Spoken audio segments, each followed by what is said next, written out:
Hi, very good morning. So, welcome to this 16 hours on 16 subjects by 16 resource persons. It is a special program on civil service examinations. Before one starts, before one dream for civil service preparations, they should know what it is, why it is, how to start, where to start, when to start, what are all the opportunities which are available in the UPSC, what are all the challenges which are involved in the UPSC. Everyone should know before they start their journey. Most of the time, I've seen the candidates that they'll come without any abilities, without any idea, only with the aspiration, but aspiration will not sustain for a long time. Aspiration with a clear-cut strategy, aspiration with the abilities will help you to achieve in the civil service examination. KingMakers IAS Academy has conducted so many programs to create awareness among the youth of the Tamil Nadu. We have conducted many civil service examinations awareness programs. That was all about to say that what is the civil service exam, who is conducting the exam, what is the pattern of the exam, and who are all eligible to apply and appear for the examinations. But today, you are going to learn the strategy to clear the preliminary examinations, the strategy to clear the mains examination, the strategy to appear for the personality test, and the personalities which are required to become a civil servant, the attitude which are required to become a civil servant. Everything you are going to learn within 2 days. If you are going to take a decision after attending these 2 days seminar, I'm sure that is going to be a well-informed decision, and I'm sure you will never go back after entering into the field. Otherwise, what will happen? We all will start the journey. In between, we may think that it is a very difficult journey, and we may just end up with some other services like a TNPSC or something like that. But before you start your journey in the UPSC, if you know everything, what is the resources, what is the cutoff, and how to approach for geography, how to approach for economy, how to approach for the polity, and what is the difference between the UPSC and TNPSC, and how to approach for the essay paper, how to write the best answers, and why civil services examinations, and what are the myths associated with these exams, what are all the resources one should refer for these examinations. Everything today you are going to learn, and tomorrow also you are going to learn. For which we have invited almost 6 to 7 bureaucrats. This session is going to be inaugurated by our former principal secretary, the senior most IAS officer, and the director for the personality test development program in KingMakers IAS Academy, who has coached more than thousands of aspirants, those who had appeared in the personality test level, and who is the main reason for producing around more than 300, 400 achievers in the UPSC Civil Service Examinations final result through his best contribution for the personality test. And he is with us today, and he is the one who is going to inaugurate this session. He is going to tell you why you should aspire for the civil service examinations first. Then we are going to talk about on various topics. And followed by, sir, we are also expecting many more bureaucrats like Sri Javagara IAS, sir, who served in the government of Tamil Nadu under 3 chief ministers, and who has contributed a lot of things for the development of the students community. And apart from that, Mr. Nedumaran IRS, he's also going to join with us, who cleared the civil service examinations with his attitude, that is his strong determination, which gave him the results. And we are also going to have Mr. Swaminathan IRS, who is another Deputy Commissioner in Income Tax Department. And another gentleman from the same department, Mr. Nandakumar IRS, he is also going to talk about the general studies approach. And we are also having Vijayta Dinakar ma'am, who has cleared the civil service examination with a 683 rank. And she's also going to talk about the approach for the GS paper 4. And Sivaselam IAS, sir, he's also going to join in this program. And apart from that, all the eminent great personalities of KingMakers IAS Academy, including Adil sir and Visakan sir, Bala Mahendra sir, Madhavi ma'am. So many more resource persons you are going to see within 2 days.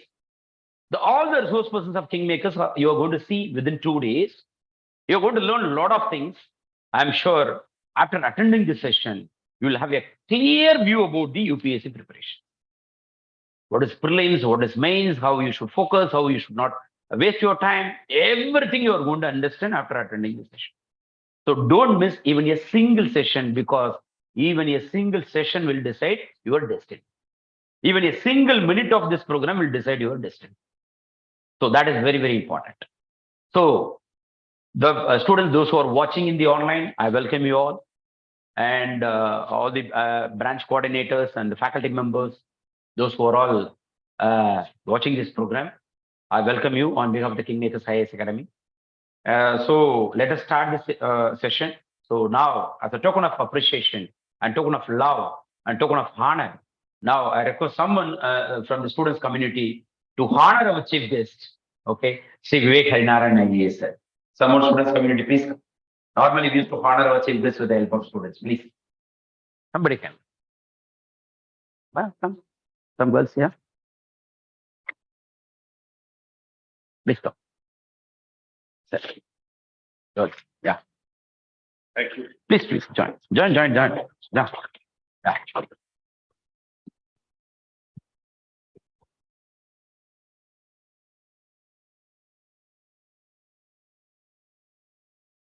We should be given to the man who has actually thought about this program, or he's the brainchild behind it.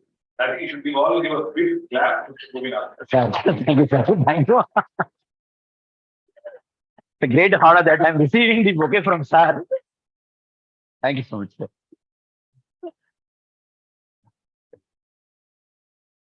And one more thing is, I'm also here to tell a few words about Madam also. Madam is a very big role model for all the aspirants. She cleared the civil service examination with her, with her lot of dedication and sacrifice and focus, all those things. Whatever the words it is there in the dictionary for discipline, almost she is possessing all the qualities, and she is with us today. So, ஒரு பெரிய clap ஓட madam. So now I request our chief guest for this, please.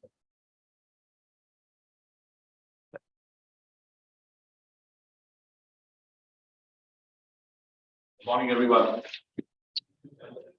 Let's hear a big good morning. Can we hear a loud good morning? Good morning.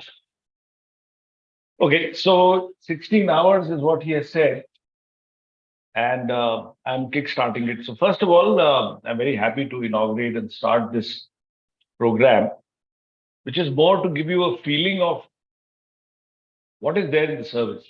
What is the service all about? Full screen. Yeah. So you don't have to look at the screen. The screen will, at some point of time, we will start rolling out on the screen. Tell me, why are you here? Just give me quickly, but see, the whole thing is that நம்ம எவ்வளவு குயிக்கா நீங்க reaction கொடுக்குறீங்க, அவ்வளவுதான் energy ஆகும், அவ்வளவுதான் கொஞ்சம் வேகமாக்கும். நீங்களே சொம்பேரா உட்கார்ந்துருந்தா அப்புறம் ஒன்றும் ஆகாது. Okay, first of all those who are watching online, hi and greetings to you. Let me tell you who I am. My name is Vivek Harinaran. I am an IAS officer of Tamil Nadu cadre, 1979-1980 batch. By God's grace, I got into I'm the first batch of prelim examination, by the way. So 79 la prelim examination start பண்ணாங்க. அதுதான் first time ಬಂತது, and by God's grace I'm able to clear in the first attempt itself I was able to clear the prelims and the mains exam and the personality test. In the personality test I was able to get 215 out of 250. அப்போ 250 marks இருந்தது personality testல. இப்போ 275 ஆயிருக்கு. So இன்னைக்கு நாள் பார்த்தா நீங்க 275 இருந்து 240, 230, 40, 50 வாங்கினாதான் அதோட வாங்கினேன். That's the kind of marks. So the idea is not that எனக்கு அதோட மார்க்ஸ் கிடைச்சிருக்கு. The idea is basically உங்களால் முடியும். It's possible. You also can also do it. It is possible for you to do it. And that is what I would like to encourage all of you. So, first of all, tell me, why are you here? Quickly tell me, loudly. I think some of the boys can sit a little this side, come to the girl side, so that all of you are in one position. Come this side. Come, the boys are right in the back. You can come, just sit behind the girl. So why are you here, sir? சொல்லுங்க எந்த மொழியில் இருந்தாலும் சொல்லுங்க தமிழ்ல இங்கிலீஷ்ல சொல்லுங்க. To be able to understand something about UPSC examination, to grab the exam. Crack. Oh my God, no problem. It's okay. Crack the exam, which means to succeed. Basically, you are here to succeed. So your motivation is here to succeed. You want your dreams to come true, right? No, if you are so dull, then boss, it's not. You have to be a little more energetic. So you want to crack the civil services examination. That's a very good thing. I will tell you few things about what is your motivation. So you have to be motivated, isn't it? You have to be motivated to be able to crack the examination. What is your motivation? Solunga, what's your motivation to crack the civil service? It's my dream. Yeah, why is it your dream? To serve people. To serve the people, fantastic. To serve the people. In the side, in this. Why do you want to civil services? இதுக்காக வரணும்ன்றாங்க. தம்பி சொல்லுங்க. Why do you want to join the civil services? To serve the people. Okay. So basically, it's an opportunity. It's an opportunity to be able to serve the people. And see, motivation itself has many reasons. Many reasons. One could be external motivation. One could be internal motivation. External motivation, as you said, is the fact that you want to have power. There's nothing wrong with that. You want to earn money. You want to serve the people. You want to aspire to a job. So you want to gain strength because it's a very powerful job. So all those things put together, as I said, that is what we call motivation. Now, without motivation, it is not possible for you to do it. So right today, from today onwards, till the join you get into the service, you have to remain motivated. And I would like to just share a few thoughts on, before I get into telling you about the glory of the service. It's a very fantastic service. It's a really fantastic service.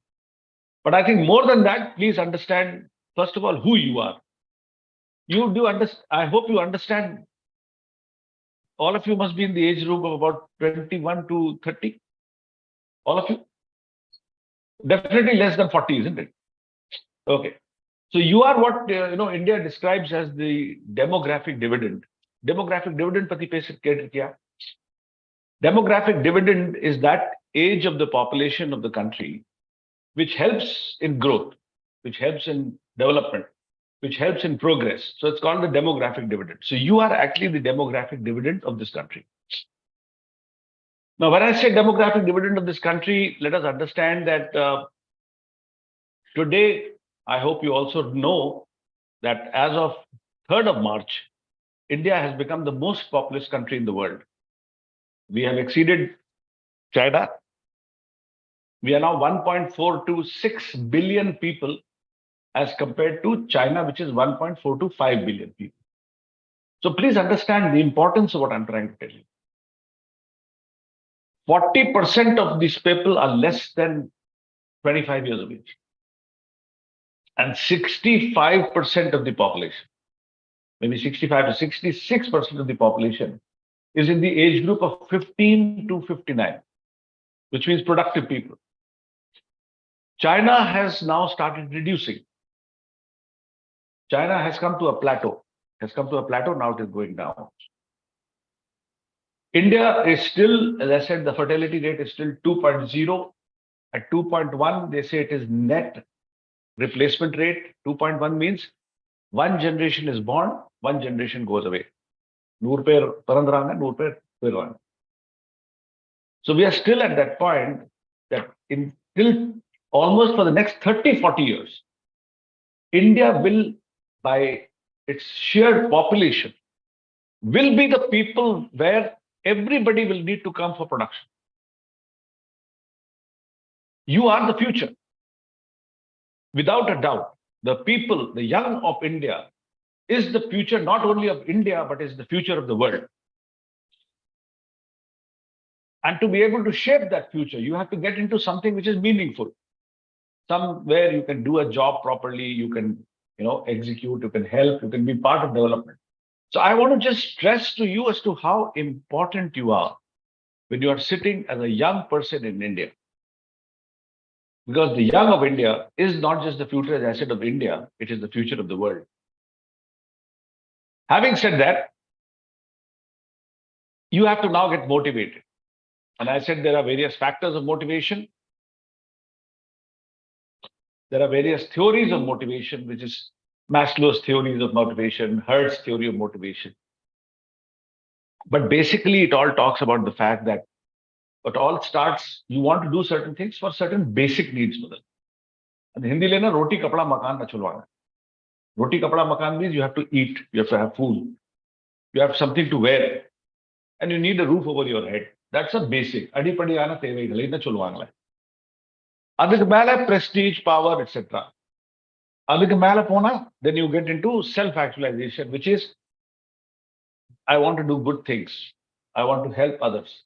So in the so-called Maslow's hierarchy of needs, whereas you are the future of country, you are the people who can deliver for the rest of the country what is called self-actualization needs, which means basic needs, food for the people, clothes for the people, protection for the people, security for the people, home, housing for the people, drinking water for the people, besides the fact that only you can deliver all those things through the civil services.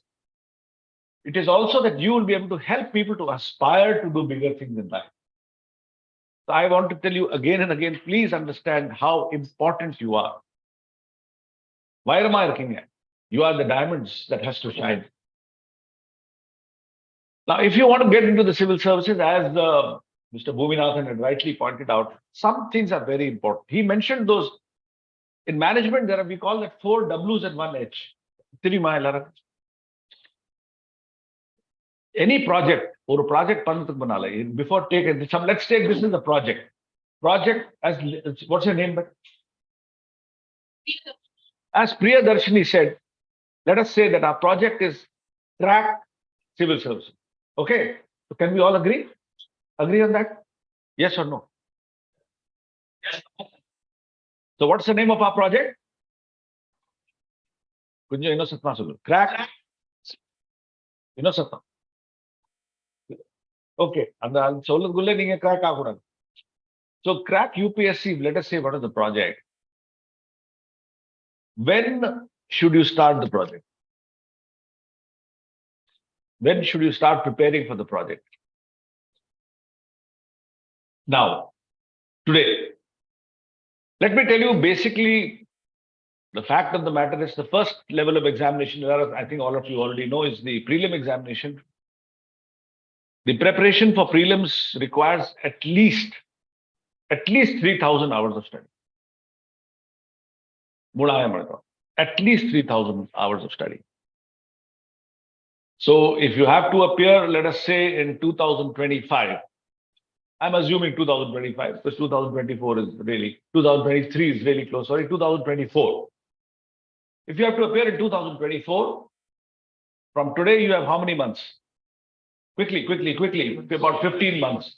15 months means at least 200 hours per month.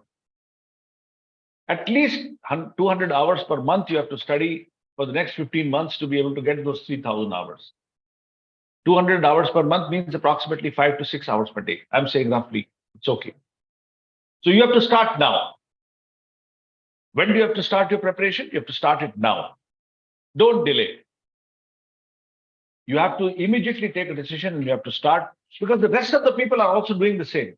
It's not like, first of all, you must understand in the UPSC, it is not a question of, I'm getting a distinction or getting first class or getting, 10.10 GPSC scores, etc., etc. It's a competition. So even though 7 lakh people fill up the form, I mean, all of you must have known that 5-6 lakh people fill up the form. Serious contenders, which means people who have seriously prepared, who have come to the examination hall after coaching, after training, and after making all the efforts that are required. Out of 7 lakhs will not be more than about 50, 60,000. That's it. 50 to 60,000 people alone seriously appear for their civil service. நாம் के वास्ते 5 lakhs, 6 lakhs ना form fill up பண்றாங்க. அந்த 5, 6 lakhs ல இருந்து 1 லட்சம் 1 லட்சம்னா ஹாலுக்கே வர மாட்டேன்றாங்க. சில பேர் ஹாலுக்கு வந்தானா சும்மாவே உட்கார்ந்துருக்காங்களே, அவ்வளவு preparation இல்லாம வந்திருக்காங்க. So what I'm trying to tell you is, in the serious contenders, then you have to be in the top. So let us assume that 1,000 people have to be selected, and I'm taking an example. 1,000 people have to be selected, let's say, again, in the examination 2024. About 2.5 to 2,750 people will be called for the interview. And 5 times of that, approximately about 13 to 15,000 people will be called for the mains exam. So out of 50 to 60,000 serious HANA candidates, you have to be in the top 15,000 to be able to make it to the mains examination. It's easy. I'm telling you, if you have strategy. So it's not just a question of getting 60% marks or 50% marks or 70% marks. It's a question of being on the top. And for being on the top, you have to start now. When to start? Start now. You need those many number of hours. Where to start? I keep telling people again and again, find a place which is a place where you want to go to. Unga veetla irundhalum sari, unga hostel irundhalum sari, the KingMakers Academy or room le irundhalum sari, wherever be the place. Choose a place which is a happy place. If it is not a happy place, make it a happy place. Which means put pictures of the god that you like, picture of your parents, whatever you want. Some flowers, if you are an animal lover, some animals, if you are a flower lover, flowers, whatever be the thing, make it a happy place. Make that place a happy place, and that is where you should study. Because when you are studying, you should be happy. It should not be stressful. You should feel joyous. Yeah, na padikiren. Or a project I padikiren, and the project is crack UPSC. Then, when you should study? As I said, it's also important timing wise. Choose a time. ஒவ்வொரு ஆளுக்கு தனி time தேவை. நான் எங்க example சொன்னேன், நான் நைட்ல படிச்சேன். I used to study at night because I found the disturbance was too much during the day. So I used to study from 9:30 in the night till 6:30 in the morning, every day. 9:30 in the night to 6:30 in the morning. So literally while the rest of the world was sleeping, as Jawaharlal Nehru was mentioned, and I will be talking about it, my Tryst with Destiny speech. While the whole world sleeps, India shall awaken to freedom. Andamari. While the whole world sleeps, Vedashni, Subhash, whatever be the names of all of you, you shall be preparing project Crack UPSC. Keep that in your mind. But that time has to be your time. And please remember that அந்த காலத்துல எந்த disturbance இருக்கக்கூடாது. அந்த காலத்துல உங்களுக்கு நல்லா ஹாப்பியா வைக்கிறதுக்காக, உங்க சுறுசுறுப்பா வைக்கிறதுக்காக உங்களுக்கு என்ன தேவைகள் நீ பண்ணுங்களேன். If it means keeping a small flask of coffee in between drinking some coffee, drinking some tea so that you stay alert, or even drinking hot water. Drinking hot water, if you like, I don't know, some people like sweets. Keep a couple of sweets. The moment you feel you're sleeping off, pop a sweet. But stay awake, stay alert. You have to decide. If I have to crack the UPSC in May, June 2024, this is the time available to me now. How much days do I have? How many hours I need to concentrate? But you definitely need 2,500 to 3,000 hours to crack it in the first attempt, sure shot. Understood? So how many hours do you need? Sattama solunga ayya. Ama 3,000 hours of dedicated study. So I've told you when to study, which means start now. And number 2, fix a time when you have to study. Whether day is okay for you, afternoon is okay for you, evening is okay for you, night is okay for you. Decide it now. Where to study, I've also told, decide a place. What to study is very important. What to study is what KingMakers Academy will tell you. Because in the preparation for this service, let me tell you, more important than what to study is also what not to study. Please understand, listen to my words very carefully. more important in the preparation for civil services than what to study is also what not to study. Because the time is constant. Time is available to you. Just like it's available to you, it is available to a boy in Nagaland, it is available to Kanyakumari, it is available to Kashmir, it is available to Gujarat, it is available to the whole country. Every child who's preparing for the civil services has the same time available with you. That is democratically available from God. We can't do anything about it. How do you utilize that time? That is important. That is your individual thing. So what to study is what KingMakers will tell you. Remember, the preparation for prelims is entirely different from the preparation from mains, and that is different from the preparation for your personality test. And over a stage, at every stage, you have to have the strategy to clear that exam. Prelim strategy is different from main strategy. Main strategy is different from personality test strategy. In prelims, that is why I'm telling you it is very important not only to know what to study, also what not to study. A lot of children spend time in trying to show off. So my friends get a show off on that. They'll be studying Kannapida Padchirpa. They would have studied things about which they, 100% kelvi varve varal. In a 15 வருஷத்துல 20 வருஷத்துல whatever number of years prelims le அந்த மாதிரி விஷயத்துல ஒரு கேள்வி கூட வரல. ஆனா அந்த விஷயத்தை போய் just show up பண்றதுக்காக something detailing astronomy or some vague subject. And then people go around saying அந்த சப்ஜெக்ட் நான் படிச்சிருக்கேன், நீங்க படிச்சிருக்கியா? ஐயோ அவர் படிச்சிருக்காரு. You feel everybody else feels threatened about it. I'm telling you it's a waste of time. For prelims, remember, it's only a qualifying examination.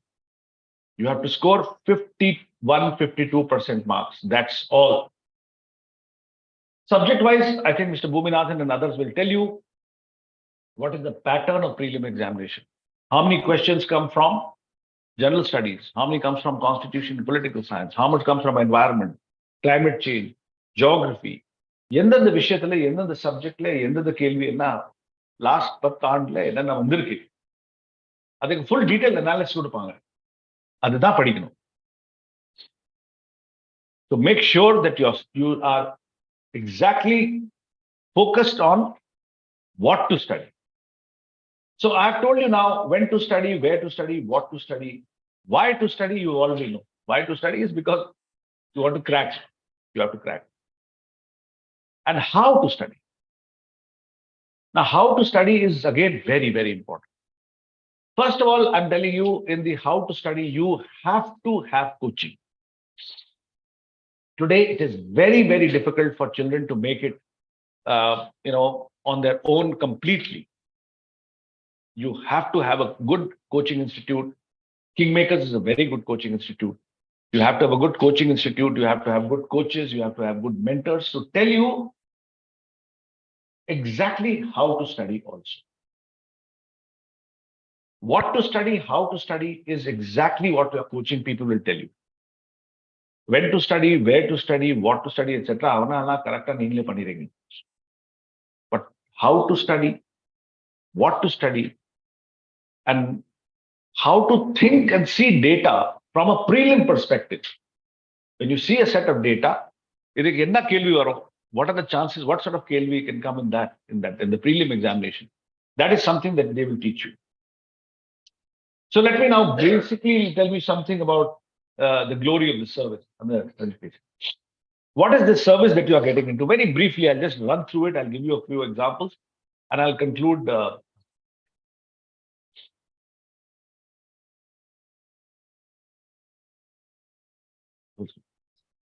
Now, very quickly, can somebody identify what building is this?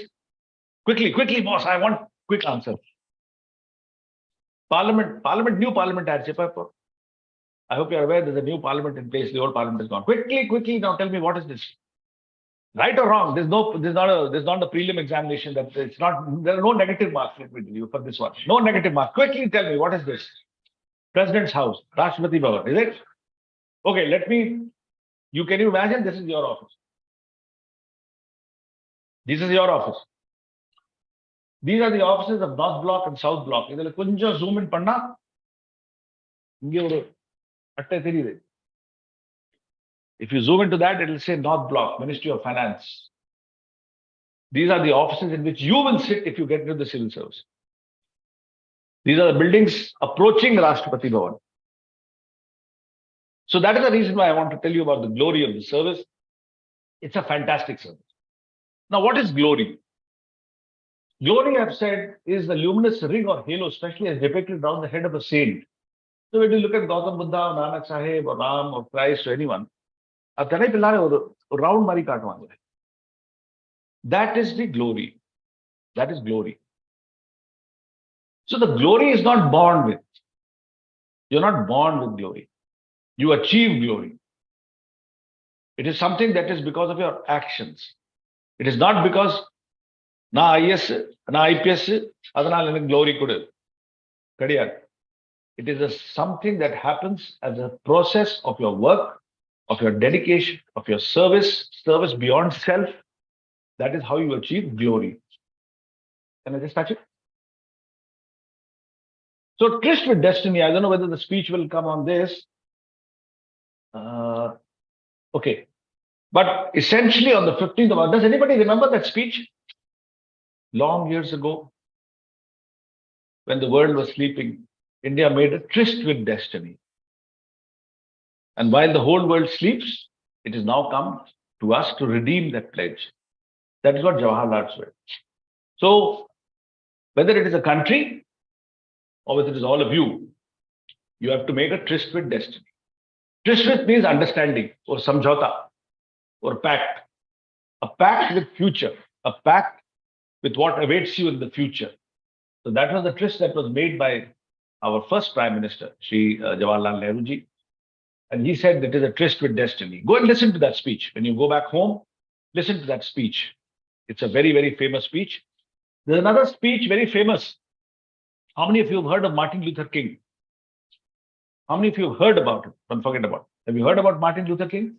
Please raise your hands. How many of you have heard about Martin? You remember his dream? What was his famous speech? Who said that? Yeah, louder solunga. Fantastic. Now stand up and say it yourself loudly. What's your name? What's your name? Sarvanan. Forget Martin Luther King. Sarvanan, what do you want to say? What was the name of the speech? Exactly. Sarvanan has a dream. Now, can all of you say, I have a dream? Loudly. I have a dream. And what did Martin Luther King say? No, thank you. 28th of August 1963, Angela Jackson, a famous singer, walks up to him and says, come on, Reverend, say it today. And he stood up and he was standing under the statue of Abraham Lincoln. Abraham Lincoln, President of America. And he stood up and said, today, as I stand under the shadow of one of the greatest luminaries of the world, I recollect a declaration that was made, a declaration of emancipation. But today, still Negroes are under stress, Negroes are under control. But then he started his speech, says, I have a dream. And he went on to say, where Negroes will do this, everywhere, black people, everybody will have an equal opportunity.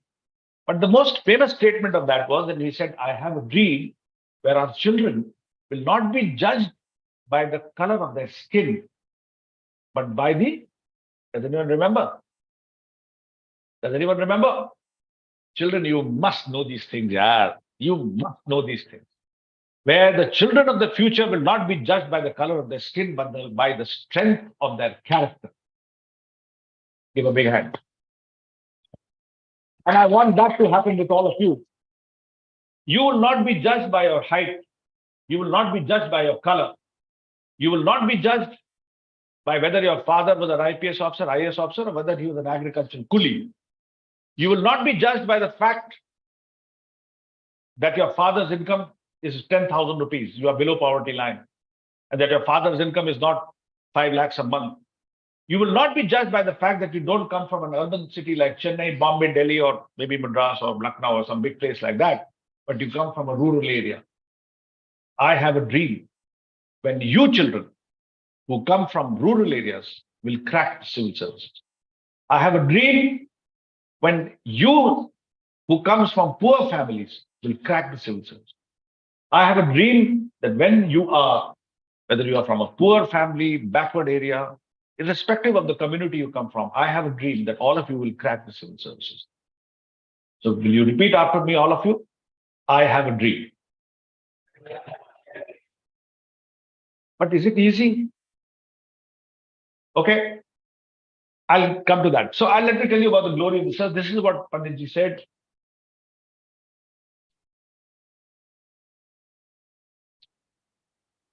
Okay.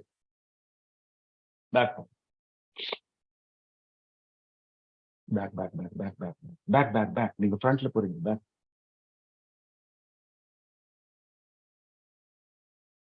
Okay. Yeah, that's it. So why I want to tell you is the strength that you have. So I showed you about the dream, and in fact, the Constitution protects you. Article 312 of the Constitution very clearly states that the All India services, typically the services known as the commencement of the service and the IAS and the IPS, of course, that shall be, if that was increased, shall be deemed to be services created by the Parliament. So please understand that your service, when you become part of the civil services, you are not obliged, you are not indebted to any politician, to any political party, to anything else. Your strength comes from the fact that you are a creation of the Constitution of India. You are part of the Constitution of India, not any state civil service or anything else, nothing. You are part of the All India constitutionally provided services. And who has given the Constitution to us? Who gave the Constitution to us? Exactly. Who gave the Constitution to us? Right. So that's it. The preamble says, we the people. We the people. So you have given the Constitution to yourself. So why you should not be obligated? Only people you are obligated to is the people of this country. And what is your obligation? Can we read the preamble, please? All of us together, quickly. Satma padhiye. Let's Satma padhiye. We the people, having solemnly resolved to constitute India in terms of sovereign, democratic republic, and to secure to its people justice, liberty, equality, and fraternity. Okay, I'll just wait. So there are 4 tenets which you, the people, will have to ensure, which you in civil services: socialistic, secular, democratic. These are the 3 or 4 things that you have to ensure. Sovereign, socialist, secular, democratic. These are the 4 things you have to ensure. So that is the glory of the service. The glory of the service is that it gives you an opportunity to be able to serve the people, to give them equality, justice, liberty, and fraternity, and to ensure that India becomes and remains sovereign. So nothing should come attack the country. You have to protect that. Socialistic. Socialistic means everybody has to be equal. You have to ensure that people get right. Secular, which means no discrimination on the basis of anything at all. And of course, democratic, where people choose their leadership, people choose their pathway, people choose their right. This is what the glory of the service is. It is a service that allows you to ensure that the Constitution is maintained. I will just show you a few examples. So let us, on the 21st of April, 1947, Sardar Vallabhbhai Patel, the first honorable Home Minister of this country, he described the civil services as the steel framework of India. What is the steel framework? Can you see? There is a steel framework in this building. Can you see it? Can you see the steel framework in this building? This building is standing because of steel framework. We are all sitting here comfortably and absolutely sure of the fact that nothing is going to happen to this building because there is an invisible steel framework which is supporting it. That is what you are. You shall be that steel framework on which the foundation of India will be laid. You are the steel framework which is not visible. But because of your invisible strength being the steel framework, this whole country is standing. The structure of democracy, the structure of secularism, the structure of socialism, the structure of sovereignty, ensuring justice, liberty, equality, and fraternity to all is standing on the foundation of the invisible steel framework of which you are going to be a part, civil service. I hope you understand the significance of what it means to be the steel framework of this country, which is what you are going to be, the steel framework of this country. A few people. Who is this gentleman? Alan Octavian Hume. He was the founder of the Congress Party. Now, he founded the Congress Party. Later, he was a British person. He founded the Congress Party. And then later on, the Congress Party threw the British out of India. And for that, he was punished. Gentleman, who is this gentleman? Satyendranath Bose. It's okay. It's okay. Sir. Who is this gentleman? Netaji Subhash. Oh. Kiran Bedi, everybody knows. Seshan, everybody knows. Arvind Kejriwal, everybody knows. Arvind Kejriwal, Allah, party, Allah. Mohammad Hamid Ansari, K.R. Narayanan. Now, what is common to all these people, pictures that I showed to you? They were all civil servants. Alan Octavian Hume, ICS officer. Satyendranath Bose, first ICS officer. Netaji Subhash Bose got selected for ICS, but gave his resignation. He says, no, I cannot serve. Gave his resignation, of course, then formed the INA and things like that.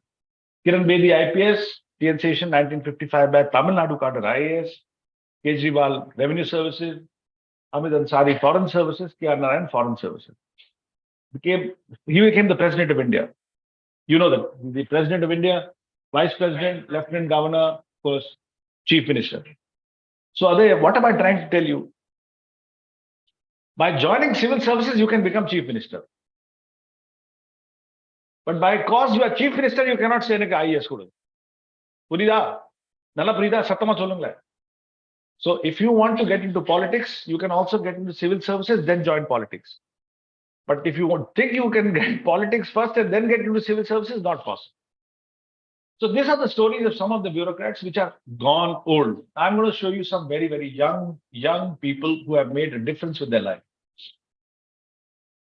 So I think this is why civil services, I just want to tell you, it's not about prestige or power. It is about leading with example. It is about taking responsibility. It's about humble work, seeking credit or reward. I keep telling everybody that civil services is not about just hard work. Civil service is about heart work. You have to work from your heart. Of course, you have to work hard, but you have to work from your heart. And I'll show you some examples of bureaucrats of today who have made a difference in the lives of people because they have worked from their heart.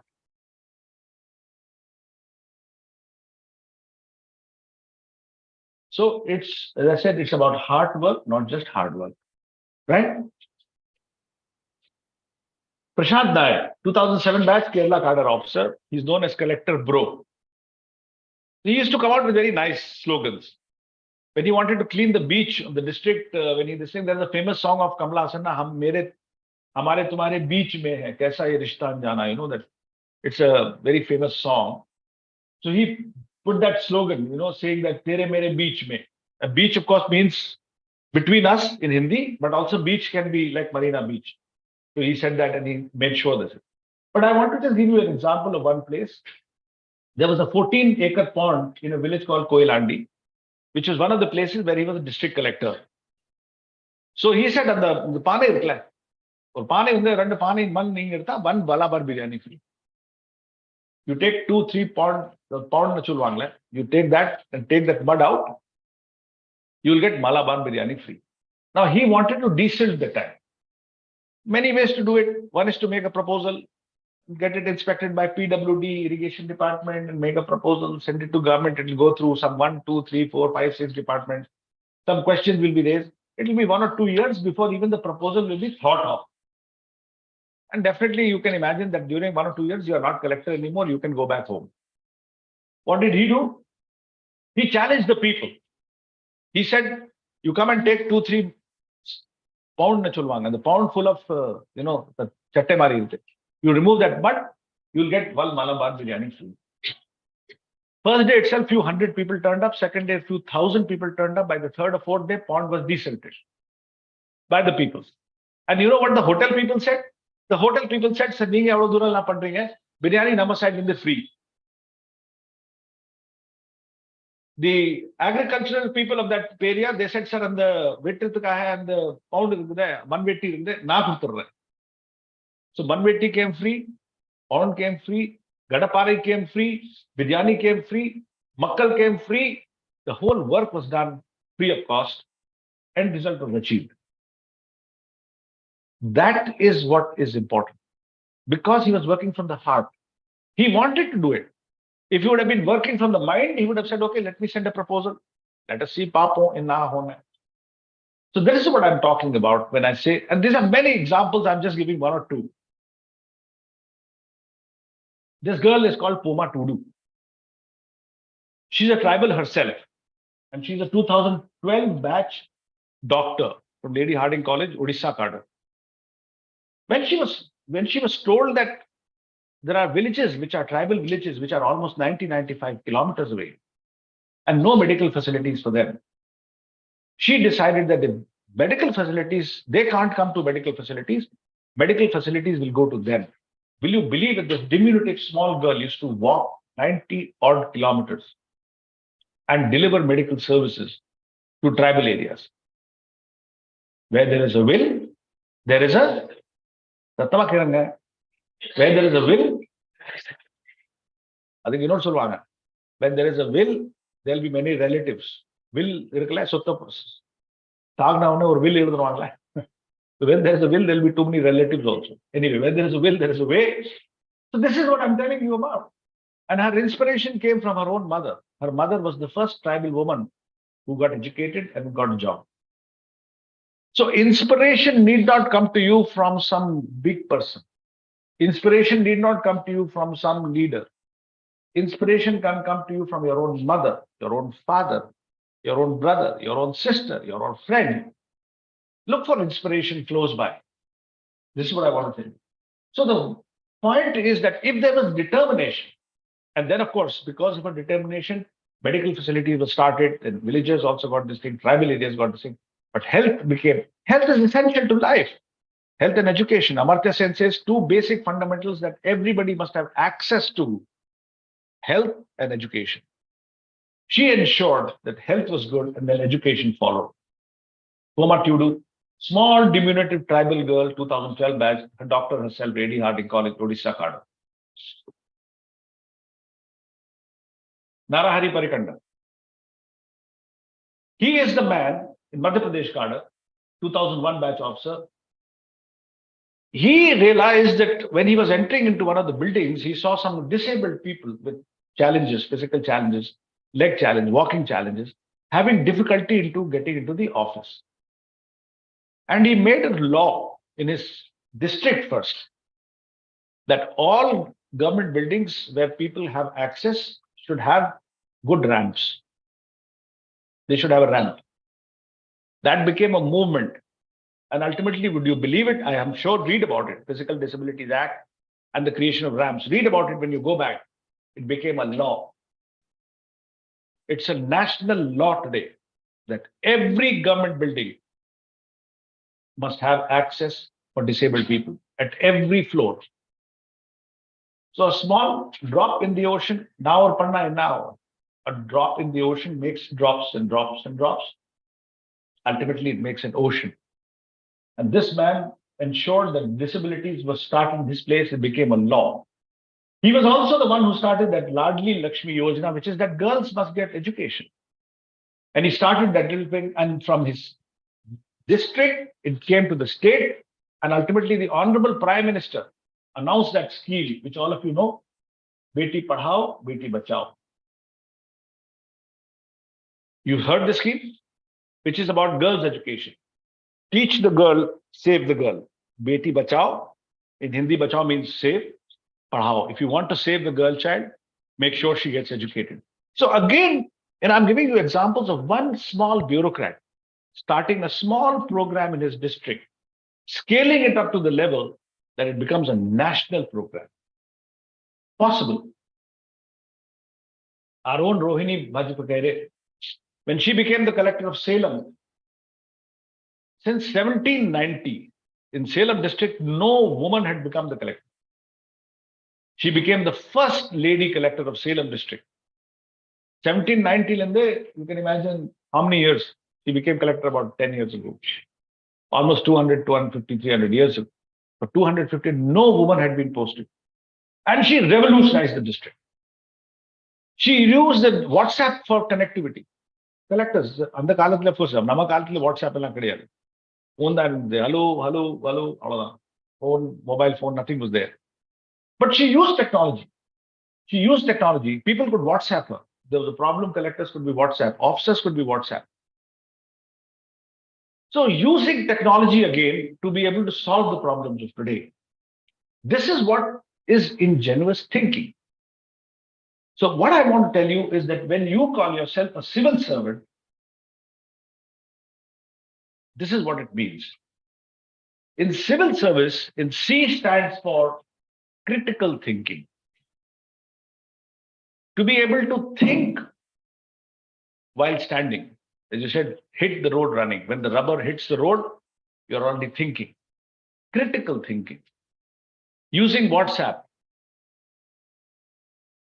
The number two, intelligent work. What Rohini did. Using technology. Intelligent work. Using existing technologies. Using Internet of Things. Using artificial intelligence. Using blockchain today. I don't know. I mean, all the things that is available to all of you. Using that in old systems to ensure that ultimately the goal that you have in your mind, which you want to serve the people, that is achieved without fail. Number three is vigilant action. Vigilant action, I think we can take the case of the collector bro, Prashant Nair. One action could have been, he could have said, okay, send me a proposal. But he said, no, work has to be done. Number two is inclusive attitude, Soma Pudu. She ensured that the last people also, those who are not otherwise included in civility and society, those people are also included. So I keep telling people that when you become civil servants, ஒரு கூட்டத்துல போனா எப்போ கூட்டத்துல போனா ஒரு மீட்டிங்ல போனாலுக்கு சில பேர் ஃப்ரண்ட்ல இருப்பாங்க. There'll be some people sitting in the front. I have nothing against people sitting in the front, but there are some people who will always be in the front. Not in the classroom, but in a meeting of, let's say, go to a district or you go to any other place or you go to any other function. Normally, the people sitting in front will be the VIPs. The VIP because they have a political connection, their tata was something, their mama was something, political connection, economic connection, which means they are more rich, social connection, political connection, connection, something connection will be there. But right at the back of the hall will actually be the people who deserve your attention more. So your job is to put the first last, and more importantly, put the last first. I repeat myself, your job is to put the first last, and more importantly, put the last first. That is inclusive attitude, where you include everybody. And that will give you leadership. That will give you what I told you about early. What did I tell you? What did I tell you about? That will give you the glory. You cannot demand respect. Na IAS arkain, na collector arkain, neenik maryada kudu. No chance. You have to command it. All the people that are listening today, they don't tell you that you come and respect me. Guru Nanak Sahib doesn't say that. Ramji doesn't say that. Christ doesn't say that. Buddha doesn't say that you give me respect. They command respect because of the work they have done, because of the sacrifices they have made. Service above self, as I said. So your leadership, when you are starting this journey today, when you are starting in this classroom on, what's the date today? Sorry? April 1st, April Fool. Normally they'll say April 1st is April Fool's Day. Everybody's making a joke. But convert this April 1st, which is supposed to be April Fool's Day, where everybody thinking it's a joke. Convert this into a resolve that the journey that has started today, 1st of April 2023, in 2024, you promise me that we will convert it into action. And believe me, my last slide is all about that.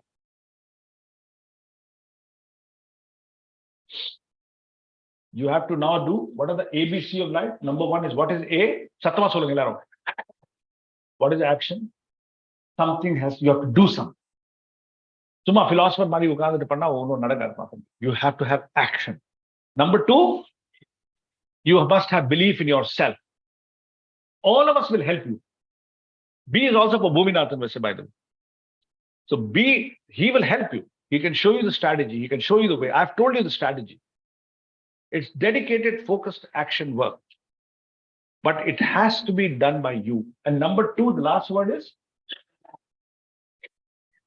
clarity. Means today, as you sit 1st of April 2023, you are sitting in this classroom.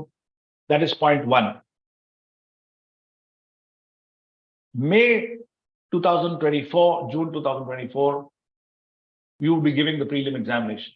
This is the journey you have to take from point one to point two. Make sure it is a straight line. They say the shortest distance 2 points. Straight line is defined as the shortest distance between 2 points. Make sure that your journey between these 2 points is a straight line. And you're not going zigzag, ulta, pulta, ella poite, ella panna kudadpa. Make sure you have the strategy to do it. And that is the one that will help you. The action in life, the belief in yourself, the clarity of the pathway. These are the 3 ABCs of life that will help you. And who will do it for you? Last line.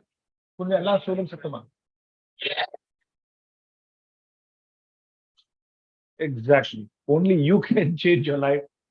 No one will do it for you. Ultimately, when you succeed, it is your success. We would have only helped you in the pathway. We would have stepped you and clapped and said, encourage you, okay, go on. Vidadapa, ponapa, correcta pora. But ultimately, you will be the ones that will be doing it. With that, I conclude. And I want to reply to you again that the glory of the service, ultimately, this is where you have to sit. In the beginning, I asked you, what is this place? And you said, not Rashtrapati Bhavan. This is your office, boss. This is not Rashtrapati Bhavan. This is North Block and South Block. This is the offices in which you will work. So in the beginning, what is the question mark should now become certain. And this is where I need to go and sit. I need to go and sit. The Prime Minister sits here. The Finance Minister sits here. Everybody sits here. These are the North Block and the South Block offices in Delhi where bureaucrats sit. This is where you have to sit. So what I've told you is a formula. Goal plus commitment is equal to dreams come true. Okay? Write it down. Goals plus commitment is equal to dreams come true. We've set the goals for you now. We want that commitment from you. We want that motivation from you. If you committedly walk on the pathway of the goals that we have shown to you, victory is 100% yours. A dream will be realized, and you shall ensure that you will become civil servants of 2024-2025. Thank you very much.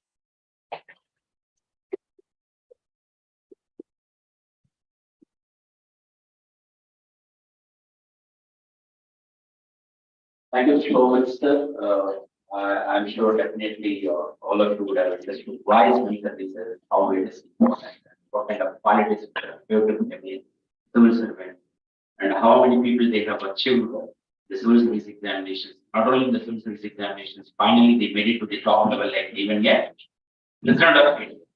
So there are possibilities that today you are going to start your career as a civil service aspirant, and very soon as an achiever. And later on, maybe as even a president of India, even governor of Tamil Nadu. Who knows? Not governor of Tamil Nadu, maybe governor of somewhere else, because normally he will not be posted in the same state. So, my dear friends, our next section is on prelims examination. The strategy for the prelims examinations, the overview about the civil service preliminary examinations. It's going to be handled by Madhavi Madam. Madhavi Madam is the one who has cleared the civil service preliminary examinations more than 7 times, and who has appeared for the UPSC mains examinations multiple times, who has appeared for the personality test multiple times, who is the coordinator for the personality development program in KingMakers IAS Academy, who is having a regular contact, regular touch with almost all the aspirants across India. Even now, almost we are giving coaching for more than 400 achievers in the UPSC mains examinations. They are all undergoing coaching program for the personality test now. She is the one who is coordinating with all the individuals who has cleared the mains examinations. She's doing the same kind of service for the last 3 years, through which more than 300, 400 achievers, they have already achieved. Around 500 people, I think, I'm sure definitely they would have been benefited out of this. So today, she is with us today. I think there are hardly few individuals in Tamil Nadu, those who are having this much experience in the field of civil service, around almost 1 decade of experience as a faculty, resource persons, and as a trainer, as a mentor. She has contributed so much for the students' welfare. So on behalf of the KingMakers IAS Academy, on behalf of the students, so I welcome Madhavi ma'am to the stage, please.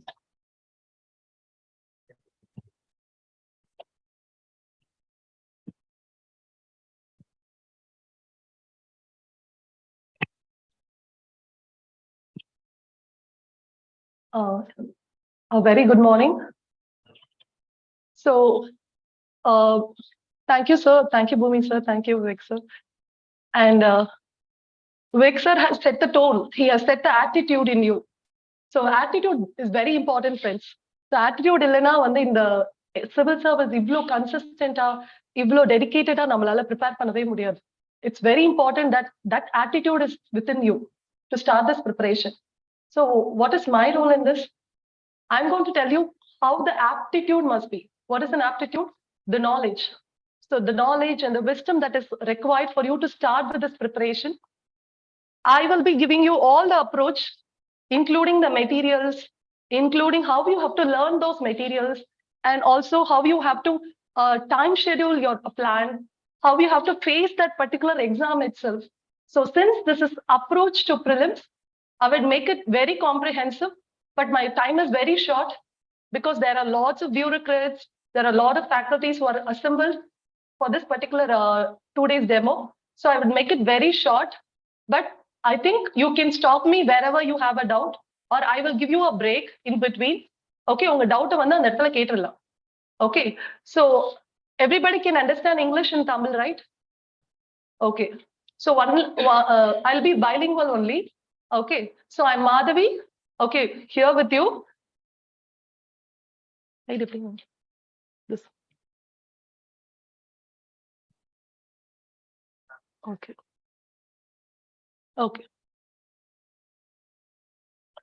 So this is how I'm starting with you. Okay, so materials, learning, scheduling, testing, and the success on the D-Day. I think this is all that you wanted.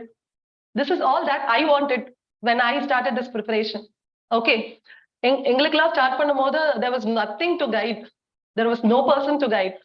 Okay, அப்பா வந்து ஒரு ஆம்பிஷன்ல வந்து இங்க சென்னையில தள்ளி விட்டுட்டாரு. Okay, so but we learned, we experienced, and we made mistakes, and again learned many things. So this is how this class will go. Okay, so எல்லாரும் materials சொல்லுவாங்களான்னா இது ஸ்டார்ட் பண்ணுவீங்க. So I thought I will first start with this material itself. Friends, remember this, there is numerous material in the market. Please don't start buying any materials before you start. Do not buy any materials. Experience a material before you are buying. Not even spend a penny on this particular, when you start this preparation. Please do not spend a penny. Okay. ஏன்னா வந்து நான் வந்து 10 புக்கை வாங்குவேன், 10 புக்கையும் நான் படிச்சிருக்கவே மாட்டேன். அந்த 10 புக்கும் டஸ்ட் ஆகி தான் என்னோட வீட்டுல கிடந்தது. So because it is first, sir வந்து அந்த ஆட்டிடியூட வந்து உங்கள்ட்ட கொண்டு வந்துட்டாருன்னு நம்புறேன். So அதனால மெட்டீரியலை வந்து எக்ஸ்பீரியன்ஸ் பண்ணாம you don't buy it. Okay. First, everything is available online now. First, look at the material itself. If you're not having the comfort for learning in the online, then go buy it in the hard copy. Okay, hard copy buy பண்ணும்போது 10 தடவை யோசிச்சுட்டு அதை நீங்க மொத்தமா படிப்பீங்களான்னு நம்பிட்டு அதுக்கப்புறம் வாங்குங்க. Even if you wanted to take a printout, again look at the material online and then buy it. Okay, fine. So what is the syllabus?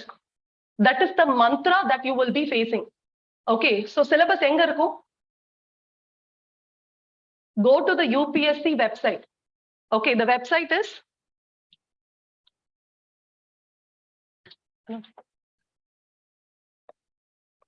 there are two websites, upsc.gov.in, and there is another website, upsconline.nic.in. So these are the two websites you will be looking at. I think, am I audible without the mic? Okay. So these are the two websites. All the applications, everything is available in upsconline.nic.in. Okay, so the application part, the hall tickets, everything is available in this particular thing.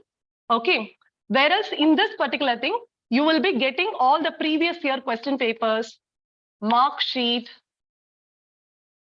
cutoff. Okay, so all this are available in this, and also the notifications, and as such, the syllabus.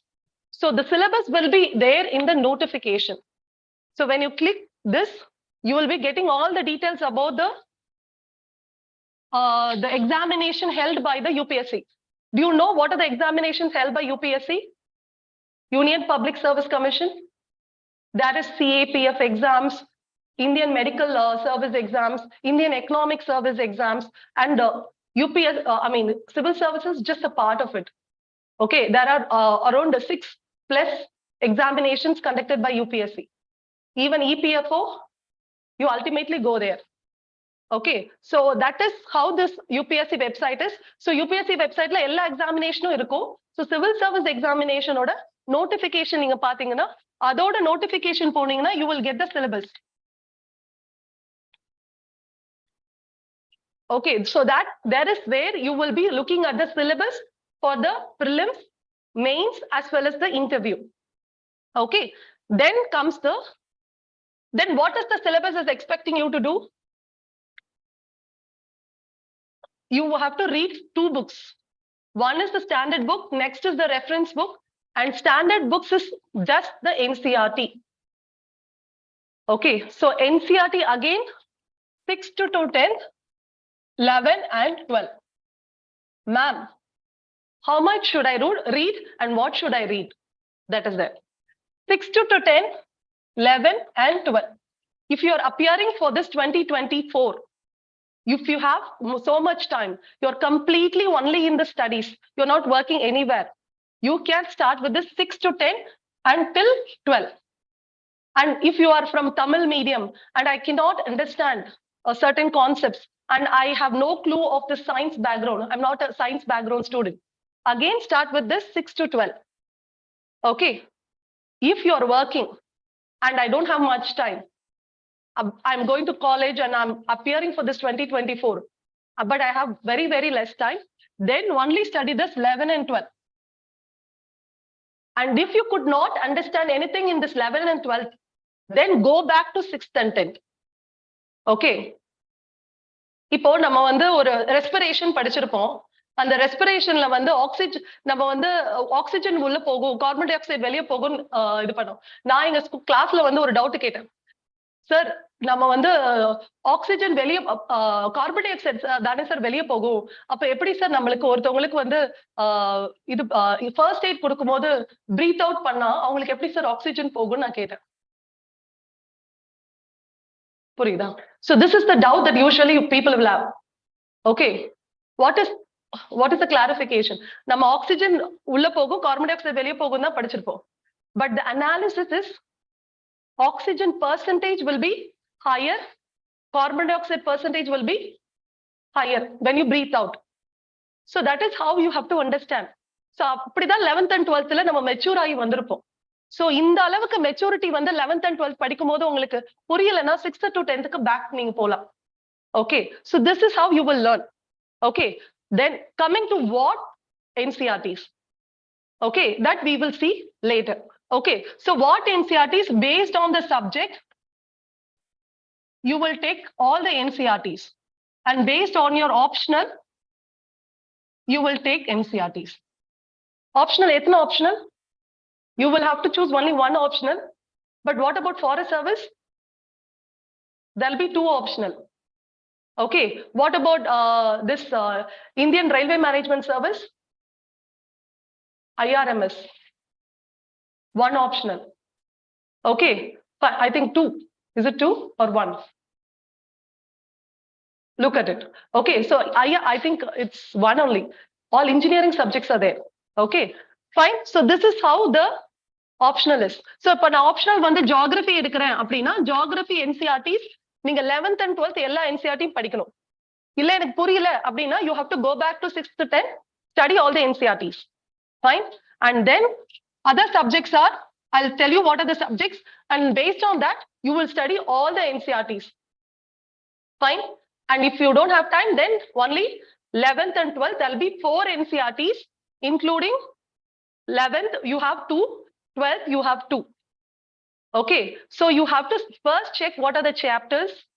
Okay, உங்களால எவ்வளவு தூரம் படிக்க முடியும். If in my perspective I have 4 NCERTs, each carries 10 chapters. I will be dedicating 2 days time for one NCERT, so I'll be classifying the chapters into 5. Okay, so depends on your reading speed. Okay, so 2 days la mudichiruvingala maamnu kekadinga, it depends on your reading speed. Okay. Then comes the reference book. Again, market there are numerous books, and ஏதாச்சும் UPSC ஒரு question வந்து புதுசா கேட்டுருச்சுன்னா அதுக்கு ஒரு book ஆரம்பிச்சிருவாங்க, இல்லனா ஒரு edition ஆரம்பிச்சிருவாங்க. Okay, if you see this Indian polity Lakshmikant as is having lots of editions. ஏன் யோசிச்சிருக்கீங்களா? UPSC ல ஏதாச்சும் ஒரு ஏரியா கேட்டுச்சுன்னா உடனே அதை எடிஷனா போட்டு அந்த ஏரியாவை கவர் பண்ணி they will publish it. I'm not no offense for Lakshmikant. I'm just saying every books are in the same perspective.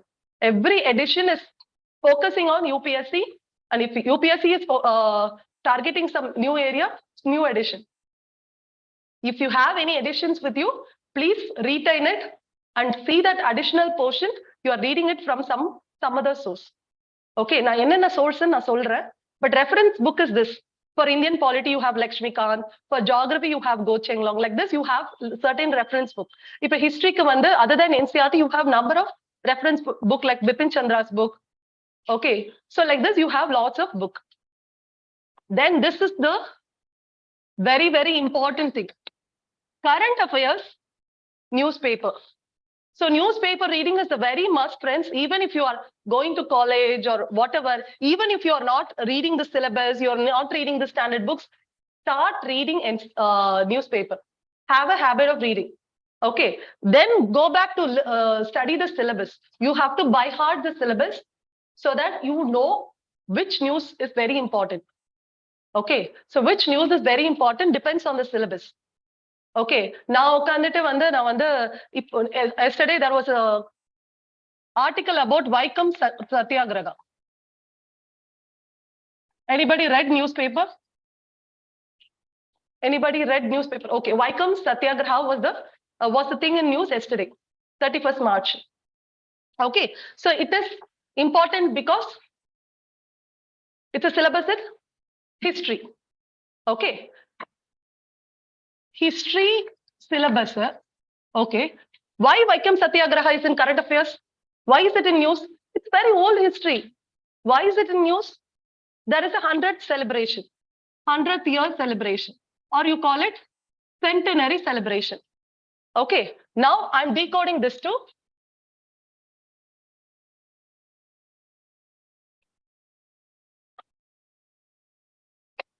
Let's break this Vaikam Satyagraha. Vaikam Satyagraha தெரியலனாலும் பரவாயில்ல, நீங்க தெரிஞ்சுக்குவீங்க. இது ஒரு சத்தியாகிரகா. இது காந்தியோட சத்தியாகிரகா இல்ல, EVRோட satyagraha. Okay, so it happened in around 1924. நான் history teacher இல்ல, ஞாபகம் வச்சுக்கோங்க, I'm not a history teacher. Okay, so 1924 or 22 ல இருந்து 25 குள்ள நடந்தது. Okay, so 100th year celebrate பண்ண போறோம். Okay, so this is because of that it's a news. Okay, fine. So this Vaikam Satyagraha நீங்க என்னென்ன தெரிஞ்சுக்க போறீங்க? இது ஒரு டாபிக் எடுத்துக்கோங்க. இப்போ நான் ஒரு புக்ல படிக்கிறேன். This is this topic. So I will be telling who is behind this. That is the personality or the leader I'll be studying. The cause of the movement, the success or the failure of the movement, அதான் நான் சொல்றேன்ல, நான் history teacher இல்ல. எனக்கு காசு தெரிஞ்சாலும் உங்களுக்கு தெரிஞ்சாலும் நம்ம சொல்லணும்னு அவசியம் இல்லைங்க. நம்ம இங்க அப்ரோச் தான் படிக்கிறோம். Okay fine. My sorry. Okay, so Vaikom Satyagraha பத்தி நம்ம படிக்க போறோம். இங்க cause, success, failure. Okay, so என்ன ரீசன்லாம் தெரிஞ்சுக்க போறோம். இது ஒரு temple entry movement. Okay, so as a UPSC aspirant, what I am going to do, I will be learning all these things. ஒரு 5 பாயிண்ட் 6 பாயிண்ட் நான் படிச்சிருவேன். Yes, I'll be studying 5 to 6 points from this Vaikam Satyagraha. But without, I will not stop here. I will be studying who's this personality. Say EVR is the personality behind this. Now I will be studying who's this EVR. What are the contributions? Again, I'll be studying 5 to 6 points from this. This is how I will have my notes. This is how I study current affairs. Okay. Apart from what I read from NCRT, apart from what I read from this reference book, this is how I approach my current affairs. Okay. Say for example, there is G20 which is happening. இப்ப G20 இல்ல நம்ம chess ஒலிம்பியடே எடுத்துக்கோங்களேன். நம்ம சென்னையில நடந்ததே வச்சுக்கலாமே.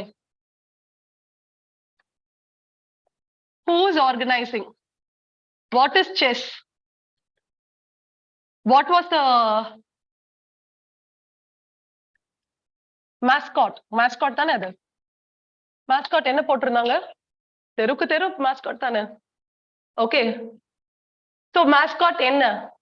இதெல்லாம் நான் தெரிஞ்சுக்க வேணாம். Okay, simple as that. Then செஸ்ஸுக்கு என்னென்ன ஆர்கனைசேஷன் இருக்கு? Who is the winners? What are the countries participated? Why am I telling? Recently, the UPSC has also focused on sports. Okay, so that was a great surprise for all of the people who attempted 2022 prelims. Sports question was there. 3 questions were there. Okay, maybe chess Olympiad, if you consider it's only happening in Tamil Nadu, you have to see it is an international event. Okay, so you have to concentrate on sports as well. Okay, so like this, you will be splitting. Then coming to this organization, some 2-3 points about that organization. This is how I will be studying the current affairs. Okay, clear? So even if, say for example, there is something called as, இப்போ supreme கோர்ட்ல இது judgement கொடுக்குறாங்கன்னு வச்சுக்கோங்க. Right to sit கேள்விப்பட்டீங்களா? Right to sit supreme court judgement இல்ல, I'm just telling. Right to sit, right to disconnect, right to privacy எல்லாரும் கேள்விப்பட்டிருப்பீங்க. You cannot see my WhatsApp status. I can bar you from seeing my WhatsApp status. My contacts only will be looking at my WhatsApp status, my WhatsApp DP, whatever. That is right to privacy, simple as that. What is right to sit? What is right to disconnect? என்ன வேலைக்கு நான் சண்டேனா என்ன ஆபீஸ்ல இருந்து கூப்பிடவே கூடாது.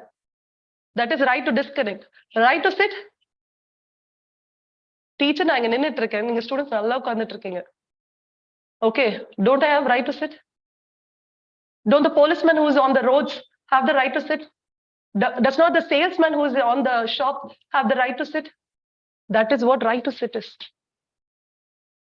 இந்த மாதிரி நிறைய ரைட்ஸ் வந்து பேசப்பட்டது. ஓகே, சில supreme court judgement, right to choose my hubby. என்னோட ஹஸ்பண்ட யாருன்னு நான் தான் டிசைட் பண்ணும். What is that? Right to choose my own spouse. Hadia case. எல்லாருக்கும் புட்டசுவாமி கேஸ், இது சபரிமலா கேஸ் எல்லாம் தெரியும். Hadia cases, right to choose my spouse. நம்மளுக்கு ரொம்ப தேவையில்ல. Yes, right to choose my spouse. This is a Hadia case wherein that Muslim girl said she has the right to choose her own spouse. There was something along with that, right to choose your own religion also. Okay, so இதெல்லாம் பாத்தீங்கன்னா supreme court ஜட்ஜ்மெண்ட்ல இருக்கும். So இதெல்லாம் நியூஸ்ல நீங்க பாப்பீங்க. Supreme, திடீர்னு ஒரு committee போடுவாங்க. Committee for investigating the Mrs. Jayalalitha's death. Who's that committee? What? The committee for OBC categorization. தெரியாது. Rohini committee, justice Rohini committee. So இந்த மாதிரி கமிட்டிஸ் போனாலும் அவங்களோட பேரு என்ன, ஓகே, கடைசியா ரிப்போர்ட் என்னன்னு பாத்துக்கலாம். But who is the name behind it? What is this committees name? You have to look at it in the current affairs. Okay, C local news வந்து இப்போதைக்கு உங்களுக்கு தேவைப்படாது. பிகாஸ் இன்டர்நேஷனல் நேஷனல் நியூஸ் தான் நம்மளுக்கு பிரிலிம்ஸ்க்கும் மெயின்ஸ்க்கும் தேவைப்படும். But local news will be important when you go to the personality test, that is the interview. Okay, Rajinikanth ஏன் அரசியலுக்கு வரலன்னு கூட கேட்கலாம், கேட்டாங்க. Okay, I was shocked. They asked here, they asked in the panel. Okay, so this is how you have to understand the local news as well. Okay, I'm going back to the slide.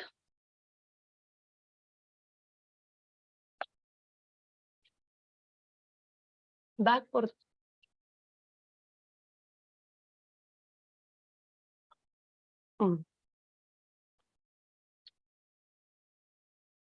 okay, this is how you will be looking at this current affairs newspaper. Okay, and then class and class notes. I told you how you have to take it. So this is how you will read it, take class notes. And also when you read the standard books and reference book, do not take class notes in the first while you're studying. Underline it, re-underline it, then take notes. First வந்து எல்லாமே முக்கியமா தெரியும், அடுத்து ஒரு 2-3 விஷயம் முக்கியமா தெரியும், அப்புறம் ஒரு விஷயம் முக்கியமா தெரியும். பட் முக்கியம் மட்டும் நீங்க கிளாஸ் நோட்ஸ்ல எடுத்துக்க கூடாது. Whatever you forget, whatever you think it's very important, whatever you think you have to mug up. Okay, ma'am mugging up சொல்றீங்களே அப்படின்னு சொன்னா sometimes you have to mug up. Okay, fine. So this is a competitive exam. I would not suggest you rote learning. Okay, but Vaikom Satyagraha 1924 நடந்ததுன்னா 1924 தான் நடந்தது. அதை நீங்க யாராலையும் மாத்தவும் முடியாது, மறக்கவும் கூடாது. Okay, yes. So that you need to mug up only. Okay, these are the subjects and this is how you will look at the NCERTs. So ancient history, art and culture, these are the subjects. But why I have these numbers? This is how the number of questions have reflected in 2022 alone. Okay, but 2021, 2019, there can be ups and downs. Okay, so why I have these numbers?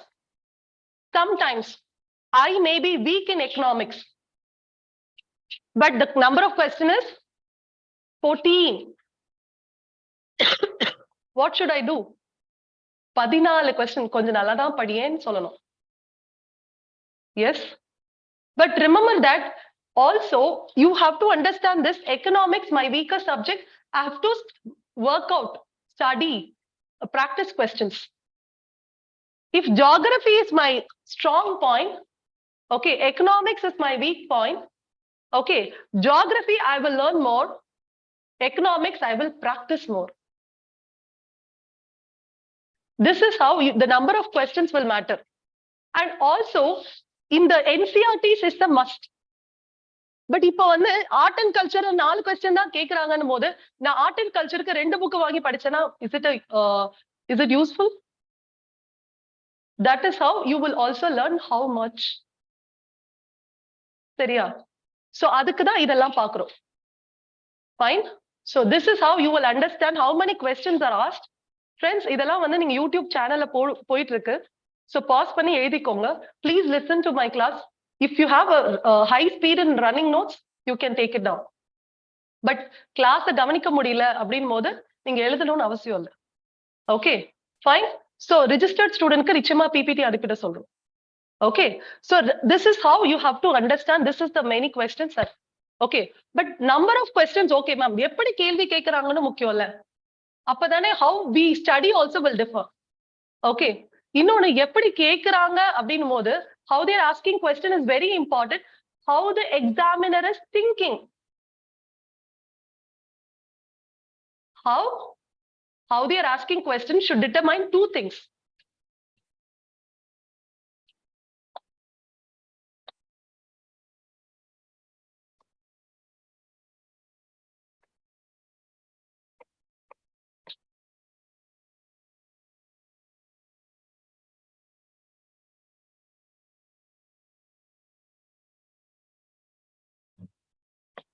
should determine two things. What is that? How examiner is thinking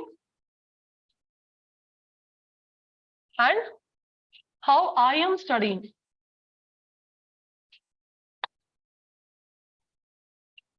Okay. Sometimes if you're not studying properly based on the question, streamline. If you're not able to think how the examiner is thinking, streamline. அதுக்கு இந்த how they are asking questionக்கு நீங்க எதை போய் பார்க்கணும்? Yes. That is how you will streamline this preparation. Okay. Then coming to the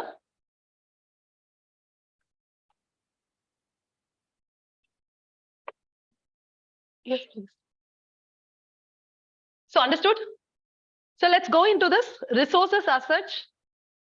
Friends, again, see, based on the subject, there are subparts. இப்ப chapters இருக்கும்ல, ஒரு bookல chapters இருக்கிற மாதிரி தான் இந்த ஏரியால எவ்வளவு கேட்டிருக்காங்கன்னு இருக்கு. இதுவும் again, it depends on the every year.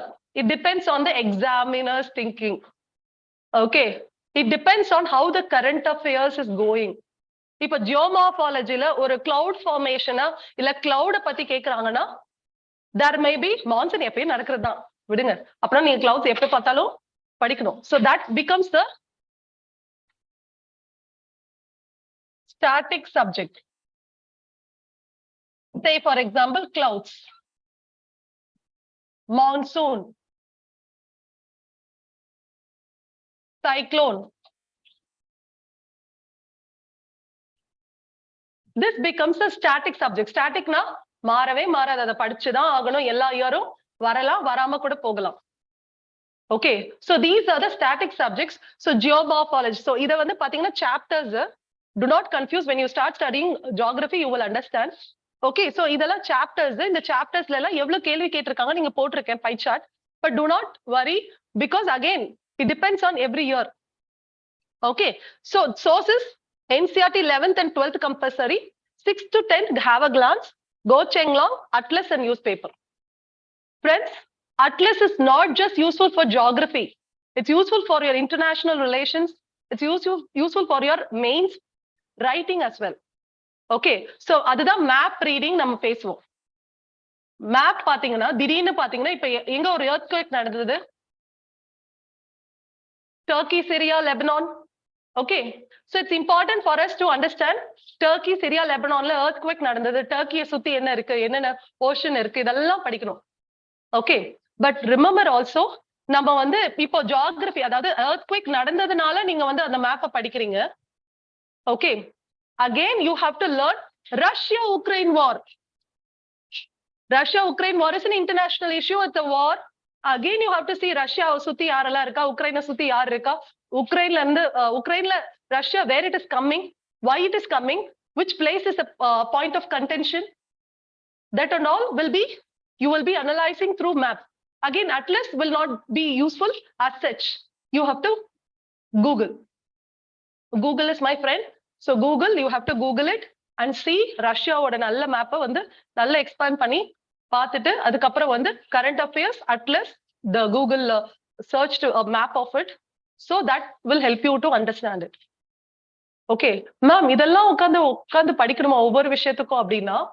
Friends, sometimes when you're relaxed or you not need to read something, you can do this. Okay, fine. Otherwise, sometimes current affairs compilations will help you. Okay, அது நான் வந்துடுறேன். So current affairsல monthly compilation, இல்லைன்னா weekly compilation, இல்லைன்னா daily compilation, நீங்க it is available. That also you have to read along with newspaper. Newspaper படிக்காம அதை படிக்க கூடாது, அதை மட்டும் படிச்சுட்டு நியூஸ்பேப்பரை விடவே கூடாது. நியூஸ்பேப்பர் படிச்சு you have to add with the current affairs compilation. Okay, you can source it from anywhere. Okay, so current affairs compilation will help you. Okay, use that for map reading as well. Okay, இப்ப Russia Ukraine வார் பத்தி படிக்கிறீங்கன்னா டக்குன்னு கூகுள்ல search பண்ணி Russia Ukraine மேப்பை டக்குன்னு பாத்துருங்க. பக்கத்துல என்னென்ன sea இருக்கு, என்னென்ன ocean இருக்கு, அதெல்லாம் பார்த்துட்டீங்கன்னா then it will be useful. So this is how you will learn geography.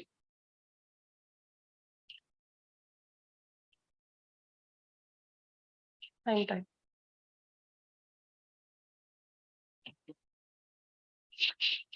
Okay. So art and culture, again, these are the books. Friends, these are the areas. These are the books or material or the source. Okay. இது வந்து நான் எப்படி நான் எடுத்திருக்கேன்னா, again, how frequent it is coming in last 5 years or last 10 years. Okay, அதுலதான் area வந்து இப்ப பாத்தீங்கன்னா Buddhism Jainism எப்ப பார்த்தாலும் ஒரு 2-3 கொஸ்டின் கேட்டுடுறாங்க. ஓகே, சோ புத்திசம் ஜெயினிசம் பெரிய மேட்டரே இல்ல. ஓகே, நீங்க படிச்சிடலாம். சோ அந்த மாதிரி ஃபெஸ்டிவல்ஸ் பத்தி கேக்குறாங்க. But festivals again which are there in the news. Okay, painting news, music news. Music வந்து ட்ரெடிஷ்னலா ஃபோக் மியூசிக் அந்த மாதிரி ஒரு லிஸ்ட் இருக்கும். ஆனாலும் லிஸ்ட் அப்படி நீங்க மகப் பண்ணணும்னு அவசியம் இல்லை. What ever it is reflecting in the current affairs that you have to read. Okay, but Buddhism Jainism like a static portion you have to read everything. Okay, ஏன்னா புத்திசம்னு ஒரு வார்த்தை வந்துட்டாலும் எங்க வேணாலும் கேட்கலாம்ல. And also it's not a big matter for you to learn all the aspects of Buddhism. There are different types of Buddhism. There are different Buddhist proponents. Like this, you have to study all this. Okay. And CCRT is the website. It's a government website. This is the book, old NCRTs. So old NCRT, that is history books, will contain cultural aspects. Okay. NCRT. This is a book. See, friends, again, I have prioritized. Okay. இது ரொம்ப முக்கியம், ரொம்ப முக்கியம், ரொம்ப முக்கியம். இதெல்லாம் least important. Okay, so அந்த மாதிரி ப்ரையாரிட்டைஸ் பண்ணிருக்கேன். It depends on how you learn. So Al Basham is a book. அதுல 2-3 கொஸ்டின் ஒரு தடவை கேட்டிருக்காங்க, அதனால போட்டிருக்கேன். அது நீங்க படிச்சாலும் படிக்கலைனாலும் அட்லீஸ்ட் இந்த புக்ஸ் ஆச்சும் படிச்சிருங்க. Okay, but remember this, how much you study is not important. How many times you study is very important.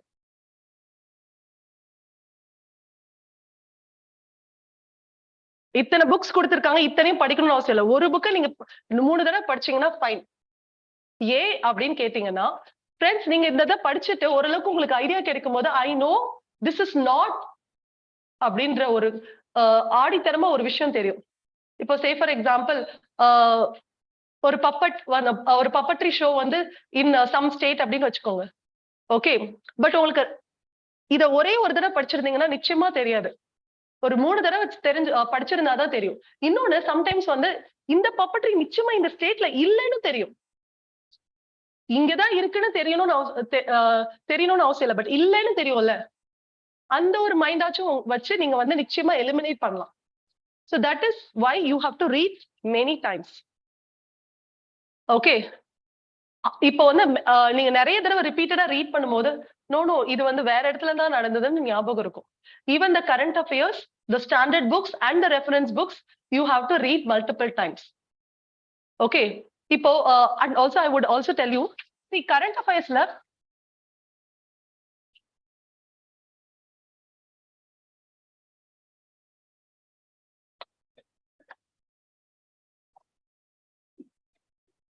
when I tell you how many times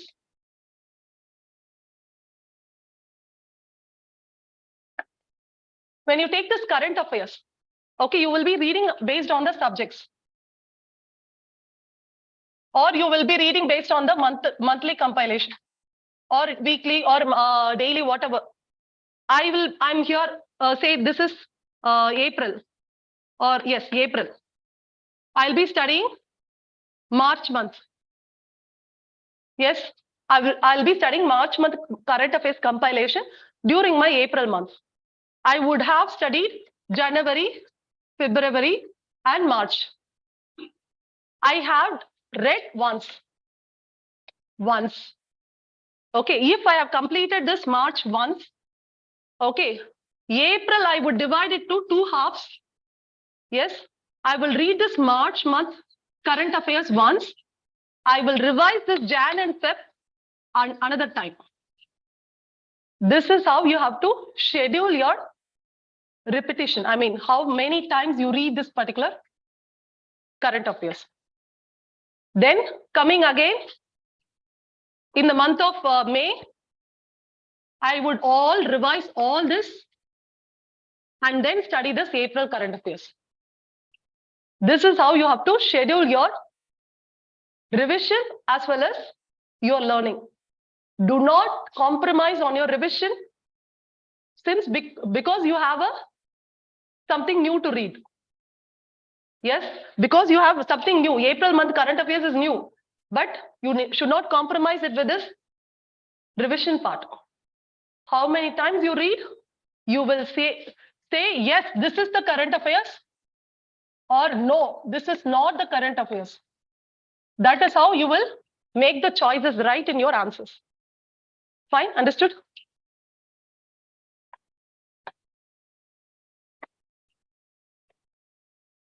And coming to this polity and governance, again, priority, this is the must.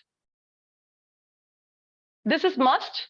And these are the additional reference books that you will be looking at. And these are the areas which have often come in news. And again, friends, this I wanted to tell you in addition. Friends, these are things which are there in the standard books. Say NCRT. It is also there in Lakshmikant, which is a reference book. What about this? Bills, judiciary, okay. Commissions and committees. This 1, 2. Okay, I will consider only this. Bills and committees. Where do I look at? This is the question that have to keep your mind boggling. 1, I will look at this monthly current affairs compilation. Bills, acts, okay, or rules, everything you will look at in the compilations, even the committees as such. Or go to the particular websites like PRS. It is a think tank which will help you have every bills and acts. You will also know the status, whether the bill is passed or whether the bill is pending. Like this, the status will be there. Okay, and also the summary of the bill. Friends, it's enough that you study the summary. Okay, it's enough you study the summary. Okay, and then about this committee again, the name of the person, the purpose of the committee, and if the report is published, the report as such, or otherwise, at least the name of the committee and the purpose of the committee. Okay, because the committee would have formed in 2024 or even in 2022. The report may come in 2026, but still you have to know about the committee. Fine. So this is how you will learn about this polity current affairs.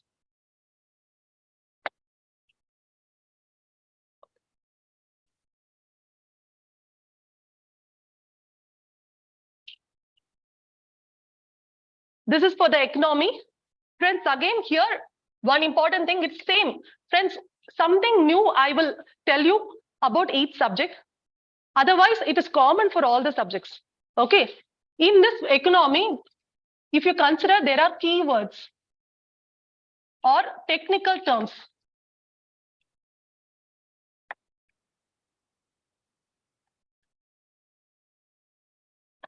Which you have to understand.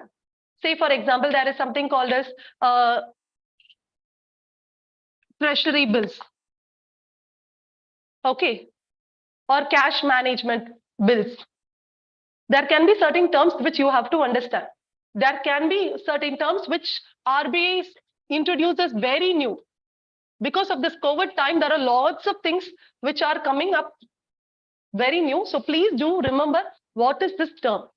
There are certain YouTube channels which just you type in TB explanation. You can get the explanation in pictorial terms.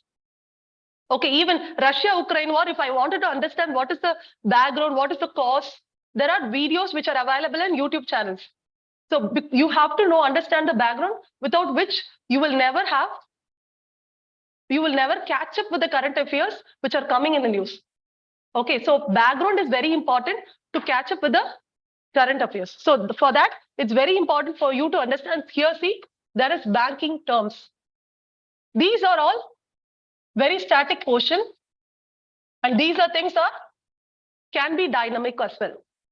Okay, so treasury bills is static, whereas certain instruments which are coming in the news can be dynamic as well. So you have to understand those portions. For recent budget, Indian budget there can be number of new pension funds that are introduced. So you have to understand about that.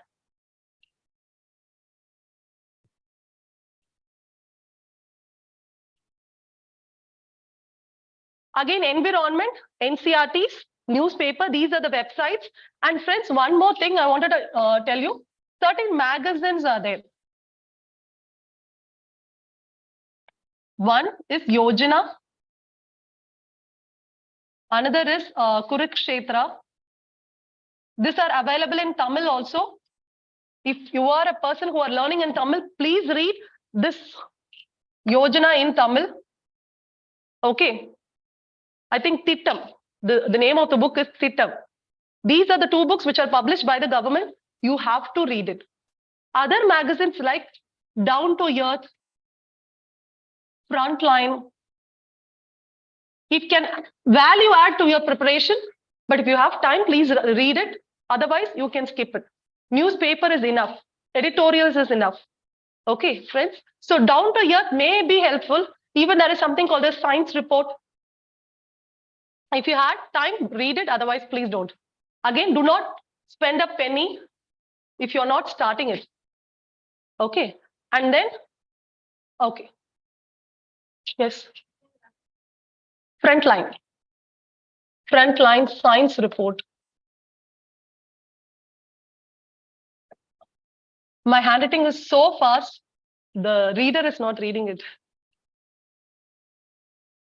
Okay. Yes. Then science and technology. Friends, again, these two subjects, environment and science and technology, is more or less dynamic portions only. Okay. So you just have to concentrate on the current affairs.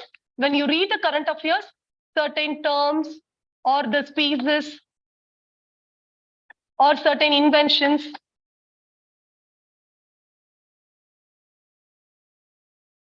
certain technology, certain institutions that may come in use, you please read the background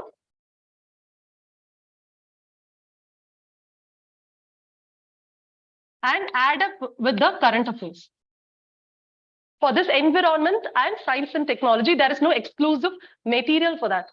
So I will tell you, environment, environment and science and technology, please don't run after material. Please don't run after the classes. It is important that you read current affairs compilation and then go back to the background work. Google is your friend. Fine. Then, and these are the areas, top to bottom, I have prioritized based on the number of questions they have asked. Okay, biotechnology. So based on this technology, they can ask you what is the application, the advantages, the disadvantages, the comparison. Say, for example, 5G is in use. They can ask you what is the difference between 4G and 5G, or even 3G to 5G. And then the current affairs. These are the portions. Friends, these are the PIB and the government websites. I would also recommend you to read here Sunset TV. Sunset TV is a YouTube channel, or it is a TV channel itself. Okay, watch the programs in Sunset TV. It is a combination of Lok Sabha and Rajya Sabha TV. Okay. Others, it depends on your thing. You can see Pudiya Talaimurai or whatever be. Again, friends, discard the politics in it. Only focus on your syllabus. Okay. And also, if you study all the debates are very important for you to look at for your personality test. Okay, say for example, there is a program on parliamentary bills in Sons of TV. There is something called as perspectives. There are certain opinions given in the perspectives. There are certain facts given in the perspectives. Opinion, keep it apart for your personality test. Take away the facts and the details alone. So this is how you will learn for this prelims. Okay, so these are the areas that are in current affairs. Again, friends, every subject, there is something called as current affairs. So you will be looking at it.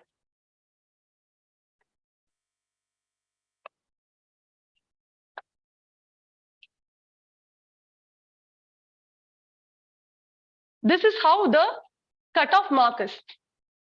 This is for 2021. Friends, see, there is a decline in the cutoff. So the competition is very huge. The question paper difficulty is very huge. But the one thing is the cutoff is going down. That is the one great thing that you have to understand. Okay, 98.32 is for forest service and 84.85 for civil service. Friends, remember there is almost 20 or 14 to 20 marks gap between the forest service. So you will be writing the same prelims. If you get a higher cutoff, if you get a higher mark than the cutoff for forest service, you will be clearing both forest service as well as civil services, provided you apply for both. Okay, there are certain people like BDS students cannot apply for forest service. Okay, so there are certain graduates can only apply for forest service. So when you apply, you will understand. Okay, so this is how the cutoff is. Okay, so it depends on the question paper difficulty, the number of applicants. Okay, and also remember how much people are getting. Okay.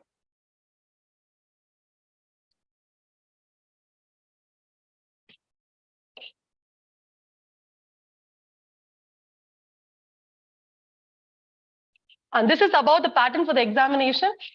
It's an offline exam. No, not like banking. It's not online. And two papers. One is GS, CSAT. And paper one has 100 questions, 80 questions for the paper two, which is CSAT. CSAT means Civil Services Aptitude Test. And total mark 200 plus 200, 400. So this is the into 2 into 2 point something 45. Yes, 2.45. So 400.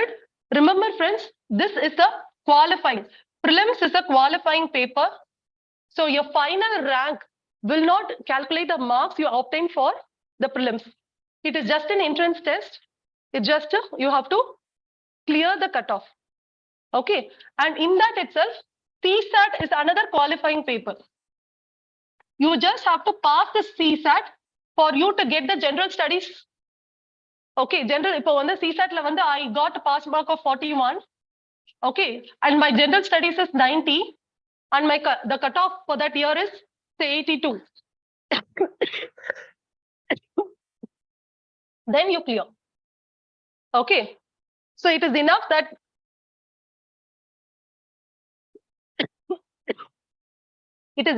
you clear above the pass mark. Then your general studies marks will be the qualifying aspect. Okay, and then you make it. And final marks will include only the mains and your interview marks. This is for our own. There are 9 subjects. Here it is for 275 marks. This 9 subjects in each contains 250 marks. And in this mains also, there are 2 papers which are qualifying, which you have to get passed. Which are they? English and the language paper.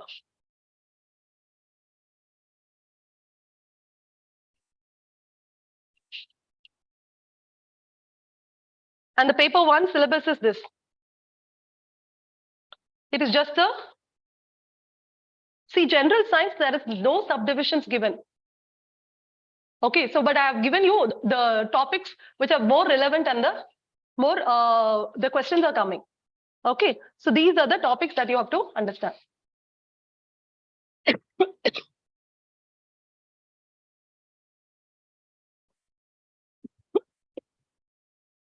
And the resource list, I've already told you.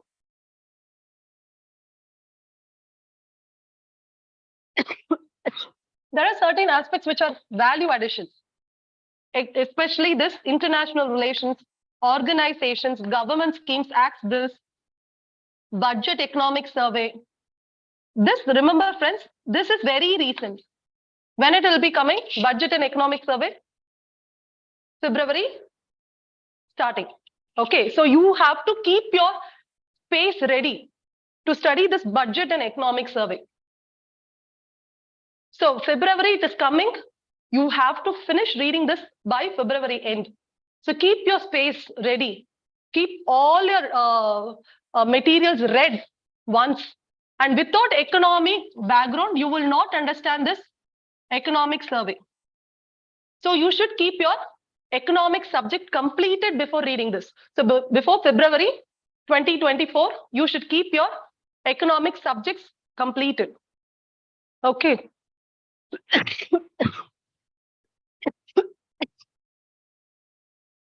And another important area which is coming up is agriculture.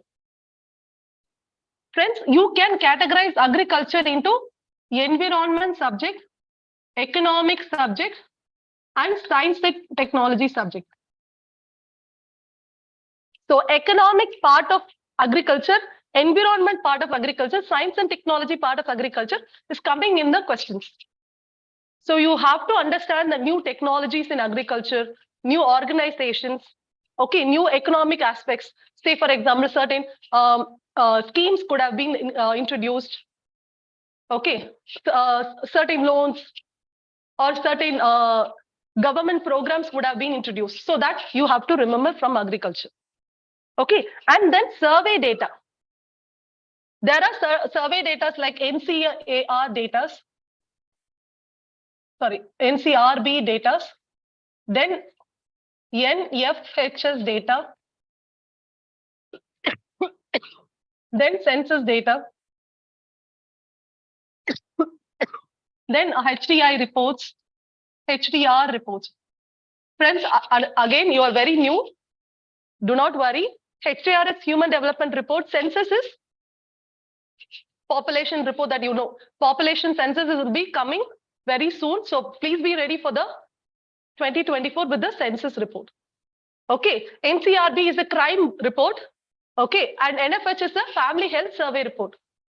So all these findings, certain facts you have to remember for both for your mains and prelims. So this is how you will study the survey data.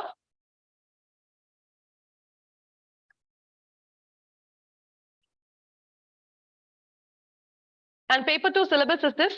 Friends, even if it is just a paper which is qualifying and you have to just get the pass mark, please do not ignore. I see many people not qualifying this paper and not making it.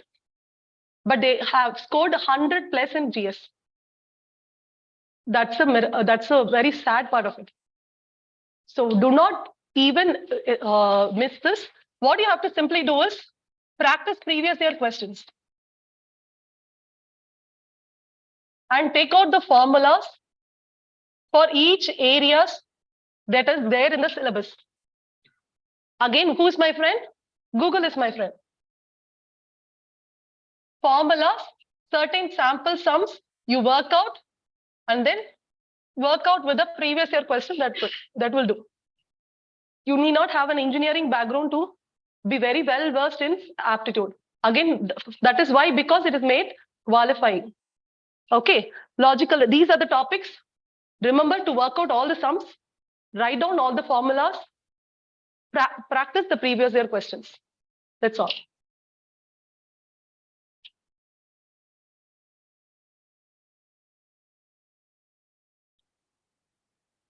And the checklist is this. This is the subdivisions of the CSAT paper. Okay, this is only for the aptitude part.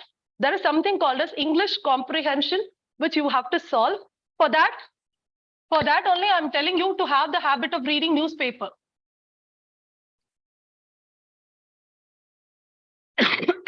So that you solve the comprehension smooth.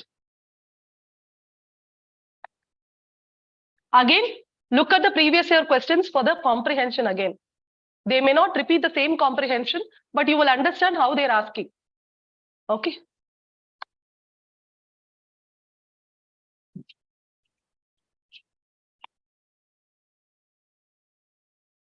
Note making, how you have to do note making?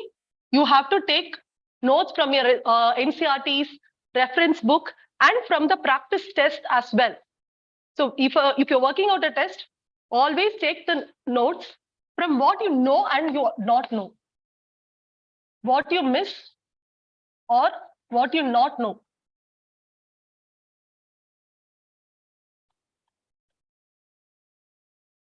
And what you have confused. And what is your strength and weakness. And the strength and weakness depends on the subject as well as the area. Okay, even if you have read Parliament as an area in the polity subject number of times, you may be confused. Depends on how the question's words are. சில நேர questionோட words வந்து confuse ஆகும் உங்களுக்கு. Okay, so remember that these are the notes you are taking from your practice test. So these two will be your part for the revision. So you will be solving question paper, you take notes from the question paper, you revise it number of times. Practice test itself is a notes for you. Okay, remember friends, this is the technique that I have followed. I've cleared all the prelims I'm giving. You have to learn the test papers like a book. Okay, because this is where you have done certain mistake, you have learned. Yes, then you have to notes of your analyzed mistakes and lessons learned.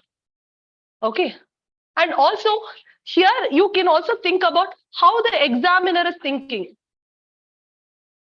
and what you have missed in studying or how better you have to study. The same NCRT books, how better you have to study, or the same Lakshmikant book, how better you have to study, how the examiner is thinking, how he is framing that particular the boxed item into a question, you have to analyze from this practice test. So all the lessons learned, you will be writing down in your notes. That is the takeaway that is you're taking from this notes. And informations for the paper 2, all formulas, important sample sums, and comprehension terms, and the previous year question worker, this I have told you. This is how you will write down the formulas in your notes. And the types of question, friends, remember there are statement-based questions, match the following questions. Direct questions are asked. Say, for example, the recent G20 meeting held in. Okay, so that is the direct questions. And the arrangement question, say from north to south, you have to arrange the name of the national parks. So this is how the questions are. Okay, in statement-based question, they can ask you G20 has been formed by this, like this the statement can be. So this is the statement question, this is the match, and this is the choose from many, and this is how the direct question is. Okay.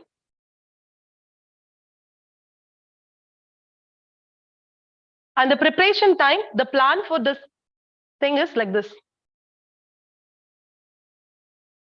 So this is April month.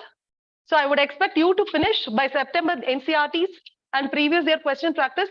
Maximum portion for both for your prelims and mains, you have to complete by December. Then it goes with practice test as well as the revision. This is how your time schedule have to be. And the prelim strategy is this. For solving each questions, use your notes. You have to recall your notes, see the choices, all the choices, and think like an examiner and give time for your intuition to work, and then presence of mind and solve the question paper. Okay, so presence of mind is very important for that. You have to sleep the previous day. Properly sleep the previous day, eat properly, then only the presence of mind will work. Sometimes the logic will work out. இது இங்க வராது அப்படின்ற logic work out ஆகும்.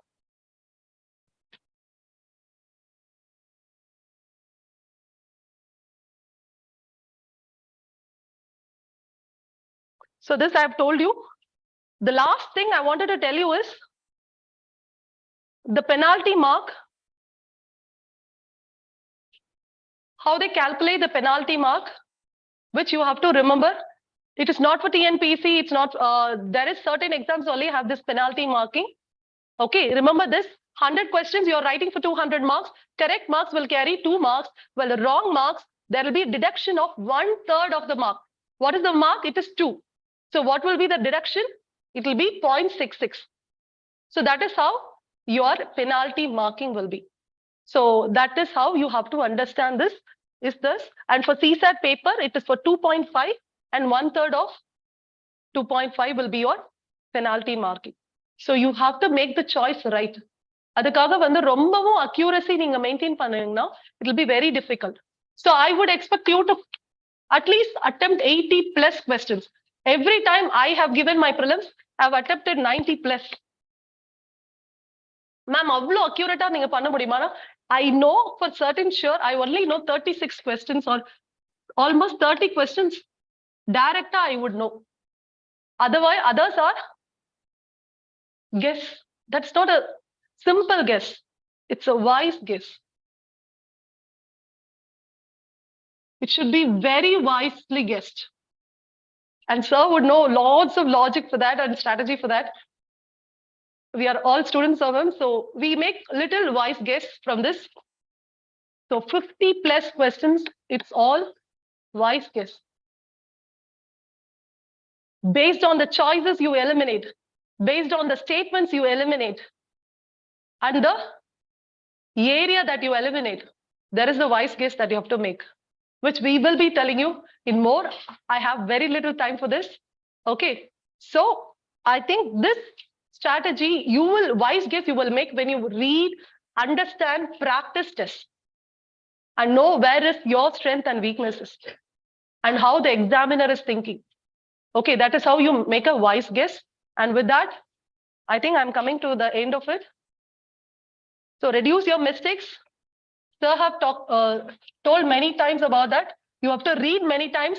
You have to understand how you are making mistakes. Whether it's a conceptual error, you have to go back, understand the term. If it's factual, mug it up. If it is silly errors, practice with your presence of mind. So these are the category of errors you have to understand, and you have to make your lessons.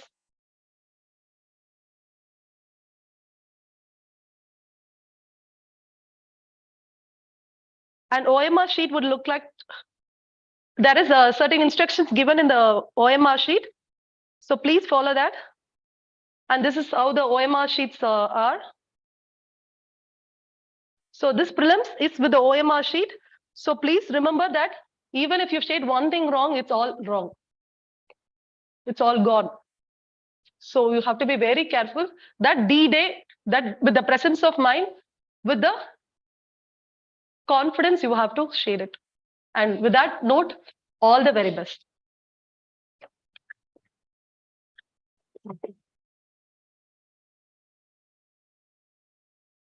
Thank you so much, Madhya ma'am.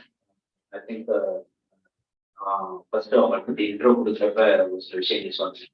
அது எல்லாமே வந்து yes, I am the one who's having that much rich experience in the field of civil service coaching officer, she was established. Maybe she presented presentation, PPT, content, almost on the brilliance of the day or complete or overview to know your body. Right? Let's start. The brilliance it's என்ன படிப்போம், எப்படி படிப்போம், எப்படி type of questions வரும், எந்த மாதிரியான ஒரு syllabus அதுல இருக்கு, அந்த ப்ரிலிம்ஸ் எக்ஸாமினேஷனுடைய ஸ்ட்ராட்டஜி என்ன, ப்ரிலிம்ஸ்க்கு என்ன மாதிரியான புக்ஸ் ரெஃபர் பண்ணும், என்ன மாதிரியான மேக்சின்ஸ் ரெஃபர் பண்ணும், எந்த ரிசோர்ஸஸ் ரொம்ப ஹெல்ப்ஃபுல்லா இருக்கும், எப்படி லிமிட்டடா நீங்க வச்சுக்கணும். ஆல்மோஸ்ட் அவங்களுடைய அந்த 10 வருஷத்துடைய மொத்த எக்ஸ்பீரியன்ஸையும் 1 மணி நேரத்துல ப்ரிலிம்ஸ் எக்ஸாம் தேவையான அவங்க சொன்ன ஒவ்வொரு வார்த்தைகளுமே golden rules. That's what I okay. So I hope இந்த ஃப்ரெஷர்ஸ்க்கு வந்து இது ஒரு மிகப்பெரிய லெவலில் வந்து ப்ரிலிம்ஸ்க்கான ஒரு ஐடியாஸ் Next session வந்து again ஒரு great resource person நம்மளுடைய Prabhakar sir please. Prabhakar sir நல்ல நல்ல பழக்கடிதத்தோட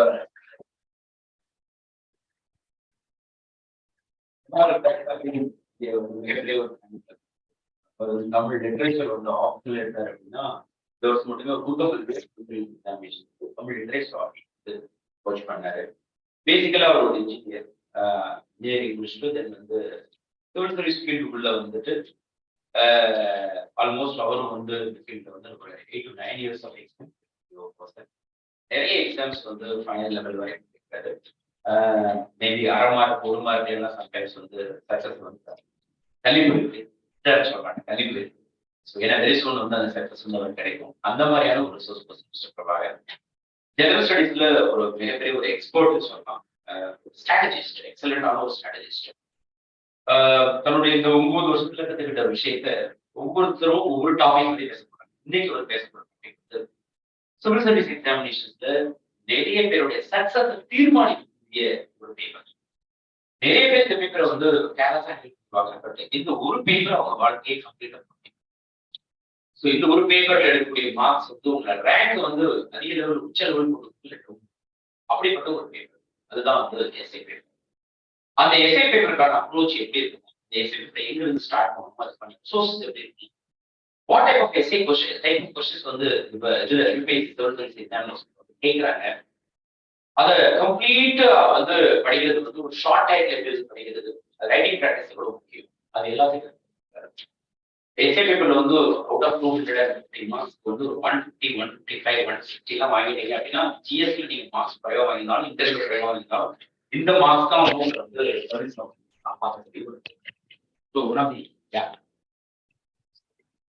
ஸோ எஸ்ஏ பேப்பருடைய முக்கியத்துவத்தை பத்தியும், எஸ்ஏ பேப்பரை எப்படி அப்ரோச் பண்றதை பத்தியும், எஸ்ஏ பேப்பருக்கான ரிசோர்சஸ் பத்தியும் நம்மளுடைய பிரபாகர் சார் வந்து இன்னைக்கு அடுத்த ஒரு மணி நேரம் டிஸ்கஸ் பண்ண போறார். அதனைத் தொடர்ந்து அடுத்து வரப்போறவர் deputy commissioner income tax department mister Nedumaran IRS வந்து is going to join with us. Okay, so கடந்த 2 செஷனுமே ஒரு மிகப்பெரிய ஒரு ஐ ஓப்பனராக வந்திருக்கும்.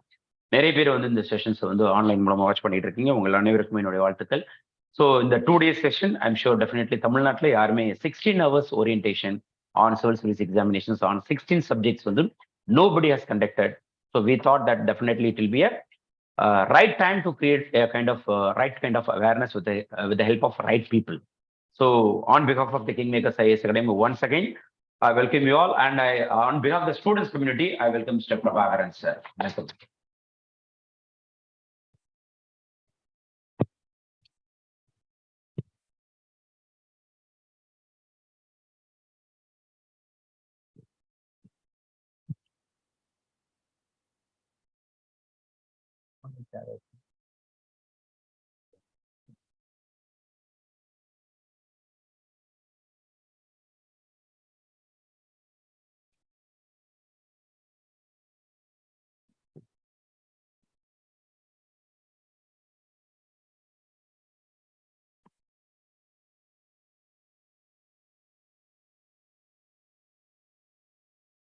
Good morning all. Good morning. I am Prabhakaran. So இன்னைக்கு நம்ம பார்க்க போகிறது ஃபர்ஸ்ட் டாபிக் என்னுடைய பார்ட்டில் எஸ்ஏ. இதுக்கு முன்னாடி இதை brief overview of civil service and how to approach the prelims. Hope you got a lot of inputs from those. இப்போ நம்ம டைரக்டா எஸ்ஏ அப்படின்னு ஒரு பார்ட் போகிறோம். So here in Tamil Nadu most of the civil service aspirant preparing TNPSCs, very few are preparing UPSC. கரெக்டா? டிஎன்பிஎஸ்சிக்கு அதிகமான பேர் எழுதுவாங்க. TNPSC number of peoples writing in TNPSC per year lakhs இருக்கும்.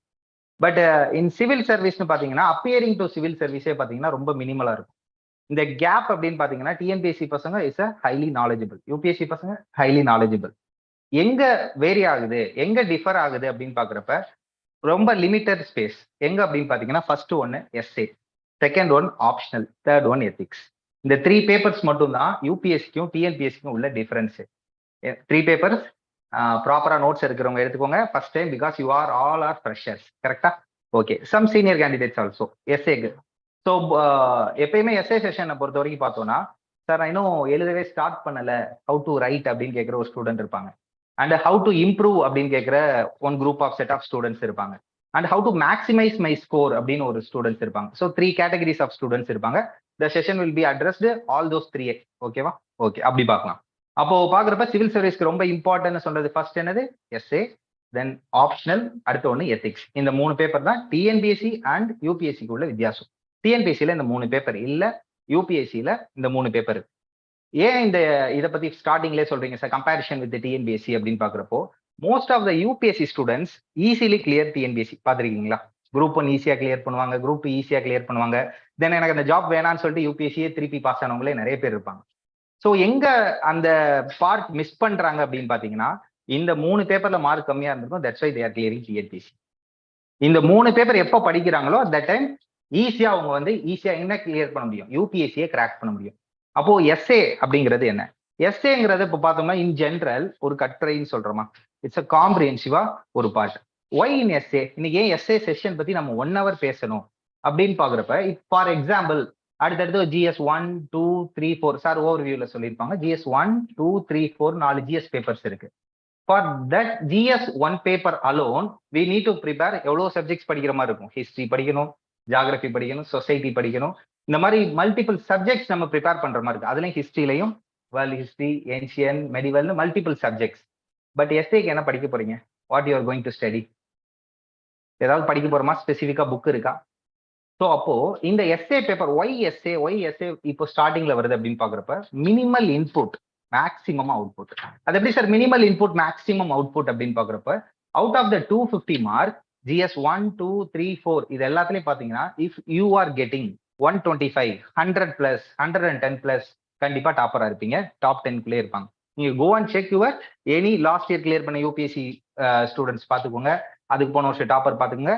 ஜிஎஸ் 1, 2, 3 இந்த பேப்பர்ல எல்லாம் பாத்தீங்கன்னா 120, 120, 125. That means 50% of the marks எடுத்தா யூ ஆர் இன் டாப் 10ல இருப்பீங்க. பட் எஸ்ஏல மட்டும் பாத்தீங்கன்னா எப்படி இருப்பாங்கன்னா, அவுட் ஆஃப் 250 மினிமமா 130+ இருப்பாங்க, 140+ இருப்பாங்க, 150+ இருப்பாங்க, 160+ இருப்பாங்க. அப்போ this is a paper you can get 50% mark. This is one of the paper. அதே மாதிரி ஆப்ஷனலும் பாத்தீங்கன்னா 50% எடுக்க முடியும். தட்ஸ் வை ஐ இன்சிஸ்ட், நீங்க யூபிஎஸ்சி கிளியர் பண்ணா இந்த 2 பேப்பர் எக்ஸ்ட்ரானரியா பெர்ஃபார்ம் பண்ணி தான் ஆகும். மற்ற பேப்பர்ல பெர்ஃபார்ம் பண்ண கூடாதுங்கிறது மீனிங் இல்லை. எவ்வளவு எழுதினாலும் நீங்க டாப்பர்ஸ் அனாலிசிஸ், பிகாஸ் சார் சொன்ன மாதிரி ஸ்ட்ராட்டஜிஸ்ட் அண்ட் அனலிஸ்ட் தான் நாங்க. அப்போ அந்த அனலைஸ் பண்றப்ப 50% எங்கடா மார்க் போடுறாங்க அப்படின்னு பாக்குறப்ப, ஃபார் எக்ஸாம்பிள் உங்களுடைய 12th ஸ்டாண்டர்ட் எடுத்துக்கோங்க. If you are going to join medical, இப்போ நீட்டுக்கு முன்னாடி ஆர் இன்ஜினியரிங் பெரும்பாலான பேர் இப்போ முடிச்சிருக்கீங்க, அதனால சொல்றேன். அப்போ பாத்தீங்கன்னா கட் ஆஃப் ஒன்னு டிட்டர்மின் பண்ணுவாங்க. அது எதை பொறுத்து டிட்டர்மின் பண்ணுவாங்க? Mathematics, biology. அப்போ போயிட்டு நீங்க எஸ் பிசிக்ஸ், கெமிஸ்ட்ரி. அப்போ நீங்க தமிழ் இங்கிலீஷ்ல நிறைய மார்க் வாங்கி என்ன ஆக போகுது? ஸோ அப்போ இருக்கிறதுலே என்ஜினியரிங் சேரணும் அப்படின்னா பிஃபோர் தட் என்ட்ரன்ஸ், இப்போ நீட்டுக்கு முன்னாடி மெடிக்கல் சேரணும்னா பயாலஜில ஸ்கோர் அதிகமாகணும், 50% வெயிட்டேஜ். தட்ஸ் வை அதே மாதிரி தான் இங்க வந்து இந்த 3 பேப்பர்ஸ்ல மார்க் அதிகமாகணும். சரி, இதுதான் இம்பார்ட்டன்ட். அதாவது என்னது, மினிமலா இன்புட் போடலாம், அவுட்புட் எப்படி வரும்? 50% வரும். நம்ம ஸ்டூடெண்ட்ஸே பாத்தீங்கன்னா, என்னுடைய ஸ்டூடெண்ட்ஸே இப்போ எஸ்ஏல லாஸ்ட் இயர் வாங்கினவங்க ஹையஸ்ட் மார்க் 158 அவ்வளவு வாங்கியிருக்காங்க. 158 we can get. Last time வாங்கினவங்க 148, 150 இந்த ரேஞ்சில் வாங்கியிருக்காங்க. ஸோ ஆல் இண்டியா லெவல்ல இந்த எஸ்ஏக்கு என்ன ஒரு மித் இருக்குன்னா, ஒரு டெம்ப்ளேட்குள்ள நம்மளை உட்கார வைப்பாங்க. ஒரு மித் அப்படிங்கிறப்போ, for example I am essay faculty means, நான் ஒரு எஸ்ஏ இப்படிதான் எழுதணும்னு ஒரு ஆர்டிஃபிஷியலான டெம்ப்ளேட்ல உட்கார வைப்பாங்க. அப்படி டெம்ப்ளேட்ல உட்காரக்கூடாது. அதுதான் என்னோட ஃபர்ஸ்ட் ஸ்ட்ராட்டஜி. அப்ப என்ன sir, each and every persons உங்களுக்குன்னு ஒரு இண்டிவிஜுவாலிட்டி ஒன்று இருக்கும். இண்டிவிஜுவாலிட்டின்னு சொல்றது உங்களுடைய இமேஜினரி ஸ்கில்லா இருக்கலாம், ஒரு ஆர்டிகுலேஷன் இருக்கலாம். உங்க ஊரை பத்தி சொல்லுங்க அப்படின்னு சொல்லுவாங்க. அப்போ உங்க ஊரை பத்தி சொல்றப்ப எப்படி நீங்க ஒரு என்ஜாயபிளா சொல்லுவீங்க? என் ஊர் இந்த டிஸ்ட்ரிக்ட்ல இருக்கு சார், என் ஊர்ல இவங்கெல்லாம் பெரிய ஆள் இருக்காங்க சார், இந்த மாதிரி ஃப்ரீடம் ஃபைட்டர் இருக்காங்க, இல்ல இந்த மாதிரி ஃபாரஸ்ட் இருக்கு, இந்த மாதிரி அனிமல்ஸ் இருக்கு, இல்ல இந்த மாதிரி எக்கனாமிக் ஆக்டிவிட்டி இருக்குன்னு நம்ம ஊரை பத்தி பேசுறப்ப எல்லாரும் ஒரே மாதிரி சொல்லக்கூடாது. அதே தான் நான் சொல்றேன், ஊரை பத்தி சொல்லி தரேன், எஸ்ஏ அபவுட் யுவர் நேட்டிவ் அப்படின்னு கேட்டுட்டு, யுவர் நேட்டிவ் பிளேஸ்னு கேட்டுட்டு இப்படிதான் எழுதணும் ஒரு டெம்ப்ளேட் கொடுத்தேன்னு வச்சுக்கோங்க, எல்லாரும் ஒரே மாதிரி தான் எழுதுவீங்க. தட்ஸ் வை உங்க எக்ஸ்பிரஷன்ங்கிறது ஒருத்தவங்களுக்கு வேரி ஆகும். அப்போ இந்த எஸ்ஏ அப்படிங்கிற ஒரு விஷயத்த பாத்தீங்கன்னா, இது வந்து ஒரு ஷார்ட் டேர்ம்ல நம்மளால இம்ப்ரூவ் பண்ணவோ எழுதுறதோ அப்படிங்கிறது முடியாது. It need a somewhat time மத்த எல்லாத்த விட. எப்படி சார் அப்படின்னு கேட்டீங்கன்னா, இப்போ காந்தி அப்படின்னு எடுத்துக்கலாம். நம்மளுடைய சிலபஸ்ல மாடர்ன் இந்தியா அப்படின்னா, காந்தி பத்தி இன்னைக்கு மார்னிங் ஒரு 9 o'clock செஷன் ஆரம்பிச்சேன்னா 1 o'clock செஷன் வரைக்கும் எடுத்தேன்னா நம்ம சிலபஸ் ஓரியண்டா ஆல்மோஸ்ட் கவர் பண்ணிடலாமா? ஒரு 3 hours 4 hours உட்காந்து கம்ப்ளீட் பண்ணிடலாம். காந்தியை பத்தி ஃபுல்லா படிக்கிறதுக்கு பல மாசம் ஆகலாம். பட் நம்ம சிலபஸ் ஓரியன்டா ஓகே சார் பேசிக் படிக்கிறது. பட் எஸ்ஏ அப்படிங்கறத இன்னைக்கு 9 o'clock வந்துட்டு 1 o'clock நான் வெளியில போறப்ப எஸ்ஏ எழுதிடுவேன் சார் அப்படின்னா முடியாது. ஸோ எஸ்ஏ அப்படிங்கிறத இன்னைக்கு நம்ம எழுத ஆரம்பிக்கிறப்பதான் we will identify our mistake. எனக்கு எழுதவே வர மாட்டேங்குது, எனக்கு பேனா பிடிக்கவே வர மாட்டேங்குது, ஒரு பேஜுக்கு மேல எழுத முடியல, 2 பேஜுக்கு மேல எழுத முடியல. அப்ப யூபிஎஸ்சினா எத்தனை பேஜ் எஸ்ஏ எழுதணும், எத்தனை கொஸ்டின்ஸ் கேட்பாங்க, இப்படி ஒரு செட்டப்பா நம்ம உள்ள போறப்ப பார்ப்போம்.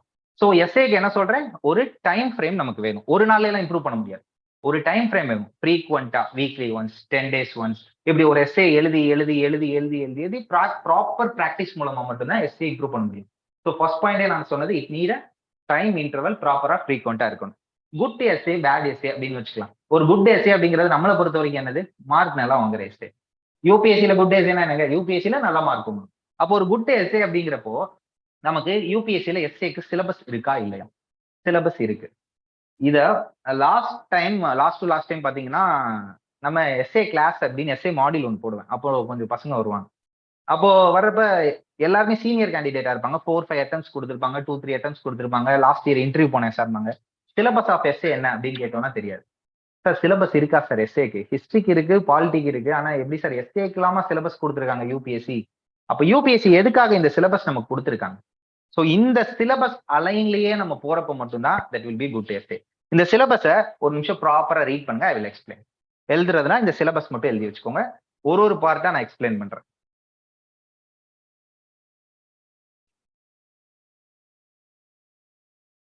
So candidate may be required to write essay on multiple topics. First என்ன சொல்லியிருக்காங்க, நம்ம ஒரு சிவில் சர்வெண்டா போகணும்னா நமக்கு என்ன தெரியணும், மல்டிபிள் டாபிக்ஸ்ல எஸ்ஏ எழுத தெரியணும். செகண்ட் என்ன அப்படின்னு பாத்தீங்கன்னா, expected to keep closely to subject.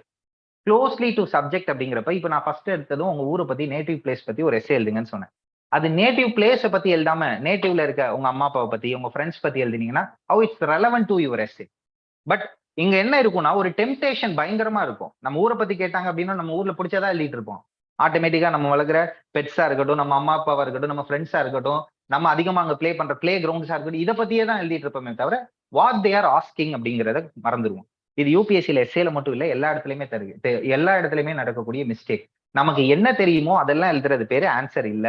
நல்லா மைண்ட்ல வச்சுக்கோங்க. கேள்விக்கு பதில் எழுதுறது ஆன்சர். கொஸ்டின் என்ன கேட்டிருக்காங்களோ அதுக்கு மட்டும் தான் நம்ம அட்ரஸ் பண்ணுமே தவிர நமக்கு தெரிஞ்சது எல்லாத்தையும் எழுதிடக்கூடாது. இப்போ சேம் ஒரு ஈஸியான பார்ட்டுக்கு வரேன். காந்தி பத்தி, காந்தியோட ஃப்ரீடம் ஸ்ட்ரகிள் சொல்லுங்க அப்படின்னு ஒரு கொஸ்டின் கேட்டாங்கன்னா, காந்தியோட ஃப்ரீடம் ஸ்ட்ரகிள்ல தான் என்னென்ன அவங்க பார்ட்டிசிபேஷன் சொல்லணுமே தவிர காந்தி யாரு, எங்க பிறந்தாங்க, எப்படி இருந்தாங்க, இதெல்லாம் பத்தி நம்ம சொல்லக்கூடாது. So too specific to the question, அந்த கொஸ்டினுக்கு ப்ராப்பரா இருக்கணும். அதான் closely to the subject essay. அதை arrange their ideas in orderly fashion. இதை நம்ம காந்தி பத்தி ஒரு எஸ்ஏ எழுதுங்க அப்படின்னு கேட்கறேன்னு வச்சுக்கோங்க. ஃபர்ஸ்ட் எடுத்தது என்ன எழுதுவோம், Gandhi is father of nation sir அப்படின்னு ஸ்டார்டிங்லேயே எழுதி காந்தியை பத்தி இந்த ஃபைட் சார், அந்த ஃபைட், கடைசியில வந்து ஃப்ரீடம் கிடைச்சிருச்சு சார், கடைசியில எப்படி ஆயிடுச்சு சார் காந்தி, இதுதான் எழுதுவோம். இது ஆர்டர்லி ஃபேஷனா? அப்போ ஆர்டர்லி ஃபேஷன்னா நம்ம ஒரு ஆர்டர் அப்படின்னு ஒன்று எடுத்துக்கணும். இப்போ எக்ஸாம்பிளுக்கு இன்னைக்கு செமினார் வர்றீங்க. செமினார் வரப்ப ஃபர்ஸ்ட் எடுத்ததுமே ஃபர்ஸ்ட் கிளாஸே how to approach UPSC, UPSC ஒரு விவே கொடுக்காம டைரக்டா நான் எஸ்ஏ கிளாஸ் வச்சிருந்தேன்னா எப்படி இருந்திருக்கும், ஜம்ப் பண்ணியிருந்தேன். என்ன எடுக்கிறார், வந்தாரு சார் எஸ்ஏன்னு ஒரு சப்ஜெக்ட் இருக்காரு, எடுக்கிறாரு. அப்போ ஒரு ஆர்டர்லி ஃபேஷன் அப்படிங்கிறப்ப ஃபர்ஸ்ட் ஒரு அவுட்லுக் கொடுக்கணும். அதுக்கப்புறம் ஃபர்ஸ்ட் ப்ரிலிம்ஸ் பத்தி பேசணும். அடுத்து மெயின்ஸ்ல ஒரு இம்பார்ட்டன்டான சப்ஜெக்ட்ஸ் பத்தி பேசணும். இப்படி ஒரு ஆர்டர்லி ஃபேஷனா போகணுமா? நான் இப்போ எஸ்ஏ கிளாஸ் ஸ்டார்ட் பண்ணோன்னே டேரக்டா எஸ்ஏவா? அப்போ எஸ்ஏ பத்தி என்ன பண்ணேன், ஒரு இன்ட்ரோடக்ஷன், எஸ்ஏனா என்ன அப்படிங்கிற மாதிரி பேசணும். அடுத்து why we need essay in civil service, especially ஏன் இப்போ எடுக்கிறோம் அப்படிங்கிற இம்பார்ட்டன்ஸ் பத்தி சொன்னேன். Sir minimal input maximum output கிடைக்கும். அதுக்கப்புறம் என்ன பண்றோம், குட் எஸ்ஏ அப்படின்னு வரும். குட் எஸ்ஏக்கு சிலபஸ். இந்த ஆர்டர் ஃபேஷன் இருக்கு பாத்தீங்களா, இந்த ஆர்டர்லி ஃபேஷன்ல நமக்கு என்ன ஒரு ஆர்டிகுலேட் வேணா பண்ண தெரியும். பெரும்பாலான இடத்துல பார்த்திருப்பீங்க, நம்மளே பெரிய இடத்துல ஒரு செமினார் எடுத்திருப்பீங்க, இல்ல அட்லீஸ்ட் ஒரு காலேஜ் ஆர் ஃப்ரெண்ட்ஸ்குள்ள சொல்லி கொடுத்துருப்பீங்க. உங்க ஃப்ரெண்ட்ஸ்குள்ள சொல்லி கொடுக்குறப்பே பாத்தீங்கன்னா யார் சொல்லி கொடுக்குறது நல்லா புரியுதுன்னு பாருங்க. அதே மாதிரி டீச்சர்ஸ் நிறைய பேர் பார்த்திருப்பீங்க. எந்த டீச்சர் இவர் ஃபேவரட் டீச்சரா இருப்பாங்கன்னு யோசிச்சு பாருங்க. அந்த ஆர்டர்லி ஃபேஷன் இருக்கும். ஏன் அப்படின்னா அவங்க சொல்ல வர்ற கண்டென்ட்டோட டெலிவரன்ஸ் வந்து நமக்கு ஈஸியா அண்டர்ஸ்டாண்ட் ஆகும். எப்ப ஆர்டர்லி ஃபேஷன், அப்பதான் ஒரு கண்டினியூட்டி இருக்கும். சம்மந்தமே இல்லாம இடையில ஒரு ஜம்ப் அடிச்சுட்டு அங்கிருந்து ஒன்று ஜம்ப் அடிச்சுட்டே இருந்தோம்னா நமக்கு அந்த ஒரு ஃப்ளோவே இல்லாம போயிடும். That is a orderly fashion. அதுக்கப்புறம் என்ன சொல்லியிருக்காங்க, கன்சைஸ். என்ன கேட்கறாங்களோ அதை எழுதுறது, திருப்பி to the point. Effective and exact expression அப்படிங்கிறது நம்ம இட்ஸ் எஸ்ஏங்கிறது எப்படி இருக்கும்னா பாருங்க, ஒரு புக்கு படிக்கிற மாதிரி இருக்கும். நிறைய பேர் புக்கு படிக்காதவங்க இருந்தீங்க அப்படின்னா, புக்குனா ஒரு நாவல் புக்கோ ஏதோ ஒன்று, ஒரு மூவி பாக்குற மாதிரி இருக்கும். இது எல்லாமே ஒரு ஆர்ட் ஃபார்ம். ஒரு மூவி பாக்குறப்ப பாத்தீங்கன்னா எப்படி இருக்கும், நமக்கு ஃபர்ஸ்ட் ஹீரோ ஹீரோயின் எல்லாரையும் ஒரு இன்ட்ரோ கொடுப்பாங்க, அதுக்கப்புறம் ஒரு ஷாக் வைப்பாங்க, அதுக்கப்புறம் அதுல ஒரு ட்விஸ்ட் வைப்பாங்க. அந்த எக்ஸ்பிரஷன்ஸ் ஒரே எக்ஸ்பிரஷன்ல இருக்காது. கிளாஸ் ஸ்டார்டிங்ல இருந்து கிளாஸ் எண்ட் வரைக்கும் நான் அப்படியே பேசிட்டே இருக்கேன் இல்ல இருந்தேன்னா யாரும் கிளாஸ் கவனிக்க மாட்டாங்க. So the change of expression மாறிட்டே இருக்கணும் to the content. To that அந்த இடத்துக்கு என்ன நமக்கு தேவைப்படுதோ அதுக்கு ஏற்ற மாதிரி மாத்தணும். இப்போ மூவி சொன்னேன் பாத்தீங்களா, அழுகிற வர மாதிரி இருக்கும், சேடா இருக்கா அந்த இடத்துல சேடை ஃபீல் பண்ண வைப்பாங்க, ஒரு ஹாப்பியா இருக்கும், எல்லா எமோஷன்ஸும் கலந்ததா இருக்கும் பாத்தீங்களா. இப்போ இந்தியா பத்தி ஒரு எஸ்ஸே கேட்டாங்கன்னா கண்டிப்பா இந்தியா வந்து ஒரு நல்ல கண்ட்ரி, அதுல ஏதாவது சேஞ்ச் இருக்கா இல்ல, இதை நீங்க ஃபர்ஸ்ட் மைண்ட்ல வச்சுக்கணும். என்ன அப்படின்னா, சார் இந்தியா பத்தி எனக்கு பிடிக்காது சார், தமிழ்நாடு பத்தி எனக்கு பிடிக்காது சார், இந்த லீடர் பத்தி எனக்கு பிடிக்காது, என்விரான்மெண்ட் பத்தி பிடிக்காது, எக்கனாமிக்ஸ் பத்தி பிடிக்காது, இது இல்ல. இந்த டோனை தான் உங்களுக்கு இங்க யூபிஎஸ்சியில செக் பண்றாங்க. எஸ்ஏங்கிற ஆஸ்பெக்ட்ல உங்களோட மைண்ட் செட் என்ன, நீ எப்படிப்பட்ட கேரக்டர், நீ அட்மினிஸ்ட்ரேஷனுக்கு கரெக்டா இருப்பியா, நீ ஒரு ஆபீசர் ஆவியா, இது எல்லாத்தையும் செக் பண்றத ஒரு பார்ட் தான். இது எல்லாத்தையும் எப்படி செக் பண்றாங்க, சப்ஜெக்ட்குள்ளேயே கரெக்டா இருக்கியா, கன்சைஸா எழுதுறியா, கரெக்டான எக்ஸ்பிரஷன் கொடுக்குறியான்னு. ஏன்னா நிறைய பேருக்கு நம்ம என்ன பண்ணிருப்போம்னா, எப்பயுமே வந்து ராங்லி ஃபேஷன்ஸ் இல்லாட்டினா ஒரு நெகட்டிவ் ஆஸ்பெக்ட் அப்படிங்கிறது டக்குன்னு மைண்ட்ல உட்காரும். அந்த பாசிட்டிவ் ஃபேக்ட் அப்படிங்கிறது நம்ம மைண்ட்ல உட்காரவே உட்காராது.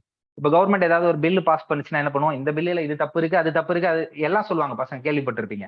ஏதாவது அந்த பில்லை பத்தி 4 ப்ரொவிஷன் சொல்லுப்பா, இல்ல பாசிட்டிவா 2 பாயிண்ட் சொல்லுப்பானா, பாசிட்டிவா என்ன சொல்றது தெரியலையே அப்படின்பாங்க. பட் நீ மீடியா பீப்புள்ஸ் என்ன பண்ணுவாங்கன்னா, அந்த பில்லோட ப்ரொவிஷன் சொல்லிட்டு நெகட்டிவ்ஸை நிறைய நம்ம மைண்ட்ல ஃபெச் பண்ணுவாங்க. Because that is the media, that is a pillar of democracy. கரெக்டா, கவர்மெண்ட் ஒரு சைடு பாசிட்டிவா சொல்லிட்டே இருக்கப்ப அதுல என்ன தப்பு இருக்கோ அதை சொல்றது மீடியா. பட் இங்க கவர்மெண்டே பாத்தீங்கன்னா சில புக்ஸ் எல்லாம் கொடுத்துட்டு இருக்கோம். இங்க பாருங்க, பிஐபின்னு ஒரு வெப்சைட் இருக்கும், யோஜனான்னு ஒரு மேகசின் இருக்கும், அங்க நாங்க என்ன பண்றோம் அப்படின்னு கவர்மெண்ட் கொடுப்பாங்க. அப்போ எப்ப நம்ம எஸ்ஏங்கிறது ஒரு குட் எஸ்ஏவ் ஆகும்னா, ஒரு பேலன்ஸ்டு அப்ரோச். பேலன்ஸ்டு அப்ரோச்ங்கிறப்ப டுவர்ட்ஸ் கவர்மெண்டா இருக்கணும். டுவர்ட்ஸ் கவர்மெண்ட் அது விஷயத்த செஞ்சுச்சுன்னா, இப்ப நீங்க இந்த இடத்துல ஸ்டார்டிங்ல இருக்கீங்க, நீங்க ஒரு செக்ரட்டரியா இருக்கப்ப நீங்க தான் எப்படி இருப்பீங்க, ஒரு பாலிசி மேக்கரா இருப்பீங்க. ஒரு டிராஃப்ட் எழுதுனீங்கன்னா அது நீங்க தான் எழுதிருப்பீங்க. அப்போ வந்து பீப்புளை மைண்ட்ல வைக்காம எழுதிருப்பீங்களா, கண்டிப்பா பீப்புள் மைண்ட்ல வச்சுதான் எழுதிருப்பாங்க. If government is doing something, ஏன் இதை பண்றாங்க, இதுக்கு பின்னாடி என்ன இருக்கு, அந்த விளக்கங்கள் எங்க கிடைக்கும் அப்படின்னா கவர்மெண்ட் வெப்சைட்ஸ்லேயே கிடைக்கும். ஸோ இதுக்கப்புறம் if you want to write a good essay அப்படிங்கிறப்ப என்ன பண்ணணும், both the aspect multi perspectives நமக்கு தெரிய ஆரம்பிக்கணும். ஒரு இஷ்யூன்னு இருக்கா, நீட்ன்னு இருக்கா, நீட்ல ரைட் இருக்கு ராங் இருக்கு, ரெண்டையுமே தெரிஞ்சுக்கணும். ஒன்லி ராங் மட்டும் தெரிஞ்சுக்க கூடாது, இல்ல ஒன்லி ரைட் மட்டும் தெரிஞ்சுக்கிட்டு சார் நான் இதுதான் சார் இதுக்கு சப்போர்ட் சார், நான் இதுதான் சார் இதுக்கு சப்போர்ட் சார்னு சொல்லிடக்கூடாது. ரெண்டு விஷயத்தையும் ப்ராப்பரா தெரிஞ்சுக்கிட்டு அதுல ரைட்டானதையும் கரெக்டா எழுதுங்க, தப்பானதையும் கரெக்டா எழுதுங்க, அதுக்கப்புறம் உங்க பெர்ஸ்பெக்டிவ் அப்படிங்கிறதுக்குள்ள வாங்க. நம்ம ரெண்ட பத்தின நாலேஜுமே இல்லாம பெர்ஸ்பெக்டிவ்னு வர முடியாது. இது ஏன் இங்க எஸ்ஏக்கு சொல்றேன்னா, எஸ்ஏங்கிறதும் உங்க பெர்ஸ்பெக்டிவை காட்டணும். உங்க பெர்ஸ்பெக்டிவை காட்டணும் அப்படின்னா, இன்னைக்கு கிளாஸ் வேணுமா வேணாமா அப்படின்னா வேணாம் அப்படின்றோம் பாதி பேர். அப்ப வேணும்னு ஒரு சில பேர் சொல்லுவாங்க. அப்ப நீங்க உங்களுக்குள்ளேயே இன்னைக்கு கிளாஸ் வச்சா என்னென்ன பாசிட்டிவ், இல்லாட்டினா என்னென்ன பாசிட்டிவ், வைக்கிறதுனால என்ன நெகட்டிவ், இல்லாட்டினால என்ன நெகட்டிவ், கடைசியில மை பெர்ஸ்பெக்டிவ் சார், இந்த டயத்துல எனக்கு இந்த கிளாஸ் வேணும் வேணாம் அப்படின்னு சொன்னீங்கன்னா கண்டிப்பா அதுவே வந்து ஒரு ரீசனபிள் ஒன்னா இருக்குமா. இதுதான் இங்க எஸ்ஏல. இந்த மாதிரி எஸ்ஏ ஒரு விஷயமா கன்ஸ்ட்ரக்ட் பண்ணுவோம். ஃபர்ஸ்ட் இன்னைக்கு நான் வந்ததுமே ஒய் எஸ்ஏ அப்படிங்கிறத பத்தி பேசணும். ஏன் எஸ்ஏக்கு அதிக இம்பார்ட்டன்ஸ்னு சொன்னேன், மினிமலா இன்புட் போட்டாலே போதும் நிறைய ஸ்கோர் கிடைக்கும். ரெண்டாவது என்ன சொன்னேன், குட் எஸ்ஏ. அப்ப குட் எஸ்ஏனா எப்படி இருக்கணும், இந்த ஒரு 3-4 வேர்ட்ஸ் மல்டிபிள் டாபிக்ஸ்ல நமக்கு எழுத தெரியணும், க்ளோஸ் டு சப்ஜெக்டா இருக்கணும், கன்சைஸா எழுதணும், ஆர்டர்லி ஃபேஷனா எழுதணும். இதான் வந்து குட் எஸ்ஏக்கான ஒரு இது. யூபிஎஸ்சியில எப்படி சார் எஸ்ஏ கேட்பாங்க, ஏன்னா மோஸ்ட்லி ஃப்ரெஷர்ஸ் இருக்கீங்க, இப்பதான் நான் உள்ள ஜம்ப் பண்றேன் யூபிஎஸ்சிக்குள்ள. யூபிஎஸ்சியில எஸ்ஏ எப்படி கேட்பாங்க அப்படின்னா, வெறும் 2 கொஸ்டின் எழுதுனா போகணும். அப்போ செக்ஷன் ஏ செக்ஷன் பி அப்படின்னு 2 செக்ஷன் இருக்கு. இதுல ஒரு 4 கொஸ்டின்ஸ் கேட்டிருப்பாங்க, இதுல ஒரு 4 கொஸ்டின்ஸ் கேட்டிருப்பாங்க. இந்த 4ல 1 எழுதுனா போதும். செக்ஷன் ஏல இருந்து 1 எழுதுனா போதும், ரிமைனிங் 3 சாய்ஸ்ல விட்டுறலாம். செக்ஷன் பில இருந்து 4ல 1 எழுதுனா போதும், ரிமைனிங் 3 சாய்ஸ்ல விட்டுறலாம். சப்போஸ் லாஸ்ட்ல இருக்கவங்க ஃபர்ஸ்ட்ல இருக்கவங்க if you are not able to ரீட்னா பரவாயில்ல, நான் செக்ஷனுக்காக தான் இந்த கொஸ்டின் பேப்பர் காட்டுறேன். This is a last year mains UPSC question paper. அப்போ செக்ஷன் ஏ செக்ஷன் பி, இங்க 4 கொஸ்டின்ஸ் இருக்கு, இங்க 4 கொஸ்டின்ஸ் இருக்கு. இதுல எனி ஒன், இதுல எனி ஒன் எழுதினாலே போதும் நமக்கு கிடைச்சிடும். இப்ப ஃபர்ஸ்ட் எவ்வளவு சார் மார்க், ஈச் பேப்பர் எல்லா பேப்பர் மாதிரியே எஸ்ஏக்கு 250 மார்க். அப்ப செக்ஷன் ஏவை பொறுத்த வரைக்கும் 125 மார்க், செக்ஷன் பியை பொறுத்த வரைக்கும் 125 மார்க். அப்போ ஒரு எஸ்ஏ எவ்வளவு மார்க் நம்ம எழுதணும், 125 மார்க். இந்த கொஸ்டின் பேப்பர்ல மேல கொடுத்துருக்காங்க பாருங்க, 1000 to 1200 words. That means 10 to 11-12 pages நீங்க எழுதணும். ஒரு எஸ்ஏ எவ்வளவு பேஜஸ் எழுத சொல்லியிருக்காங்க, யூபிஎஸ்சியிலே பிரிண்ட் பண்ணி கொடுத்துருவாங்க. ஃபர்ஸ்ட் ஒரு கொஸ்டின் கொடுத்துட்டு ஒரு 10 பேஜஸ் விட்டுருவாங்க, 12 பேஜஸ் விடுவாங்க. 10 to 12 பேஜஸ் நம்ம எழுதலாம். அவங்க கொடுக்குறது 12 பேஜஸ் இருக்கும். அப்ப 12 பேஜஸும் நான் கண்டிப்பா எழுதணுமா சார் 125 மார்க்ஸ் அப்படின்னு கேட்டீங்கன்னா அதெல்லாம் உள்ள போக போக சொல்றேன். சில பேருக்கு வந்து எக்ஸ்பிளனேஷன் கொடுக்குறப்ப வந்து நீங்களே பார்த்துருப்பீங்க. இப்போ இன்னைக்கு எஸ்ஏ முடிச்சதுக்கு அப்புறம் எஸ்ஏ கிளாஸ் எப்படிப்பா இருந்துச்சுன்னு கேட்டா ஒருத்தவன் என்ன சொல்லுவான், சார் நல்லா இருந்துச்சுமா, இன்னொருத்தவன் நல்லா இல்லைன்னுமா, இன்னொருத்தவன் என்ன சொல்லுவான், எஸ்ஏல சார் சொன்னதுல இதெல்லாம் எனக்கு பிடிச்சிச்சு, இதெல்லாம் பிடிக்கலன்னுமா, இன்னொருத்தவன் இது பிடிச்சது இது பிடிக்கல, இது எனக்கு புரியல, இதை நான் சார்ட்ட டவுட் கேட்கணும்னு சொல்லுவான். இந்த ரைட் அப்ல 4 or 5 ரைட் அப் சொல்லியிருக்கேன். இதுல எது பெஸ்ட்னு சொல்லுவோம், லாஸ்ட் சொன்னது சொல்லுவோமா? அதே மாதிரிதான் எத்தனை பேஜ் எழுதுறோங்கிறது இங்க முக்கியமே இல்லை. எந்தெந்த கண்டென்ட் எல்லாம் நம்ம அங்க எழுதுறோம், 1 லைனர் எழுதுறோமா, 2 லைனர் எழுதுறோமா, 3 எழுதுறோமா, எப்படி எழுதுறோங்கிறது ரொம்ப சிம்பிள்ங்க. இப்ப யூபிஎஸ்சி நம்மள என்ன செக் பண்றாங்கன்னு பாருங்க. இந்த எஸ்ஏ பேப்பர்ல இன் ஜென்ரலா எனக்கு முன்னாடி மேம் கிளாஸ் எடுத்தாங்க, ப்ரிலிமினரி பத்தி எடுத்தாங்க. ஃபார் எக்ஸாம்பிள் ஜிஎஸ்டி என்ன டைப் ஆஃப் டாக்ஸ், அதுல என்னென்ன ப்ரொவிஷன்ஸ் இருக்குன்னு சிங்கிள் லைனா கேட்டாங்கன்னா அது ப்ரிலிம்ஸா? அப்போ ஜிஎஸ்டியை பத்தி நீ எவ்வளவு வேணா படிச்சுக்கோ, 20 பேஜ் படிச்சுக்க, 50 பேஜ் படிச்சுக்க, 200 பேஜ் படிச்சுக்க, ஜிஎஸ்டியை பத்தி நான் ஒரு கொஸ்டின் ப்ரிலிம்ஸ்ல கேட்பேன். அதுல ஒரு 3 ஸ்டேட்மெண்ட் வைப்பேன். அப்ப ஜிஎஸ்டியை பத்தி நமக்கு ஒரு லைன்ல எழுத தெரிஞ்சுச்சுன்னா அது வந்து என்னது, prelims. That checks our accuracy. ஏன்னா ஜிஎஸ்டி பத்தி நம்ம 200 லைன் படிச்சு வச்சிருப்போம், அவன் கேட்டிருக்கிறது நம்ம படிக்காத 2 லைனா கூட இருக்கலாம்.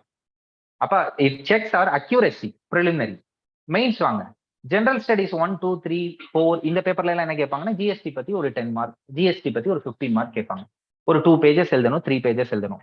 அப்ப ஜிஎஸ்டியை பத்தி உங்களால 2 பேஜஸ் காம்ப்ரிஹெண்டா சின்னதா எழுத முடியுதான்னு ட்ரை பண்றாங்க. ஸோ ப்ரிலிமினரிங்கிறது என்னது, ஜிஎஸ்டி எப்படி ரைட்டா ராங்கா இல்ல என்ன அந்த பெர்ஸ்பெக்டிவ்லாம் எதுவும் இல்லை. ஜிஎஸ்டினா என்ன டைப் ஆஃப் டாக்ஸ், ஜிஎஸ்டில எவ்வளவு வருமானம் வந்திருக்கு, ப்ரிலிம்ஸ்ல அக்யூரசி 1 லைன். இதே மெயின்ஸ்ல ஜெனரல் ஸ்டடிஸ்ல என்ன கேட்கறாங்க, 3 லைன்ஸ், அதாவது 3 பேஜஸ்க்கு உனக்கு எழுத வருதான்னு பாக்குறாங்க. அதே மெயின்ஸ்ல எஸ்ஏல என்ன பண்றாங்க, உனக்கு ஜிஎஸ்டியை பத்தி 12 பேஜஸ் 10 பேஜஸ்க்கு எழுத வருதா, உன்னால அவ்வளவு எலாபரேட்டிவா எழுத சொன்னாலும் கரெக்டா சொல்ல தெரியுதா, இதைதான் செக் பண்றாங்க. அதுதான் சொன்னேன் யூபிஎஸ்சி பியூட்டி. இதுதான் யூபிஎஸ்சியோட பியூட்டி. ஒரே டாபிக்ல இவனுக்கு எந்த அளவு நாலேஜ் இருக்கு. அடுத்த பர்சனாலிட்டி டெஸ்ட் அங்க போய் பாத்தீங்கன்னா ஜிஎஸ்டி பத்தி நீ என்ன பண்ண நினைக்கிற, உன் ஒப்பீனியன் சொல்லுப்பான்னு சொல்லி முடிச்சுவாங்க. கரெக்டா? ஒரே டாபிக் பட் டைமென்ஷன் மாறு. அப்ப இங்க பாக்குறது நான் சொன்ன தேர்ட் டைமென்ஷன். அப்போ ஒரு டாபிக், அந்த ஒரு டாபிக்கை 10 to 12 பேஜஸ். அது எப்படி சார் எழுதுறது 10 to 12 பேஜஸ்? சின்னதா சொல்றேன், அப்படியே லாஸ்டா கன்ஸ்ட்ரக்ட் பண்ணலாம். ஃபர்ஸ்ட் இப்போ பேட்டர்ன் சொல்லியிருக்கேன். பேட்டர்ன் எப்படி சொல்லியிருக்கேன், செக்ஷன் ஏ செக்ஷன் பி. எவ்வளவு டைம் கொடுப்பாங்க நமக்கு, இதுக்கு 3 hours கொடுப்பாங்க. ஒரு எஸ்ஏக்கு எவ்வளவு மார்க் நமக்கு, 125 மார்க். எவ்வளவு பேஜஸ் எழுதணும், ஓகே. அப்போ ஒரு எஸ்ஏக்கு எவ்வளவு டைம், இந்த என்டையர் பேப்பர் 3 hours அப்படின்னா ஒன்னு எஸ்ஏக்கு 1.5 hour. இப்போ இந்த 1.5 hourல ஃபர்ஸ்ட் கிராக்கே என்ன அப்படின்னு பாத்தீங்கன்னா, ஃபர்ஸ்ட் டைம் இங்க எஸ்ஏங்கிறத யாருமே பெருசா டெஸ்ட் யாருமே சொல்ல முடியாது. Majority of the UPSC aspirant test எழுதாம போயிருவான். அந்த லாஸ்டா ஒரு டெஸ்ட் எழுதி பார்த்துட்டு போயிருவான். அங்க போயிட்டு எஸ்ஏ தானே கேட்டா கதை எழுதிக்கலாம் அப்படின்ட்டு போயிருவான். அப்ப அவன் என்ன கொடுப்பான், கொஸ்டின் கொடுத்தோடனே வாங்குவான், கடன்னு எழுத ஆரம்பிப்பான். இங்க எஸ்ஏ கிளாஸ்ல நான் என்ன பண்ணுவேன்னா, ஃபர்ஸ்ட் கொஸ்டின் கொடுத்துட்டு இந்த மாதிரி ஒரே ஒரு கொஸ்டின் கொடுப்பேன். ஃபர்ஸ்ட் கொஸ்டின் கொடுத்துட்டு நீ எழுதவே வேணாம், திங்க் பண்ணு, பிரெயின் ஸ்டார்ம் பண்ணு அப்படின்னு. அப்போ ஒரு டாபிக்கை பத்தி உனக்கு என்னென்ன டாபிக், என்னென்ன கண்டென்ட்லாம் தெரியுது, ஃபேக்ட் தெரியுதா, கோர்ஸ் தெரியுதா, லீடர் தெரியுதா, இன்டர்நேஷனல் தெரியுதா, நேஷனல், இது எப்படி சார் இவ்வளவு இதா யோசிக்கிறது, அதுவும் அடுத்து சொல்லித்தரேன். என்னென்னலாம் உன் மைண்ட்ல இருக்கோ அதெல்லாம் ஃபர்ஸ்ட் ஒரு பேப்பர்ல எழுது. அதை எஸ்ஏ மாதிரி எழுத வேணாம், ஒரு ரஃப் நோட் மாதிரி எழுது. எஸ்ஏ பேப்பர்லையும் பின்னாடி ரஃப் ஷீட் கொடுத்துருப்பான். அதுதான் அதுலயும் நீங்க இந்த மாதிரி கிறுக்கிக்கலாம். எழுது, மொத்தமா எழுது. அதுக்கப்புறம் என்ன பண்ணுனா, ஒரு 20 minutes இதுக்கே செலவு பண்ணுப்பா, தப்பு இல்லை. அந்த 20 minutesக்கு அப்புறம் நீ மைண்ட்ல அதை ஆர்டர் பண்ணிட்டு இப்ப எழுத ஆரம்பி, கடன்னு அந்த 1 hourல எழுதிடலாம். அதை விட்டு பசங்க எழுத ஆரம்பிக்கிறப்ப என்ன பண்ணுவாங்கன்னா, ஏன்னா 1 லைனரோ 2 லைனரோ இது இல்லைங்க, ஒரு பேஜ் எழுதுறது இல்லை, 10 பேஜஸ் அப்படியே எழுதி கொண்டு போயிட்டே இருக்கணும்.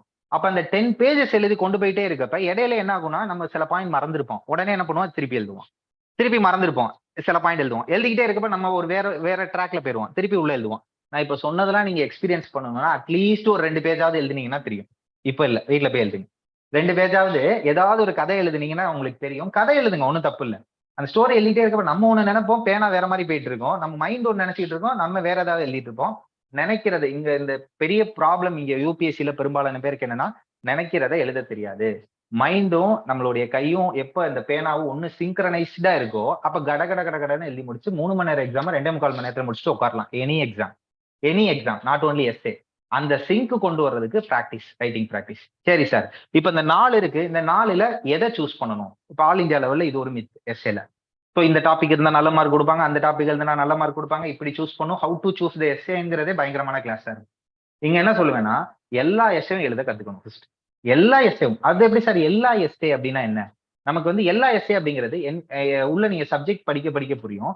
என்விரான்மெண்ட் அப்படின்னா அதுல இருந்து ஒரு எஸ்ஏ வரும். விமன் அப்படின்னா அதுல இருந்து ஒரு எஸ்ஏ வரும். ஹெல்த் அப்படின்னா ஒரு எஸ்ஏ வரும். எஜுகேஷன் அப்படின்னா ஒரு எஸ்ஏ வரும். இது மாதிரி என்ன சார் சொல்லிக்கிட்டே இருக்கீங்க? ஃபர்ஸ்ட் கிளாஸ் எனக்கு ஓவர் டம்பிங்கா இருக்கு.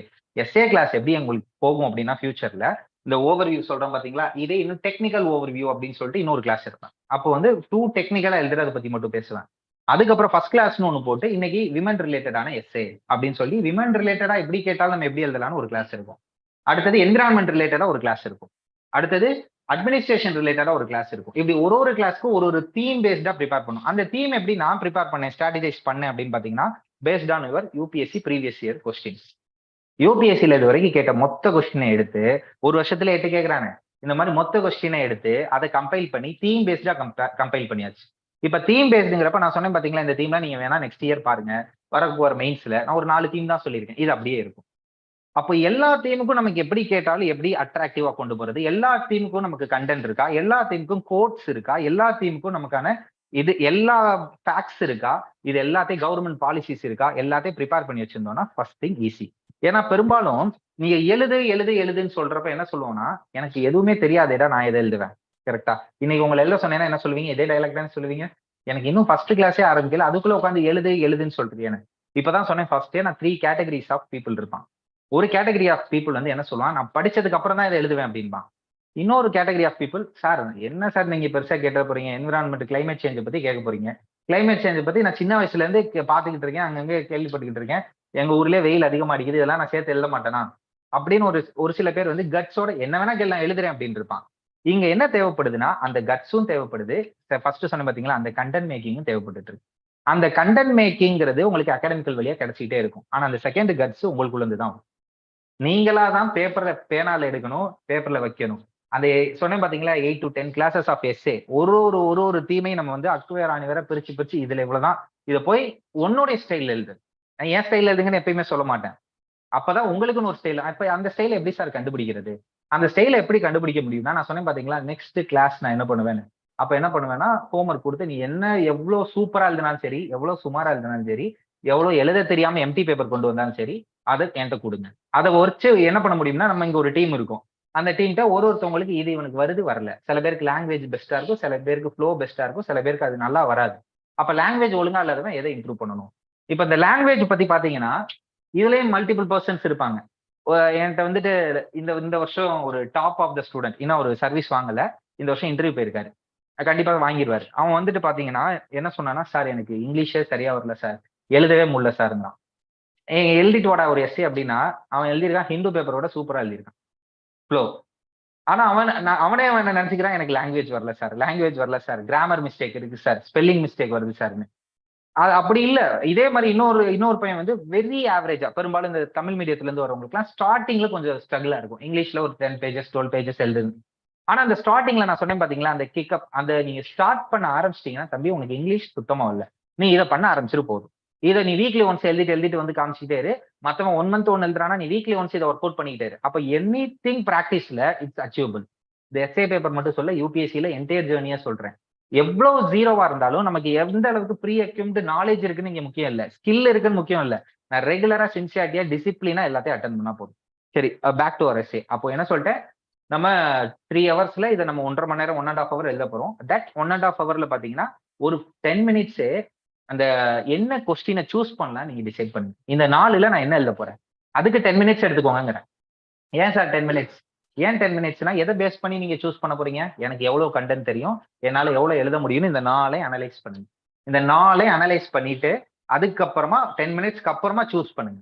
அதுக்கப்புறமா என்ன பண்ணுங்க, ஒரு 20 minutes திருப்பி அதே டாபிக் பிரெயின் ஸ்டார்ம் பண்ணுங்க. அடுத்து 1 hour எழுதுனா குயிக்கா எழுதி முடிச்சிடலாம். இப்ப இந்த சீனியர்ஸ் இது வரைக்கும் அட்டெம்ப்ட் கொடுத்தவங்களுக்கு நானே சொல்றேன் இதுல என்ன பிரச்சனை வந்திருக்குன்ட்டு. என்ன பிரச்சனை வந்திருக்குன்னா, பார்த்திருப்பான், இங்க பார்த்தோன்னா ஃபர்ஸ்ட் டாபிக் வந்து ஃபாரஸ்ட்னு இருக்கு. ஃபாரஸ்ட் பத்தினா ஓகே இதை சூஸ் பண்ணிடலாம் அப்படின்னு எடுத்துருவான். அவன் இந்த டாபிக் 2, 3, 4வது டாபிக் எடுத்திருந்தா கூட ஏதாவது ஒரு 6 பேஜ் 7 பேஜாவது எழுதி முடிச்சிருப்பான். இந்த ஃபர்ஸ்ட் டாபிக் எடுத்துட்டு ஃபாரஸ்ட் எனக்கு தெரியும்னு எடுத்துருவான். அதுக்கப்புறம் என்ன ஆகும்னா, ஒரு லைன், ஒரு 2 லைன் 10 லைன் எழுதுவான். அதுக்கப்புறம் என்ன ஃபாரஸ்ட்டை பத்தி நமக்கு இவ்வளவுதான் தெரியுது, நம்ம பேசாம ஃபாரஸ்ட்டுக்கே போயிடலாமா, அந்த அளவுக்கு தோண ஆரம்பிச்சிடும். ஏன்னா இதெல்லாம் பசங்க பண்ற மிஸ்டேக். ஸோ இதை எப்படி ஐடென்டிஃபை பண்றது? தட் பிரைன் ஸ்டார்மிங்னு சொன்னேன் பாத்தீங்களா, அது வந்து ரொம்ப ப்ராப்பரா பண்ணும். அது எப்படி பண்ணணும்னு அடுத்தடுத்ததுல சொல்றேன். So it's clear. உங்களுக்கு யூபிஎஸ்சி பேட்டர்ன் இப்படிதான் இருக்கும். இப்படிதான் இருக்கு எல்லா வருஷமும். இந்த ஒரு பேப்பர் மட்டும் எப்படி இருக்கும்னா எப்பயுமே யூஸ்வலா ஜாலியா இருக்கும். என்ன சார் ஜாலியா இருக்கும்னு சொல்றீங்க? எஸ்ஏ பேப்பர் அன்னைக்கு ஒரே ஒரு எக்ஸாம் தான் இருக்கு. காலையில மட்டும் எக்ஸாம் இருக்கும், மத்தியானம் வீட்டுக்கு போயிடலாம். மற்ற நாள்லாம் பாத்தீங்கன்னா GS1 காலையில இருக்கும், மத்தியானம் GS2 இருக்கும். அடுத்த நாள் பாத்தீங்கன்னா காலையில GS3 இருக்கும், மத்தியானம் GS4 இருக்கும். அது அடுத்து பாத்தீங்கன்னா இப்பெல்லாம் சமீபத்துல ஒரு 4 நாள் 5 நாள் லீவ் விடுறாங்க ஆப்ஷனலுக்கு. அதுக்கப்புறம் காலையில ஆப்ஷனல் பேப்பர் 1 இருக்கும், மத்தியானம் பேப்பர் 2 இருக்கும். ஆனா இந்த எக்ஸாம் அப்போ மட்டும் பாத்தீங்கன்னா ஒரே ஒரு பேப்பர், ஒரு நாள் காலையில மட்டும் தான் எழுதுவோம், மத்தியானம் லீவ் ஆயிடும். அப்ப அன்னைக்கு நீங்க எழுத போறதே அந்த 12 பேஜ் தான். இந்த 12 + 12 24 பேஜ் தான் எழுத போறீங்க. இதை மட்டும் மைண்ட்ல வச்சுட்டு அன்னைக்கு கூலா வந்துக்கணும். It's psychological approach. ஐயோ அப்படின்னு பயப்படாதீங்க அப்படிங்கிற இந்த பேப்பருக்கு. ஏன் இந்த சிவில் சர்வீஸ்ல நம்ம கேட்கறாங்க? Why in civil service? First என்ன பார்த்தோம்? ஒய் எஸ்ஏங்கிறத பார்த்தோம். செகண்ட் வந்து குட் எஸ்ஏனா என்னன்னு பார்த்தோம். அதுக்கப்புறம் என்ன பார்த்தோம்? கொஸ்டின் பேப்பர் பத்தி, அதோட பேட்டர்ன், டைமிங் பத்தி பார்த்தோம். சிவில் சர்வீஸ்ல இது ஏன் தேவைப்படுது? சிவில் சர்வீஸ்ல நான் பேசிக்கா முன்னாடி சொன்ன மாதிரி பெஸ்டா ஃபர்ஸ்ட் நமக்கு என்ன செக் பண்றாங்க?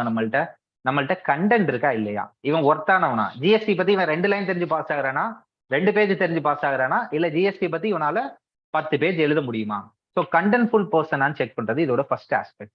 ரெண்டாவது ஆஸ்பெக்ட், இங்க நிறைய பேர் நான் பார்த்துட்டேன் ஸ்டூடெண்ட்ஸ்ல, நல்லா பட்டிமன்ற பேச்சாளர் மாதிரி நிறைய பேசுவாங்க. பேப்பர்ல எழுதுறா அப்படின்னு சொன்னா என்ன சொல்லுவாங்க? அப்புறம் எழுதுறேன் சார், பொறுமையா எழுதுறேன் சார் அப்படிம்பாங்க.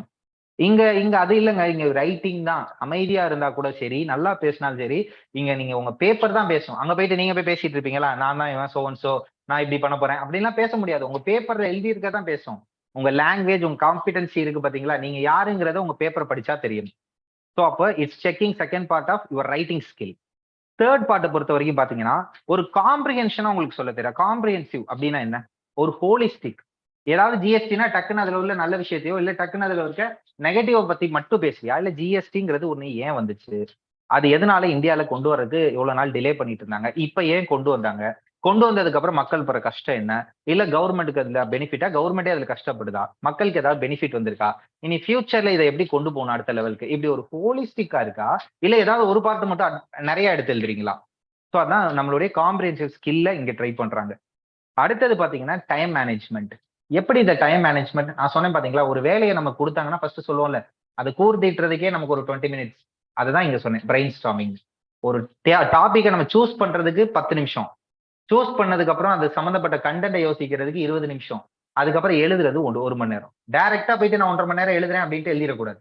ஸோ அப்ப இங்க டைம் மேனேஜ்மெண்ட்ங்கிறது என்னன்னா, இவனுக்கு 3 மணி நேரம் கொடுத்தா இவன் சரியா எழுதுறானா இல்லையா? ஏன் அப்படின்னா யூஸ்வலா சிவில் சர்வீஸ்ல என்ன பண்ணுவாங்கன்னா, ஹரிபரியா எழுதி பழகிருப்போம். கேள்விப்பட்டிருப்பீங்கல்ல, டைம் பத்தலன்ட்டு உங்க சீனியர்ஸ் எல்லாரும் சொல்லிக்கிட்டு இருப்பாங்க. எக்ஸாம் முடிச்சுட்டு வந்துட்டு, இந்த டைம் பத்தாதனால இந்த ஒரு கேள்வி விட்டுட்டேன் சார், ஆப்ஷனல்ல டைம் பத்தாதனால இந்த 2 கேள்வி விட்டுட்டேன் சார் அப்படின்னு சொல்லுவாங்க. பெரும்பாலான பேர் சொல்லுவாங்க. அப்போ இவனுக்கு டைம் பத்தலன்னு ஹரிபரியா எழுதி பழகிட்டு, இங்க மொத்தமே 2 கேள்வி 3 மணி நேரம் எழுதுறானோன்னா இவனுக்கு நிறைய டைம் இருக்கும். எக்ஸாம் ஹால்லே பாத்தீங்கன்னா வேமா எழுதி முடிச்சு தூங்குறவங்களாம் இருப்பான் அவங்க உட்காந்துட்டு இந்த எஸ்ஏ பேப்பருக்கு. அப்போ இவனுக்கு டைம் அதிகமா கொடுத்தாலும் இவன் எஃபிஷியன்டா பயன்படுத்துறானா இல்லையா, அதுவும் இங்க செக் பண்றாங்க. Time management. இது எல்லாத்த விட நமக்கு லாங்குவேஜ். இப்ப இந்த லாங்குவேஜ் அப்படிங்கிறப்ப 2-3 விஷயம் இருக்கு. ஃபர்ஸ்ட் வந்து இதுல மல்டிபிள் மீடியம்ஸ் இருப்பீங்க. இப்ப நான் தமிழ்ல இதை எழுதலாமா அப்படின்னு கேட்கறவங்க தமிழ்நாட்டுல நிறைய பேர் இருப்பாங்க. இங்கிலீஷ்ல எழுதலாமான்னு கேட்கறவங்க இருப்பாங்க. நான் லாங்குவேஜை பத்தி சொல்லிட்டேன். உங்க லாங்குவேஜை நீங்களே அண்டர் எஸ்டிமேட் பண்ணாதீங்க. உங்களுக்கு ஓரளவாவது லாங்குவேஜ் இருக்கும். அதை எப்படி டெவலப் பண்ணன்னு கேளுங்க, சொல்லித்தரோம். என்னென்ன மெத்தட்ல பண்ணன்னு கேளுங்க, சொல்லித்தரேன். தமிழ்ல எழுதுறவங்க தாராளமா எழுதலாம். ஆனா கொஸ்டின் பேப்பர் நான் காமிச்சேன் பாத்தீங்களா, இங்கிலீஷ் அண்ட் ஹிந்தியில இருக்கும். ஸோ தமிழ் எழுதுறவங்களுக்கு என்ன இங்க ரெக்வஸ்ட் அப்படின்னா, இங்கிலீஷ்ல நல்லா படிங்க, இங்கிலீஷை புரிஞ்சுக்கிற மாதிரி கத்துக்கோங்க. அப்பதான் உங்களுக்கு இந்த கொஸ்டின் புரியும். இல்லாட்டி கொஸ்டின் புரியாது. நீங்க தமிழ்ல எழுதலாம், 12 பக்கம் எழுதலாம், அடுத்து ஒரு 12 பக்கம் எழுதலாம். சார் எஸ்ஏ பேப்பர் மட்டும் தமிழ்ல எழுதிட்டு மத்ததெல்லாம் இங்கிலீஷ்ல எழுதவா?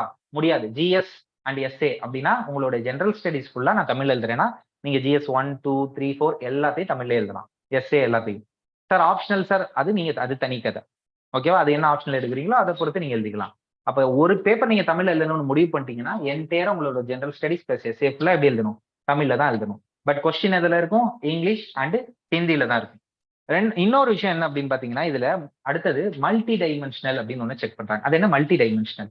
மல்டி டைமென்ஷனல் அப்படிங்கிறப்ப இப்ப நம்ம ஜிஎஸ்டி சொன்னோம் பாத்தீங்களா, அதே ஜிஎஸ்டி ஒரு விஷயத்த பத்தியே திருப்பி பேசினா உங்களுக்கு புரியுங்கிறதுக்காக சொல்றேன். இல்ல உங்க ஊரை பத்தி பேசணும் பாத்தீங்களா, உங்க ஊரை பத்தி ஒரு எஸ்ஸே எழுதுங்கன்னு.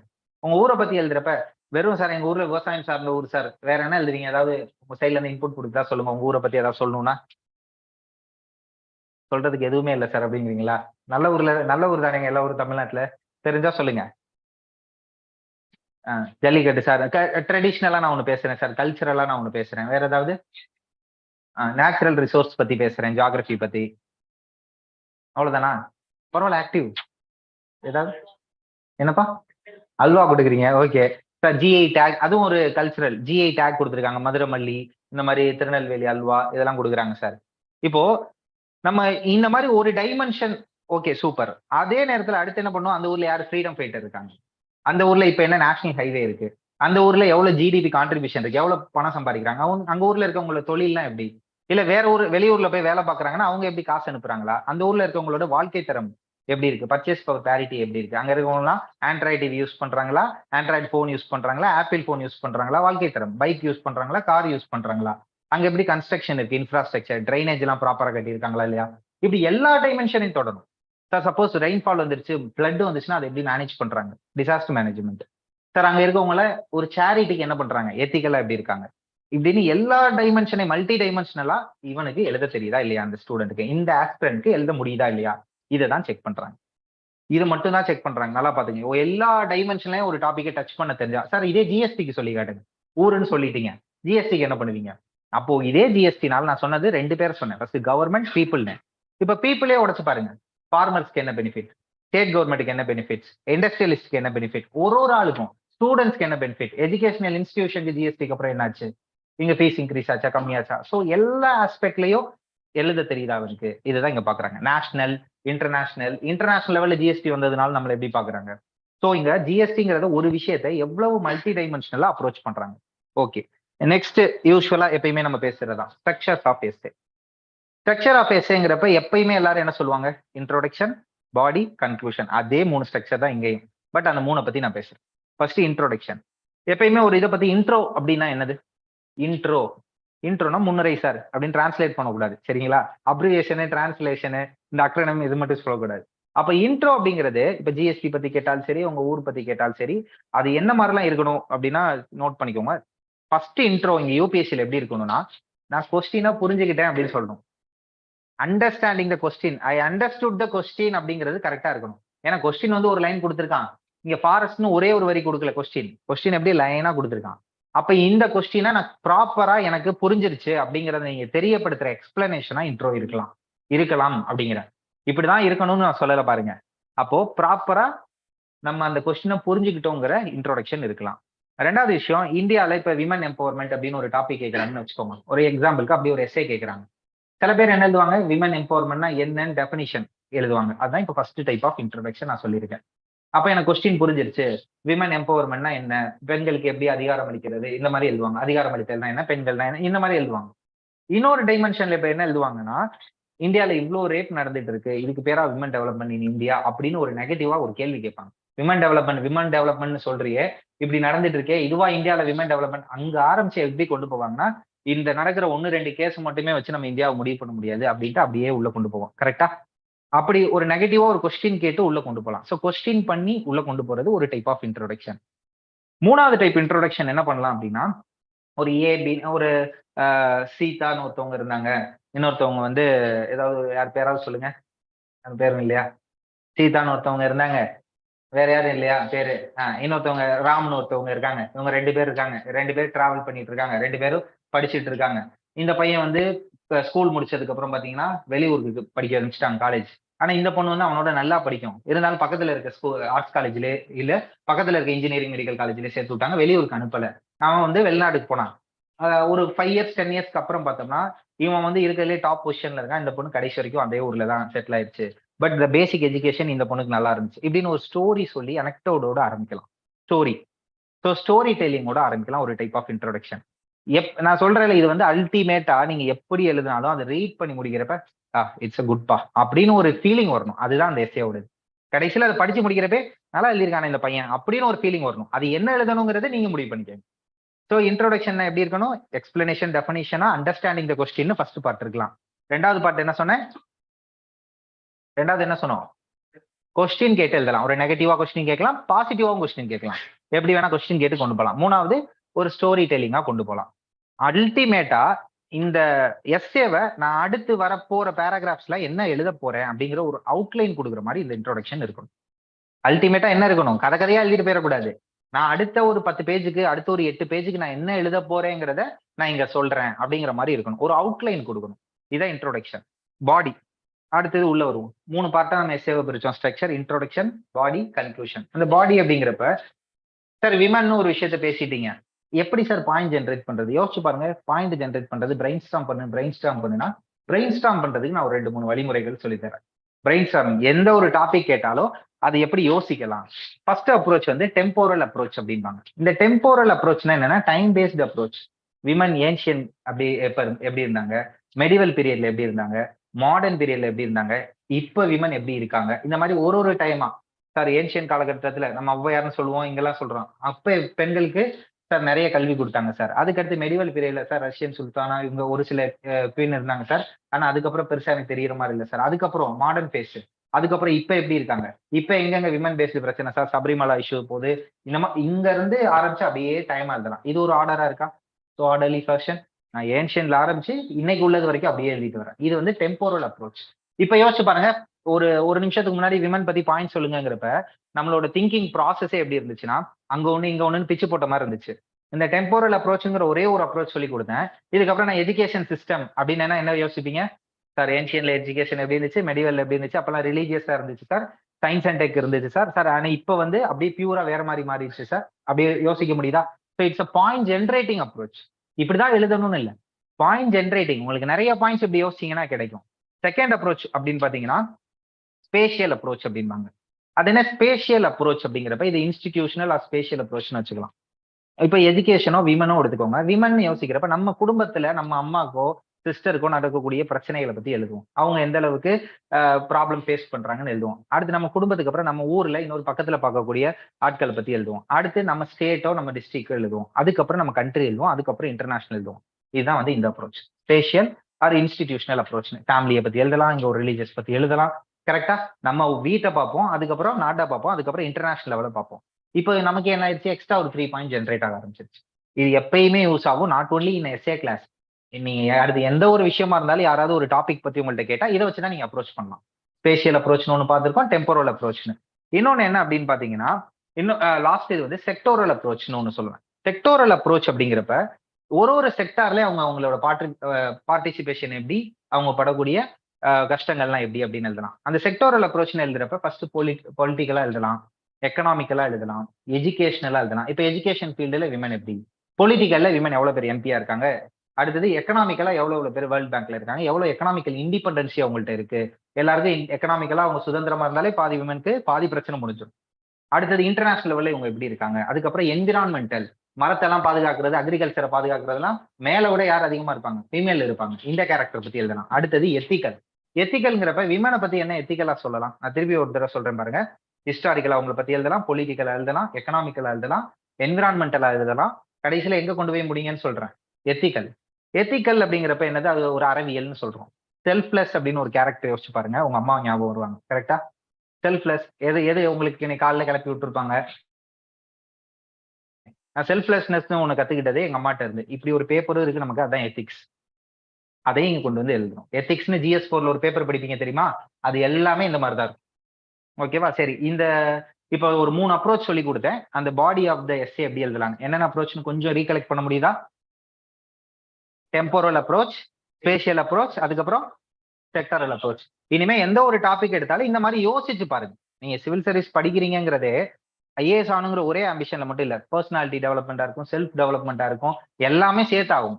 இதுக்கப்புறம் நீங்க இந்த ஒரு செஷனுக்கு அப்புறமே வெளியில போயிட்டு காலேஜ்ல வெளியிலேயே எங்கேயோ ஒரு இடத்துல ஒரு டாபிக் பேசணும்னா இந்த டாபிக்ல எல்லாம் யோசிச்சு கேதர் பண்ணி பேசுங்க.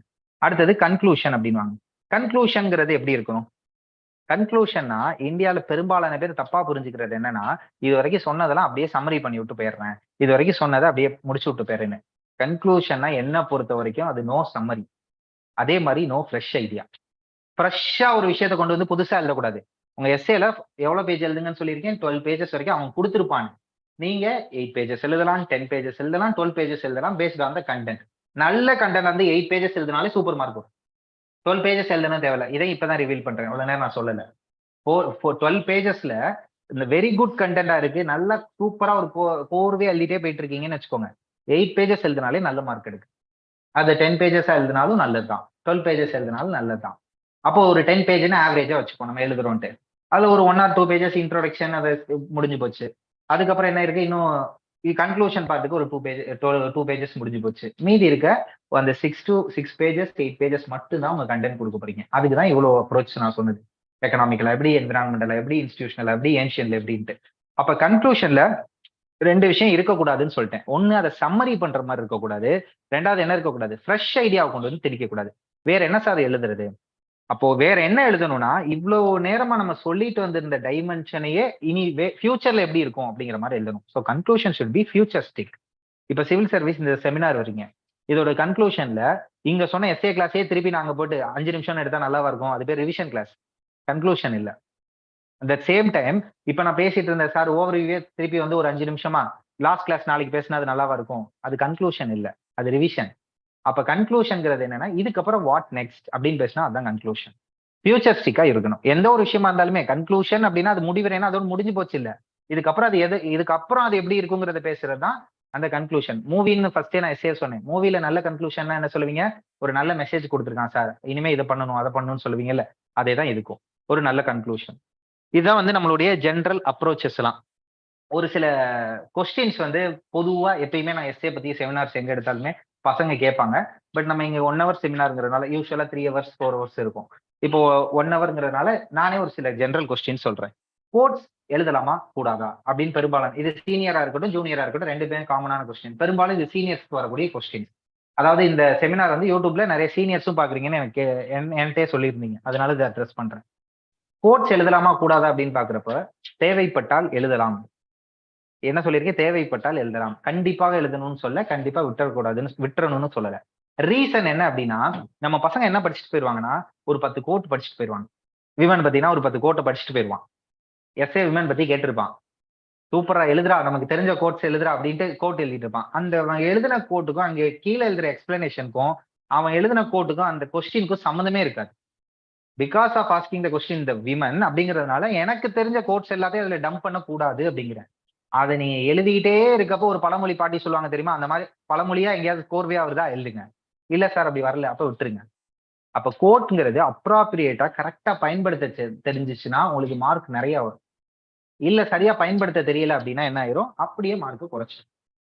2வது விஷயம் வந்து பேராகிராஃபா எழுதணுமா, நான் சப்ஹெட்டிங் கொடுத்து எழுதணுமா, பேராகிராஃப் வேணுமா சப்ஹெட்டிங். இந்த டவுட் உங்களுக்குமே வந்திருக்குமே, 12 பேஜ் எழுதுங்க 10 பேஜ் எழுதுங்கிறீங்க, அப்ப பேராவா எழுதணுமா இல்ல சைட் ஹெட்டிங் அதாவது சப்ஹெட்டிங் கொடுத்து எழுதணுமா. யூஸ்வலா இதெல்லாம் ஒரு தம்ப் ரூல் மாதிரி வச்சுக்கோங்க. எஸ்ஏக்கு ஒரு பேஜ் அப்படின்னு எடுத்துட்டீங்கன்னா 2ல இருந்து 3 பேராகிராஃபா பிரிச்சு எழுதுங்க. ஓகேவா, இதை நோட் பண்ணி கூட வச்சுக்கோங்க, ஃபியூச்சர்ல எங்க வேணா யூஸ் பண்ணிக்கோங்க. அப்பதான் ஒரு லெஜிபிலிட்டி கிடைக்கும். ஹேண்ட் ரைட்டிங் எப்படி வேணா கேவலமா இருக்கோ நல்லா இருக்கோ அப்படிங்கறத நம்மள தப்பா எடை போட்டுக்காது. ஹேண்ட் ரைட்டிங் படிக்கிற மாதிரி இருந்தா போதும், வாசிக்கிற மாதிரி இருந்தா போதும். அழகா இருக்கணும் அப்படின்னா அழகுனா என்னது, பாஸ்டா புரியணும். நீங்க எழுதிட்டு என்ன எழுதிருக்கேன்னு எனக்கே தெரியல, ஒரு நிமிஷம் இருங்க யோசிச்சு சொல்றேன் அப்படிங்கிற மாதிரி சொன்னீங்கன்னா அது வேஸ்ட். பட் எவ்வளவு ஒஸ்டா எழுதுனாலும் ஹேண்ட் ரைட்டிங்கிறது, இன்னும் நான் சொல்றேன் பாருங்க, நான் இப்ப சொன்னேன் பாத்தீங்களா இந்த கதை, இந்த என்ன எழுதிருக்கேன்னு எனக்கே தெரியல. இது நான் ப்ரிப்பரேஷன்ல இருந்தப்ப என் ஃப்ரெண்டு வந்து ஒரு பையன் எழுதுவான். அவன் நோட்ஸ் அவன் இது என்னடா அப்படின்னா, இதான் ஒரு நிமிஷம் நானே யோசிச்சு சொல்றேன் அப்படிங்கிற மாதிரி பாத்து அவனே ரொம்ப நேரம் அதை பாத்துக்கிட்டே இருப்பான். Believe me, he got 148 in his essay. 148 வாங்கினான் அந்த பையன் இப்ப சர்வீஸ்ல இருக்கான். நான் பேப்பர் கூட உங்களுக்கு கிளாஸ்க்கு வந்தோன்னு எடுத்து காட்டுறேன், பேர் வேணா சொல்ல வேணா, நான் பேப்பரை காட்டுறேன் பாருங்க எந்த ஆபீசர். ஏன் அப்படி சொல்றேன்னா, ஹேண்ட் ரைட்டிங் நம்ம எல்லாரும் என்ன நினைக்கிறோம்னா டைப் படிக்கிற மாதிரியே இருக்கணுமோ அப்படிங்கிற மாதிரி நினைக்கிறோம். அப்படி இல்ல, புரியுற மாதிரி இருந்தா சூப்பர், புரியுற மாதிரி. அப்ப புரியாதவர் எப்படி சார் எஸ்ஏ வாங்கினாரு, அப்ப அவரால் என்ன இம்ப்ரூவ் பண்ண முடியும், அதிகபட்சமா புரியுற மாதிரி எழுத முடியும். ஹேண்ட் ரைட்டிங்லாம் மாத்த முடியுமா, சின்ன வயசுல இருந்து என் அப்பா அம்மாவே சொல்ல கேட்காத விஷயத்த நீங்க சொல்லி மாத்திடுவேனா, சின்ன வயசுல இருந்து சொல்லியிருப்பாங்க, டீச்சர் சொல்லியிருப்பாங்க, அப்பா அம்மா சொல்லியிருப்பாங்க. ஹேண்ட் ரைட்டிங்கை கம்ப்ளீட்டா மாத்த முடியாது. அட் த சேம் டைம் என்ன பண்ணலாம்னா நமக்கு புரியுற மாதிரி எழுத வைக்கணும். கரெக்டா, அந்த ஹேண்ட் ரைட்டிங் போதும் அப்படிங்கிறேன். உங்களுக்கு ஹேண்ட் ரைட்டிங் கிளாஸும் இங்க இருக்கும், சொல்லியிருப்பாங்கன்னு நினைக்கிறேன். ஹேண்ட் ரைட்டிங் கிளாஸும் இருக்கும், ஸ்போக்கன் இங்கிலீஷ் கிளாஸ் இருக்கும், எல்லாமே இங்க இருக்கும். அப்பப்ப இருக்கும். ஹேண்ட் ரைட்டிங் கிளாஸ் இருக்கு, இங்க ஒரு கிளாஸ் இருக்கும், அதுவும் அட்டன் பண்றவங்க அட்டன் பண்ணிக்கோங்க. நான் சொல்றேன், எழுதுற அளவுக்கு புரியுற அளவுக்கு இருந்தா போதும். அப்ப பேராகிராஃபா சப்ஹெட்டிங்கான்னு கேக்குறப்ப இது வந்து ஒரு எப்படி அப்படின்னு பாத்தீங்கன்னா, சப்ஹெட்டிங் அப்படின்னு ஒண்ணு கொடுக்குறது. இப்ப விமன் சொல்லிட்டோம்னு வச்சுக்கோங்க, உடனே என்ன பண்ணிடுவாங்கன்னா, women's are politically, economically, socially, environmental participation in women அப்படின்னு கொடுத்துடக்கூடாது. அது எப்படி இருக்கு, ஒரு 2ஆம் கிளாஸ் 3ஆம் கிளாஸ் படிக்கிற பையன் மாதிரி இருக்கும். சரி 2 3 கொஞ்சம் கம்மியா இருக்கா, ஒரு 8th ஸ்டாண்டர்ட் மாதிரி இருக்கும். கரெக்டா? சிவில் சர்வீஸ்க்கான சப்ஹெட்டிங் அது இல்ல. சிவில் சர்வீஸ்க்கான சப்ஹெட்டிங் அப்படி பார்த்தோன்னே ஒரு கேட்சியா இருக்கணும். பார்த்தோன்னே ஒரு கேட்சியா இருக்க மாதிரி. இப்போ ஒரு புக் இது நியூஸ் பேப்பர் பத்தி ஒரு இது கேட்டிருந்தாங்க. சமீபத்துல ஒரு பையனோட எஸ்ஸே படிச்சேன். செய்தித்தாள் அப்படின்னு ஒரு தமிழ் கட்டுரை. இதேதான் இங்கிலீஷ்ல எழுதினா தமிழ்ல, அந்த பையன் எழுதியது தமிழ்ல.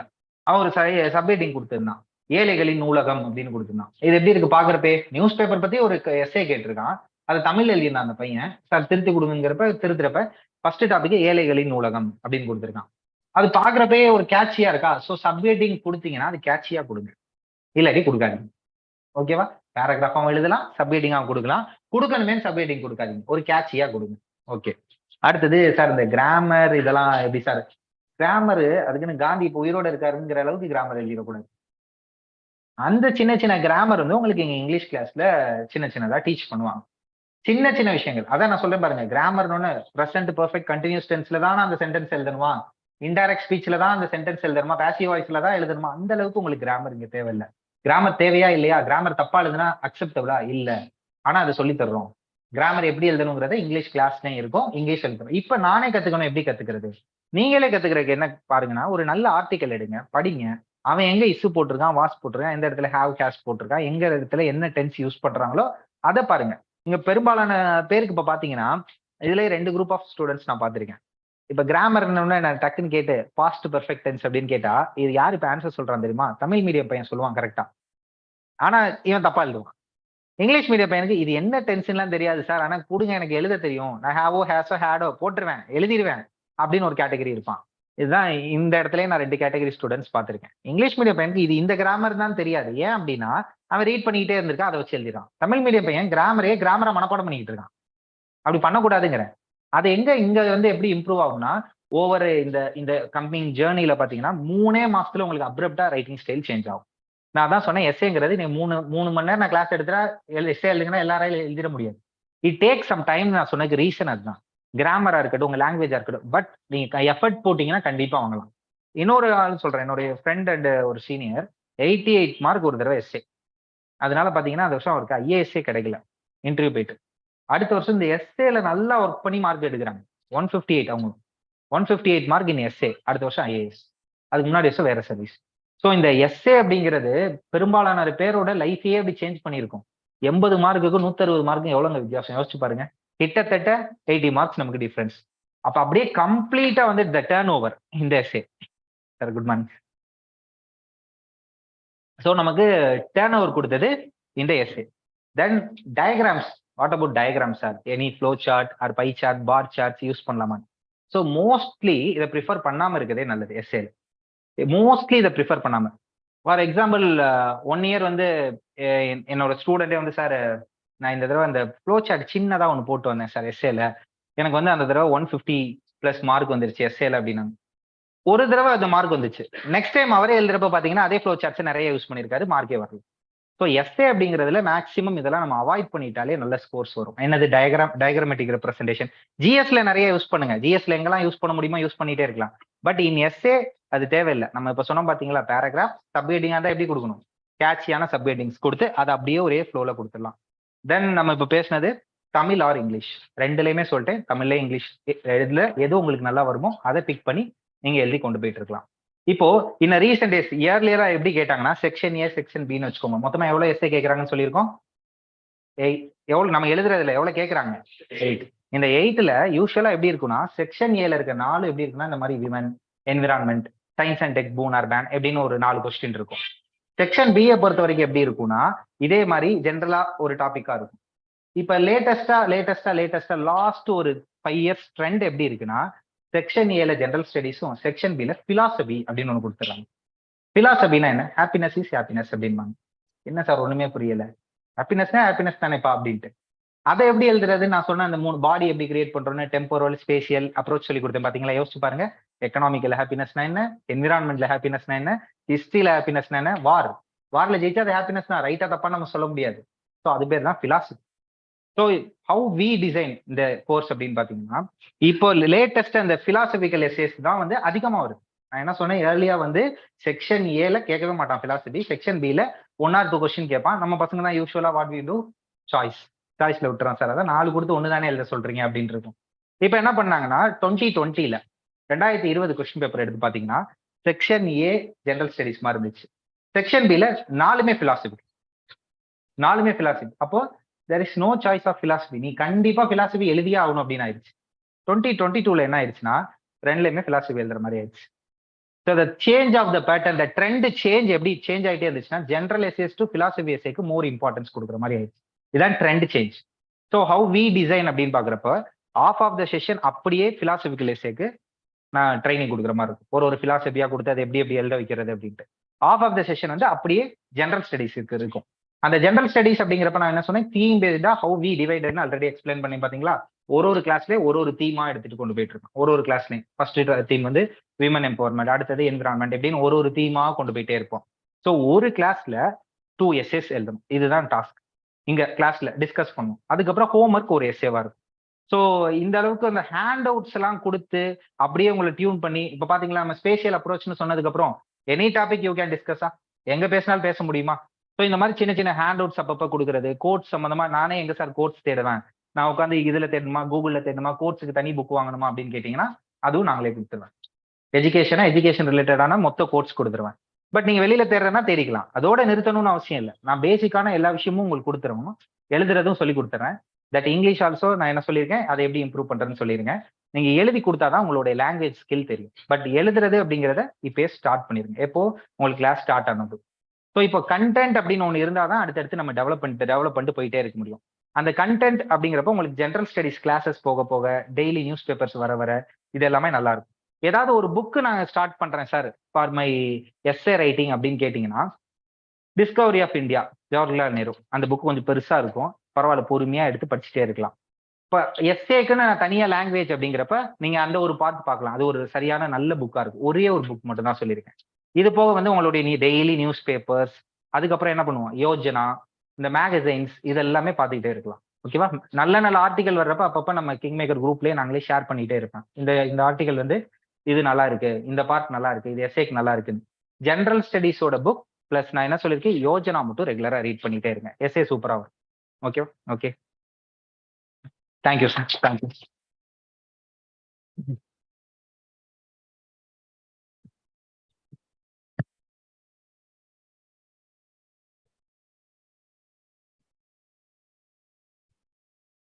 So thank you Prabhakaran. I think almost ஒரு 3 செஷன்லேயே பயங்கரமான ஒரு கான்ஃபிடன்ஸ் எல்லாருக்குமே கிடைச்சிருக்குன்னு நினைக்கிறேன். 3 பேருமே பயங்கரமான ஒரு ரிசோர்ஸ் பர்சன். எஸ்ஏ பேப்பர்ல இருக்கக்கூடிய அந்த பயம் கண்டிப்பா இந்த 1 ஹவர்லேயே போயிடும். ஸோ அவ்வளோ பெரிய ஒரு முக்கியமான பேப்பர். பட் அதுக்கான சரியான ஸ்ட்ராட்டஜி இல்லாதனால நிறைய பேர் வந்து இந்த பேப்பர்ல வந்து சரியான பெர்ஃபார்மன்ஸ் இல்லாமல் போயிடுது. இன்னைக்கு நீங்க கத்துக்கிட்ட இந்த அப்ரோச்சை வந்து உங்களுடைய எல்லா ப்ரெசன்டேஷன்லையுமே if you going to implement it, I am sure definitely your score is going to be increase.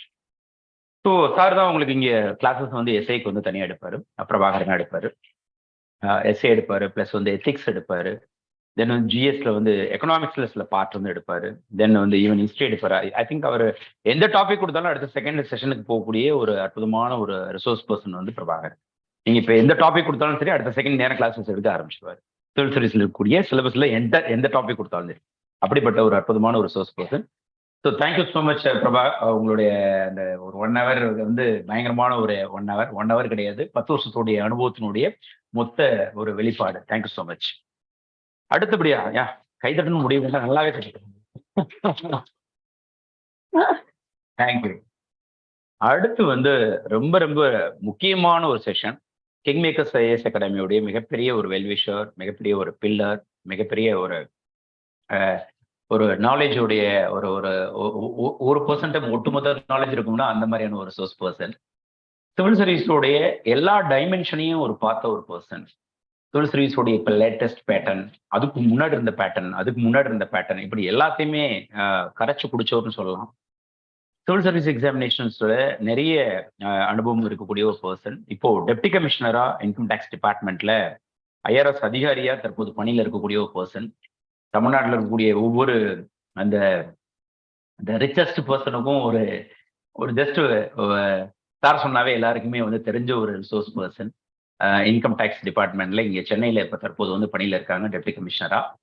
Sir வந்து அவருடைய அந்த அனுபவத்தை, அவருடைய அந்த ஜேர்னியில் அவர் கற்றுக்கிட்ட அந்த எக்ஸ்பீரியன்ஸை வந்து இப்போ உங்களுக்கு ஷேர் பண்ண போறாரு. முக்கியமாக வந்து ஜெனரல் ஸ்டடீஸ் பேப்பரில் 4 பேப்பர்ஸ்க்கும் 4 விதமான அப்ரோச் இருக்கு.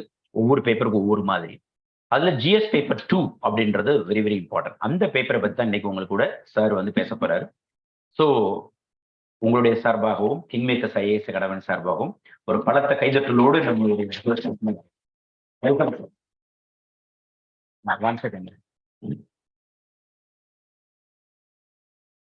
மாணவர்கள் யாராவது ஒருத்தவங்க, மாணவி யாராவது ஒருத்தவங்க வந்து சீஃப் கெஸ்ட் யோசிப்பாங்க. Please come sir. மாஸ்க் எடுத்துருங்க.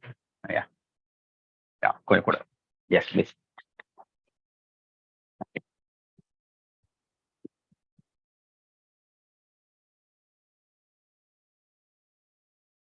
Please sir.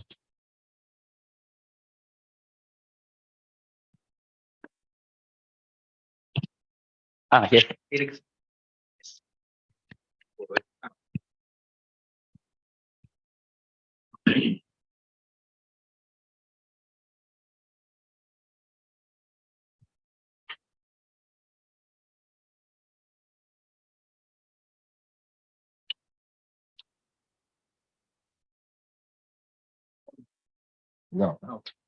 ஓகே ஓகே புரியுது. ஓகே எரேஸ் இல்லையா? ஓகே நான் கிளியர் பண்ணி விடுறேன். ரீடுக்கு டைம் ஆகும். சோம்பேறி நான். Okay good afternoon.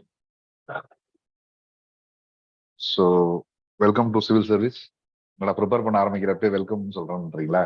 டெசிஷன் எடுக்கிறீங்களோ எடுக்கலையோ அந்த ரூம்குள்ள வந்து உட்காந்துட்டீங்க இல்லையா, இன்னும் வெளில போக மாட்டீங்க. அதான் சிவில் சர்வீஸோட ஒரு பெரிய ஒரு இதுவே. இட்ஸ் லைக் ஒரு அடிக்ட் மாதிரி தான் அது. இட்ஸ் ஒன்ஸ் உள்ள என்டர் ஆயிட்டீங்கன்னா. பட் ரொம்ப இன்ட்ரெஸ்டிங்கான அடிக்ட். ரைட், லைஃப்ல வந்து நிறைய இது வரைக்கும் ஒரு 22 இயர்ஸ் ஆஃப் லேர்னிங் பார்த்தீங்கன்னா 22 வருஷம் நான் ஏதோ பண்ணிட்டு இருந்திருக்குன்னு தெரியும். 22 வருஷத்துக்கு அப்புறம் லைஃப்ல பர்பஸ்ஃபுல்லான லேர்னிங் லைஃப்ல நடக்க ஆரம்பிக்க போது அப்படின்னா இனிமேட்டா தான் இருக்கும். ஒரு வருஷத்துல ஒரே ஒரு வருஷம் தான், ஃபர்ஸ்ட் வருஷமே உங்களுக்கு புரிஞ்சிடும். யூ வில் அண்டர்ஸ்டாண்ட் தட் 22 வருஷமா நம்ம வேற எதுலயோ டிராவல் பண்ணிட்டு இருந்திருக்கோம் போல இருக்கு அப்படின்னு தோணும். அது மட்டும் இல்லாம 22 வருஷத்துக்கு அப்புறம் சுத்தி இருக்க நிறைய பேர் முட்டாள்னு தெரிய ஆரம்பிக்கும். என்னடா இது கூட தெரியாம இருக்காங்களே அப்படின்ற ஒரு ஃபீல் வரும். அதுதான் வந்து இந்த எக்ஸாமோட ஸ்பெஷாலிட்டி. நிறைய விஷயங்களை தேட தோணும். பயங்கரமான ஒரு லேர்னிங் எக்ஸ்பீரியன்ஸ் கொடுக்கும். இதுல கிளியர் பண்ணா எக்ஸாம்ல கிளியர் பண்ணணும்னா சிவில் சர்வீஸ், கிளியர் பண்ணணும்னா நீங்க எந்த ஃபீல்டு செலக்ட் பண்றீங்களோ அதுல பெஸ்ட். ரெண்டே ஆப்ஷன் தான் இங்க. சிவில் சர்வீஸ் ப்ரிப்பரேஷனோட பெஸ்ட் விஷயமே இது ரெண்டு தான். கிளியர் பண்ணா சிவில் சர்வீஸ், கிளியர் பண்ணணும்னா நீங்க எந்த ஃபீல்டுக்கு உள்ள போறீங்களோ அதுல நீங்க தான் பெஸ்ட். அது ரெண்டுத்தையுமே கொடுக்கணும். அதோட ஸ்பெஷாலிட்டி ரைட். அதான் சிவில் சர்வீஸோட ஸ்பெஷாலிட்டி. ஏன்னா உங்களுக்கு இங்க எல்லா டைமென்ஷன்ஸையும் பார்த்துட்டு போன அப்புறம் நீங்க பார்க்க போற ப்ராஜெக்ட் எப்படி, நீங்க பண்ண போற ஒர்க்குன்றது ஒருமே இதுக்கு ஒரு இவ்வளவு நாள் தேவைப்படுமா அப்படின்ற மாதிரி ஒரு ஃபீல் கிரியேட் ஆயிடும். அந்த மாதிரி ஒரு இதை வந்து உங்களுக்கு கொடுக்கும், நல்ல எக்ஸ்பீரியன்ஸ் கொடுக்கும். என்ன ஒரே விஷயம் ப்ராப்ளம்னா இதுல வந்து எல்லாருமே எதிர்பார்க்கறது இமீடியட்டா எனக்கு ஒரு ரிசல்ட் வேணும் அப்படின்னு எதிர்பார்ப்போம். இப்ப இருக்கிற மைண்ட் செட்ல எல்லாருக்குமே ஃபாஸ்டா எனக்கு வேணும் ரிசல்ட் அப்படின்னு எதிர்பார்க்கணும். இந்த எக்ஸாம் அதுக்கு கிடையாது. அந்த மாதிரி ஒரு எக்ஸாம் கிடையாது. இமீடியட் அப்படின்றதெல்லாம் கிடையாது. ஏன்னா இங்க வந்து சிலபஸ்ன்னு சொல்றதே ஒரு பொய். சிலபஸ்ன்னு ஒண்ணு கிடையாது. ஆனா இருந்தாலும் நீங்க எல்லாம் டிராவல் பண்ணுமேங்கிறதுக்காக ஒரு ஒரு ஒரு அவுட்லைன் போட்டு கொடுக்கறதா சிலபஸ்ங்கிற ஒரு வார்த்தை.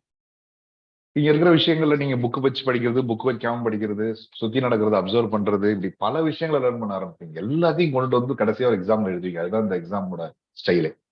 நீங்க புக்ல படிச்சது மட்டும் கிடையாது. ஒரு டிவி பார்த்ததோ, ரோட்ல கேட்டதோ, உங்க ஃப்ரெண்டு சொன்னதோ, உங்க அப்பா சொன்னதோ, உங்க அம்மா சொன்னதோ, சுத்தி இருக்கவங்க பேசுறத கேட்டதோ, இந்த மாதிரி பல விஷயங்கள் எல்லாத்தையும் அப்சர்வ் பண்ணிட்டு கடைசியா கொண்டு வந்து ஒரு எக்ஸாம்பிள் கொண்டுட்டு போறீங்களா, அதுதான் இந்த எக்ஸாம். இது வந்து வெறும் ஒரு நாலேஜை மட்டும் அப்படியே ஒரு புக்கை படிக்கிறேன், அந்த புக் எடுத்து வந்து நான் அப்படியே டிரான்ஸ்ஃபர் பண்றேன் அப்படிங்கிற விஷயம் இதுல கிடையாது. ஸோ அதை ஃபர்ஸ்ட் மைண்ட்ல வச்சுங்க. ப்ரிப்பேர் பண்ண ஆரம்பிக்க முடியும். நான் ஃபர்ஸ்ட் சொல்ற விஷயம் அது. This is not an exam. வந்து ஒரு புக்கை படிச்சுட்டு போயிட்டு நான் எழுதிட்டு பாஸ் பண்றேன் அப்படின்றது கிடையாது. இட்ஸ் அ லேர்னிங், லைஃப் லேர்னிங்னு சொல்லுவாங்க. வாழ்க்கைனா என்னன்றதை கத்துக்கிற இடம் வேற ஒன்றும் கிடையாது. அது வந்து புக்கு மூலமா வரப்போகுது, லைஃப்ல நிறைய சோர்சஸ் மூலமா வரப்போகுது. ஸோ இந்த நிறைய பேர் இந்த காம்படிட்டிவ் எக்ஸாம் வரும்போது என்னமோ என்ன நினைச்சிட்டு இது குவிஸ் காம்படிஷன் நினைச்சிட்டு வருவாங்க. ஒரு குவிஸ் காம்படிஷன், ஒரு புக்கு கொடுக்க போறாங்க, அந்த புக்கெல்லாம் படிக்க போறோம், அதை உள்ள போய் எழுத போறோம் அப்படின்னு. அது கிடையவே கிடையாது. அதனாலதான் நிறைய ஃபெயிலியர்ஸ் வர்றதுக்கான காரணம் அது. ஏன்னா ஒரு புக்கு கொடுப்போம், அந்த புக்கை படிப்பீங்க, அந்த புக்கை போய் நீங்க எழுதுவீங்க, கிளியர் பண்ணுவீங்க. அப்படி கிடையாது. அப்படின்னா ஏன்னா உங்களை புக்கு கொடுக்குற புக்கு படிக்க சொல்ல போற புக் எல்லாம் பாத்தீங்கன்னா 6th ஸ்டாண்டர்ட் சிலபஸா இருக்கும், 7th ஸ்டாண்டர்ட் சிலபஸா இருக்கும், 8th ஸ்டாண்டர்ட் சிலபஸா இருக்கும், 10th ஸ்டாண்டர்ட் சிலபஸா இருக்கும். ரைட்? அந்த புக்கை கொடுத்து அந்த படிச்சு எழுதுறதுக்குன்னா அப்புறம் 6th ஸ்டாண்டர்ட் பையனை எழுதி பாஸ் பண்ணுவாங்க. அதுக்கு எதுக்கு ஒரு டிகிரி குவாலிஃபிகேஷன் வைக்கிறாங்க? நம்ம யோசிக்கணும் இல்லையா? இதுக்கு ஒரு டிகிரி குவாலிஃபிகேஷன் வச்சிருக்காங்க. ஆனா படிக்க ஆரம்பிக்கிறப்ப 6th ஸ்டாண்டர்ட் என்சிஆர்டின்னு வாங்க. ஆனா 6th ஸ்டாண்டர்ட் புக் எடுத்து கொடுக்க போறாங்க. அப்படின்னா என்ன இருக்குன்னா நீங்க 6th 7th 8th 9th உங்க டிகிரியில படிச்ச விஷயங்கள்ல அது வெறும் ஒரு அகாடமிக் பர்பஸ்க்காக மட்டும் தான் பார்த்துருப்பீங்க. ஒரு சப்ஜெக்ட் அதை நான் படிக்கிறேன், அதை போய் நான் எக்ஸாம்ல எழுதுறேன், நான் செமஸ்டர் கிளியர் பண்றேன், எக்ஸாமை கிளியர் பண்றேன், அது மட்டும்தான். இங்க அப்படி கிடையாது. இது எப்படின்னா நிறைய விஷயங்களை சுத்தி அப்சர்வ் பண்ண ஆரம்பிப்பீங்க, நிறைய விஷயங்களை கத்துப்பீங்க. It's completely different learning. நீங்க இது வரைக்கும் கத்துக்கிட்ட விஷயங்கள் கிடையாது. ஸோ அதனால என்ன ஆகும்னா இன்னும் இது வரைக்கும் வந்து இந்த 20 இயர்ஸ் 22 இயர்ஸ் ஆஃப் உங்க லைஃப்ல யாரெல்லாம் நீங்க அறிவாளி நினைச்சிட்டு இருக்கீங்களோ இந்த எக்ஸாம் முட்டாளாக்கும். யாரெல்லாம் முட்டாள் நினைச்சிட்டு இருக்கீங்களோ இந்த எக்ஸாம் அறிவாளி ஆகும். அண்டர்ஸ்டாண்ட்? ரைட்? என்னோட ப்ரிப்பரேஷன் பீரியட் நான் டென்டிஸ்ட்ரி முடிச்சேன். என்னோட 25 வருஷத்தை என்னோட 24 வருஷம் லைஃப்ல எனக்கு ஃபெயிலியரே கிடையாது. காரணம் என்னன்னா எல்லாத்தையும் கிளியர் பண்ணுவேன், டிஸ்டிங்ஷன் பண்ணுவோம், காலேஜ்ல நல்ல ஸ்கோர் எடுப்பேன். Tamil Nadu government dental college, all India காலேஜஸ்ல மெடிக்கல் காலேஜ்ல செலக்ட் ஆனேன். டென்டல் காலேஜ்ல ஃபர்ஸ்ட் ஒன்லி 100 போஸ்ட் இருக்கு. அந்த 100 போஸ்ட்ல நான் வந்து 23rd போய் ஜாயின் பண்ணேன். ஸோ லைஃப்ல எல்லாமே பெஸ்டா தான் போயிட்டு இருந்து எனக்கு 7 வருஷத்தை ஃபெயிலியர் காட்டுது எக்ஸாம். 7 வருஷம் என்ன ஃபெயில் பண்ணுச்சு. அப்பதான் ஃபர்ஸ்ட் டைம் தெரிஞ்சு நான் அறிவாளியே கிடையாது போல இருக்கு, என்ன முட்டாளா அப்படின்னு நினைச்சிட்டேன். ரைட்? என் ஃப்ரெண்டு கூட ஒருத்தர் தான். அவன் என்ன பண்ணானா he came from the arts degree. 3 வருஷம் 678 688 செகண்ட் கிளாஸ்ல பாஸ் பண்ணி உள்ள வந்தான். 3 வருஷத்தை கிளியர் பண்ணிட்டு போலாம். எனக்கு அப்பதான் லைஃப்ல ஃபர்ஸ்ட் ஒரு விஷயம் புரிஞ்சிச்சு. ஓ, கிராஜுவேஷனுக்கு படிப்புக்கு சம்பந்தமே கிடையாது. மொத்த தமிழ்நாடு கவர்மெண்ட் ஒரு எக்ஸாம் வச்சு அந்த எக்ஸாம்ல டாப் 100ல வர வச்சு அதுல 23வது ரேங்க் வாங்கின என்ன ஃபெயில் ஆகுது இந்த எக்ஸாம்? ரைட்? 668 செகண்ட் கிளாஸ் எடுத்த பையனை பாஸ் பண்ணுவாங்க. இது அப்படின்னா சரி, கிராஜுவேஷனுக்கோ படிப்புக்கோ இதுக்கோ சம்பந்தம் கிடையாது. இந்த ப்ரிப்பரேஷன் நீ எப்ப ஆரம்பிக்கலையோ அன்னையிலேருந்து உனக்கு என்ன வருதோ அதான். அண்டர்ஸ்டாண்ட்? அன்னையிலேருந்து என்ன வருதோ அதான் லைஃப் அப்படின்னு. அப்ப என்னன்னா இந்த எக்ஸாம்ஸ்ல இவ்வளவு பேர் இருக்கிறப்ப நிறைய ஐஐடி ஒரு ஐஐடி என்ன ஐஏஎம் போறோம், ஐஐடி எல்லாம் கிளியர் பண்றது கஷ்டமா இருக்கு. காரணம் என்ன தெரியுமா? இந்த எக்ஸாம் எப்படின்னா ஃப்ரெஷ்ஷா லேர்ன் பண்ண ஆரம்பிக்கும். ரைட்? ஃப்ரெஷ்ஷா லேர்ன் பண்ணலாம். இந்த ஐஐடிஎன் ஐஏஎம் போறது இல்ல எங்களை மாதிரி எம்பிபிஎஸ் பிடிஎஸ் முடிச்சு வந்த ஆட்கள்லாம் இருக்காங்கல்ல, அவங்களுக்கு எப்படின்னா அந்த ஏற்கனவே படிச்சதுதான் பிரச்சனை பண்ணும். அது என்ன பண்ணா யூ ஹேவ் டு அன்லேர்ன். நீ இது வரைக்கும் படிச்சது எல்லாத்தையும் மறந்து ஜீரோவை கொண்டுட்டு வந்துட்டு திருப்பி ஜீரோல இருந்து நீ ஆரம்பிக்கணும். ரைட்? மற்ற டிகிரி இருக்கவங்களுக்கு அப்படி பிரச்சனை கிடையாது. ஏன்னா ஒரு சின்ன ஏரியா தான் படிச்சிருக்காங்க, அதனால கம்ஃபர்டபுளா இருப்பாங்க. லேர்ன் பண்றது அப்படின்னு என்ன இருக்குன்னா நீ இது வரைக்கும் ஃபெயிலியரே ஆகிட்டு வந்திருக்கியோ, இது வரைக்கும் மார்க் எடுக்காம வந்திருக்கியோ, இது வரைக்கும் திட்டு வாங்கிட்டு வந்திருக்கியோ, இது வரைக்கும் எனக்கு பெருசா கான்சென்ட்ரேட் பண்ணாம வந்திருக்கியா, you have the high chance of winning this exam அப்படின்னு அர்த்தம். அது இன்டைரக்டா அதுக்கு அர்த்தம் நான் கத்துக்கிட்டது அதுதான். என்னோட 7 வருஷம் ஃபெயிலியர்ஸ் எனக்கு அண்டர்ஸ்டாண்ட் பண்ணுச்சு. Oh, this is nothing to do with my educational background, this is nothing to do with my financial background, this is nothing to do with. ஏன்னா எங்க ஃபேமிலியில யாருமே வந்து எக்ஸாம் சிவில் சர்வீஸ் கிளியர் பண்ணலாம் கிடையாது. அது ஃபர்ஸ்ட் பர்சன் நான் தான் உள்ள போய் ஃபர்ஸ்ட் போய் கிளியர் பண்ணேன். ஸோ அப்படி இருக்கப்ப என் ஃபினான்ஷியல் பேக்ரவுண்ட் பெருசா கிடையாது. அதான் சொன்னேன், ஆர்ட்ஸ் கவர்மெண்ட் காலேஜ் தான், கவர்மெண்ட் டென்டல் காலேஜ் தான் படிச்சு. ஸோ அப்ப ஃபினான்ஷியல் பேக்ரவுண்டோ இல்லாட்டி உன்னோட எஜுகேஷன் பேக்ரவுண்டோ இல்ல நீ பெரிய அறிவாளின்னு சின்ன வயசுல இருந்து இருந்திருக்கியோ அப்படின்ற எதுவுமே வந்து இங்க ஹெல்ப்ஃபுல்லா இருக்காது. ஸோ இங்க வந்து எல்லாருக்குமே it's A common ground. It's A common ground. வந்து உள்ள வரியா, உன்னோட ஒர்க்கை போடுறியா, ஜெயிச்சுட்டு வெளில போயிட்டே இருப்பேன். நீ யாராவது வந்துட்டு போ. இது நான் ஏன் ஒரு எக்ஸாம்பிள் சொல்றேன் அப்படின்னா, நான் என் படிச்சுட்டு இருக்கப்ப இன்ஸ்டியூட்ல நான் படிச்ச காலத்துல எனக்கு ஒரு க்ளோஸ் ஃப்ரெண்ட் ஒரு பொண்ணு இருந்தாங்க. அவங்க யாருன்னா இந்தியாவோட ஃபினான்ஸ் செக்ரட்டரியோட பொண்ணு. அப்ப 10 இயர்ஸ் பேக் இந்தியாவோட மொத்த ஃபினான்ஸை கண்ட்ரோல் பண்ற ஒரு பாஸ், அவரோட பொண்ணு. Not able to clear when I was clear that exam. அப்பதான் புரிஞ்சுக்கிட்டு, ஓ அப்பதான் எனக்கு என்னோட கம்பேரிசன் இங்க பாருங்க, ஆல் ஓவர் இந்தியாவோட ஃபினான்ஸ் செக்ரட்டரியோட பொண்ணால கிளியர் பண்ண முடியல, என்னால பக்கத்துல உட்காந்து நான் கிளியர் பண்ணேன். அப்ப அவங்களோட பேக்ரவுண்டோ எஜுகேஷனல் பேக்ரவுண்டோ இது அவங்க ஃபெயில் ஆயிட்டாங்கன்னு நான் சொல்லல. நான் என்ன சொல்றேன்னா இது வந்து எல்லாத்துக்கும் காமன் கிரவுண்டுன்னு அர்த்தம். ஸோ சவுத் இந்தியால இருந்து தமிழ்நாட்டுல இருந்து மூலையில போய் உட்காந்து நான் கிளியர் பண்ணிட்டு வந்தேன். என்டையர் இந்தியாவை அவங்க அப்பா ஒரு ஏற்கனவே சிவில் சர்வீஸ்ல இருந்து ஒரு பர்சனோட பொண்ணால கூட கிளியர் பண்றது கஷ்டமா இருக்கு. அப்படின்னா என்ன இருக்குன்னா நீ யாரா வேணா இருந்துக்கோ, நீ என்ன வேணா படிச்சிரு, நீ எவ்வளவு பெரிய பணக்காரனா வேணா இருந்துக்கோ, நீ எவ்வளவு பெரிய அறிவாளியை கூட இருந்துக்கோ, அதெல்லாம் பிரச்சனை இல்லை. இங்க ஜாயின் பண்ணா இங்க வந்து சிவில் சர்வீஸ் படிக்க ஆரம்பிச்சுட்டா ஃபர்ஸ்ட் நாள்ல இருந்து என்ன படிக்கிற அதான் கணக்கு. இது மாதிரி நீ படிச்சதெல்லாம் கணக்கு கிடையாது. இது முன்னாடி படிச்சதெல்லாம் உனக்கு ஹெல்ப் பண்ணுமா பண்ணாத எனக்கு அதெல்லாம் தெரியாது. ஃபர்ஸ்ட் நாள்ல இருந்து என்னைக்கு ஒர்க் போடுறியாது. பட் இது ஒரு சின்ன விஷயம் கிடையாது. ஒரு சின்ன ஒரு பேப்பர் எடுத்து வச்சு படிச்சு முடிக்கிற விஷயம் கிடையாது. அதுக்கான டைம் இது இருக்கும். ஏன்னா ஒரு யூபிஎஸ்சி பொறுத்த வரைக்கும் எப்படி தெரியுமா, கம்ப்ளீட் சிலபஸும் கம்ப்ளீட் அண்டர்ஸ்டாண்டிங் படிச்சு முடிச்சுட்டு ஒரு நாள் கடுப்பாவேன், ஒரே ஒரு நாள் கடுப்பாகும். என்னடா இது ஃபீல்டு, செக் நான் வெளில கிளம்புறேன்டா, எனக்கு இது போதுண்டா, நான் எல்லாத்தையும் படிச்சு முடிச்சேன், இனிமேல் எனக்கு படிக்கிற முடியல போயிருந்தா அப்படின்னு என்னைக்கு சொல்றியோ அப்பதான் சொல்லும் வெல்கம் டு சிவில் சர்வீஸ் உனக்கு போஸ்டிங் கொடுக்கும். அந்த மூடுக்கு உன்னை வர வைக்க வரைக்கும் விடாது. நீ ஃபர்ஸ்ட் வருஷம் பயங்கர டேலண்டா பாலிட்டியை படிச்சு முடிச்சுட்டு போவேன், பாலிட்டி உள்ள கொஸ்டினே இருக்காது. எக்கனாமிக்ஸே வேணாம்னு தூக்கி போட்டு போயிருப்பேன், ஃபுல் கொஸ்டின் எக்கனாமிக்ஸ்ல இருக்கும். என்னடா இப்படி போயிடுச்சுன்னு சொல்லிட்டு நீ எக்கனாமிக்ஸ் அடுத்த வருஷம் படிச்சுட்டு போவேன், சயின்ஸ் விட்டு போயிருப்பேன், சயின்ஸ் உள்ள கொஸ்டின். ரைட், ஒரு கட்டத்துக்கு மேல நீ எல்லாத்தையும் படிச்சு முடிச்சிருவேன், okay I'm done with it, எனக்கு போதும், நான் எல்லாத்தையும் படிச்சுட்டேன், எல்லாத்தையும் ஒர்க் பண்ணிட்டு இதுக்கு மேல என்னால வரலன்னா என்ன பண்றது அப்படின்னு என்னைக்கு தோணுது உனக்கு, அன்னைக்கு வந்து to welcome you, welcome to civil services.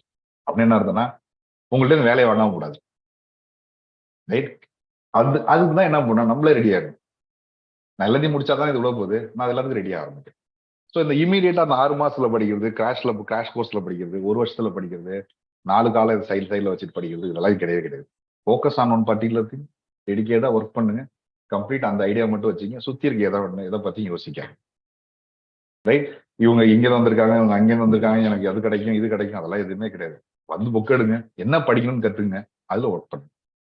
இது எல்லாத்தோட ரொம்ப முக்கியமான விஷயம் என்னன்னா, இன்ஸ்டியூட்ஸோ இல்லாட்டி பர்சனலா உங்களுக்கு கைடன்ஸோ மென்டரோ யாரா இருந்தாலுமே சரி, எல்லாருமே என்ன பண்ணுவாங்கன்னா, இது ஒரு இந்த சப்ஜெக்ட் ஏன் இந்த எக்ஸாம்ஸ்ல நிறைய பேர் கிளியர் பண்ண மாட்டாங்கன்றதுக்கு மெயின் ரீசன் இது மட்டும்தான். பாடம் நடத்துறவங்களோ, டீச் பண்றவங்களோ, கிளாஸ் எடுக்கிறவங்களோ, போறவங்க இன்ஸ்டியூட்ஸோ எல்லாமே என்னன்னா ஒரு 30% தான் கொடுக்க முடியும். ஏன்னா அவ்வளவு பெரிய வாஸ்ட் சிலபஸ். இந்தியாவோட 10,000 வருஷத்தான ஹிஸ்டரியை நான் சொல்லணும்னா எனக்கு இன்னொரு 10,000 வருஷம் ஆகும் இல்லையா, ஒரு நாள் கிளாஸ் எடுக்க முடியாதுனால. பட் அதுல கிளாஸ்ல நான் ஒரு ஜிஸ்ட் தான் கொடுக்க முடியும், ஒரு ஐடியா தான் கிரியேட் பண்ண முடியும். ரைட், ஸோ இங்க கிளாஸஸோ இன்ஸ்டியூட்ஸ்ல வரப்போற விஷயங்கள் வந்து உங்களுக்கான இன்ட்ரெஸ்ட் தான் கிரியேட் பண்ணும்,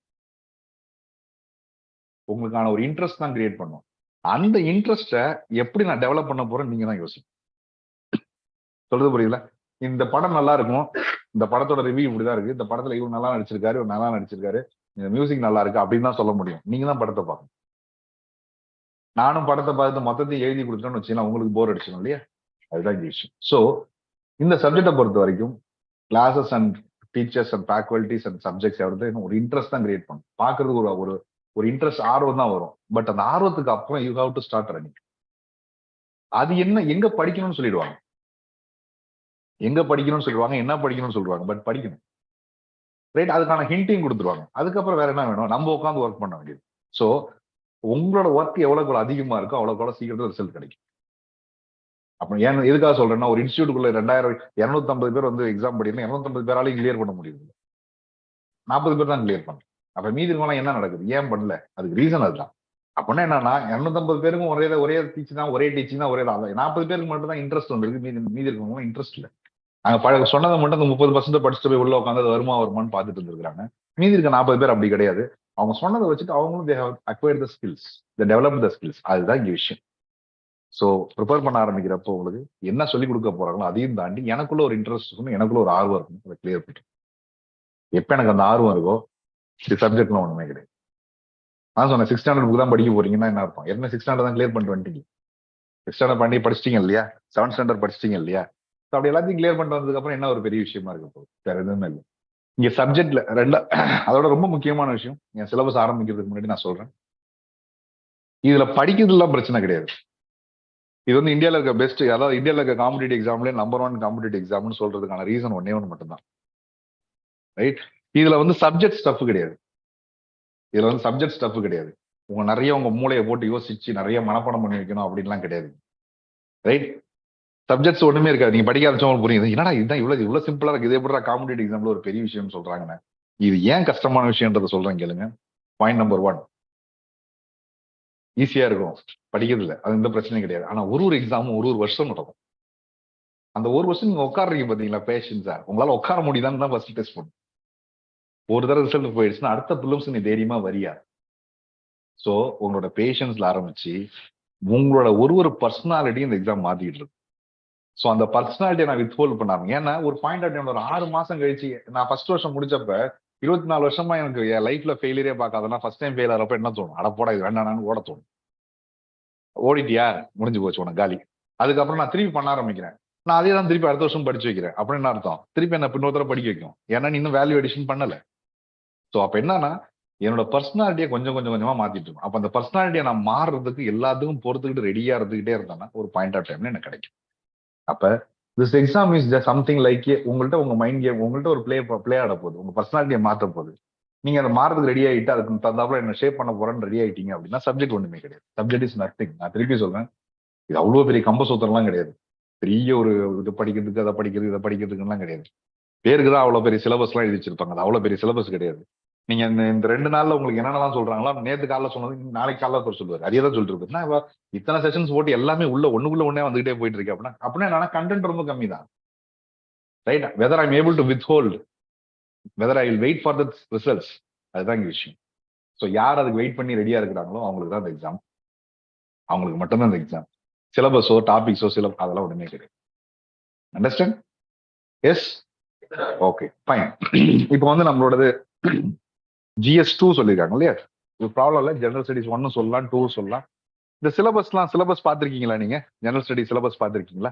GS2 சிலபஸ் பார்த்திருக்கீங்களா? அதாவது இது என்ன GS2ன்றப்பே உங்களுக்கு தோணும் இது எங்க வருது அப்படின்னு. மெயின்ஸ்ல வருது இல்லையா? ஸோ பிலிம்ஸ், மெயின்ஸ், இன்டர்வியூன்னு அந்த 3 ஐடியா உங்களுக்கு தெரியும் இல்லையா? எஸ்? அது வரைக்கும் கம்ஃபர்டபுளா இருக்கீங்களா? பிலிம்ஸ், இன்டர்வியூ, மெயின்ஸ், இன்டர்வியூன்னு சொல்லிட்டு அந்த மெயின்ஸ் பேப்பர்ல இன்னொரு முக்கியமான விஷயம் இல்லை. இந்த ஒரு 2 நாள் கிளாஸ் ஃபுல்லா கம்ப்ளீட்டா கவனிக்கிறப்ப நல்லா ஒரே விஷயம் மட்டும் யோசிச்சிங்க. இது கம்பார்ட்மெண்டா படிக்கிறது கிடையாது. நான் ப்ரிலிமினரி எக்ஸாம் படிச்சு முடிக்கிறேன், நான் மெயின்ஸ் எக்ஸாம் படிச்சு முடிக்கிறேன், நான் இன்டர்வியூ படிச்சு முடிக்கிறேன் அப்படின்லாம் கிடையாது. இது எப்படின்னா 3 சைட் பை சைடா day to day basis run ஆகிட்டே இருக்கும். ஒரே நாள்ல நீங்க 3மே ரெடி பண்ணிட்டு வரீங்க.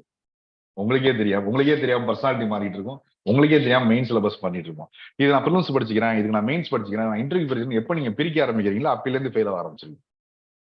அப்படின்னா என்னன்னா இது மொத்தமா எக்ஸாமா மட்டும் பாருங்க. எப்போதுமே தனித்தனியா பிரிச்சு எல்லாம் பாக்காதீங்க. ஏன்னா நிறைய பேர் என்ன சொல்லுவாங்கன்னா பிலிம்ஸ் ஃபர்ஸ்ட் கிளியர் பண்ணிடுவோம், அது ரெடி ஆனதுக்கு அப்புறம் நான் மெயின்ஸுக்கு போறேன் அப்படின்னு சொல்லுவான். நீ பிலிம்ஸை கிளியர் பண்ணிட்டு உட்காந்ததுக்கு அப்புறம் உனக்கு 2 மாசம் டைம் இருக்கும். ஆனா நீ படிக்க வேண்டிய கண்டென்ட் 3 வருஷத்துக்கு படிக்க வேண்டியது.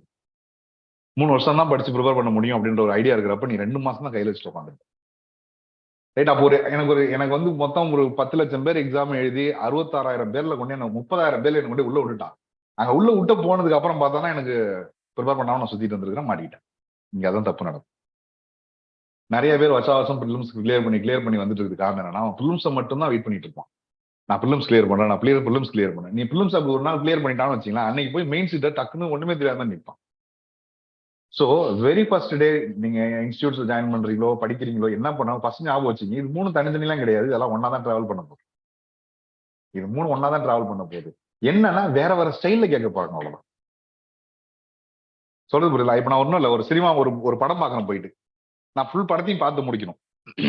ரைட்? இவங்க என்ன பண்ணிடுவாங்கன்னா யூஸ்வலா நிறைய ஃபெயிலியர்ஸ் ஆகுது காரணம் சொல்றீங்க. நான் படம் பார்த்துருவேன். ஒரு படம் பார்த்து முடிச்சதுக்கு அப்புறம் உங்கள்கிட்ட சொல்றாங்க, நான் ஃபர்ஸ்ட் எடுத்த உடனே ஒரு சில பேர்லாம் இந்த படத்துல நடிச்ச பேர்லாம் கேட்க போறேன் அப்படின்னு சொல்றாங்க. ரைட்? அதுக்கு அடுத்து என்ன சொல்றாங்கன்னா நான் ஒரு சில டைம்ல டைலாக்கே இல்லாம ஒரு சீன் வரும்போது அந்த டைலாக் என்னன்னு நான் சொல்லுங்கன்னு கேட்க போறேன்றாங்க. மூணாவது இந்த படத்தை நீ எடுத்திருந்தா எப்படி எடுப்ப அப்படின்னு நான் கேட்க போறேன் அப்படின்னு சொல்றாங்க. சோ 3 ஸ்டைல் ஆஃப் கொஸ்டின்ஸ் தான் உங்களுக்கு வரப்போகுதுன்னு சொல்றாங்க. கொஸ்டின் நம்பர் 1 என்னன்னா ஆக்டர், ஆக்ட்ரஸ், ஹீரோ, ஹீரோயின் பேர் கேட்க போறேன்றாங்க. அண்டர்ஸ்டாண்ட்? ஆக்டர், ஆக்ட்ரஸ், ஹீரோயின் பேர் கேட்க போறேன்றாங்க. 2வது பாத்தீங்கன்னா என்ன சொல்றாங்கன்னா ஒரு சில இடத்துல படம் டக்குன்னு சைலண்ட் ஆயிடும், மியூசிக் மட்டும் ஓடும். அந்த இடத்துல என்ன வார்த்தை வந்திருக்கும் நீ நினைக்கிறேன்னு கேட்க போறாங்க. 3வது சப்போஸ் நீனே இந்த படத்துக்கு டைரக்டர் ஆயிட்டா நீ என்ன இதுக்கு அடுத்து எப்படி கொண்டு போவான்னு கேட்க போறாங்க. அண்டர்ஸ்டாண்ட்? இப்ப சிவில் சர்வீஸ் படிக்கிறனால என்ன பண்ண போறோம் தெரியுமா? ஃபர்ஸ்ட் பிலிம்ஸை கான்சென்ட்ரேட் பண்றேன்னு சொல்ல மாதிரி இந்த ஃபர்ஸ்ட் கொஸ்டின் மட்டும் தான் கான்சென்ட்ரேட் பண்ணிட்டு உட்காந்துருப்பான். ஹீரோ பேர்லாம் படிச்சுட்டு இருப்பான். ஹீரோ யார் பேர்லாம் கேட்க போறாங்களோ தெரியலன்னு சொல்லிட்டு ஹீரோ எல்லாம் மனப்பாடம் பண்ணிட்டு இருப்பான். ஹீரோயின் பேர் மனப்பாடம் பண்ணுவான், ப்ரொடியூசர் பேர் மனப்பாடம் பண்ணுவான், எல்லா பேரும் மனப்பாடம் பண்ணிட்டு இருப்பான். ரைட்? இதை ரெடி பண்ணிட்டு முடிச்சதுக்கு அப்புறம் உனக்கு ஒரு நாள் அது உனக்கு கரெக்டா நீ ஆன்சர் சொல்லுவேன். அடுத்து 1 மாசத்துக்குள்ள அடுத்து ஒரு 5 நிமிஷம் தான் படம் காட்டுவாங்க உனக்கு. காட்டிட்டு இப்ப சொல்ல பார்ப்போம் அப்படின்வாங்க. ஐயோ, நான் ஃபர்ஸ்ட்ல இருந்து 3 வருஷமா 2 வருஷமா 1 வருஷமா வெறும் ஹீரோ பேரை மட்டும் தான் நான் பார்த்துட்டு கிடந்தேன் அப்படின்னு தோணும். ரைட்? அப்படின்னு என்ன அர்த்தம்னா ஒரே ஒரு படத்தை தான் காட்ட போறாங்க. ரைட்? எல்லாத்தையும் பார்க்க ஆரம்பிங்க. படம் ஒண்ணுதான், பட் என்ன கொஸ்டின் தான் வேற போற போகுது இல்லையா? அதே மாதிரி இங்க ப்ரிப்பரேஷன் ஒண்ணுதான், ஒரே செட்டு தான். அதுல வேற ஸ்டைல்ல கொஸ்டின் கேட்க போறாங்க. சோ யாரு ஃபர்ஸ்ட்ல இருந்து அந்த படத்தை எல்லா ஸ்டைலுக்கு ரெடியாகி பார்த்துட்டு இருக்கானோ அவனுக்கு ஒரே ஒரு அட்டம் போது 2 அட்டம் போது கிளியர் பண்ணிட்டு போயிடுவான். ஏன் வெறும் அந்த கொஸ்டின் ஃபர்ஸ்ட் கொஸ்டின் ரெடி ஆயிட்டு இருக்கான், அவன் 2 வருஷம் கஷ்டப்படுவான் அந்த ஃபர்ஸ்ட் கொஸ்டின் ஆன்சர் பண்றதுக்கு. அது ஆன்சர் பண்ணிட்டு போய் நிக்கிறப்ப பாத்தீங்கன்னா அடுத்த கொஸ்டின் படிக்கிறதுக்கு டைம் காட்டுவாங்க. அதே படத்தை அவனுக்கு 5 நிமிஷம் தான் காட்டுவாங்க. ஃபர்ஸ்ட் வருஷம் என்ன காட்டுறேன் உனக்கு, அந்த படத்தை 360 நாளும் பாருன்னு சொல்றேன். ஆனா 2ஆம் டைம் கொடுக்குற சான்ஸ் 5 நிமிஷம் தான் கொடுப்பேன். அப்படிதான் ஆயிடும். 2 மாசம் தான் டைம் பார்த்துக்கன்றாங்க. அதுக்கு அடுத்து பாத்தீங்கன்னா இன்டர்வியூல 15 நாள் தான் கொடுப்பேன். அப்படின்னு என்ன அர்த்தம்னா அந்த படம் 5 வருஷமா உங்களுக்கு முன்னாடி ஓடிட்டு தான் இருக்குது. ஆனா நீ என்ன பண்ற, செலக்டிவா பார்க்க ஆரம்பிச்சு பாட்டி மாட்டிக்கிட்ட. So what my advice is that the very first day start to understand the entire concept and get ready for that one. அப்படி என்னன்னா நான் மொத்த படத்தையும் பார்த்து வச்சுக்கிறேன். அந்தந்த டைம் வரும்போது அந்த கொஸ்டின் கான்சென்ட்ரேட் பண்ணிக்கிறேன். அப்ப உங்க ப்ரிப்பரேஷன் எப்படி இருக்க போகுது அப்படின்னா ஹோலிஸ்டிக்கா பாருங்க எல்லாத்தையும். ஹோலிஸ்டிக்கா எப்படி நான் ஸ்டார்ட் பண்றது அதெல்லாம் பிரச்சனையே கிடையாது. உங்களுக்கே புரிய ஆரம்பிக்கும் போக போக. அது ஒன்றும் எடுத்த உடனே இதெல்லாம் எப்படி ஆரம்பிக்குது, 3 எப்படி நான் பாக்குறது, அதெல்லாம் பிரச்சனை இல்லை. இந்த கிளாஸஸ்ல சொல்ல போறதே என்னென்ன சிலபஸ்லாம் வரப்போது, எதெல்லாம் நீங்க படிக்க போறீங்கன்னு சொல்ல போறேன், வேற எதுவுமே கிடையாது. இப்போ உங்களுக்கு இது மொத்தமா சொல்ல போறாங்க. இதுல இருந்து நீங்க கொஸ்டின்ஸோ இதுவோ எடுத்துக்க போறீங்க. அண்டர்ஸ்டாண்ட்? சோ இப்போ இந்த ஜிஎஸோட பேப்பர் 2 சிலபஸ்ன்னு சொல்லுவாங்க. அப்ப பேப்பர் 2ல என்ன வரப்போகுது அப்படின்னா பாருங்க, எங்க வச்சிருக்காங்க போர்ட,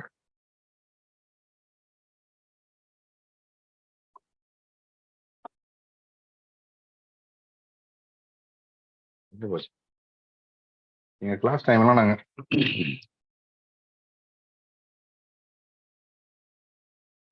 யாராவது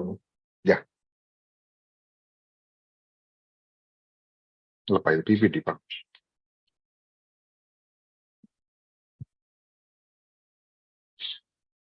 யாராவது கூப்பிடுங்க. நீங்க வந்து போர்டு இருப்பா.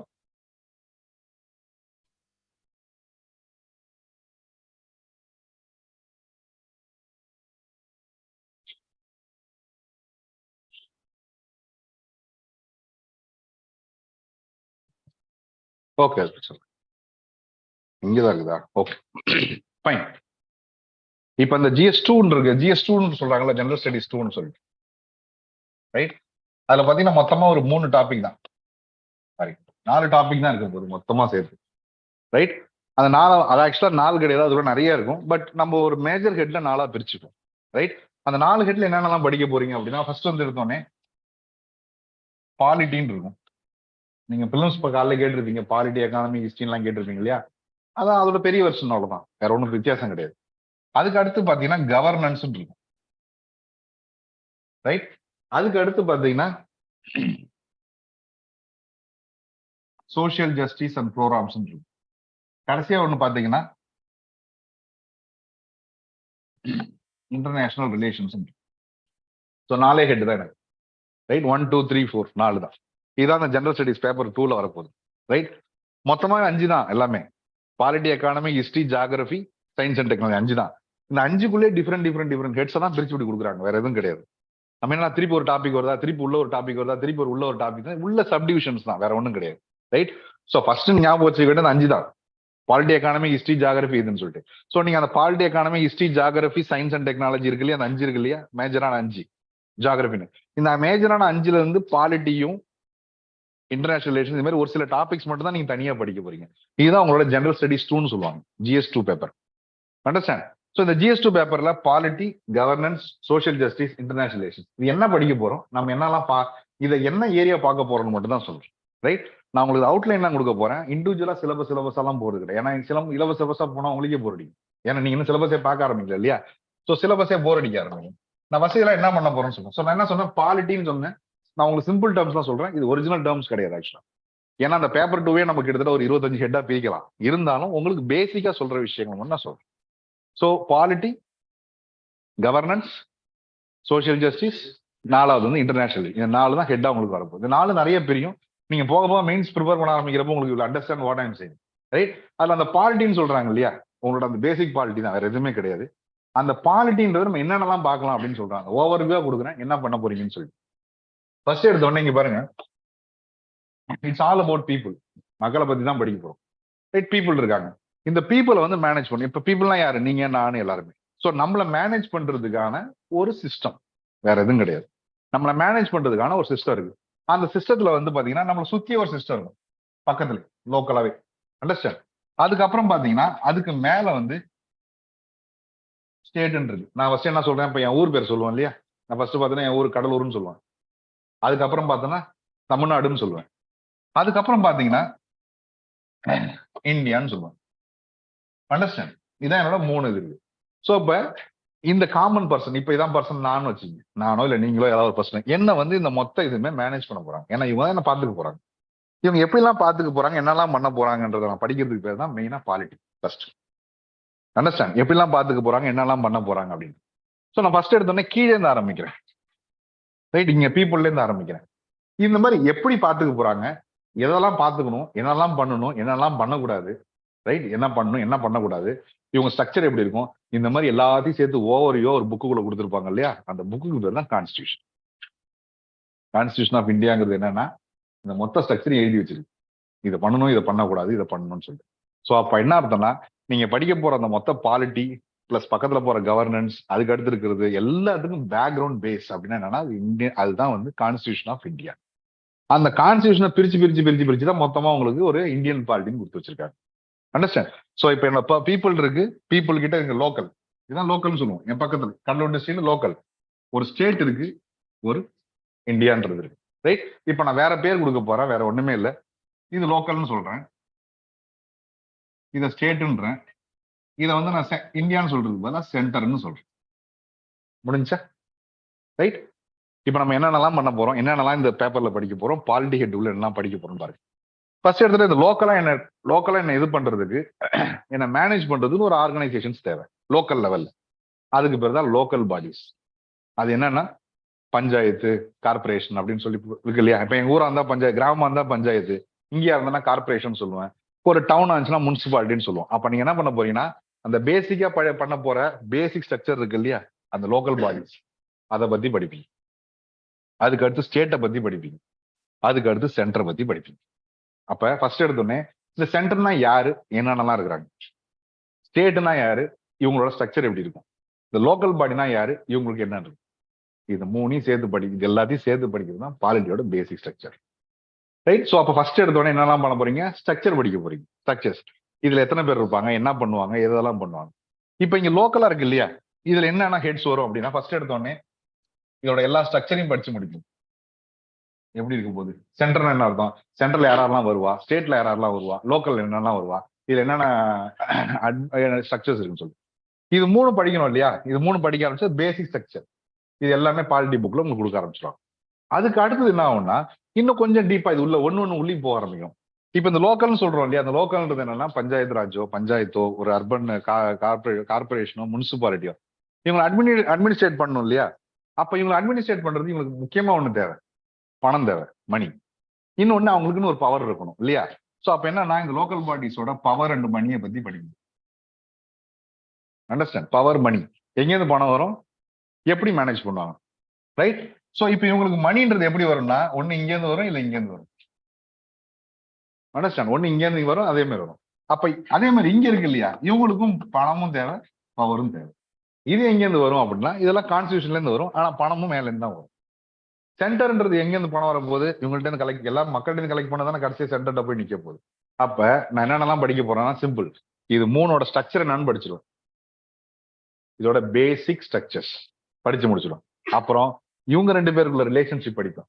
ஒரு ஸ்டேட்டுக்கு எப்படி இருக்கும், ஒரு லோக்கல் பாடிஸ் எப்படி இருக்கும், அப்புறம் ஒரு சென்டர் எப்படி இருக்கும், ஸ்டேட் எப்படி இருக்கும். ஸோ சென்டர் ஸ்டேட் ரிலேஷன்ஷிப் என்னன்றதை படிப்பேன், இவங்க 2 பேருக்குள்ள ரிலேஷன்ஷிப் படிப்பேன், லோக்கல் பாடிஸோட ஸ்ட்ரக்சர் படிப்பேன், ஸ்டேட்டோட ஸ்ட்ரக்சர் படிப்பேன், சென்டரோட ஸ்ட்ரக்சர் படிப்பேன்.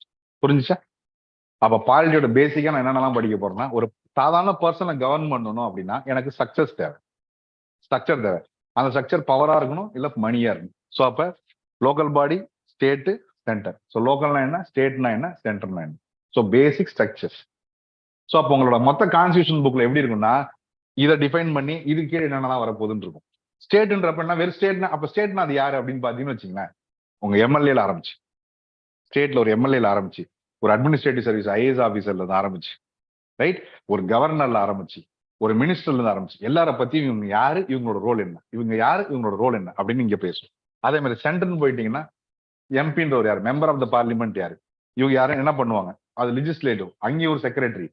ஸோ பேசிக்கா நான் என்ன பண்ண போறேன், இந்த ஸ்ட்ரக்சர்ஸ் தான் படிக்க போறேன். ஸோ என்னோட பாலிட்டிக்குள்ள என்னோட ஃபோக்கஸ் ஃபுல்லா எங்க இருக்க போகுது, ஸ்ட்ரக்சர்ஸ்ல மட்டும்தான் இருக்க போகுது.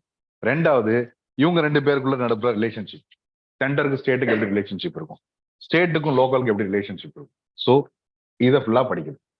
ரைட். இப்போ இண்டிவிஜுவலா ஒன்னொன்னுக்குள்ள போக ஆரம்பிக்கிறப்ப என்ன பண்ணா, இது எல்லாமே நம்ம ஸ்ட்ரக்சர் சொல்லிட்டோம், ஸ்டேட்னு சொல்லணும், சென்டர்னு சொல்லிட்டோம். இதை தாண்டி இது எல்லாத்தையும் சென்டரை பாக்குறப்ப என்னன்னா, இதுல இருந்து ஒரு 3 பாடி. இப்போ இதோட 3 மட்டும் முக்கியமா நம்ம எடுத்துப்போம். ஒன்னு வந்து பாத்தீங்கன்னா எக்ஸிக்யூட்டிவ், இன்னொன்னு ஜுடிஷியரி, இன்னொன்னு லெஜிஸ்லேச்சர். இது 3 தான் 3 ஆர்கன்ஸ் சொல்லுவாங்க. இது சென்டர் சம்பந்தப்படும், எல்லாத்துக்கும் சம்பந்தம். முக்கியமா இந்த 3ஓட இண்டிவிஜுவலா ஃபோக்கஸ் பண்ணி படிக்க ஆரம்பிக்கும். ரைட். நீங்க அனுப்புற ஆள் தான் லெஜிஸ்லேச்சர். இங்க இருந்து ஒரு எம்பி எலெக்ஷன் போட்டு அனுப்புறீங்க இல்லையா, அந்த எம்பி எல்லாம் ஒன்னா சேர்ந்தா அது பேர் லெஜிஸ்லேச்சர். அந்த எம்பியே அந்த எம்பியில ஒரு குறிப்பிட்ட பர்சனுக்கு மட்டும் பவர் கொடுத்து ஒரு டிபார்ட்மெண்ட்டை பாத்துக்க அப்படின்னு சொன்னா அவர் பேர் மினிஸ்டர். ரைட். இவங்க 2 பேரும் கரெக்டா பண்றாங்களா வேலையன்னு பாக்குறதுக்கு தான் ஜுடிஷியரி. அண்டர்ஸ்டுட்? இதுதான் அந்த 3 ஆர்கன்ஸ் சொல்லுவாங்க. அப்ப என்னன்னா, லெஜிஸ்லேச்சர், ஜுடிஷியரி, எக்ஸிக்யூட்டிவ், இது 3 தான் நீங்க சென்டர்ல படிக்க போற முக்கியமான விஷயங்கள். ஸோ சென்டர்ல படிக்க போற முக்கியமான விஷயம் என்னன்னா, executive, legislature, judiciary. Right. So லெஜிஸ்லேச்சர்ன்றது யாரு, the persons you are sending from here. இங்க இருந்து அனுப்புறீங்கல்ல எம்பி, ஒரு ஸ்டேட்ல இருந்து அனுப்புறாங்கல்ல, அந்த எம்பி எல்லாமே என்ன பண்ண போறாங்கன்னா, அங்க போய் ஒரு பார்லிமெண்ட்னா அவங்க தான் they are going to make laws. அவங்க தான் வந்து ஒரு சட்டத்தை ஏற்றுவாங்க, ஒரு லாவை கொண்டு வருவாங்க. அந்த லாவை எடுத்துட்டு போய் இம்ப்ளிமெண்ட் பண்ணணும்ல ஒரு ஆளு, அந்த பர்சனுக்கு பேர் தான் எக்ஸிக்யூட்டிவ்னு சொல்லுவாங்க. ரைட். எக்ஸிக்யூட்டிவ்ல 2 எக்ஸிக்யூட்டிவ் இருப்பாங்க, real executive, right, real executive, nominal எக்ஸிக்யூட்டிவ்னு சொல்லுவாங்க. அப்படின்னா என்ன அர்த்தம்னா சிம்பிள். நான் இங்க இப்ப இங்க லோக்கல் நடக்கிற ஒரு பிரச்சனையை இப்ப வந்து சொல்லணும், அது என் ஊர் எம்எல்ஏ போய் அங்க எம்பி போய் அங்க சொல்லுவார், லோக்சபால போய் சொல்லுவார், இந்த மாதிரி இந்த பிரச்சனை இருக்குன்னு சொல்லிட்டு. ஓ இதெல்லாம் பிரச்சனையா, அப்ப எல்லாருமே உட்காந்து கூடி முடிவு பண்ணி ஒரு ஒரு சட்டத்தை கொண்டு வராங்க இதை இது பண்றதுக்கு. பட் அந்த சட்டத்தை வந்து என்ன பண்ணும், திருப்பி கொண்டாந்து இம்ப்ளிமெண்ட் பண்ணும். அந்த சட்டம்ன்றது வந்து ஒரு காமனான பேச்சு தான். இப்ப என்னன்னா, பெண்களுக்கு எதிராக வந்து ஒரு கொடுமை நடந்துட்டு இருக்கு அப்படின்னு சொல்றாங்க, அதுக்கு ஒரு ஆக்டை கிரியேட் பண்ணிட்டாங்க. பட் அந்த ஆக்டை என்ன பண்ணணும், எப்படி பார்க்கணும், என்னென்ன தண்டனை கொடுக்கணும், எப்படிலாம் காப்பாற்றலாம், சில ப்ரொவிஷன்ஸ் எல்லாம் கிரியேட் பண்ணணும் இல்லையா. அது இங்கேருந்து போற எம்எல்ஏ எம்பிக்கு தெரியாது, ஏன்னா எம்பிக்கு நம்ம குவாலிஃபிகேஷன் கிடையாது, இவ்வளவு படிச்சிருக்கணும் இவ்வளவு படிக்கணும்னு நம்ம சொல்ல. பட் ஒரு லா கிரியேட் பண்ணோம்னா அதுக்கு ஒரு பெரிய ப்ரொசீஜர் இருக்கு இல்லையா. அந்த லாவை பாத்துக்கிறதுக்கு, அந்த லாவை பாத்துக்கணும், அதே சமயம் அந்த லாவை இம்ப்ளிமெண்ட் பண்ணணும் இல்லையா, அதுக்கு ஒரு பர்சன் தேவைப்படுவாங்க. அந்த பர்சன் ஒரு மினிஸ்டருக்கு கீழே ஒரு பர்சன் இருப்பாங்க. அந்த பர்சன் தான் வேற யாருமே கிடையாது, அட்மினிஸ்ட்ரேட்டிவ் சர்வீஸ், ஐஏஎஸ் சொல்றதுக்கு இல்லையா, அந்த பர்சனுக்கு கீழே தான். அதே மாதிரி ஒரு ஃபீல்ட்லயும் ஒரு ஆள் பாத்துக்கும். ஒரு அட்மினிஸ்ட்ரேட்டிவ் சர்வீஸ் ஒரு ஆள் பாத்துக்கிறாங்கன்னா, ரெவன்யூ சர்வீஸ் ஒரு ஆள் பார்த்துப்பாங்க. இந்த மாதிரி தனி அந்த சர்வீசஸ் தான் நீங்க எல்லாம் ப்ரிவர்வ் பண்ணிட்டு. அதுக்கு பேர் என்ன சொன்னா, ரியல் எக்ஸிக்யூட்டிவ்னு சொல்லுவாங்க. அண்டர்ஸ்டாண்ட்? ஸோ 1 2 3. ஸோ லெஜிஸ்லேச்சர் இருக்கு, அந்த லெஜிஸ்லேச்சர்ல ஒரு லாவை தான் கிரியேட் பண்ண முடியும். அந்த லாவை ரிஃபைன் பண்ணி அந்த லாவை இம்ப்ளிமெண்ட் பண்றதுன்னு ஒரு சில பேருக்கு பவர் இருக்கு, அவங்களுக்கு பேர் தான் மினிஸ்டர். ஓகே. அப்ப இங்க எக்ஸிக்யூட்டிவ் நீங்க எங்க படிச்சாலும் அந்த எக்ஸிக்யூட்டிவ்ல 2 விஷயம் இருக்கு.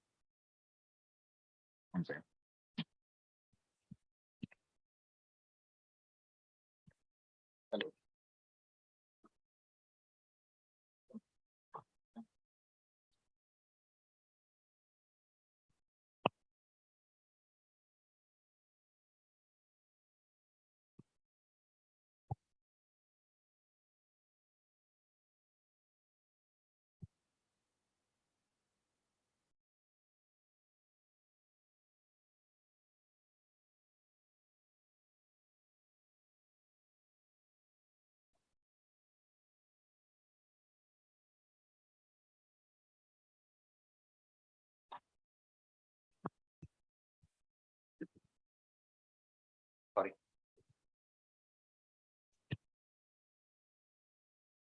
எனக்குன்னு ஒரு டைம் கொடுத்துருப்பாங்க இல்லையா, அவங்க எனக்குன்னு ஒரு டைம் ஃபிக்ஸ் பண்ணி வச்சிருக்காங்க இல்லையா, அதை கரெக்டா எனக்கு கொடுக்கணும்ல இல்லையா.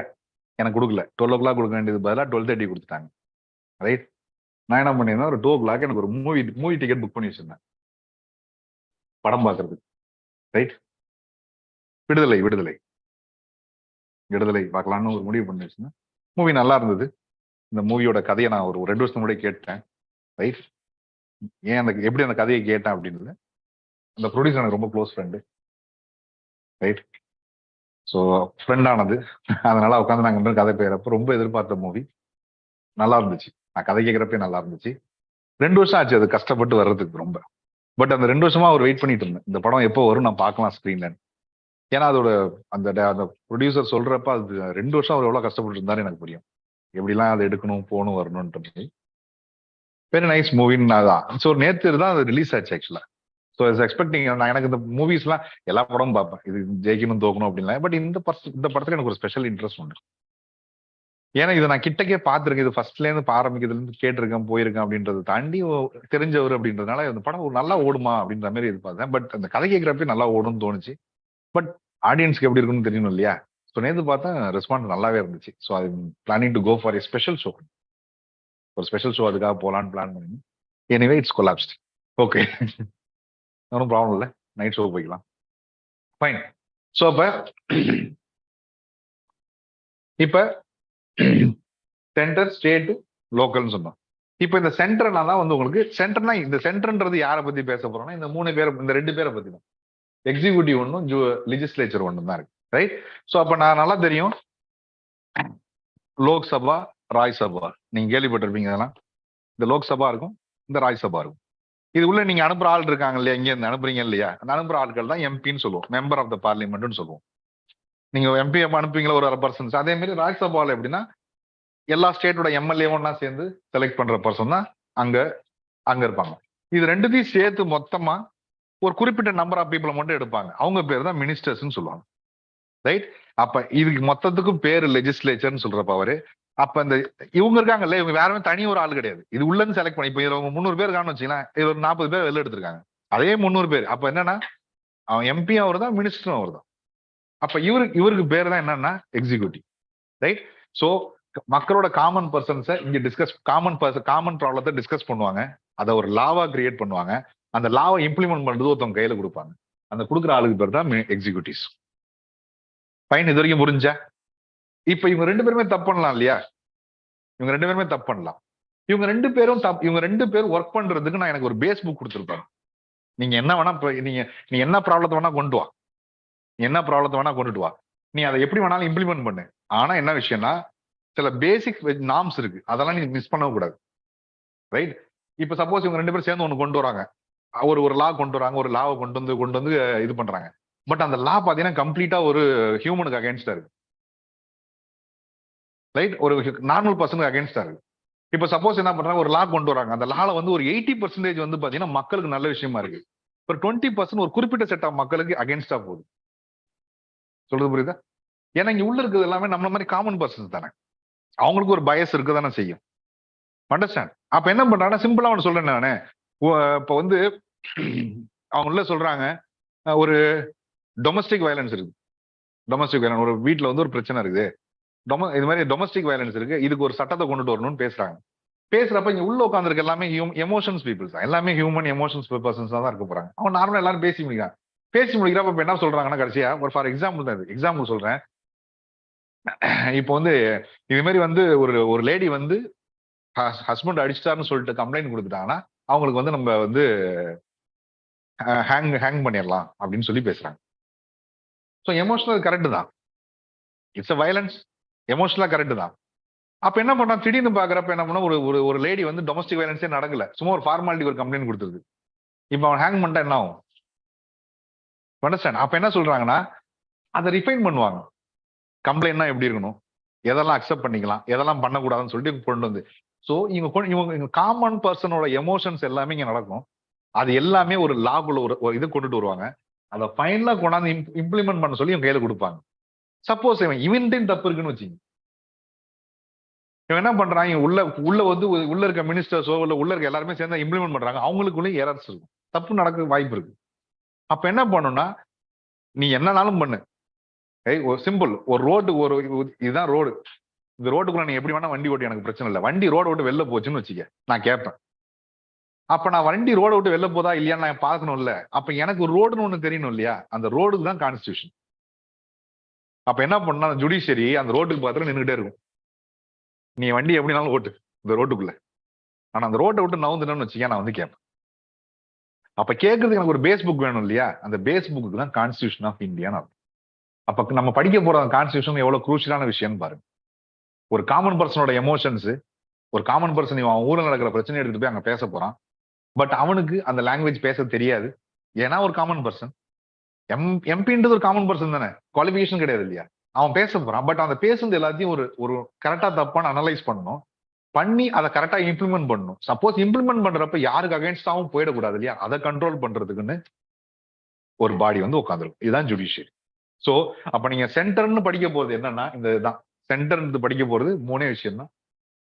இது ரெண்டும், லெஜிஸ்லேட்டிவ், எக்ஸிக்யூட்டிவ், ஜுடிஷியரி. இது ரெண்டும் பாக்குறதுக்கு ஒண்ணுக்குள்ள ஒண்ணு மாதிரி தான் தெரியும் இல்லையா? Legislator, executive. பட் ஜுடிஷியரின்றது கம்ப்ளீட்டா வேற.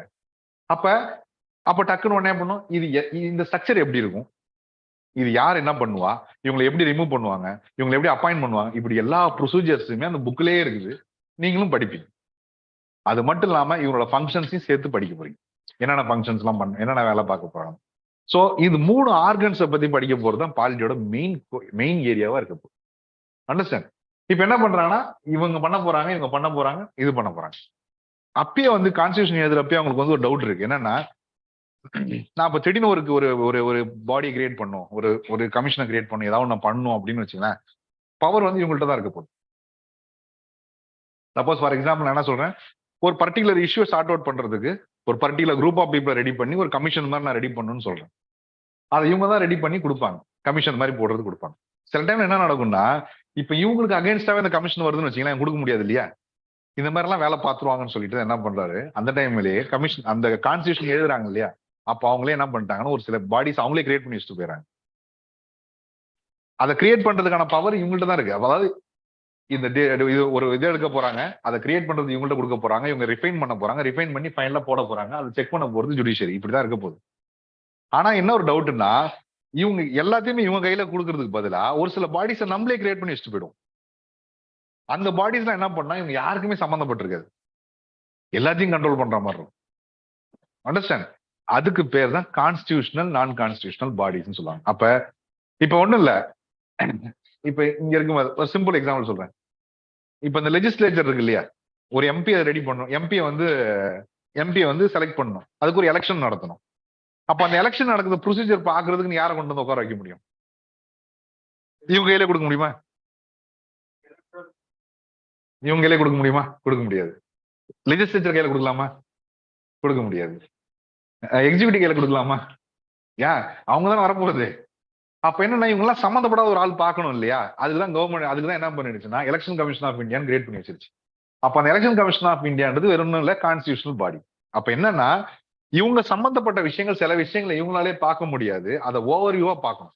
அதுக்கு சில அப்ப என்னன்னா இந்த கான்ஸ்டியூஷன் எப்படி தெரியுமா, எல்லா இடத்துலயும் செக்ஸ் அண்ட் பேலன்ஸ் இருந்துட்டு இருக்கும். இவன் தப்பு பண்ணா அவன் வந்து நிப்பான், அவன் தப்பு பண்ணா இவன் வந்து நிப்பான்.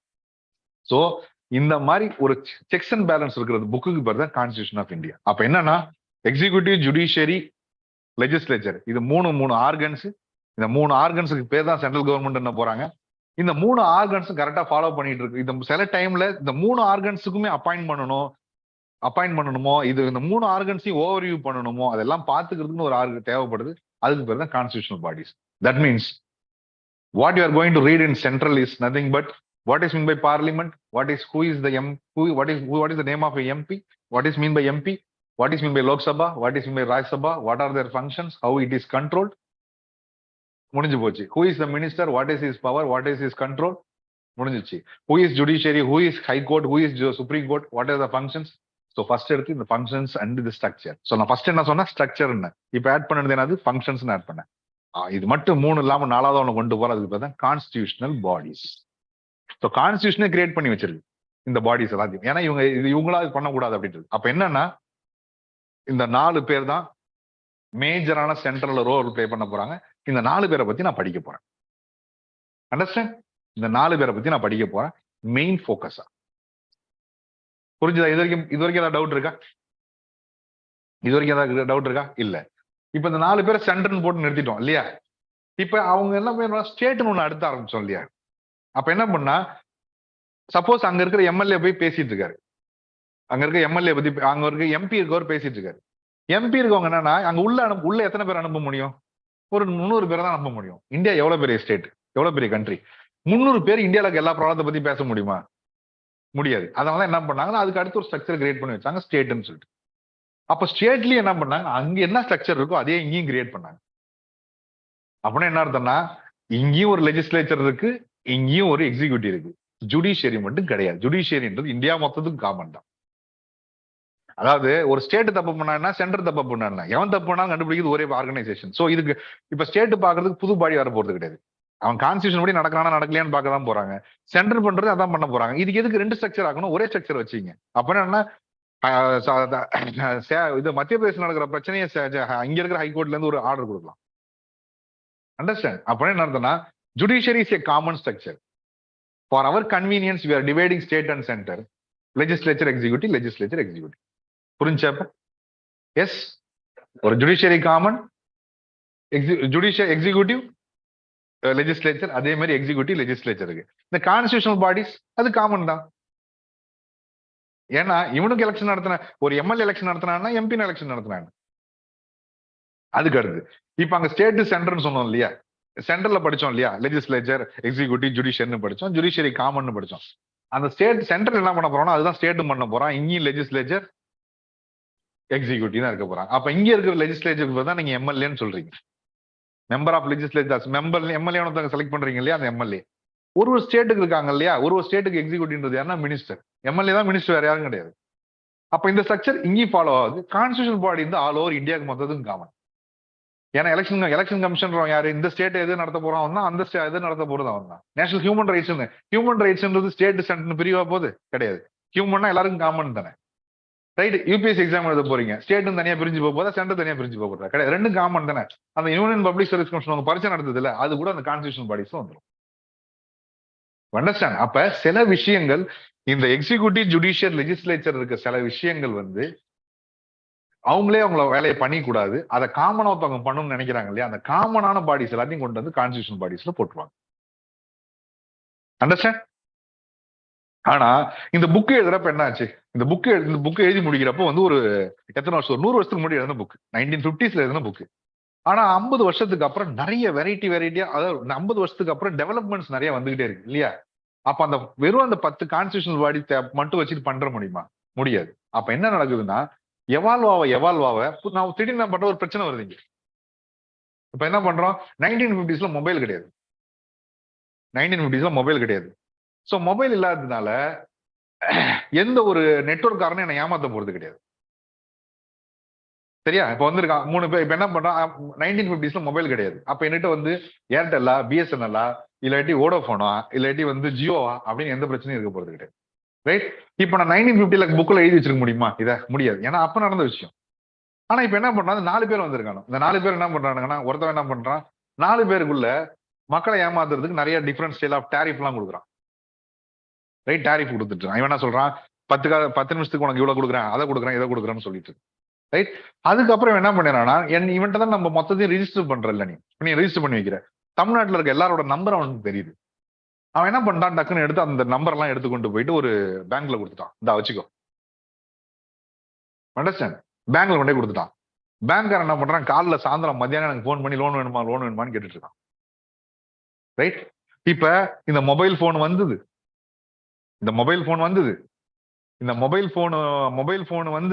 அதுக்கப்புறம் இந்த 4 சர்வீஸ் ப்ரொவைடர் வந்தது, இவன் ஒரு பேங்க்குக்கு கொடுத்து அந்த பேங்க்னால எனக்கு பிரச்சனை வந்தது. இதெல்லாம் எப்போ வந்துச்சு? எல்லாம் கடந்த 10 வருஷத்துல வந்துச்சு. அப்ப அந்த கான்ஸ்டியூஷன்ல அப்ப கிடையாது. பட் இது பிரச்சனை தானே. அப்ப என்ன பண்ண போறான்னா, இவன் போயிட்டு என்ன பண்ணுவானா, அங்க பேசுவான். இப்ப இங்க இருந்து ஒரு எம்பி போய் சொல்றான், எப்பா எனக்கு காலைல சாயந்தரம் போன் அடிச்சு உயிர் எடுக்கிறானு, எனக்கு பெரிய பிரச்சனை இருக்கு, எங்க மக்கள் எல்லாமே தூங்க மாட்டான், இதனால காலைல மதியானம் நைட்டுன்னு போன் அடிச்சு என் உயிர் எடுக்கிறானுங்க அப்படின்னு சொன்னோடனே இவன் எல்லாம் முடிவு பண்றான். 4 பேர் முடிவு பண்றான். அப்ப இந்த 4 பேரையும் கண்ட்ரோல் பண்றது ஏதாவது ஒண்ணு பண்ணணும். அவன் என்ன பண்றான், ஓகே ஒரு லாவை கிரியேட் பண்றான், இந்த லா வச்சுக்கோ அப்படின்றான். இந்த லா படி நைட்டு 10 மணிக்கு மேல எனக்கு இந்த மாதிரி ஏதாவது போன் கால் வந்துச்சுனால அந்த கஸ்டமர் வந்து கோர்ட்ல கேஸ் போடலாம் அப்படின்னு ஒரு லால நான் கிரியேட் பண்றேன். அண்டர்ஸ்டாண்ட்? நான் லாவை கிரியேட் பண்ணா மட்டும் பத்தாது, அதை நான் பாத்துக்கிறது ஒரு ஆளை பார்த்து போடணும் இல்லையா, அவன் பாக்குறான் பண்றானா இல்லையான்றதை நான் பார்க்கணும். கரெக்டா இல்லையா? அப்ப என்ன பண்ணா, இப்ப இது லா, இப்ப வந்து திஸ் இஸ் ரிலேட்டட் டு ஒரு போன். அப்ப phone automatically comes under communications. அப்ப இதுக்குள்ள ஒரு மினிஸ்டர் ஒருத்தன் கம்யூனிகேஷன்ஸ் இருப்பான் இல்லையா, அவனுக்கு கீழே உடனே என்ன பண்றாங்க, ஒரு இதான் லா. 10 மணிக்கு மேல எவனாவது போன் அடிச்சான்னு வச்சுக்கேன், அவனை அடிச்சு காலி பண்றதுக்கு இந்த அவனுக்கு பவர் கொடுத்துட்டான்னு சொல்லிட்டாங்க. இவங்க பவரை கொடுத்துட்டாங்க இவன்ட்ட. இவன் என்ன பண்ணுவான், அதுக்கு ஒரு ரூல்ஸ் அண்ட் ரெகுலேஷன் போடுவான். 10 மணின்றது இந்தியன் டைமா, ஆஸ்திரேலியன் டைமா, இல்லாட்டி யூஎஸ் டைமா? 10 மணிங்கிறது இந்தியன் டைமு, ரைட்? அப்படி நீ இந்த ரூல்ஸ் போடுறான் இல்லையா, அந்த ரூல்ஸ் எல்லாம் டிசைன் பண்ணி வச்சு பண்ணிட்டான். பண்ணி முடிச்சதுக்கு அப்புறம் அப்படியே விட முடியாது இல்லையா? அவன் என்ன பண்ணுவான்னு வச்சுங்க, இந்தா நீ என்ன பண்ற, உன்னோட வேலை என்னன்னா இந்த மாதிரி போன் கால்லாம் வந்துச்சுன்னா யாரெல்லாம் போன் கால் பிரச்சனை வந்துச்சோ உன்கிட்ட சொல்லுவான். உடனே நீ ஆக்ஷன் எடுக்கணும். அது எந்த ஆக்ஷன், அது அந்த ஆக்ஷன் எப்படி எடுக்க போறேன்னா நான் கொடுத்துருக்க பாரு இந்த ரூல்ஸை பேஸ் பண்ணி எடுக்க போறேன்னு கொடுத்துருவான். அண்டர்ஸ்டாண்ட்? அப்ப இந்த பாடி வந்து 1950 வந்திருக்க முடியுமா? முடியாது. அப்ப இந்த பாடிக்கு பேர் தான் ரெகுலேட்டரி பாடிஸ். அப்பனா என்ன அர்த்தம்னா ஒரு மினிஸ்ட்ரிக்கு கீழேயும் ரெகுலேட்டரி பாடிஸ் ஊறுபட்டது இருக்கும். இப்ப நான் பேசின ரெகுலேட்டரி பாடி பேரு ட்ராய்.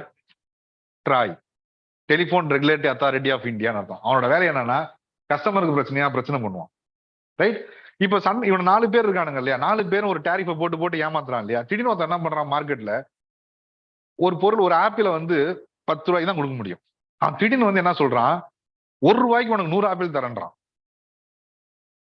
அண்டர்ஸ்டாண்ட்? அப்ப அவனுக்கு ரொம்ப அட்வான்டேஜ் இருக்கு. அப்ப மீதி 3 பேர் காலி ஆயிரும். இன்னொரு ஆப்பிள் வைக்க முடியாதுல்ல. அதே மாதிரி இந்த போன்ல வந்து என்ன பண்றான், ஒரு போன்காரன் வந்து டேட்டாவை ரொம்ப கம்மியா கொடுக்குறேன்றான், ரைட்? 1 ஜிபி 100 ஜிபி டேட்டா ஒரு நாளைக்கு கொடுக்குறேன்றான். இப்ப 100 ஜிபி டேட்டா கொடுத்தான்னு வச்சுக்கலாம், அவன் ஒருத்த மட்டுமே லீடர் ஆயிடுவான். நீங்க என்ன பண்ணுவாங்க, எல்லாம் நம்மளாம் என்ன பண்ணுவோம், எல்லா போனையும் தூக்கி போட்டு அவன் போன் எடுத்துருவோமா? ஒரு கட்டத்துல என்னன்னா இந்தியாவுக்குள்ள அவன் மட்டும்தான் போன் ப்ரொவைடரா இருப்பான். அப்ப என்ன பண்ணுவான், 100 ஜிபி டேட்டா கொடுப்பான். இன்னைக்கு உனக்கு 100 ஜிபி டேட்டாப்பா, ஒரு மாசத்துக்கு உனக்கு 100 ஜிபி டேட்டா கொடுத்துறான், ஃப்ரீயா கொடுத்துறான்னு சொல்றான். நம்ம என்ன பண்ணுவோம், ஒட்டு மொத்தம் தூக்கி விசிடுவோம். எல்லாத்தையும் தூக்கி போடுங்கடா, வேணாம் அப்படின்னு சொல்லிட்டு எல்லாம் போயிடுவோம். ஒரு கட்டத்துல இந்தியாவில் இருக்க மொத்த போன அவன்ட்டு தான் இருக்கும். அவன் தான் சர்வீஸ் ப்ரொவைட் ஆயிட்டான். மீதி 3 பேர் வச்சுட்டானா, அடுத்த 3 பேர் காலியா. இப்ப அவன் மட்டும் தானே இருக்கிறாங்க. அவன் என்ன பண்ணுவான் அப்படின்னா 100 ஜிபின்னு சொன்னான் இல்லையா, அதுக்கு நீ ஒரு 1000 ரூபாய் கட்ட வேண்டி இருக்கணும் வாரத்துக்கு. இப்ப நம்ம வேற யாரும் ப்ரொவைடர் கிடையாது, ஆட்டோமேட்டிக்கா நீ என்ன பண்ணுவோம், கட்ட ஆரம்பிச்சிருவேன். அப்ப என்ன பண்ணுவோம், ஒரு பாயிண்ட் ஆஃப் டைம்ல மோனோபோலி, அவன் ஒருத்த மட்டும் வந்து நின்றுவான் இல்லையா. இந்த மாதிரி அவன் பண்றான்னு சொல்லிட்டு அவனை கண்ட்ரோல் பண்றதுக்கு ஒரு பாடி கொண்டு வரணும் இல்லையா. அதுக்கு பேர் தான் காம்படிஷன் கமிஷன் ஆஃப் இந்தியா. இப்ப இந்த காம்படிஷன் கமிஷன் ஆஃப் இந்தியா இருக்கு இல்லையா, இது ஒரு பிசினஸ்க்கு தான். நம்ம பேசுனது வெறும் மொபைலுக்கு மட்டும் தான் பேசினேன். இதே மாதிரி சிமெண்ட் இண்டஸ்ட்ரி, இந்த மாதிரி ஒரு இண்டஸ்ட்ரியிலும் பிரச்சனை இருக்கும் இல்லையா, அதுவே ப்ரொவைடர் இருக்கலாம். அவன் எல்லாத்தையும் பார்த்துக்கிட்டு நான் ஒரு பாடி கிரியேட் பண்ணோம். ஸோ அந்த மாதிரி ஒரு ரெகுலேட்டரி பாடிஸும் இருக்கும். அண்டர்ஸ்டாண்ட்? அப்ப நம்ம இது வரைக்கும் பார்த்தது என்ன பண்ணோம், எக்ஸிகூட்டிவ் ஜுடிஷியரி லெஜிஸ்லேச்சர் 3 பார்த்தோம். ஸ்டேட்ல ஸ்டேட்ல லெஜிஸ்லேட்டிவ் எக்ஸிகூட்டிவ்னு பார்த்தோம். அதுக்கடுத்து ஜுடிஷியரின்னு 2 பேருமே கண்ட்ரோல் பண்றது காமனா பார்த்தோம். அப்புறம் இவங்க எல்லாத்தையும் ஆரம்பிக்கிறப்பே இருக்கணும்னு சொல்லிட்டு கான்ஸ்டியூஷனல் பாடிஸ் எல்லாத்தையும் பார்க்க ஆரம்பிச்சோம். அந்த கான்ஸ்டியூஷனல் பாடிஸ் போக ஒரு மினிஸ்ட்ரி கீழ் நிறைய ரெகுலேட்டரி அத்தாரிட்டிஸ் இருக்குன்னு பார்த்தோம். அண்டர்ஸ்டாண்ட்? ரெகுலேட்டரி அத்தாரிட்டிஸ் இருக்குன்னு பார்த்தோம். சில டைம்ல ஒரு காமன் ரெகுலேட்டரி எல்லாத்துக்கும் தேவைப்படுறதையும் பார்த்தோம். அப்ப நீங்க பார்க்க போற அடுத்து என்னன்னா regulatory bodies within the ministry, regulatory bodies, common bodies. அப்ப இந்த காமன் பாடிஸ், காமன் ரெகுலேட்டரிஸ் எல்லாம் யாரு? இந்த காமன் ரெகுலேட்டர்லாம் ரெகுலரா வந்துகிட்டே இருக்கும். ஒரு 3 வருஷத்துக்கு 4 வருஷத்துக்கு தடவை புதுசா வந்துருக்கு. ஏன்னா புது விஷயங்கள் வந்துகிட்டு இருக்கு, ரைட்? முன்னாடி வந்து பாத்தீங்கன்னா வச்சுக்கலாம், நீ வீட்டுக்கு ஒரு வீட்டுல வந்து அமேசான்ல ஆர்டர் பண்ற, ரைட்? ஒரு ஐபோன் ஆர்டர் பண்ற, வீட்டுல பார்த்தோன்னா செங்கல் வந்து கொடுக்குறான், ரைட்? இந்த மாதிரி மொபைல்ல ஆன்லைன்ல ஆர்டர் பண்ணது செங்கல் கொடுத்தானா அவனை பண்ணணும்னு சொல்லிட்டு நீ சட்டத்தை எடுத்து தேடி பார்த்தா கிடைக்காது. அவனை பனிஷ் பண்ணணும்ல. இப்ப நான் என்ன பண்ணணும், கஸ்டமர் கம்ப்ளைண்ட் கொடுக்கணும் இல்லையா. அப்ப என்ன சொல்ல, முதல் கேள்வி கொடுத்தா நீ வாங்கின இடத்துல போய் மாத்துவான். எனக்கு பிரச்சனை என்னங்க, எங்க வாங்கினேன்னு எனக்கு தெரியாது. இப்ப இதுவே ஒரு 15 வருஷத்துக்கு முன்னாடினா நான் ஒரு அண்ணாச்சி கடையில போய் வாங்கியிருப்பேன், அவர்கிட்ட போய் சண்டை போட்டுட்டு இருந்தப்ப. அப்ப என்னன்னா அன்னைக்கு வந்து ஒரு பொட்டி கடையில வாங்கினா, இன்னைக்கு நான் அதை காமர்ஸா மாத்தினேன். அப்ப என்னன்னா அன்னைக்கு வந்து நான் நேரம் சொல்ல முடியும், இன்னைக்கு நான் வேற இடத்துல தான் போய் சொல்லணும். Now e-commerce has become a new one. அப்ப இது எப்படி இருக்கும், இதை எப்படி கண்ட்ரோல் பண்ணும், இது எப்படி ஸ்ட்ரக்சர்ஸ் இருக்கும். அண்டர்ஸ்டாண்ட்? அப்ப இது எவால்வ் ஆகிட்டே இருக்குன்னு அர்த்தம். அப்ப என்னன்னா இந்த சைட்ல கீழே இருக்கிற அந்த ரெகுலேட்டரி அத்தாரிட்டிஸ் வந்துகிட்டே இருக்கும். அண்டர்ஸ்டாண்ட்? சோ அப்ப நான் படிக்க போற அந்த மொத்த பார்ட்டியில என்ன இருக்குன்னா, சென்டர்ல இதான் பிரச்சனை. கான்ஸ்டியூஷனல் பாடிஸ் படிக்க போறேன், இந்த மாதிரி நான் கான்ஸ்டியூஷனல் பாடிஸ், அதான் இந்த பாடிஸ் பார்க்க போறேன், ரெகுலேட்டரி பாடிஸ் பார்க்க போறேன், காமன் ரெகுலேட்டரி பாடிஸ் பார்க்க போறேன், ரைட்? இந்த காமன் ரெகுலேட்டரி பாடி சில டைம்ல என்ன பண்ணா 1950ஸ்லயே 55லயோ 56லயோ என்ன பண்ணுவாங்க, சில பாடிஸ் அப்பயே தேவைப்படும் முடிவு பண்ணிருப்பாங்க. மேபி வந்து அதை வந்து கான்ஸ்டியூஷன்ல கொடுக்காம விட்டுருப்பாங்க, டைரக்டா சொல்லாம விட்டுருப்பாங்க. சில பாடிஸ் எல்லாம் ரொம்ப ஓல்டு பாடிஸ் இருக்கும். For example reserve bank of India, அதெல்லாம் வந்து 1935ல இருந்து ஆரம்பிச்சு பாடிஸ். ட்ராய் அது ஆரம்பிச்சு 15 வருஷம் தான் ஆகுது. அப்ப இந்த ரெகுலேட்டரி பாடிஸ் எல்லாம், சோ இந்த ரெகுலேட்டரி பாடி யாரு, இவனோட வேலை என்ன, இவனோட பிரச்சனை என்ன, எல்லாத்தையுமே நம்ம பார்க்க போறதுதான் இந்த main. So what is centre? What are the constituents of centre, அவனோட ஃபங்க்ஷன்ஸ் என்ன, வாட் இஸ் ஸ்டேட், அவனோட ஃபங்க்ஷன்ஸ் என்ன, அவனோட கான்ஸ்டியூஷன்ஸ் என்ன, right? Who is the constitutional body? Who are the regulatory authorities? Who are the regulatory authorities by the executive, that is by ministers? Who are the normal regulatory bodies which covers everything? இது எல்லாத்த பத்தி படிக்க போறதுதான் உங்களோட polity. ஒரு chapter polity book வச்சிருப்பீங்க, Lakshmikant book வாங்குவீங்க. அந்த புக்ல அடுத்தடுத்த சாப்டர் எல்லாமே இது எல்லாத்தையும் நான் பேசுறது எல்லாத்தையும் சேர்த்து வந்துடும். ரைட்? இப்ப 1 2 3 முடிச்சிட்டோமா? ரைட், முடிச்சிட்டோம். நான் முன்னாடி சொல்றப்ப மணி அண்ட் பவர்னு சொன்னேன். மணி அண்ட் பவர் ரொம்ப முக்கியம்னு சொன்னேன். இப்ப இவனுக்கும் மணி அண்ட் பவர். இப்ப வந்து இப்ப உங்கள்கிட்ட டாக்ஸ் வாங்குறாங்க இல்லையா? சில டாக்ஸ் என்ன பண்ணுவான், ஸ்டேட் கவர்மெண்ட் வாங்கும். சில டாக்ஸ் சென்ட்ரல் கவர்மெண்ட் வாங்கும். அதை வாங்கிட்டு என்ன பண்ணும், எல்லா ஸ்டேட்டுக்கும் பிரிச்சு கொடுக்கும். சென்ட்ரல் கவர்மெண்ட்ன்றது யார்? எல்லாம் சேர்ந்தது தானே, தனியா ஒரு கவர்மெண்ட் கிடையாது இல்லையா? அப்ப பிரிச்சு கொடுக்கும். அப்ப இவங்க 2 பேரோட ரிலேஷன்ஷிப் எப்படி இருக்கும்? ஒரு சின்ன ஒரு எக்ஸாம்பிள் சொல்ல, நம்ம ஸ்டேட்டோட எக்ஸாம்பிள் வச்சுக்கலாமே. தமிழ்நாடுன்னு வச்சுங்க. இப்ப தமிழ்நாட்டுல வந்து நிறைய வந்து ஒரு பர்டிகுலர், தமிழ்நாட்டுல வந்து ஒரு மொத்தமா ஒரு 100 ரூபா இருக்கு. மொத்தமா சென்ட்ரல் கவர்மெண்ட் கையில ஒரு 100 ரூபா இருக்குன்னு வச்சு, அந்த 100 ரூபாயில தமிழ்நாட்டுல இருந்து 40 ரூபா வந்துருச்சு. தமிழ்நாட்டுல இருந்து 40 ரூபா வந்துருக்கு. ராஜஸ்தான்ல இருந்து 10 ரூபா வந்துருக்கு. பீகார்ல இருந்து 5 ரூபா வந்துருக்கு. அண்டர்ஸ்டாண்ட்? இது மொத்தமா சேர்த்து வந்துருச்சு. இதுக்கப்புறம் என்ன பண்ணணும், பிரிச்சு எல்லாத்துக்கும் கொடுக்கணும். ஆனா ப்ராப்ளம் என்னன்னா, எனக்கு ராஜஸ்தான்ல இருந்து 10 ரூபா தான் வருது, பீகார்ல இருந்து 5 ரூபா தான் வருது. ஏன்னா அந்த ஸ்டேட்ல எனக்கு அவ்வளவுதான் ப்ரொடியூஸ் பண்ண முடியும். தமிழ்நாட்டில் நல்லா வருது, 40% எனக்கு வருது. ரைட்? அப்ப நான் இது எல்லாத்தையும் பிரிச்சு திருப்பி கொடுக்கணும்ல. பிரிச்சு கொடுக்குறப்ப எல்லா ஸ்டேட்டுக்காரனும் கேட்பானா இல்லையா? 40 கொடுத்தவனுக்கு நீ இப்ப 5 ரூபா திருப்பி கொடுக்குற. ஏன்னா அவன் திருப்பி இருக்க 30 ஸ்டேட்டுக்கு பிரிச்சு கொடுக்கும். 5 ரூபா கொடுத்தவனுக்கு கொடுக்குறேன். அப்ப என்னன்னா, இவங்க 2 பேரும் ஸ்மூத்தா ரன் பண்ணா மட்டும் தான் பண்ண முடியும் இல்லையா? அப்ப ஸ்மூத்தா ரன் பண்ணா என்ன பண்ணலாம், என்னென்ன பவர் அவங்களுக்கு மட்டும் இருக்கு. சில டைம் என்ன பண்ணுவான், இவங்களுக்கு மட்டும் என்ன பவர் இருக்கு, இவங்க 2 பேருக்குள்ள என்ன பிரச்சனை, இவங்க 2 பேரும் எப்படி ஸ்மூத்தா டிராவல் பண்ணணும், இது எல்லாத்த பத்தி படிக்கிறதுதான் சென்டர் ஸ்டேட் ரிலேஷன்ஸ். சோ அது வரைக்கும் என்னன்னு பார்த்தோம், சென்டர் என்னன்னு பார்த்தோம், ஸ்டேட்னா என்னன்னு பார்த்தோம், ஜுடிஷியரினா என்னன்னு சொன்னோம், ஃபைனலா வந்து ரெகுலேட்டரி பாடிஸ், கான்ஸ்டியூஷனல் பாடிஸ் எல்லாம் பார்த்தோம். இப்ப இவங்க 2 பேருக்கும் நடக்கிற பிரச்சனைகள், இவங்க 2 பேரும் நடக்கிற பிரச்சனை என்ன, இது 2 பேரும் நடக்கிற என்னென்ன காமன், என்னென்ன டிஃபரெண்ட், ஸ்டேட்டுக்கு என்ன பவர் இருக்கு, சில டைம்ல ஸ்டேட்டுக்கு மட்டும் சில பவர் கொடுத்துருப்பாங்க. அண்டர்ஸ்டாண்ட்? அப்ப சென்ட்ரலா என்னென்னலாம் பண்ணலாம். ரைட்? அப்ப இப்ப நான் முன்னாடியே சொன்னேன் இல்லையா, ஒரு வயலன்ஸ் எடுத்தோன்னே இவன் போய் ஒரு ஆக்ட் போடுறான். அண்டர்ஸ்டாண்ட்? இப்ப அந்த டொமஸ்டிக் வயலன்ஸ் நம்ம ஒரு எக்ஸாம்பிளா எடுத்துப்பேன். தமிழ்நாட்டுல வந்து என்ன பண்றாங்கன்னு வச்சீங்கன்னா, டொமஸ்டிக் வயலன்ஸ் வந்து ரெகுலரா நீங்க ஃபீல் பண்ற டொமஸ்டிக் வயலன்ஸ் தான் நடக்குது. ராஜஸ்தான் போறோம், ராஜஸ்தான்ல பார்த்தா உல்டாவா இருக்குது. ரைட்? ஒரு உமனை வந்து ஒரு ஒய்ஃப் வந்து ஒரு ஹஸ்பண்ட் அடிச்சிட்டாங்க அப்படின்னா, ஹஸ்பண்ட் ஷுட் பி ஹேங்க்டு அப்படின்னு போட்டு ஒரு லா கொடுத்துறோம். இந்த லாவை ராஜஸ்தான் உள்ள எடுத்துட்டு போறோம். அங்க பார்த்தா உல்டாவா இருக்குது. Entire husbands are beaten by woman, wife. ஐயோ, இந்த லா என்னாவது, ஹஸ்பண்ட் அடிச்சானா கம்ப்ளைண்ட் கொடுக்கணும்னு சொல்லிட்டு கொடுத்துருக்கு. அங்க போய் பார்த்தா எல்லாம் ஒய்ஃப் தான் எல்லாம் ஹஸ்பண்ட் அடிச்சிட்டு இருக்காங்க. அப்ப நான் டக்குன்னு லாவை மாத்தணுமா இல்லையா? அப்ப இந்த 2 ஸ்டேட்டும் வேற வேற ஸ்டைல ஒர்க் ஆகுது இல்லையா?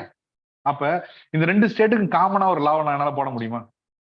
கஷ்டம். அப்ப என்ன பண்றாங்க கவர்மெண்ட், என்ன அப்ப கான்ஸ்டிடியூஷன் என்ன சொல்லுது, சில விஷயங்கள் உன் ஸ்டேட்டுக்கு வராம கூட இருக்கலாம். சில ஸ்டேட்ல சில நேரத்துல ஒரு சில விஷயங்கள் ஒண்ணுகிட்ட மட்டும்தான் இருக்கும். சில விஷயத்துல வந்து ஒரு சில ஸ்டேட் ஒண்ணுகிட்டவே இருக்காது. ரைட்? சில டைம்ல உனக்கும் முக்கியத்துவம் கொடுக்கணும், எனக்கும் முக்கியத்துவம் கொடுக்கணும் அப்படின்னு சொல்லிட்டு ஒரு லிஸ்ட் ரெடி பண்ணுது. இதான் list. List 1, list 2, list 3. List 1 என்ன தெரியுமா, இதெல்லாம் எனக்கு மட்டும் தான் பவர் இருக்கு. இதை பத்தி லாவோ பிரச்சனைகள் எது வந்தாலும் என் பார்லிமெண்ட்ல நாங்க பேசி முடிவு பண்ணுவோம். இந்த லிஸ்ட்டுக்கு பத்தியா நான் தலையிடவும் மாட்டோம். உன் வீட்டுல உன் ஊர்ல ஒரு லெஜிஸ்லேச்சர் வச்சிருக்கல, சட்டம் போடுறதுக்கு ஒண்ணு வச்சிருக்கல, நீங்க சட்டம் போட்டுங்க என்னன்னாலும் பண்ணீங்க. இந்த 3ஆவது லிஸ்ட் இருக்கு பத்தியா, இது நம்ம 2 பேரும் சேர்ந்து தான் பண்ணோம். ரைட்? அப்ப என்னென்ன டாபிக்ஸ்ல நீ லெஜிஸ்லேச்சர்னா புரியுதா என்னன்னு சொல்லிட்டு ஒரு சட்டத்தை கொண்டு வருவோம். ஒரு சட்டம் கொண்டுட்டு வரணும்னா நான் அப்ப என்ன பண்ணோம், இப்ப ராஜஸ்தான்ல இருக்கவங்க சொல்லிட்டான், ராஜஸ்தான்ல இருக்கவங்க தம்பி இது வந்து இந்த டொமஸ்டிக் வயலன்ஸ் எல்லா ஊர்லயும் தான் இருக்குது, ஆனா ஒரு ஊருக்கும் வெரைட்டியா இருக்குது. நான் என்ன பண்ணிடுறேன், இந்த லிஸ்ட்ல நான் பண்ணல நீ பண்ணிடுன்னு சொல்லிடுறேன். அப்ப அது ஸ்டேட்டோட எக்ஸிக்யூட்டிவ் போயிடும். அப்ப தமிழ்நாட்டுல லா போடுறப்பன்னா, if the husband beats the wife, husband will be hanged. In Rajasthan, if wife beats the husband, wife will be hanged. மாத்தணுமா இல்லையா? சோ அந்தந்த ஸ்டேட்டுக்காரனும் அவனும் ஈஸியா அவனுக்கு லா போட்டு. அண்டர்ஸ்டாண்ட்? இது இருக்குது. இப்ப இந்த 3ஆவது 2 பேருக்கும் காமனா சில விஷயங்கள் இருக்கு. ஏன்னா 2 பேருமே அதை இன்வால்வ் பண்ணும். இப்ப நான் என்ன சொல்றேன், தமிழ்நாட்டுல நான் என்ன பண்றேன், எல்லாருக்கும் தமிழ்நாட்டுல இருக்க எல்லாருமே தமிழ் மீடியத்துல படிச்சு வச்சிடணும்னு ஃபுல்லா சொல்லிடுறேன். அண்டர்ஸ்டாண்ட்? திடீர்னு என்ன பண்றான், ராஜஸ்தான் போறான். அங்க போற பார்த்தோன்னு வச்சுக்கோங்க, அங்க தமிழ் யாருமே படிக்கல. தமிழ்நாட்டுல இருக்க லெஜிஸ்லேட்டிவ் அசம்பிளி, இங்க இருக்க லெஜிஸ்லேட்டிவ் இருக்க எம்எல்ஏஸ் இவங்கெல்லாம் முடிவு பண்ணி இன்னைக்கு இங்கிலீஷ் தமிழ்நாட்டுல இருக்க எல்லா இங்கிலீஷ் ஸ்கூலையும் மூடுறா அப்படின்ட்டாங்க. எல்லாம் தமிழ் தான், ஃபுல்லா மூடுறா அப்படின்ட்டான். நான் படிச்சு முடிச்சு ராஜஸ்தானுக்கு வேலைக்கு போறேன். அங்க வேலைக்கு போற பார்த்தோன்னா அங்க எனக்கு பார்த்தோன்னா யாருக்குமே தமிழ் தெரியல. அண்டர்ஸ்டாண்ட்? அப்ப என்ன பண்ணா இதுதான் எஜுகேஷன். அப்ப இது ஸ்டேட்டுக்குள்ளேயும் ஒரு ஸ்டேட்டும் இருக்குது, ஐ மீன் இவங்களுக்கும் இருக்குது, காமனாவும் இருக்கு இல்லையா? அப்ப இது என்ன சொல்றானோ, இந்த படிப்பு இருக்குல்ல, எஜுகேஷன், இதை கொண்டு போய் காமனா வச்சுல. இவனு லா போடலாம், இவனு லா போடலாம். ஆனா இவனுக்கு என்ன லிமிட்ஸ் இருக்கு, அவனுக்கு என்ன லிமிட்ஸ் இருக்குன்னு மென்ஷன் பண்ணிடு. ரெண்டாவது, இந்த 2 பேரும் தப்பு பண்ணானா பாக்குறது இன்னொரு ஆள் இருக்காங்க இல்லையா? யாரு? ஜுடிஷியரி. அப்ப இதுதான் அந்த 3 list. Central list, state list, concurrent லிஸ்ட்னு சொல்லுவாங்க. அப்ப சென்ட்ரல் லிஸ்ட்ன்றது சென்டர் மட்டும் பாக்குறது. எந்த இதெல்லாம் நான் லெஜிஸ்லேஷன் பண்ணா. ஸ்டேட் லிஸ்ட்ன்றது ஸ்டேட் மட்டும் பாக்குறது. கன்கரண்ட்ன்றது 2 பேருமே பாக்குறது. இப்ப ஹெல்த் எடுத்துக்கிட்டீங்க, ஹெல்த், எஜுகேஷன் இதெல்லாம் பாத்தீங்கன்னா 2 பேருமே பார்ப்பாங்க. ஒரு சிலதுல எக்ஸ்க்ளூசிவா ஸ்டேட்டுக்கு மட்டும் கொடுத்துருப்பாங்க, ஒரு சிலது எக்ஸ்க்ளூசிவா சென்டருக்கு மட்டும் கொடுத்துருவாங்க. சோ அப்ப என்னன்னா, கன்கரண்ட்ன்றப்பே தெரியுதா 2 பேருமே பண்ணலான்னு இருக்கு இல்லையா? அப்ப 2 பேருக்கும் தனித்தனி இன்ட்ரெஸ்ட் வந்துச்சுன்னா என்ன ஆகும்? அடிச்சுக்க ஆரம்பிச்சிருவாங்க. அண்டர்ஸ்டாண்ட்? இப்ப என்னன்னா, ஒரு காமன் லிஸ்ட்டை கொடுத்து நீனும் பண்ணலாம் நானும் பண்ணலான்றப்ப என்ன பண்ணுவோம்? நான் ஓவரா ட்ரை பண்ணுவேன், இல்ல அவன் என்னத்தை சண்டை போட ட்ரை பண்ணுவான், நாங்க 2 பேரும் அடிச்சுக்க ஆரம்பிப்போம். அப்ப நாங்க 2 பேரும் அடிச்சுக்க ஆரம்பிக்கணும்ல, எங்களை சால்வ் பண்றது எப்படி, யாருக்கு அதிக பவர் இருக்கு, உங்களுக்குள்ள அடிச்சுக்கிட்டீங்கன்னா என்ன பண்ணலாம், அதை பத்தி பாக்குறது உங்களோட சென்டர் ஸ்டேட் ரிலேஷன்ஸ். இப்ப நீங்க படிச்சதுல ரொம்ப குரூஷியலானது என்னவா இருக்க போகுது? இதுதான் இருக்க போகுது. ஏன்னா இப்பத்திய பிரச்சனைகள் இதுதான். சோ இந்த சென்டர் ஸ்டேட் ரிலேஷன்ஸ் தான் உங்களோட. அப்ப நீங்க டே டு டே பேசிஸ்ல பார்க்க போற பேப்பர்ல இருந்து வர எல்லா கண்டென்ட் தான் இங்க சொல்ல போகுது. அண்டர்ஸ்டாண்ட்? சோ ஸ்டேட்னா என்னன்னு பார்த்தேன், சென்ட்ரல் என்னன்னு பார்த்தேன், ஸ்டேட்டோட ஃபங்க்ஷன்ஸ் என்னன்னு பார்த்தேன், சென்ட்ரோட ஃபங்க்ஷன்ஸ் என்னன்னு பார்த்தேன், ரைட்? ஜுடிஷியரி, நான் கான்ஸ்டியூஷன், கான்ஸ்டியூஷன், இந்த மாதிரி சென்ட்ரல் ஸ்டேட் ரிலேஷன்ஸ் பார்த்தேன், ரைட்? சோ இதுதான் ஸ்ட்ரக்சர். இந்த ஸ்ட்ரக்சர் தான் உங்களோட சிலபஸ்ல இருக்க போகுது. ஆனா என்ன பிரச்சனைனா, இந்த ஸ்ட்ரக்சர் எல்லாத்தையும், இந்த ஸ்ட்ரக்சர் நீங்க வச்சிருக்கீங்களே, இந்த ஸ்ட்ரக்சர் எல்லாமே காமன் ஸ்ட்ரக்சரை பத்தி எக்ஸ்பிளேஷன் தான் கொடுத்துருப்பான். பட் இது என்ன பண்ணும்? டே டு டே பேசிஸ்ல அப்டேட் ஆகிட்டே இருக்கும் இல்லையா? டே டு டே பேஸ்ல அப்டேட் ஆயிடும். அதுக்கு தான் நியூஸ் பேப்பர் படிக்க சொல்லுது. காம்படிஷன் கமிஷன் ஆஃப் இந்தியா, ட்ராய்ன்றத 10 வருஷத்துக்கு முன்னாடியே வச்சிருந்திருக்கலாம். பட் என்ன பண்ணும்? அப்பப்போ வருஷம் மாற ஒரு வருஷமும் மாறிட்டே இருக்கிறப்ப என்ன பண்ணும்? சில விஷயங்களை கொண்டு வரணும் புதுசா, சில விஷயங்களை டெலீட் பண்ணணும். அப்ப என்ன கொண்டு வராங்க, என்ன டெலீட் பண்றாங்க அப்படின்றத படிக்கிறதுக்கு தான் நீங்க கரண்ட் அஃபேர்ஸ்னு ஒன்று படிக்கணும். அப்படின்னா என்ன அர்த்தம்னா, உங்களுக்கு இந்த ஐடியாஸ் எல்லாம் தெரிஞ்சதுனா தான் உங்களுக்கு கரண்ட் அஃபேர்ஸ்ல என்ன நடக்குதுன்றது புரியும், ரைட்? அதுக்கான பேசிக் ஸ்ட்ரக்சர்ஸ் தான் இது கரண்ட் அஃபேர்ஸ், ரைட்? இதுதான் உங்களோட மெயினான பாலிட்டி. அந்த பேப்பரோட மெயின் பேப்பரே இது மட்டும்தான். அதுல மெயினா இருக்கிற முக்கியமானது. இதுக்கு அடுத்து 3 இருக்கு இல்லையா? உங்களோட கவர்னன்ஸ் இருக்கு இல்லையா? அந்த கவர்னன்ஸ்ன்றது வேற எதுவுமே கிடையாது. அது இதோட சின்ன வெர்ஷன். கவர்னர் ரூல் பண்றது தானே இருக்கு இல்லையா? இந்த கவர்னன்ஸ் இருக்கு இல்லையா? இது யாரை பத்தி மட்டும் ஃபுல்லா பேச போகுது அப்படின்னா, ரியல் எக்ஸிக்யூட்டிவ்ஸை மட்டும் பேச போகுது. ரியல் எக்ஸிக்யூட்டிவ்னு சொல்லுவாங்க. அப்படின்னு என்ன அர்த்தம்னா, minister and civil servants, ministers and civil servants இவங்க என்ன பண்ணணும், இவங்க என்னென்னலாம் பண்ணணும், அதுக்கு சில என்னென்ன லாஸ் இருக்கு, என்னென்ன ஆக்ட் இருக்கு, இதை மட்டுமே பேஸ் பண்ணி கொடுக்கறதுக்கு பேர் தான் கவர்னன்ஸ். புரிஞ்சுதா என்னன்னு சொல்லிட்டு? நீங்க பெரிய வெர்ஷன்ல படிக்க போற அந்த சென்ட்ரல்ல இருக்கிற ஒரு பர்டிகுலர் இருக்கு இல்லையா? இந்த மாதிரி. அப்ப இந்த கவர்னன்ஸ்ன்றது இட்ஸ் காமன். ஏன்னா இங்கேயும் ஒரு எக்ஸிக்யூட்டிவ் இருக்கான், அங்கேயும் ஒரு எக்ஸிக்யூட்டிவ் இருக்கான் இல்லையா? அப்ப என்னன்னா ஒரு காமன் பிரின்சிபல்ஸ் வைக்கும். எக்ஸிக்யூட்டிவ்னா எப்படி இருக்கணும், அவன் என்ன பண்ணணும், எதை கவர்னன்ஸ் சொல்லுவாங்க, அவன் எப்படி ரூல்ஸ் இருக்கணும், அவன் எப்படி எதை ஃபாலோ பண்ணணும், அவனுக்கு என்ன குவாலிட்டிஸ் இருக்கணும், பேசிக் ஸ்ட்ரக்சர்ஸ், இது எல்லாத்த பத்தியும் படிக்கிறது தான் இந்த கவர்னன்ஸ். கவர்னன்ஸ்ன்றது ரொம்ப குரூஷியலானது. அதுதான் உங்களோட மெயின் ஏரியாவா இருக்கும், ரைட்? இந்த கவர்னன்ஸ்ல நமக்கு எப்படி ஈஸியா இருக்கும்னா, என்னென்ன ஆக்ட், மோஸ்ட்லி பாத்தீங்கன்னா ஆக்ட்ஸை பத்தி தான் படிப்பீங்க. ரெப்ரஸன்டேஷன் ஆஃப் பீப்புள்ஸ் ஆக்ட்னா என்ன, அது எப்படி கவர்ன் பண்றாங்க, சோ ஆக்ட்னா என்னென்ன சட்டங்கள் இருக்கு, அந்த சட்டத்தை எப்படி கண்ட்ரோல் பண்றாங்க, அந்த சட்டத்துக்கான இது என்ன இருக்கு அப்படிங்கிறது தான் பாக்குறதுக்கு தான் இந்த கவர்னன்ஸ் தான். Point number 2. 3வது பார்ட் இருக்கு பாத்தீங்களா? 3வது பார்ட்னு சொன்ன பாத்தீங்களா? அந்த 3வது பார்ட் ரொம்ப இன்ட்ரெஸ்டிங்கான பார்ட். சோசியல் ஜஸ்டிஸ் சொல்லிட்டாங்க, சிம்பிளான வார்த்தைகள். இது என்னன்னா, இந்தியாவில் நடக்கிற ஸ்கீம்ஸ், கவர்மெண்ட் இப்ப இதுல பிரச்சனைகள்லாம் இருக்கு இல்லையா? இந்த எல்லா பிரச்சனையும் சால்வ் பண்றதுக்கு கவர்மெண்ட் நிறைய ஸ்கீம்ஸ் போடும். அந்த ஸ்கீம்ஸை பத்தி படிக்கிறது, அந்த ஸ்கீம்னா என்ன, அது யாருக்கு ஹெல்ப்ஃபுல்லா இருக்கும், என்ன ஸ்கீம் எதுக்கு யாருக்கு ஹெல்ப்ஃபுல்லா இருக்கும், அதோட பர்பஸ் என்ன சால்வ் பண்ணுது அப்படின்னு சொல்லிட்டு the focus completely on the schemes, அதை மட்டுமே பார்க்க போறதுக்கு தான் அந்த சோசியல் ஜஸ்டிஸ். ஒரு எஜுகேஷனா அதுக்கு என்னென்ன ஸ்கீம் இருக்கு, ஒரு ஹெல்த்தா என்னென்ன ஸ்கீம் இருக்கு, ஒரு இது இருக்கா என்னென்ன ஸ்கீம்ஸ் இருக்கு. இந்த மாதிரி ஸ்கீம்ஸை மட்டுமே ஃபோக்கஸ் பண்ணி பார்க்கறது தான் அந்த 3வது இருக்கிற உங்களோட சோஷியல் ஜஸ்டிஸ்ன்ற டாபிக்ஸ் நிறைய இருக்குது. நீங்க ஃபர்ஸ்ட் ஒரு பேசிக் ஐடியா கத்துங்க என்ன படிக்க போறோம் அப்படின்னு. 4வது இருக்கு பாத்தீங்களா, அது வந்து இன்டர்நேஷனல் ரிலேஷன்ஸ் சொல்லுவாங்க. இந்த 4வது இதுனா இன்டர்நேஷனல் ரிலேஷன்ஸ் அப்படின்னு என்ன அர்த்தம்னா, நான் இந்தியா பத்தி படிச்சு முடிச்சிட்டோம் இப்ப, ரைட். இதுல பக்கத்துல இருக்க கண்ட்ரி, பக்கத்தோட இருக்க ஏன்னா இது எல்லாமே நம்ம இண்டிபெண்டா தனித்தனியா இருக்க முடியாது, எல்லாரும் சேர்ந்து தான் சர்வை ஆக முடியும். அப்ப என்னன்னா பக்கத்துல இருக்க கண்ட்ரிக்கு எனக்குள்ள என்ன ரிலேஷன்ஷிப் இருக்கு, what is my relationship with my neighbouring countries, what is my relationship with international countries, what is the different type of organisation இருக்கு, அதோட ரோல் என்ன. இப்ப சிம்பிள், பாகிஸ்தான் பக்கத்துல இருக்க கண்ட்ரி, நெய்பரிங் கண்ட்ரி. அப்ப எனக்கு 2 பேருக்கு ரிலேஷன்ஷிப் எப்படி இருக்கணும் அப்படின்னு பத்தி படிப்பேன். எல்லா நெய்பரிங் கண்ட்ரிஸ் பத்தி படிப்பேன். Suppose United States of America இருக்கு, அந்த யுனைடெட் ஸ்டேட்ஸ் ஆஃப் அமெரிக்காவில் வந்து என்ன பண்ணுது, பாகிஸ்தானுக்கு சப்போர்ட் பண்ணுது. அண்டர்ஸ்டாண்ட், நான் இருக்கிறேன். இப்ப வந்து யுஎஸோட influence on Pakistan, what is happening to mean நான் படிப்பேன். இது ட்ரைலேட்டரல் ரிலேஷன்ஷிப். ஃபர்ஸ்ட் சொன்னா பைலேட்டரல், இந்தியா பாகிஸ்தான் பத்தி படிக்கிறது. What is US problem, what is US relationship with Pakistan, how it is going to impact, இது பண்ண போறேன். 3வது என்ன பண்ண போறேன்னா, யூஎஸும் சைனாவும் அடிச்சுக்குது. அவங்க 2 பேருமே 2 பெரிய எக்கானமி. ஏன்னா வேர்ல்ட்ல இருக்க எல்லா கண்ட்ரிஸும் நீ கனெக்டட். ஒருத்தன் பிசினஸ் அடிச்சுன்னா எல்லா பிசினஸும் காலியாகும். அப்ப அங்க ஒருத்தர் இருக்கான், இங்க ஒருத்தர் இருக்கான், யூஎஸும் சைனாவும் அடிச்சுக்கிறான். இப்ப நான் அடுத்த கேள்வி எனக்கு என்ன தெரியுமா இருக்கும், இவனும் அடிச்சதுனால எனக்கு என்ன பிரச்சனை இருக்கும். ஃபர்ஸ்ட் நான் என்ன சொன்னேன், என் பக்கத்து கண்ட்ரிக்கு எனக்கு என்ன பிரச்சனை வரப்போகுது, பக்கத்து இருக்க கண்ட்ரி எனக்கு என்ன problem.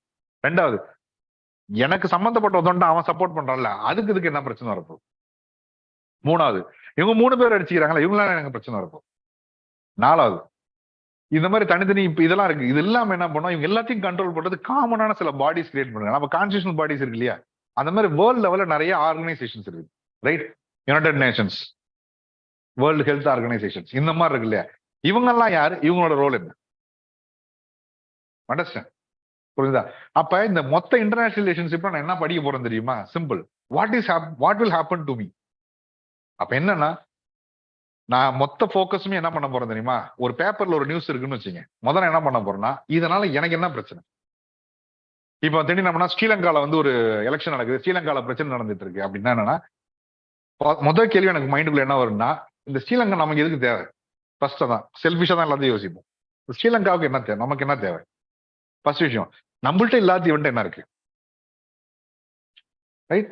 So what you need, உனக்கு என்ன தேவை, அவன்கிட்ட இல்லாத அவன்கிட்ட என்ன இருக்குது, ரைட். இவன் கூட நம்ம ரிலேஷன்ஷிப்பை ஸ்மூத்தா மெயின்டைன் பண்ணணுமா இல்லையா, இவன் நமக்கு தேவைப்படுவானா பட மாட்டானா அப்படின்ற ஒரு அனலைசிஸை நீங்க பண்ண ஆரம்பிச்சிட்டு இருப்பீங்க. அண்டர்ஸ்டாண்ட். அப்ப 2வது, ஒரு இன்டர்நேஷனல் ஆர்கனைசேஷன்ஸ் இருக்கு, அவனோட வேலை என்ன. இவன் இப்ப சப்போஸ் ஒரு ஆர்கனைசேஷன் இருக்கு, இவன் சொல்றது நம்ம கேட்கலாமா வேணாமா, இவன் பவர்ஃபுல்லான பாடியா பவர்ஃபுல்லாத பாடியா, அவன் சொல்றது யாருமே கேட்க மாட்டாங்க, அப்ப நம்ம ஏன் கண்டுக்கணும் அப்படின்னு சொல்லி. சோ அப்ப என்னன்னா, வாட் ஐ வாண்ட், இந்த 2 நாள் அடிச்சா எனக்கு என்ன பிரச்சனை, இவன்ட்டு எனக்கு என்ன தேவை, இவனும் 3 பேர் அடிச்சுக்கிறதுல நமக்கு என்ன பிரச்சனை இருக்கும் அப்படின்ற அந்த செல்ஃபிஷான ஒரு தாட் இருக்கு இல்லையா, அதுதான் அந்த இன்டர்நேஷனல் ரிலேஷன். நீ படிக்க போறது எல்லாமே என்ன, what will happen to India, what is the what India will gain from this, what India will gain from this, what will happen to India. South China sea ஒன்று இருக்கு, அங்க சைனாவும் சவுத் ஈஸ்ட் ஏஷியன் கண்ட்ரி எல்லாம் அடிச்சுக்கிறாங்க. முதல் கேள்வி நமக்கு என்ன தெரியுமா தோணும், நமக்கு என்ன தோணும், இவன் அடிச்சதுனால நமக்கு ஏதாவது பிரச்சனை வருமா, ரைட். 2வது, அந்த சீலை நமக்கு ஏதாவது தேவைப்படுறது இருக்கா. ஆமா, அது ஓரத்துல இருக்குதான், பட் அது அப்படியே கீழே கனெக்ட் பண்ணி இந்தியன் ஓஷன் நமக்குள்ள வந்துருது. என்ன பண்றாங்க, அவனுக்குள்ள அடிச்சுக்கிறானுங்க. ஒரு பாயிண்ட் ஆஃப் டைம் என்ன பண்றான், மியான்மர் என்ன சொல்றான், ஓகே பர்மா, மியான்மர் என்ன சொல்றான், ஓகே சரி நம்ம 2 பேரும் சமாதானமா போயிடலாம், சைனாவும் மியான்மரும் அடிச்சுக்கிறாங்க. ஒரு பாயிண்ட்ல ஓகே என் போர்ட் தானே எடுத்துக்க அப்படின்றான், என் போர்ட் தானே வச்சுக்கோ, நான் உன்ட்ட கேட்டு பார்த்தா நீ சண்டை நடக்குது, China has upper hand, China என்ன சொல்லுது, எஸ் நான் எடுத்துக்க போறேன், இந்த போர்ட் தானே, இந்த போர்ட் நீ வச்சுக்கணும். நம்ம டப்புன்னு உடனே முதல்ல என்ன தோணும், போர்ட்டை வந்து நம்ம கண்ட்ரி பார்த்து வச்சு நம்ம அடுத்து நமக்கு தான் காலி பண்ண போறோம். அப்ப இவன் அந்த போர்ட்டை வைக்கிறான்னா, இவன் 2 பேர் ரிலேஷன்ஷிப்ல ஏதாவது பிரச்சனை வந்தா நான் போய் மியான்மருக்கு சப்போர்ட் பண்ணுவேன்.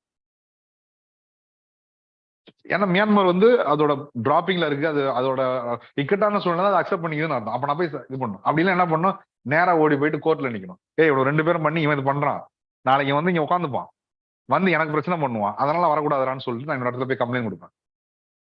So what is international relations அப்படின்னா என்னன்னா, இன்டைரக்டா இதுதான் சொல்லுவாங்க, டிப்ளமசின்னு ஒரு வார்த்தை சொல்லுவாங்க. எப்படி தெரியுமா, சைனா வந்து மியான்மர்ல போர்ட் வைக்க போறான், அதனால என்ன பண்ண போறேன்னா அந்த போர்ட் வைக்க விடாம பண்ணு அப்படின்னு நான் கம்ப்ளைண்ட் கொடுக்க மாட்டேன். நான் போய் என்ன தெரியுமா சொல்லுவேன், மியான்மர் இஸ் பியூட்டிஃபுல் கண்ட்ரி, ஒரு பியூட்டிஃபுல் கண்ட்ரி. அந்த கண்ட்ரில இருக்க போர்ட்ஸ் எல்லாமே பியூட்டிஃபுல்லா இருக்கும். மியான்மர் மக்கள் நாளைக்கு பெரிய பாதிப்பு வர போகுது, ரைட்? இந்த மாதிரி இன்னொரு கண்ட்ரி வந்து நேராக ஒரு கண்ட்ரில உட்காந்துட்டாங்கன்னா அங்க இருக்க மக்கள்லாம் என்ன ஆவாங்க? அதனால அதை வந்து நீங்க கட்டுப்படுத்தணும் அப்படின்னு சொல்றேன். இன்டெரக்டா என்ன சொல்றேன், அங்க போர்ட்ல அவன் காலை வச்சானா அடுத்து எனக்கு வச்சுவான் செக்கு, அதனால அவனை கண்ட்ரோல் பண்ணுன்னு சொல்றேன். இந்த இன்டர்நேஷனல் ரிலேஷன்ஸ் நீங்க படிக்கும் போது எல்லாமே எப்படி தெரியுமா இருக்கும், டைரக்டா இருக்காது, இன்டைரக்டா இருக்கும். ஆனா நம்ம என்ன பண்ணோம், யூபிஎஸ்சி ஸ்டூடெண்ட் அதை எப்படி படிக்க போறான் அப்படின்னா, இவன் உள்ளுக்குள்ள என்னவா, இவனுக்கு ஏன் அதை பண்றான்னு நம்ம யோசிக்கணும் இல்லையா? நீ எப்ப அதை தோண்ட ஆரம்பிக்கிறியோ உனக்கு அந்த இன்டர்நேஷனல் ரிலேஷன் ஈஸி ஆயிடும். ஆனா இதுதான் ரொம்ப கஷ்டமான ஏரியான்னு எல்லா யூபிஎஸ்சி ஸ்டூடெண்ட்டும் ஃபீல் பண்ணுவான். காரணம் என்ன தெரியுமா, அவன் அதை எப்படி நம்ம பார்ப்பான் ஆக்சுவலா, ஐயோ வாட் இந்த பாலிசி என்ன, இந்த பாலிசி என்ன பண்ணுது அப்படின்னு சொல்லிட்டு அந்த மட்டும் ஃபோக்கஸ் பண்ணிட்டு இருப்பான். இது இந்த இன்டர்நேஷனல் படிக்கிறது ஈஸியான ஒரு வழி சொல்றேன் கேளுங்க, ரைட்? ரெண்டு பக்கத்துல சண்டை நடக்கிறப்ப நம்ம என்ன பண்ணுவோம், வேடிக்கை பார்ப்போம். மூணாவது என்ன பண்ணுவோம், இவன் அடிச்சதுனால நமக்கு ஏதாவது லாபம் இருக்கான்னு பார்ப்போம். அப்படின்னா இவன் அடிச்சதுனால நஷ்டம் ஏதாவது இருக்கான்னு பார்ப்போம். இந்த ரெண்டு பேர்ல எவனை சப்போர்ட் பண்ணா நாளைக்கு ஹெல்ப்ஃபுல்லா இருப்பான்னு தோணும் இல்லையா? அப்ப நம்ம என்ன பண்ணா, நம்ம மட்டும் உட்காந்துக்கிட்டு சுத்தி நடக்கிற எல்லாத்தையும், அப்ப நீங்க படிக்க போற ஒரு பேப்பர்ல இருக்க கண்டென்ட் இருக்கு இல்லையா, அது எல்லாமே நீங்க ஞாபகம் வச்சுங்க. இந்தியா, இதனால நமக்கு என்ன லாஸ், இதனால நமக்கு என்ன கெயின். இப்ப இன்னும் 2 பேர் அடிச்சுக்கிறான், இவன் இப்ப 2 பக்கத்துல வேற அடிச்சுக்கிறான். அவன் ஓகே, அவன் வந்து நாளைக்கு ஏதாவது ஹெல்ப் கேட்டா செய்வான், இவன் செய்ய மாட்டான், ரைட்? இப்ப நம்ம உள்ள போவோம், அவனுக்கு சப்போர்ட் பண்ணுவோம், இவனுக்கு பண்ணக்கூடாது, ரைட்? இல்லைன்னா என்ன பண்ணுவோம், நாளைக்கு போலீஸ் வந்து கேட்கும், நான் தான் காமன் பர்சனா போய் நிக்க போறேன். அப்ப நம்ம வந்து சண்டை, நான் என்ன சொல்லுவேன், சண்டை நடந்துதான் இருந்துச்சுங்க, இதுல யார் பலமா இருக்கான் அவன் தான் அடிச்சிட்டான் அப்படின்னு சொல்லுவேன். அப்பயும் நேரம் இவன் சொல்ல மாட்டான் இல்லையா? நாளைக்கு நான் திரும்பி நான் மாத்தணும், இவன் நான் மாத்தணும் இல்லையா? சோ நீங்க படிக்க போற இன்டர்நேஷனல் எப்படி திரும்ப இருக்கும், ஊர்ல கொஞ்சம் சண்டையெல்லாம் வேடிக்கை பார்க்க போறோம், ரைட்? அதனால நமக்கு என்ன ஆதாயம்னு பார்க்க போறோம். எப்ப இந்த மைண்ட் செட்டோட அந்த பேப்பர் படிக்க ஆரம்பிங்களா இன்ட்ரெஸ்டா இருக்கும். அதை விட்டுட்டு நீங்க என்ன பண்ணுவாங்க, யூஎஸ் பாலிசி, சைனா பாலிசி, அந்த பாலிசி, இதெல்லாம் ஒண்ணுமே இல்லை.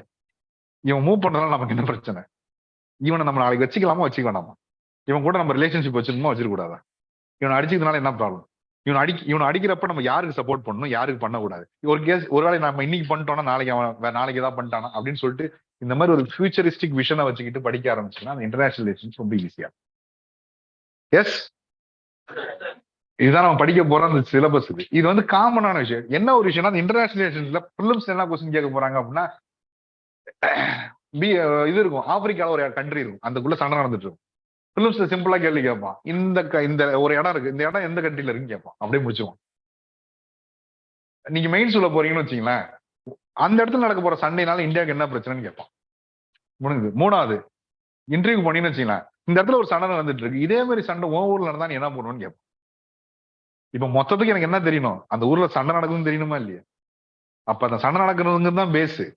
அதை என்ன ஸ்டைல் ஆஃப் கொஸ்டின்ஸ்ல மாற போகுதுங்கிறது தான் இருக்கு. அப்ப நான் மொத்தமா படிச்சீங்கன்னா எனக்கு ரொம்ப ஈஸி இல்லையா, மொத்தமா படிச்சா ரொம்ப ஈஸி இல்லையா? ஏன்னா நான் திருப்பி தனித்தனியா பிரிக்கணும். நான் ஃபர்ஸ்ட் இதெல்லாம் பிரிச்சு வச்சுட்டு படிக்கணும். அதை பிரிச்சு வச்சு படிக்கிறது டைம் ஆகும். யூபிஎஸ்சியோட பெரிய பிரச்சனை பிரிச்சு இது பிலிம்ஸ் படிப்போம், இது மெயின்ஸ் படிப்போம், இன்டர்வியூ படிப்போம் நினைச்சு பண்றோம்ல, அதான் டைம் ஆகும். அதுக்கு பதிலாக நான் மட்டும் மொத்தமா படிச்சுக்கிறேன், ரைட்? மொத்தமா படிச்சுக்கிறேன். படிச்சதுக்கு அப்புறம் எனக்கு ஒரு ஐடியா கிடைக்கும், நான் அப்புறம் 3க்குமே ஆன்சர் பண்ண ரெடி ஆயிடும், ரைட்? எனக்கு அந்த வீட்டுல நடக்கிற சண்டை என்னன்னு, அந்த நாட்டுல நடக்கிற சண்டை என்னன்னு தெரிஞ்சு, அந்த சண்டைக்கு என் ஊர்ல நடந்தா என்ன பண்ணணும்னு நான் யோசிச்சு வச்சதுக்கு அப்புறம், இது எந்த ஊர்ல இருக்குன்னு கேட்டா நான் சொல்ல மாட்டேன்னா என்ன? ஒரு படம் பாக்குறேன், ரைட்? ஒரு படம் பாக்குறேன், அந்த படம் பார்த்து முடிச்சதுக்கு அப்புறம் அந்த படத்துல அந்த ஒரு மியூசிக்கே இல்லாம ஒரு டைலாக் வருது, இந்த இடத்துல இந்த டைலாக் தான் வரும்னு நான் முடிவு பண்ணிட்டேன். இது நான் எடுத்துனா இந்த படம் எப்படி எடுப்போம்னு முடிவு பண்ணுவேன். இதெல்லாம் பண்ணதுக்கு அப்புறம் என்ன கூட்டு இந்த படத்தோட ஹீரோ பேர் என்னன்னு சொன்ன கேட்டா என்ன, எனக்கு சிரிப்பு தான் வரும். டே, நான் அதுக்கு அடுத்த லெவலே படிச்சு வச்சுட்டு என்னடா இந்த லெவல் ஃபர்ஸ்ட் லெவல் ஈஸி தானே. So when I started preparing the holistic view, my prelims is a very easy area to crack it. But when I start preparing for the prelims, it's very difficult area to crack. அப்ப நான் என்ன உங்க எல்லாருக்குமே என்ன என்னோட advice அப்படின்னா என்னன்னா, நீங்க பார்க்க போற விதத்துல தான் உங்க ஒரு எக்ஸாம் ஸ்டைலும் மாறும், ரைட்? ஸோ இப்போ இதுல டஃபஸ்ட் பார்ட்டே கிடையாதா? இதுல டஃபஸ்ட் பார்ட் எல்லாமே இருக்கு. ஆனா when you start seeing or when you're viewing the issues differently, automatically everything will become easy. Understand? அப்ப எப்படிலாம் பண்ணா ஈஸியா வரும்? இப்ப இந்த 4க்கும் கம்பைண்டா, right? I will take another 5 minutes. Okay. இப்ப இந்த 4 இருக்கு இல்லையா, இந்த 4க்கும் கம்பைண்டா நான் உங்களுக்கு ஒன்று சொல்றேன். இது எல்லாமே காமனா, இது 4க்குன்னு கிடையாது, நாளைக்கு GS2O, நாளைக்கு GSO எல்லாத்துக்கும் சேர்த்து நான் சொல்றேன். ஹவு டு ப்ரிப்பேர் இட் அப்படின்றது ஜென்ரலா நிறைய விஷயங்கள் படிக்க வேண்டியிருக்குமே, நிறைய விஷயங்கள் பார்க்க வேண்டியிருக்குமே அப்படின்றப்ப என்னன்னா, ஃபர்ஸ்ட் எடுத்தோன்னா இந்த பாலிட்டி சொன்னேன் இல்லையா, இந்த பாலிட்டி எக்கானமி ஹிஸ்ட்ரிலாம் இருக்கு இல்லையா, இதை வந்து 2 ஸ்டைல்ல படிக்க. இந்த ஐ மீன் ஃபர்ஸ்ட் நீங்க சொன்ன ஃபர்ஸ்ட் நம்மளோட ஏரியா இருக்கு, பாலிட்டி இருக்குன்னு வச்சுக்கோங்க. ஃபார் எக்ஸாம்பிள் இந்த பாலிட்டி படிக்கிறப்ப always try to prepare in 2 different styles. அதுதான் உங்களுக்கு ஹெல்ப்ஃபுல்லா இருக்கும். அப்படின்னு என்ன அர்த்தம்னா, நீங்க ஒரு புக் வச்சிருக்கீங்கல்ல, கையில ஒரு புக் வச்சிருப்பீங்க, பாலிட்டி படிக்குதுன்னு ஒரு புக் கையில கொடுப்பாங்க, அந்த புக்கை நீங்க படிக்க ஆரம்பிப்பீங்க. அந்த புக்கை நீங்க படிக்க ஆரம்பிப்பீங்க. அந்த புக்கை நான் படிச்சுக்கிட்டே இருக்கிறப்ப என்ன பண்ணுவேன்னு வச்சுங்களேன், பேசிக்ஸ் படிச்சுட்டு இருப்பேன். திடீர்னு நான் பேப்பர் எடுத்து பாக்குறேன். நான் படிச்சுட்டு வரும்போது பாத்தீங்கன்னா competition commission of India for example, அது வந்து 14வது சாப்டர்ல இருக்கும். நான் இன்னைக்கு பேப்பர் எடுத்து பாக்குறேன், காம்படிஷன் கமிஷனை பத்தி ஒண்ணு வந்திருக்கு அப்படின்னா, நான் அந்த புக்கை அந்த ஸ்டைல ஃபர்ஸ்ட் சாப்டர் செகண்ட் சாப்டர் படிச்சுவது ஒரு விதத்துல இருக்கட்டும். இன்னொரு பார்த்துல நான் பேப்பர்ல வந்திருக்குல்ல, இது என்ன பத்தி பேசுனா அதை போய் நான் திருப்பி நானா அந்த புக்குள்ள இந்த பேஜ் எடுத்து பாக்குறேன். அப்ப என்னன்னா, நீங்க படிக்க போற ஒரு கரண்ட் அஃபேர்ஸும் ஒரு புக்குள்ள இருக்குது. பட் அதை நீங்க படிக்க வர்ற டைம் வந்து ஒரு 3 மாசம் கழிச்சு தான் வரப்போகுது. ஆனா நான் இன்னைக்கே அதை பார்க்க ஆரம்பிச்சேன்னு வச்சுங்க. சோ இந்த ஸ்டைல நான் படிக்க ஆரம்பிக்க போறேன், இந்த ஸ்டைல நான் படிக்க ஆரம்பிக்கிறேன். This is what want to hear. சொல்றது புரியுங்களா? அப்ப என்னன்னா, உங்க ப்ரிப்பரேஷன் 2 ஸ்டைல் இருக்கும். ஒண்ணு, உங்களுக்கு நடத்த போற கிளாஸஸ்லயோ நீங்க படிக்க போற கிளாஸஸ் கவனிச்சிட்டு இருக்கும், அது ஒரு ஸ்டைல ஓடிட்டு இருக்கு. இன்னொன்னு, நான் டெய்லி பேப்பர்னு படிச்சிட்டு இருக்கேன் இல்லையா, அதுக்குள்ள இருக்கிற விஷயங்கள் எடுத்து நான் என் கூட கனெக்ட் பண்ண வேண்டும். அப்படின்னா என்னன்னா, ஒரு பேப்பரை பாக்குறப்பே இது எந்த சிலபஸ்ல ஃபிட் ஆகும்னு கத்துக்க ஆரம்பிக்கும்.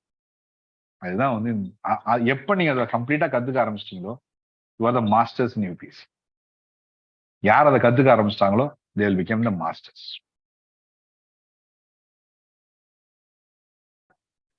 ஃபைன். ஒரு அதே மாதிரி இந்த விஷயத்துல இந்த பாலிட்டி மாதிரி அதே மாதிரி நீங்க படிக்க போறதுல இந்த சோசியல் ஜஸ்டிஸ் சொன்னேன் இல்லையா, இது வந்து 2வது ரொம்ப டஃபஸ்ட் ஏரியா. ஸோ பாலிட்டி நான் என்ன சொன்னேன், நியூஸ் பேப்பர் இருக்கா, அதுல ஒரு பேப்பர் ஒரு ஆர்கனைசேஷன் ஒரு கமிஷன் இருக்கா, டக்குன்னு உடனே எடுத்து புக்குள்ள பாருங்க. ரைட். அதோட முக்கியமான விஷயம் என்னன்னா, இந்த பேப்பர் ஒரு விஷயத்தை எடுத்து பார்க்க ஆரம்பிக்கிறப்ப யூபிஎஸ்சியில ரொம்ப முக்கியமான தேவையான விஷயம் பொறுமை. ரைட். ஒரு விஷயத்த ஒரே நாள்ல கத்துக்க முடியாது. நான் ஒரு பேப்பர் எடுத்து படிக்கிறேன், அந்த பேப்பர் எடுத்து படிக்கிற உடனே நிறைய பேர் என்ன பண்ணுவாங்க, பேப்பர் எடுத்து படிச்ச உடனே எனக்கு புரியவே புரியாது. உனக்கு புரியவே கூடாது ஆக்சுவலி. ஏன்னா அந்த பேப்பர்ல இருக்கிற ஒரு ஆர்டிகல் எழுதுறான் இல்லையா, அவன் வந்து ஒரு 15 வருஷம் ஒர்க் பண்ணிருக்கான். 15 வருஷம் படிச்சுட்டு ஒரு பெரிய அறிவாளி. அவன் எழுதி கொடுத்த பேப்பர் நீ காலையில இருந்து உடனே ஃபர்ஸ்ட் புரிஞ்சிருப்பேன், புரியாது. ஏன்னா அவனுக்கு வரலாறு தெரியும், நிறைய விஷயங்கள் தெரிஞ்சு அவன் எழுதிருக்கான். அப்ப it will take it's time. உங்களுக்கு ஃபர்ஸ்ட் நாள்ல இருந்து எது படிக்க ஆரம்பிச்சாலும் ஒரு லைன்ல ஒரு வார்த்தை உங்களுக்கு புரிஞ்சிச்சுனாலும் பி ஹாப்பி. Point number 1. நிறைய பேர் வந்து பயப்படுறது காரணம் தான். 1, அந்த பேப்பர் உங்களுக்கு புரியாது. பட் அந்த பேப்பர் ஒரு 6-7 மாசத்துல உங்களுக்கு புரிய ஆரம்பிச்சு. ஃபர்ஸ்ட் நாள் சுத்தமா புரியாது. ஆனா விடக்கூடாது, பார்க்கணும். 2வது, ஒரு விஷயத்துல ஒரே நாள்ல மாஸ்டர் ஆக முடியாது. இன்னைக்கு ஃபார் எக்ஸாம்பிள் நான் சொல்றேன், ட்ராயின் இருக்குன்னு வச்சுங்க. நான் உடனே என்ன பண்ணேன், இன்னைக்கு எடுத்துட்டு டக்குன்னு நெட் எடுத்துட்டு என்னோட லேப்டாப் எடுத்துட்டு ட்ராயினா என்ன அதை பத்தி ஃபுல்லா படிச்சு வைக்க முடியாது. என்னால முடியாது. ஏன்னா நான் அப்படி படிச்சேன்னா இன்னைக்கு வெறும் ட்ராய் மட்டும் தான் படிச்சு முடிச்சிருக்கேன். ஆனா இந்த ட்ராயை பத்தி நான் 365 நாளும் படிக்கணும். அப்படின்னு என்ன அர்த்தம்னா, டெய்லி வந்துகிட்டு இருக்கும். டெய்லி எப்பப்பெல்லாம் அந்த ட்ராயின்ற பேர் வருதோ அப்பப்பெல்லாம் கொஞ்சம் படிச்சுட்டு போகும். ஃபர்ஸ்ட் நாளே உட்காந்து ட்ராயை முழுசா படிச்சீங்கன்னா முடியாது. ஸோ யூபிஎஸ்சி என்ன தேவைன்னா, யூபிஎஸ்சி 365 நாள் வெயிட் பண்ணணும். ஒரே டாபிக்கை 305 நாள் உங்களுக்கு கொடுக்கும். சப்போஸ் ஃபார் எக்ஸாம்பிள் நீங்க உடனே டக்குன்னு அடுத்த கொஸ்டின் வரலாம். சரி, இன்னி பேப்பர்ல ட்ராய் வந்துருச்சு, ஆனா நான் அடுத்து ஒரு 3 மாசமா பாக்குறேன் ட்ராயின்ற பேரே வரலையே பேப்பர்ல. அப்படின்னா என்ன அர்த்தம்னா அந்த டாபிக்கே படிக்காதுன்னு. அப்ப என்ன, automatically paper R books or something it will teach on its own. நீங்க அவசரப்படாது. ட்ராய் விக்கிபீடியா எடுத்து நீங்க ஒரே நாள்ல படிச்சு முடிக்க முடியாது. நிறைய பேர் அந்த ஒரே நாள்ல படிச்சு முடிச்சுதான் ஃபெயில் ஆகி போகும். Understand? It will take its own time. அதுதான் சொன்னேன், இதுக்கான டைம் எடுக்கும்னு சொன்னேன். ரைட். 2வது, எப்போதுமே ஒரு படிக்கிற பேப்பர்ன்றது ஒரு படம் பார்க்குற மாதிரி தான். ரைட். படம் பார்க்குற மாதிரி தான். இப்ப நான் ஒரு மூவி இருக்குது, இல்ல கேன்சல் பண்றேன். நான் பாத்துக்கலாம், ஈவினிங் பாத்துக்கலாம் ப்ரொடியூசர். ஸோ ஒரு மூவி இருக்குன்னு வச்சுங்க. ரைட். அந்த மூவியை பத்தி ஒரு ரிவ்யூ எழுதுறாங்க. மூவி இருக்கு, அந்த மூவியை பத்தி ஒரு ரிவ்யூ எழுதுறாங்க. அந்த ரிவ்யூ வந்து அந்த ரிவ்யூ நீங்க எழுதுறீங்க, அந்த ரிவ்யூ படிச்சோன்னா புரியுமா எனக்கு? படம் பார்த்ததுக்கு அப்புறம் அந்த ரிவ்யூ படிச்சா தான் எனக்கு புரியும். ரைட்? இப்போ உங்களை அந்த மாதிரி சின்னர்ல தான் கொண்டு போய் உட்கார வைப்பாங்க. பேப்பர்ன்றது ஒரு ரிவ்யூ தான். இது எதை பத்தி பேசுறான்னு இருந்தேன். இப்ப நான் ரிவ்யூ படிச்ச ரிவ்யூ நான் பார்த்துட்டேன். பார்த்து முடிச்ச உடனே டக்குன்னு உடனே எனக்கு என்ன தோணும், ஓடி போய் அந்த படத்தை பார்க்கலாம்னு தோணும். ரைட்? சந்தோஷம், பார்க்கலாம், தப்பே கிடையாது. எனக்கு பிரச்சனை என்னன்னா, ஒரு நாளைக்கு எனக்கு 1 லட்சம் ரிவ்யூ கொடுத்துருக்காங்க. 1 லட்சம் படத்தை ஒரே நாள்ல பார்த்துட முடியுமா? பார்க்கவே முடியாது. நான் ரிவ்யூ படிச்சுக்கிறேன், கொஞ்சோண்டு பாத்துக்கிறேன், திருப்பி அடுத்த நாள் அந்த படத்தை கொஞ்சம் பாக்குறேன், அடுத்த நாள் கொஞ்சம் நாள் பாக்குறேன், அடுத்த நாள் பாக்குறேன். இந்த பொறுமை எப்போ உங்களுக்கு யூபிஎஸ்சில இருக்கோ அப்பதான் உங்களுக்கு கம்ப்ளீட்டா கிளியர் பண்ணும். அண்டர்ஸ்டாண்ட்? ரெண்டாவது, இந்த ரிவ்யூ படிக்கிறப்போ உங்களுக்கு ஆட்டோமேட்டிக்கா நிறைய கொஸ்டின்ஸ் ரைஸ் ஆகும் இல்லையா? அந்த கொஸ்டின்ஸ் எல்லாமே இந்த 1 இயர்லயே உங்களுக்கு சால்வ் ஆயிடும். அப்படின்னு என்ன அர்த்தம்னா, ஒரு ஆர்டிகல் நீ படிக்கிறீங்கன்னு வச்சுங்க, அந்த ஆர்டிகல் என்ன படிச்சிருக்கீங்க, என்னத்த கண்டென்ட் எடுத்துக்க முடியுமோ அதை எடுத்துங்க. வெயிட் பண்ணுங்க, நாளைக்கு திருப்பி பேப்பர்ல வரும். இதுல உங்களுக்கு என்னென்ன டவுட் இருக்கோ அந்த பேப்பர் அதை அடுத்த நாள் கிளியர் பண்ணும். சப்போஸ் அன்னைக்கு கிளியர் ஆகலையா, வெயிட் பண்ணுங்க, அதுக்கு அடுத்த நாள் ஒரு நாள் வரும்.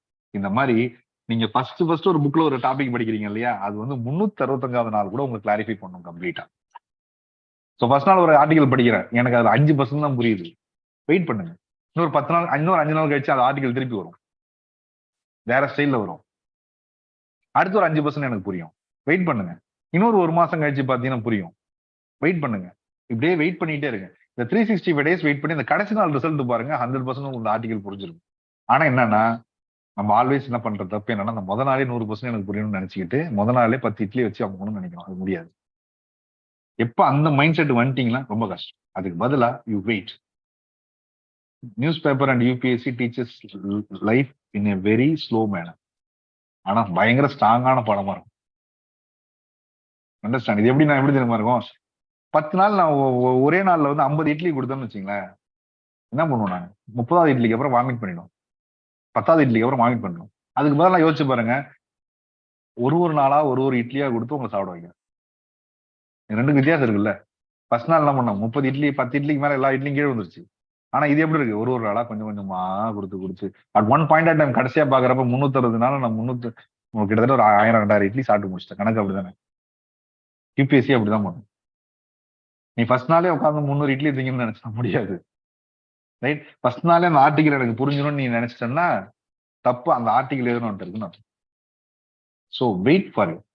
ரெண்டாவது, எந்த ஒரு டாபிக் படிச்சாலும் ஃபர்ஸ்ட் கொஸ்டினே இது ஏன் நான் படிக்கணும்னு தோணும். நேஷனல் எஜுகேஷன் பாலிசின்னு ஒரு ஆர்டிகல், இது என்னத்துக்கு, ஏன் இப்ப படிக்கணும்? ஸோ ஒய் அப்படிங்கிறது ரொம்ப ரொம்ப ரொம்ப முக்கியமான விஷயம். பர்டிகுலரா அந்த GS2ல நீங்களோட சோஷியல் ஜஸ்டிஸ் சோஷியல் டாபிக்ஸ் படிக்க போறீங்க இல்லையா, ஒரு ஸ்கீம் மால் நியூட்ரிஷனை பத்தி ஒரு ஸ்கீம் இருக்கும். அப்ப எப்போதுமே எந்த ஒரு ஆர்டிகல் படிக்கிறதுக்கோ இல்ல எந்த ஒரு ஆக்டோ ஒரு பாலிசியை படிக்கிறதுக்கு முன்னாடி முதல் விஷயம் ஸ்டேட்டஸ் என்னன்னு தெரியும். அந்த ஸ்டேட்டஸ் புரிஞ்சிச்சுனாதான் உங்களுக்கு இது என்ன பிரச்சனைன்னு தெரிஞ்சாதான் உங்களுக்கு அதுக்கான சொல்யூஷன் புரியும். ஒரு ஸ்கீம்ன்றது ஒரு சொல்யூஷன் மாதிரி.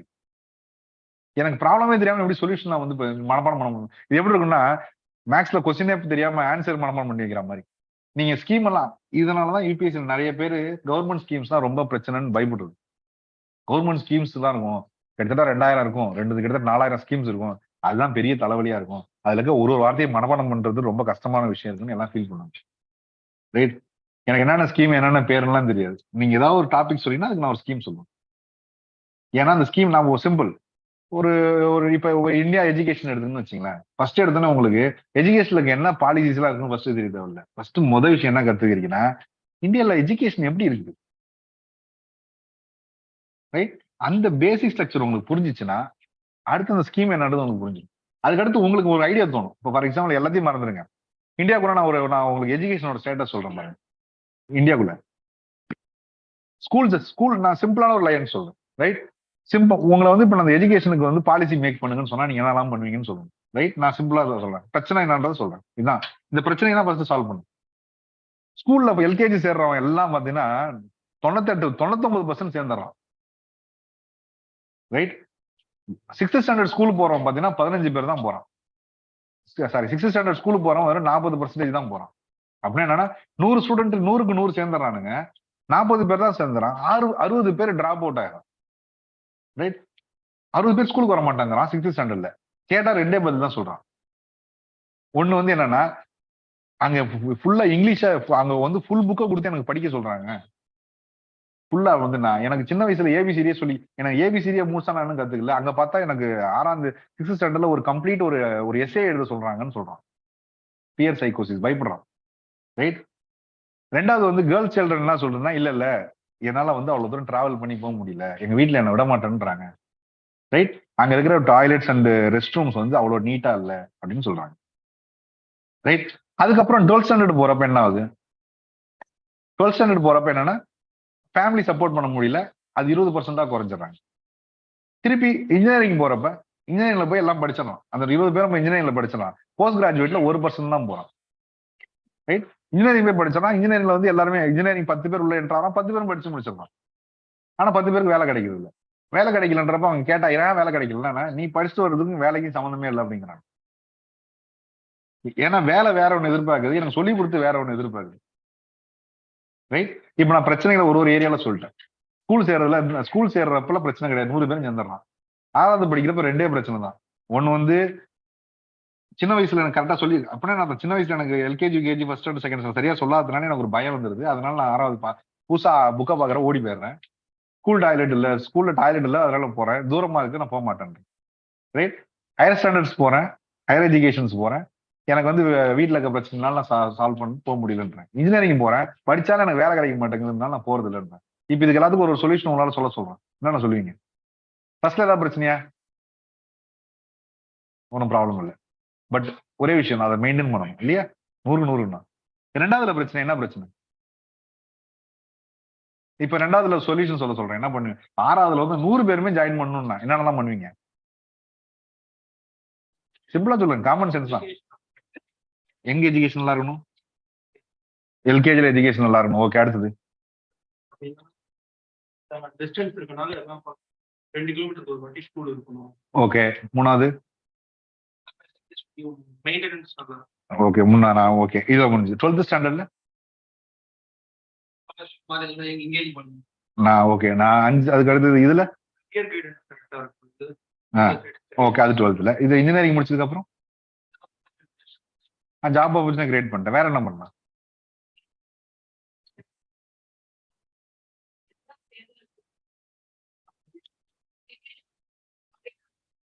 ஓகே. சோ இப்ப இதெல்லாம் எங்க படிச்சு சொன்னீங்களா? பிரச்சனை சொல்லும்போது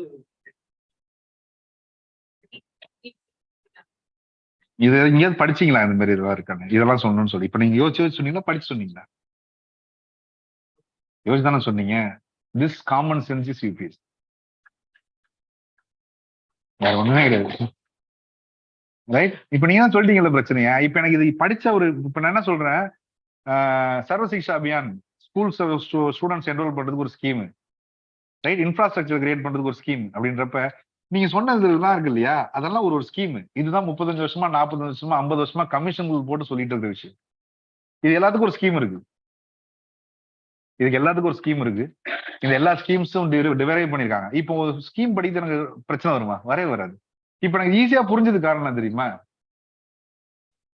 நான் ஃபர்ஸ்ட் சொன்னாலும் உங்களுக்கு எக்ஸ்பிளைன் பண்ணால இந்த ப்ராப்ளம்ஸ் அதுதான். அப்படின்னா என்ன அர்த்தம்னா, பேப்பர் படிக்கிறதுக்கு முன்னாடி நீங்க எல்லாம் ஆரம்பிக்கிறது முன்னாடி ஒண்ணுக்கு ஒரு பேஸ் ஸ்ட்ரக்சர் இருக்குல்ல, எப்ப நீங்க அதை அண்டர்ஸ்டாண்ட் பண்ணிட்டீங்களோ இதெல்லாம் ரொம்ப ஒண்ணுமே கிடையாது.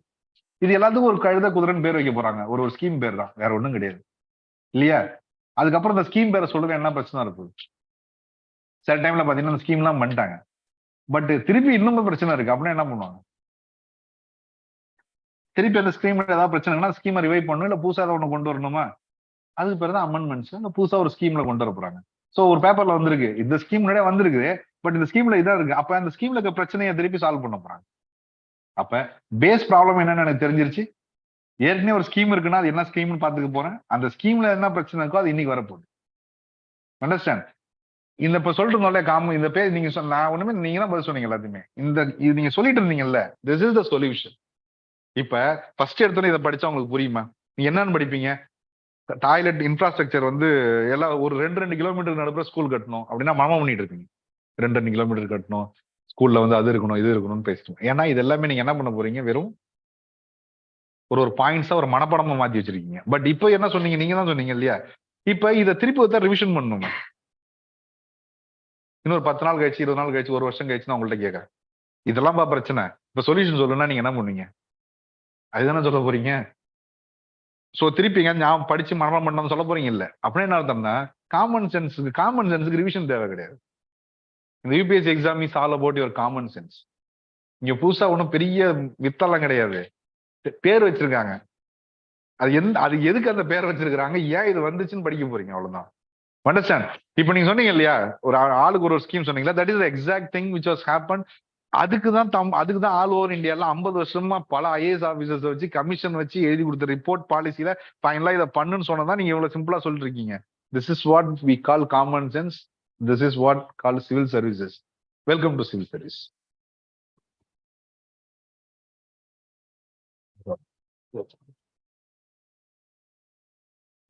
Yes, sir. Thank you, sir. Yeah. So, first off, complete ஒரு ஐடியா கிடைச்சிருக்கு. உண்மையிலே இந்த எக்ஸாமுக்கு தேவையான முதல் குவாலிட்டி வந்து பொறுமை. அந்த பொறுமை வந்து இருக்கான்றத டெஸ்ட் பண்றதுக்காக தான் வித்தவுட் எனி பிரேக் நான் கொண்டு போனேன் செஷனை. அந்த குவாலிட்டி இல்லைன்னா யுவர் ஆல் அவுட். இந்த செஷன் வர்றதே வேஸ்ட். ஸோ பிரேக் விடாம ஒரு பையன் 3 hours 4 hours கண்டினியூஸா ஒரு இடத்துல உட்காந்துட்டான் அப்படின்னா 100% இல்லைச்சு. ஸோ அந்த ஃபர்ஸ்ட் குவாலிட்டியை டெஸ்ட் பண்ணோம். You are all having such a wonderful qualities. I'm very happy about it. Second thing is அதான் ஆட்டிடியூட் அண்ட் டிசிப்ளின். அது அற்புதமா இருந்துச்சு. அதே போல இந்த 4.5 hours எக்ஸலண்டான ஒரு செஷன்ஸ் வந்து போயிருக்கு. 4 ரிசோர்ஸ் பர்சன்ஸும் 4 விதத்துல ரொம்ப எக்ஸலண்டா கவர் பண்ணியிருக்காங்க. அதுவும் சாரோடைய செஷன் வந்து உங்களோட பர்சனாலிட்டி கம்ப்ளீட்டா மோல்ட் பண்ணிருக்கு. அது யூபிஎஸ்சிக்கு ஒரு அப்ரோச் தேவை, ஒரு மைண்ட் செட் தேவை, ஒரு ஆட்டிடியூட் தேவை. அந்த ஆட்டிடியூடை கரெக்டா வந்து கல்டிவேட் பண்ணியிருக்காங்க சார். ஏன்னா அந்த அப்ரோச் தெரிஞ்சிருச்சு அப்படின்னா ஈஸிலி தே கேன் கிராக். யூபிஎஸ்சியை பொறுத்தளவுல அப்படியே படிச்சுட்டு போய் அப்படியே எக்ஸாம் எழுதுற எக்ஸாம் கிடையாது. அப்படின்னா அத்தனை ஐஐடியனும் அத்தனை ஐஐஎம் ஸ்டூடெண்ட்ஸும் நேரம் டாப்பர் ஆயிரும். ஆனா இந்த எக்ஸாமினேஷன்ல மட்டும்தான் காமன் சென்ஸை டெஸ்ட் பண்ணுது. அதனாலதான் நிறைய பேர் வந்து சார் சொன்ன மாதிரி சாதாரண ஒரு மார்க் வாங்கியிருப்பான் 10th plus ஸ்கூல்ல. பட் அவெல்லாம் ஈஸியா வந்து இந்த எக்ஸாம் வந்து கிளியர் பண்ணும். யோசிக்கக்கூடிய அந்த பண்பு, அதைத்தான் இப்ப சார் வந்து சொன்னாங்க. அதை புரிஞ்சுக்கிறதுக்கு கொஞ்சம் நாள் ஆகும். பட் இந்த கேரியரை ஸ்டார்ட் பண்ண போற முதல் நாளே இது எல்லா விஷயங்களையுமே தெரிஞ்சுக்கிட்டு இருக்கீங்க அப்படின்றது ரொம்ப சந்தோஷம். இப்போ செகண்ட் ஹாஃப் வந்து ஆக்சுவலா வந்து ஸ்டார்ட் ஆகிற டைம் வந்துருச்சு. பட் இருந்தாலும் 30 minutes பிரேக் அப்புறம் செகண்ட் ஹாஃப் ஸ்டார்ட் ஆகுது.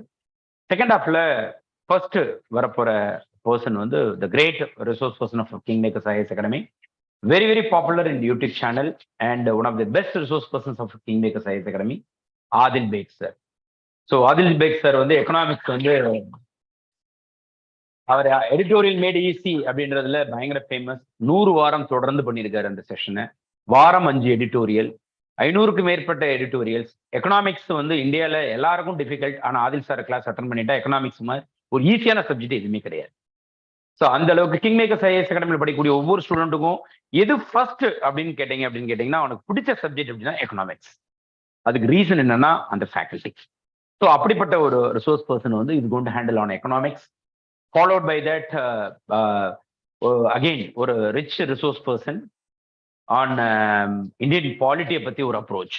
சார் வந்து எக்கனாமிக்ஸ் பத்தி பேச போறாரு. அடுத்து வந்து polity made simple. Polity is nothing, இவ்வளவுதான் அப்படின்றத தன்னுடைய எக்ஸ்பீரியன்ஸ்ல மிஸ்டர் கணேஷ், அவரும் ஒரு பெரிய ரிசோர்ஸ் பர்சன். தமிழ்நாட்டில் இப்ப ட்ரைனிங் கொடுக்கறதுக்கு ஹெட் ஒருத்தர் செலக்ட் பண்ணாங்க. தமிழ்நாட்டில் கவர்மெண்ட் வந்து ட்ரைனிங் கொடுக்க போது சிவில் சர்வீஸ் கோச்சிங்க்கு, TNPSC எல்லா எக்ஸாமுக்கும். அதுக்கு ப்ராஜெக்ட் மேனேஜர் அப்படின்னு ஒரு போஸ்ட். தமிழ்நாட்டுக்கே எல்லா டிஸ்ட்ரிக்டும் ஒரு ஆள் அப்பாயின்ட் பண்ணி அந்த ஹெட்டா செலக்ட் ஆயிருக்காரு மிஸ்டர் கணேஷ், நம்மளுடைய அகாடமியோட ஃபேக்கல்டி. ஓகே, ஸோ அவர் வந்து கணேஷ் சார் அடுத்து எடுக்க போறாரு. தேர்ட் ரிசோர்ஸ் பர்சன் வந்து அகெயின் இந்த ஃபீல்டில் ஒரு 20-25 years ஆஃப் எக்ஸ்பீரியன்ஸ் இருக்கக்கூடிய பர்சன், அவர் தான் கணேஷ். தேர்ட் நீங்க பார்க்க போறது வளன் சார். வளன் சார் வந்து எனக்கு தெரிஞ்ச வரைக்கும் இந்த ஃபீல்டில் இருக்கக்கூடிய தமிழ்நாட்டில் இருக்கக்கூடிய சிவில் சர்வீஸ் கோச்சிங் இண்டஸ்ட்ரியில் இருக்கக்கூடிய சீனியர் மோஸ்ட் ஃபேக்கல்டி அப்படின்னா வளன் சார். தமிழ்நாட்டில் இருக்கக்கூடிய ஃபேக்கல்டி, இவ்வளவு எக்ஸ்பீரியன்ஸ் இருக்கக்கூடிய ஃபேக்கல்டிஸ் இங்க தமிழ்நாட்டில் இல்லை. ஸோ வளன் சார் தான் உங்களுக்கு ஹிஸ்டரிக்கான ஒரு அப்ரோச் வந்து சொல்லி தரப்போறாரு. The fourth resource persons Vishakan. Very interesting and informative ஒரு செஷனா இருக்கும். அவர் வந்து psychology optional KingMakers IAS Academy எடுக்கிறாரு. என்விரான்மெண்ட்டுக்கான ஒரு அப்ரோச் வந்து உங்களுக்கு கொடுக்க போறாரு. அவர் GS ஏரியால என்விரான்மெண்ட், எக்கானமி இந்த மாதிரி நிறைய ஏரியாஸை கவர் பண்ணுவார். ஸோ சாரோட செஷன் வந்து அகைன் ரொம்ப ரொம்ப ஜாலியாகவும் பயங்கர ஃபன்னாகவும் அந்த ஃபன் மூலமா எப்படி லேர்ன் பண்றது அப்படின்றத எக்ஸலண்டா லேர்ன் பண்ணி தரக்கூடிய ஒரு அற்புதமான ரிசோர்ஸ் பர்சன் மிஸ்டர் ஷாகர். இந்த 8 பேருமே இன்னைக்கு ஃபர்ஸ்ட் டே. நாளைக்கு இன்னும் ஒரு 8 பேர் பார்க்க போறீங்க. ஸோ அடுத்த ஒரு 4 செஷன்ஸை ரொம்ப அவளோட எதிர்பார்த்துருங்க. ஆஃப்டர் 30 மினிட்ஸ் பிரேக் அப்புறம் 2:30க்கு again we will meet and will start the session. So 30 minutes is a break. So ஆக்சுவலாக இந்த மராத்தான் செஷனாக கண்டினியூஸாக கொண்டு வர மாதிரி தான் பிளான் பண்ணோம். யார் யாருக்கு பிரேக் வேணுமோ அவங்க மட்டும் தனித்தனியாக போயிட்டு வரட்டும், கிளாஸஸ் கண்டினியூவாக இருக்கட்டும் அப்படின்ற மாதிரி தான் பிளான் பண்ணோம். 8 ஹவர்ஸ் கண்டினியூ அப்படியே போட்டோம் அப்படின்ட்டு. பட் அதுவும் ஒரு ஒரு விதமான குவாலிட்டியை டெஸ்ட் பண்றது. சின்ன பிரேக் மட்டும் எடுத்துட்டு மறுபடியும் உட்கார்றது. ஏன்னா நீங்க இந்த ஃபீல்டுக்குள்ள வந்துட்டீங்க அப்படின்னா 8 மணி நேரம் 10 மணி நேரம் ஒரே இடத்துல வந்து உட்காந்து படிக்க ஆரம்பிப்பீங்க. இந்த விஷயங்கள்லாம் ஸ்டார்டிங் ஸ்டேஜ்ல நிறைய பேருக்கு தெரியாததுனால இந்த ஃபீல்டுக்குள்ள வந்ததுக்கு அப்புறம் கொஞ்ச நாள்லயே பேக் அடிப்பாங்க. ஆனா நம்ம இன்ஸ்டியூட்ல என்ன பிளான் பண்ணோம் அப்படின்னா இந்த ஜேர்னி இப்படிதான் இருக்கும். இந்த ஜேர்னிக்கு இஃப் யூ ஆர் ரெடி அப்படின்னா, if you ready to travel with us அப்படின்னா தென் யூ கம். இதான் ஃபேக்கல்ட்டி, இதான் சப்ஜெக்ட், இதான் டிஃபிகல்ட்டி, இதான் சேலஞ்சஸ், இதான் ஆப்பர்ச்சுனிட்டிஸ். எல்லாத்தையும் தெரிஞ்சுக்கிட்டு you have to start the journey. So first time வந்து இந்த மாதிரியான ஒரு ப்ரோக்ராம் இனிஷியேட் பண்ணியிருக்கோம். அதுக்கு எக்ஸலண்டான ரெஸ்பான்ஸ் கொடுத்துருக்கீங்க. Thank you so much to every one who has attended the morning session and second session 2:30 will meet. Okay, bye, see you. So சாருக்கு ஒரு கிளாப்போட ஒரு தேங்க்ஸ் சொல்லிடலாம். சார் ஆக்சுவலா ஃபேமிலியோட இன்னைக்கு வந்து விடுதலை படத்துக்காக போறதுக்காக வச்சிருந்தாரு.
ஏசி ஆன்ல இல்லையா?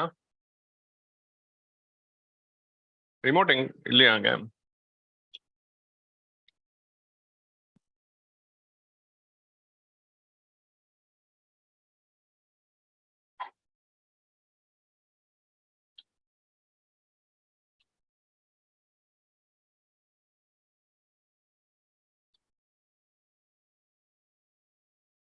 அங்க ஏன் ரிமோட் இருக்கா பாரு.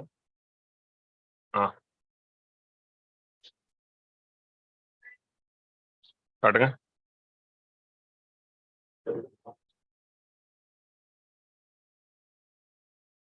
பவர் கனெக்ஷனே வரல.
Okay, so good afternoon. David வெளியே ஆடியோ வருதான்னு கேள. இங்க யூடியூப் ஓப்பன் ஆக மாட்டேன்.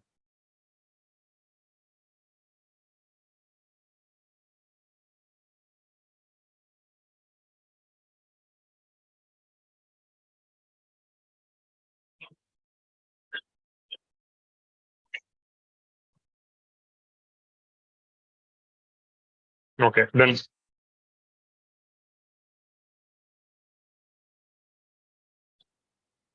so good afternoon எல்லாருக்கும். We'll start the session. Hi, so I'm Adil Beg.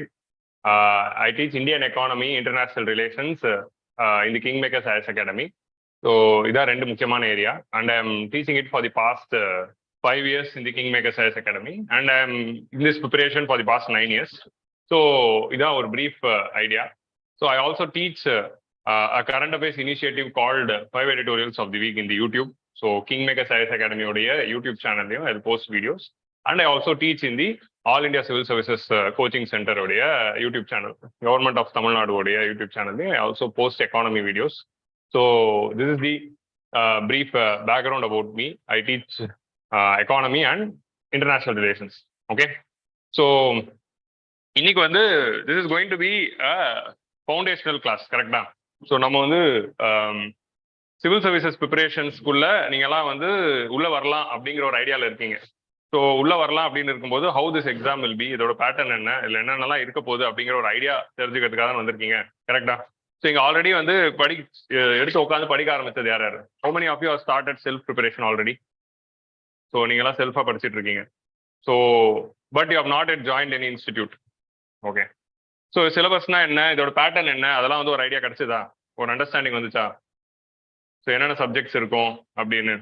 So இந்த எக்ஸாமினேஷனை பொறுத்த வரைக்கும் சிவில் சர்வீசஸ் எக்ஸாமில் மோஸ்ட் ப்ராபப்ளி எல்லாருமே வந்து ஐஏஎஸ்கோ, ஐபிஎஸ் இல்லைன்னா ஐஆர்எஸ், இது மூணுத்துக்கு தான் வந்து எய்ம் பண்ணுவீங்க, ஆர் ஃபாரின் சர்வீஸ். இந்த 4 சர்வீசஸ்க்கு எய்ம் பண்ணி will be coming here.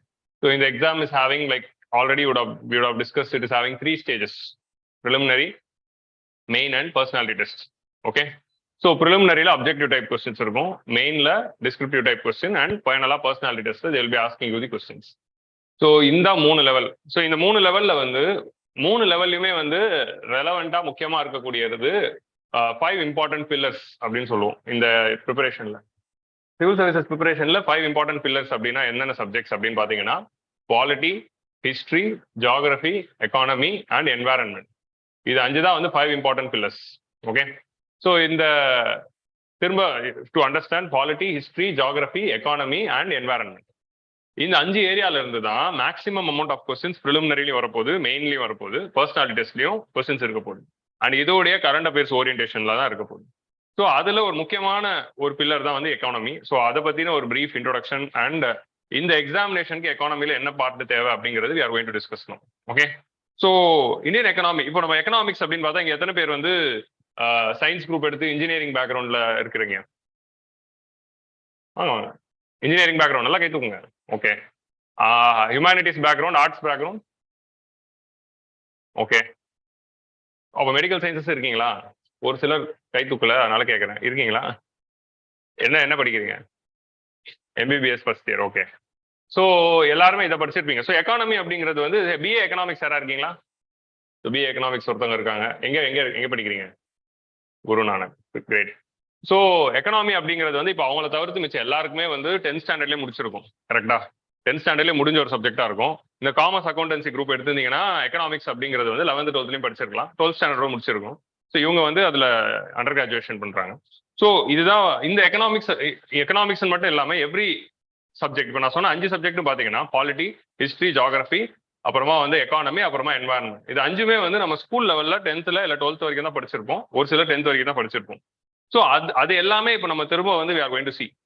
So இந்த எக்ஸாமினேஷன் பொறுத்த வரைக்கும் ஆல் திஸ் 5 சப்ஜெக்ட்ஸ் உடைய லெவல் வந்து எப்படி இருக்க போகுது அப்படின்னா, it's not going to be of college level, it's just going to be of school level தான். 12th ஸ்டாண்டர்ட் லெவல்ஸ்ல தான் வந்து இந்த சப்ஜெக்ட் வந்து நம்ம அண்டர்ஸ்டாண்ட் பண்ணிக்க போறோம். அதோட ஸ்லைட் அட்வான்ஸ் ஃபார்ம்.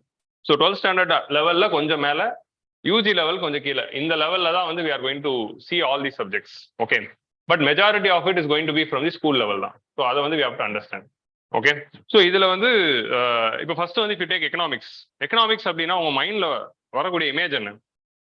ஸோ எக்கனாமிக்ஸ்னாலே உங்க மைண்ட்ல வரக்கூடிய இமேஜ் வந்து ஒரு ஃபார்முலா, கிராஃப். கரெக்டா? ஃபார்முலா இருக்கும், கிராஃப் இருக்கும், ஸ்டாக் மார்க்கெட் ஏறும் இறங்கும், அப்புறமா 1 2 3 4 5 நம்பர்ஸ் இருக்கும், ஓடும், அப்படிதானே இருக்கும்.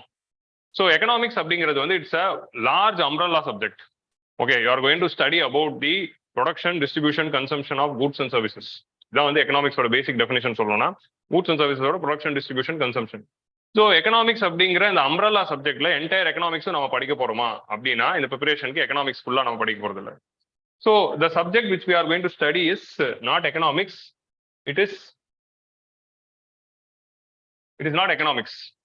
Okay, the thing which you are going to study is economic development. So எக்கனாமிக்ஸ்க்கும் எக்கனாமிக் டெவலப்மெண்ட்டுக்கும் நிறைய வித்தியாசம் இருக்கு. அதை வந்து நம்ம புரிஞ்சுக்கணும். ஸோ எல்லாருக்குமே வந்து எக்கனாமிக்ஸ்னா ஒரே நம்பரா இருக்கும், கிராஃபா இருக்கும், ஃபார்முலாவா இருக்கும், அது புரியவே புரியாது, கஷ்டமா இருக்கும் அப்படிங்கிற ஒரு பர்செப்ஷன்ல தான் எல்லாரும் இருப்பீங்க. ஸோ மேக்ஸ்க்கு அப்புறமா எக்கனாமிக்ஸ்க்கு அந்த ஒரு பர்செப்ஷன் இருக்கும். So but the thing is we are not going to study the economics which you think. So அந்த பெரிய எக்கனாமிக்ஸ் அப்படிங்கிற அந்த அம்ப்ரல்லா சப்ஜெக்டுக்குள்ள இருக்கிற ஒரு சப் கேட்டகரி தான் developmental economics. So developmental economics அப்படிங்கிறது or macro economics to be precise. Developmental எக்கனாமிக்ஸ்னா என்ன அப்படின்னா, that part of economics which is needed to provide development to a country.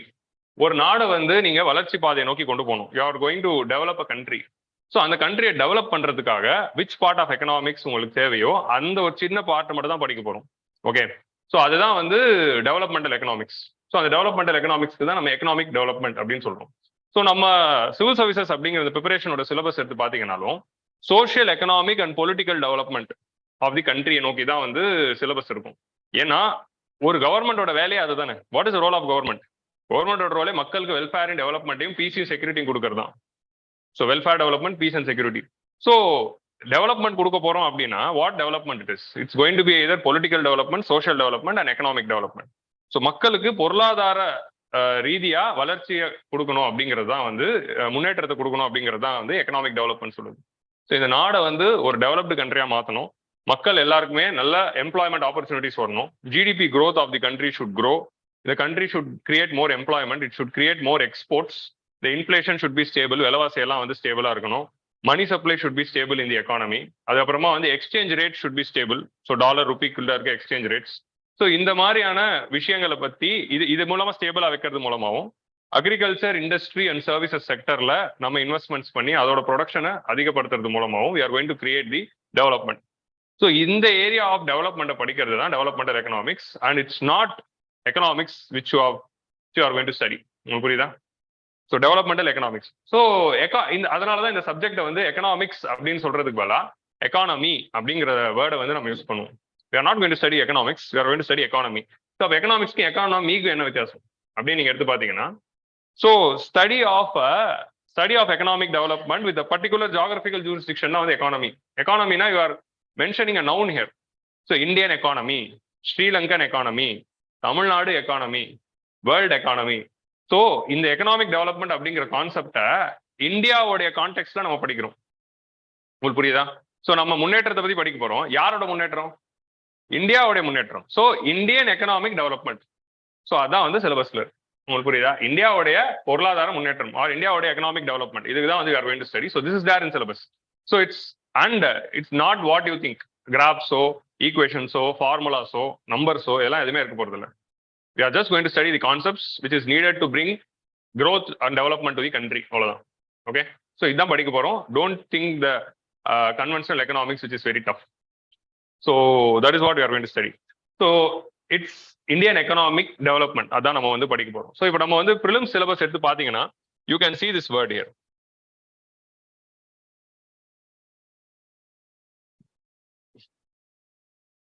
So இதான் வந்து prelims syllabus. So prelims syllabus எடுத்து பார்த்தீங்கன்னா இதுல வந்து ப்ரிலிம்ஸ் சிலபஸ் வந்து ரொம்ப பிரீஃபா ஒன்லைனா தான் கொடுத்துருப்பாங்க. மெயின் சிலபஸ் வந்து டீடைல்டா வந்து எக்ஸ்பிளைன் பண்ணியிருப்பாங்க. ஸோ ப்ரிலிம்ஸ் சிலபஸ்ல நீங்க பாருங்க,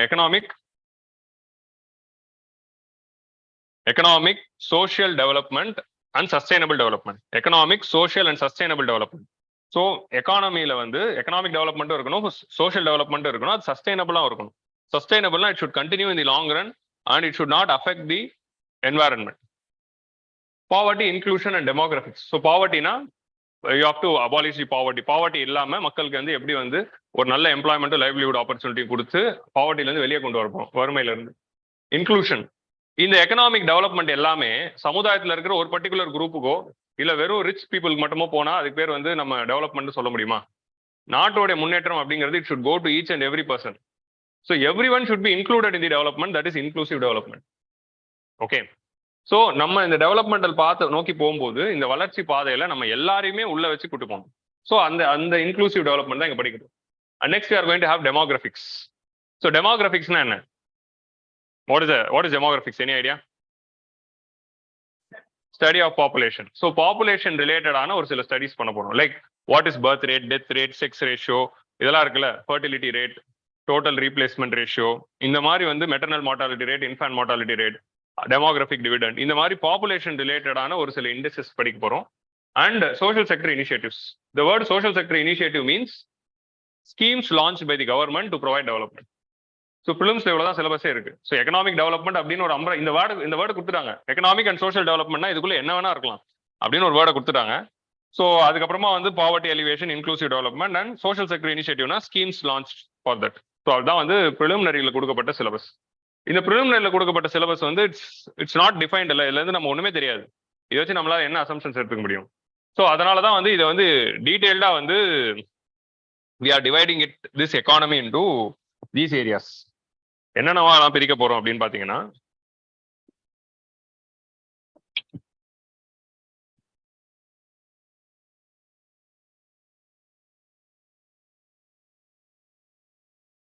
ஸோ நம்ம வந்து ப்ரீவியஸ் இயர் கொஸ்டின்ஸ், ஸோ எந்த ஒரு காம்படிட்டிவ் எக்ஸாமா இருந்தாலும் we have to study the previous year questions.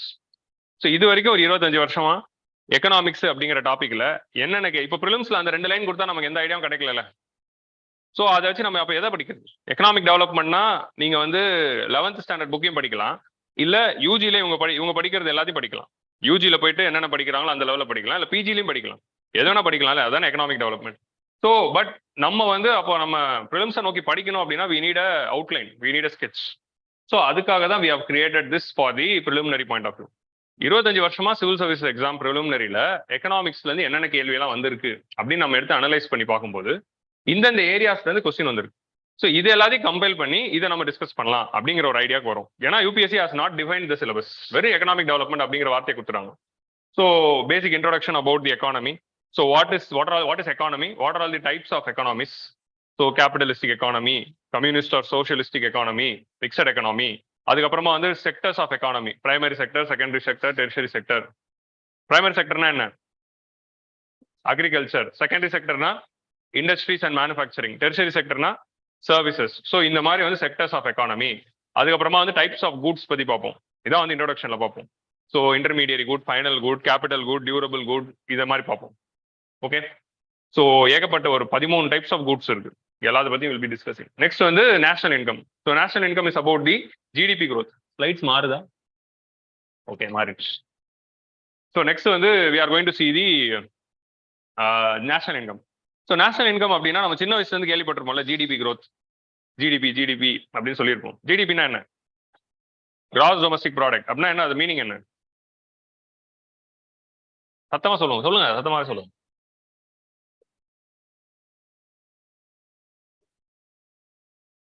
Okay, exactly. So ஒரு ஃபினான்ஷியல் இயர்ல அந்த நாட்டில் மொத்தம் எவ்வளவு உற்பத்தி ஆயிருக்கு. So what is the total value of the production of goods and services in that economy in 1 year. So ஒரு வருஷத்துல எவ்வளோ கூட்ஸ் அண்ட் சர்வீசஸை ப்ரொடியூஸ் பண்ணியிருக்கோம்.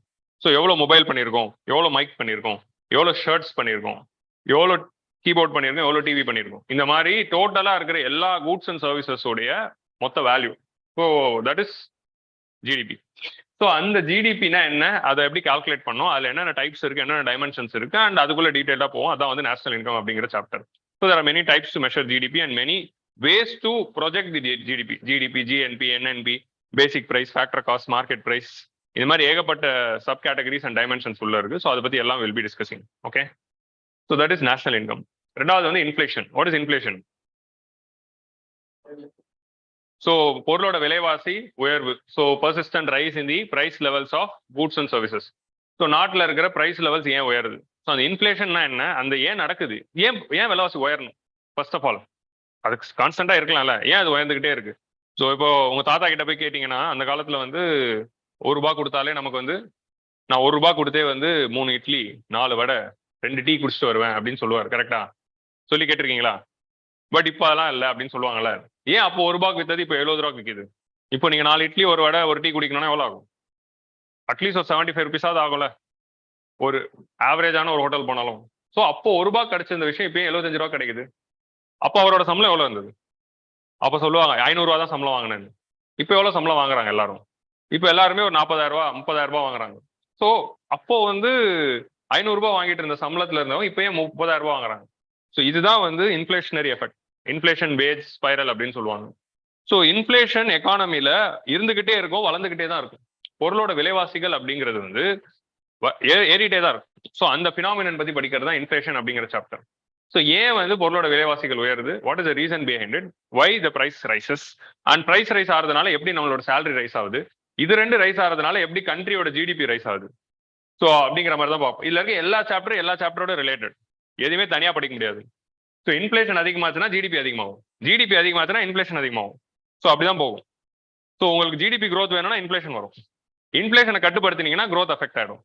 ஸோ இந்த மாதிரி ஒரு டைகாட்டமிக்குள்ள தான் will be travelling in economy. So அதனால தான் இந்த முடிவுகள்லாம் கொஞ்சம் கேர்ஃபுல்லாக எடுக்கணும். ஸோ இன்ஃபிளேஷன்ல will be studying the what is inflation and how it can be control. Next வந்து மானிட்டரி பாலிசி. ஸோ மானிட்டரி பாலிசினா ஸ்டடி ஆஃப் மணி சப்ளை. புழக்கத்தில் இருக்கும் பணம் எவ்வளோ, how much money is there in the circulation of the எக்கானமிக்கும், எக்கானமியோட growthக்கும் இன்ஃபிளேஷனுக்கும் நிறைய லிங்க்ஸ் இருக்கு. ஸோ அதை பத்தி எல்லாம் படிக்கிறது தான் மானிட்டரி பாலிசி. மானிட்டரி பாலிசினா ஸ்டடி ஆஃப் மணி, மணியை பத்தி படிக்க போறோம். What is money and how it is supplied and how it multiplies and how this money supply is causing growth and development. இதனால எப்படி வளர்ச்சி வருது, இதே ஒரு சிலர் கையில தான் இருக்கு, எல்லார் கையிலையும் போக மாட்டேங்குது அப்படிங்கிற அந்த ஆஸ்பெக்ட் பத்தி படிக்கிறது தான் மானிட்டரி பாலிசி. இந்த மணியோட சப்ளையை கண்ட்ரோல் பண்ணி எப்படி நம்மளால இன்ஃபிளேஷனை கண்ட்ரோல் பண்ண முடியும், இந்த மணி சப்ளை ஆரிஜின் ஆகிற பாயிண்ட் என்ன. ஸோ இந்த மாதிரி விஷயங்கள் தான் வந்து will be studying in monetary policy. Okay. So அடுத்து வந்து fiscal policy. So fiscal policy அப்படின்னா, ஃபிஸ்கல் அப்படிங்கிற வேர்டுக்கு மீனிங் என்ன? நிதி. ஸோ கிட்டத்தட்ட பட்ஜெட். ஸோ கவர்மெண்டோடைய பட்ஜெட்டிங் பத்தி படிக்கிறது தான் ஃபிஸ்கல் பாலிசி. ஸோ ஒரு ஆண்டுல கவர்மெண்ட் வந்து அவங்களோட what is budget? Budget is nothing but annual financial statement, அதாவது வரவு செலவு கணக்கு. ஸோ கவர்மெண்ட்டுக்கு they are having certain receipts and government is having certain expenditure. So அந்த ரெசிப்ட்ஸும் எக்ஸ்பெண்டிச்சரோடைய அக்கௌண்டிங் தான் வந்து பட்ஜெட்டிங். ஸோ அந்த பட்ஜெட்டிங்னா என்ன அண்ட் கவர்மெண்ட் பட்ஜெட்டிங்ல இருக்கிற வேரியஸ் டைனாமிக்ஸ் என்ன, ஸோ ரெசிப்ட்ஸ்னா என்ன, எக்ஸ்பெண்டிச்சர்னா என்ன, அதில் என்னென்ன டைப்ஸ் இருக்கு, அதில் டெபிசிட்ஸ் வரும். துண்டு பட்ஜெட் அப்படிங்கிறது எப்பவுமே டெபிசிட்டோட தான் இருக்கு. நம்மளோட expenditures are always higher than the receipts. So அந்த டெபிசிட்டை நம்ம எங்கேருந்து கடன் வாங்க போறோம், ஸோ அந்த கடன் எப்படி மேனேஜ் பண்ண போறோம், and how you are going to handle various deficits, இதை பத்தி படிக்கிறது தான் ஃபிஸ்கல் பாலிசி. இந்த ஃபிஸ்கல் பாலிசி எப்படி கொண்டு போகலாம், கவர்மெண்ட் எப்படி கொண்டு போகுது. ஸோ மானிட்டரி பாலிசி அப்படிங்கிறது ஆர்பிஐ பண்ற ஒரு விஷயம், ஃபிஸ்கல் பாலிசி அப்படிங்கிறது கவர்மெண்ட் பண்ற ஒரு விஷயம். ஸோ இதை பத்தி படிக்க போறோம். அடுத்து ஃபிஸ்கல் பாலிசியோட ஒரு சப் டைப் தான் வந்து டாக்ஸேஷன். ஓகே, ஸோ டாக்ஸேஷன்னா என்ன? It is a responsibility which is levied on the citizens to pay to the government. Okay. So taxation என்ன, டைரக்ட் டாக்ஸ்னா என்ன, இன்டைரக்ட் டாக்ஸ்னா என்ன, டைரக்ட் டாக்ஸ்க்குள்ள இன்கம் டாக்ஸ்னா என்ன, கார்பரேட் டாக்ஸ்னா என்ன அப்படின்னு அதுல ஒரு நிறைய டைப்ஸ் இருக்கு. இன்டைரக்ட் டாக்ஸ் பெஸ்ட் எக்ஸாம்பிள் என்ன, ஜிஎஸ்டினா என்ன, எக்ஸைஸ் டியூட்டினா என்ன, கஸ்டம்ஸ் டியூட்டினா என்ன, ஜிஎஸ்டி ஏன் நம்ம கொண்டு வந்தோம், ஏன் பழைய வேட் சிஸ்டம் இன்எஃபிஷியண்டா இருந்தது, அந்த இன்எஃபிஷியன்சி ரிமூவ் பண்ணிட்டு எப்படி ஒரு எஃபிஷியன்ட் ஜிஎஸ்டி மாடல் கொண்டு வந்தோம், இதை பத்தி எல்லாம் டிஸ்கஸ் பண்ண போறது தான் indirect taxes and direct taxes reforms under taxation. Okay. So next is the business cycle. So business cycle is about the overall behavior of the economy. Recent வந்து எல்லாருக்குமே ரிசெஷன் அப்படிங்கிற வார்த்தையை கேள்விப்பட்டு இருக்கீங்களா? எக்கானமி ரிசெஷன்ல போகுது, எல்லாரும் வேலையை விட்டு தூக்குறாங்க. ரிசெஷன்னா என்ன? மந்த நிலை. ஸோ தமிழாக்கம்ல சொல்றாரு, recession is a situation where the GDP growth is going into the negative realms. பாசிட்டிவா இருந்துட்டு இந்த ஜிடிபி நெகட்டிவ் போறதுக்கு பேர் தான் பிசினஸ் ரிசெஷன். ஸோ ரிசெஷன்னா என்ன, டிப்ரெஷன்னா என்ன? ஸோ அது ஒரு ஜோக் சொல்லுவாங்க, ரிசெஷனுக்கு டிப்ரெஷனுக்குள்ள வித்தியாசம் என்ன அப்படின்னா, ஸோ நம்ம பக்கத்து வீட்டுக்காரனுக்கு வேலை போச்சுன்னா அது ரிசெஷன், நமக்கு சேர்த்து வேலை போச்சுன்னா அது டிப்ரெஷன் அப்படின்னு சொல்லுவாங்க.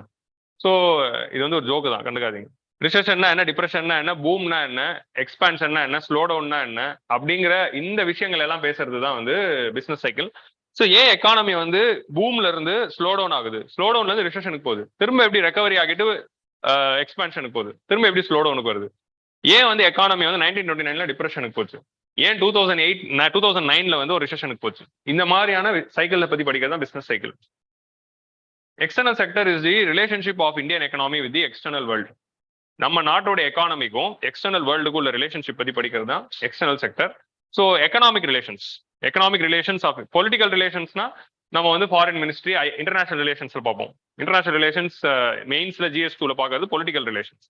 இங்க நம்ம எக்கனாமிக் ரிலேஷன்ஸ் பார்ப்போம். எக்கனாமிக் ரிலேஷன்ஸ்னா என்ன, இந்தியாவுக்கும் வெளிநாட்டுக்கும், எக்ஸ்போர்ட்ஸ் இம்போர்ட்ஸ், நம்ம வெளியே இருந்து கடன் வாங்குறோம், ருபி டாலர் எக்ஸ்சேஞ்ச், இந்த மாதிரியான விஷயங்கள் பத்தி எல்லாம் பார்க்க போறோம். Foreign investments, foreign portfolio investments, so இந்த மாதிரி விஷயங்கள் எல்லாம் பார்ப்போம். நெக்ஸ்ட் வந்து banking. Banking is consider to be the heart of the economy.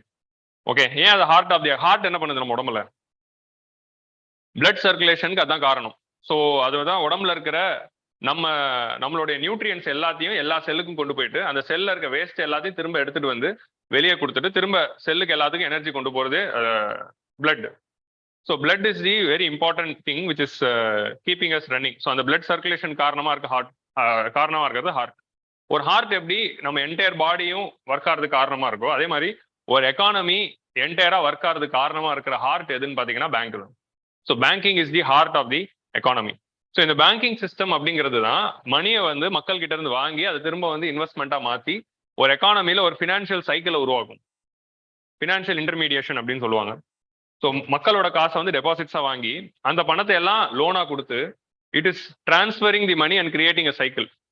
So நம்ம இம்பியூர் பிளட்டையும் ஹார்ட் மாத்துற மாதிரி. So that's why it is called as heart of the economy. So இந்த பேங்கிங்னா என்ன, பேங்கிங்கோட டைப்ஸ்னா என்ன, பேங்கிங்ல இருக்கிற ஸ்கீம்ஸ் என்னென்ன கொண்டு வந்திருக்காங்க, அதோட இஷ்யூஸ் என்னென்ன, ரீசெண்ட் டைம்ஸ்ல பேங்கிங் கிரைசிஸ் ஏன் வந்துச்சு, அதுல ரிஃபார்ம் பண்றது என்னென்ன ஸ்டெப்ஸ் எடுக்கிறோம் அப்படிங்கிறதா பேங்கிங்ஸை பார்ப்போம். நெக்ஸ்ட் வந்து capital market and money market. So capital மார்க்கெட்னா என்ன, it's about the stock exchanges and place where we are getting the capital. இங்க பேங்கிங் பார்க்குறோம், அங்கே ஸ்டாக் எக்ஸ்சேஞ்சஸ் பார்க்க போறோம். So what are all the stock exchanges, அதோட fundamentals என்ன, basics என்ன அப்படின்னு பார்க்க போறோம். டெட் மார்க்கெட்னா என்ன, ஈக்விட்டி மார்க்கெட்னா என்ன, செக்யூரிட்டி மார்க்கெட்னா என்ன, இது மூணுத்தை பத்தியும் பார்ப்போம். மணி மார்க்கெட்னா வந்து ஷார்ட் டேர்ம் லோன்ஸ் கிடைக்கிற ஒரு market. So stocks, equities and debts பத்தி பார்க்க போறது தான் கேபிட்டல் அண்ட் மணி மார்க்கெட். ஃபைனலா வந்து the classic topic, one of the most haunting problem of Indian economy அப்படின்னு பாத்தீங்கன்னா பாவர்ட்டி அண்ட் அன்எம்ப்ளாய்மெண்ட். கரெக்டா? பாவர்ட்டி அண்ட் அன்எம்ப்ளாய்மெண்ட் தான் it is holding back the development of the country for the long period of time. So அந்த பாவர்ட்டியை எப்படி நம்ம solve பண்ணி எல்லாருக்கும் எப்படி வேலை வாய்ப்பு உருவாக்கி கொடுக்கணும். ஸோ பாவர்ட்டினா என்ன, அதோட டைப்ஸ் என்ன, what are all the reasons for poverty and how to measure the poverty, how we have measured poverty over the last 70 years, and what are all the problems in measuring poverty, and what are all the schemes launched for the poverty alleviation, and how to solve this crisis of poverty அப்படிங்கிறத அதில் பார்க்க போகிறோம். Next வந்து அன்எம்ப்ளாய்மெண்ட்ல what is unemployment? அன்எம்ப்ளாய்மெண்ட்னா என்ன? நம்ம அன்எம்ப்ளாய்மெண்ட்னா first ஞாபகம் வரதே வந்து விஐபி தனுஷ் தானே. உங்களுக்கு வரதாரா? வேற யாரா ஞாபகம்? நீங்களே ஞாபகம் வந்துடுறா உங்களுக்கு? நாங்களே அதுதான். எனக்கே தனுஷ் ஞாபகம் வரணும். ஓகே, எல்லாம் காலேஜ்ல தான் இருக்கீங்களோ? ஓகே, சரி. ஸோ அன்எம்ப்ளாய்மெண்ட்னா what is unemployment, what are all the types of அன்எம்ப்ளாய்மெண்ட்லேயே ஒரு 10 வகை இருக்கு. நம்ம அன்எம்ப்ளாய்மெண்ட்னா வேலை இல்லாமல் இருக்கிறதுன்னு தெரியல. அதே எக்கனாமிக்கலாக பார்க்குறப்போ 10 டைப்ஸ் ஆஃப் அன்எம்ப்ளாய்மெண்ட்ஸ் இருக்கு. So how to measure unemployment, how to solve unemployment, what are all the schemes launch for creating employment opportunities அப்படிங்கிறத பற்றி பார்க்க போகிறோம். ஸோ இதெல்லாம் தான் வந்து ஓவராலாக வந்து நம்ம ப்ரிலிம்ஸ் அண்ட் மெயின்ஸ் ரெண்டுத்துக்கும் சேர்த்து கம்பைண்டாக பார்க்குற ஒரு பெர்ஸ்பெக்டிவ். ஓகே, ஸோ இந்தியன் எக்கனாமிக்குள்ள ஸோ இதெல்லாம் தான் வந்து வில் பி டிஸ்கசிங். ஸோ இதில் வந்து மெயினாக வந்து இப்போ என்ன சோர்ஸ் வந்து நம்ம ஃபாலோ பண்ணணும், இதோட பேட்டர்ன் என்ன அப்படிங்கிறது வில் சி. ஸோ இதான் வந்து ப்ரிலிமினரியில் கொஸ்டின்ஸ் வந்து ஒரு பேட்டர்ன். எக்கனாமியை பொறுத்த வரைக்கும் கொஸ்டின்ஸ் எப்படி வருது அப்படின்னு பார்த்தீங்கன்னா, it's a mix of both static and current affairs. So ஸ்டாட்டிக்னா என்ன, கரண்ட் அஃபேர்ஸ்னா என்ன அப்படிங்கிறது புரிஞ்சுக்கணும். ஸ்டாட்டிக் ஏரியா அப்படின்னா economy, polity, history, geography, environment, இந்த சப்ஜெக்ட்ஸ்ல இருக்கிற பேசிக்ஸ். இப்போ நம்ம ப்ரீவியஸ் ஸ்லைட்ல பார்த்தது தான் ஸ்டாட்டிக் போர்ஷன். ஸ்டாட்டிக் போர்ஷன்னா எப்பவுமே அதுவாக தான் இருக்க போகுது. எந்த வருஷத்துல வந்து யூபிஎஸ்சி ஆஸ்பிரண்ட் எடுத்து படிச்சாலும் அதான் படிக்க போறாங்க. It's going to be static. So இன்ஃபிளேஷன்னா டெஃபினிஷன் மாற போதா, ஜிடிபினா டெஃபினிஷன் மாற போதா, ஸோ அதே கான்செப்ட் தான் படிக்க போறோம். ஸோ அந்த மாதிரி பேசிக்கா நம்ம எல்லாம் படிக்க வேண்டிய விஷயங்களை படிக்கிறதுக்கு பேர் தான் ஸ்டாட்டிக் பார்ட். ஸோ இப்போ நம்ம ப்ரீவியஸ் ஸ்லைட்ல பார்த்தது. கரண்ட் அஃபேர்ஸ் அப்படிங்கிறது இன்னைக்கு எக்கனாமியில் என்ன நடக்குது, இந்த வருஷம் ஜிடிபி எப்படி இருக்கு, இந்த வருஷம் பட்ஜெட்ல என்ன பண்ணாங்க, இந்த வருஷம் வந்து மணி சப்ளை எப்படி இருக்கு, இந்த வருஷம் எக்ஸ்போர்ட் இம்போர்ட் என்ன இருக்கு அப்படின்னு இந்த வருஷம் நடந்த விஷயங்கள் பத்தி படிக்கிறது கரண்ட் அஃபேர்ஸ். ஸோ எக்கனாமியை பொறுத்த வரைக்கும் or any subject for the civil service preparation, current affairs is the 6th important pillar. நம்ம 5 பில்லர்ஸ் பார்த்தோம்ல, polity, history, geography, economy, environment. 6th pillar of civil service preparation எதுன்னு பார்த்தீங்கன்னா கரண்ட் அஃபேர்ஸ் தான். இந்த current affairs வந்து stand அலோனாவும் வருது, சப்ஜெக்டோட மிங்கிலாயும் வரும். அதுல எக்கானமி ரிலேட்டட் கரண்ட் அஃபேர்ஸ் அப்படிங்கிறது இட்ஸ் வெரி இம்பார்ட்டன்ட் திங். இந்த கரண்ட் அஃபேர்ஸ் கொஸ்டின் இந்த எக்ஸாம்ல வரும்போது மெயினா எந்த ஏரியால இருந்து வருது அப்படின்னு பாத்தீங்கன்னா 3 subject: economy, environment, science and tech and international organisations. இந்த ஏரியால இருந்தா கரண்ட் அஃபேர்ஸ் வந்து அதிகமா வருது. நீங்க ரீசெண்ட் டைம்ஸ்ல எடுத்து பாத்தீங்கன்னா கரண்ட் அஃபேர்ஸோட வெயிட்டேஜ் எங்க இருக்கு அப்படின்னு பாத்தீங்கன்னா economy, environment, science and technology and international organisations இந்த ஏரியால இருந்து அதிகமா வரும்.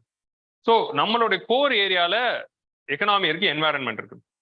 ஸோ என்வாரன்மெண்ட்டை பொறுத்த வரைக்கும் ஆல்மோஸ்ட் மெஜாரிட்டி கரண்ட் அஃபேர்ஸ்ல தான் வரும். எக்கானமியை பொறுத்த வரைக்கும் இது சம்டைம்ஸ் 50-50 வருது. 50 வந்து பேசிக்ஸ்ல இருந்து, 50 கரண்ட் அஃபேர்ஸ்ல இருந்து, இல்லைனா வந்து 60-40 அந்த ப்ரொபோர்ஷன்ல வருது.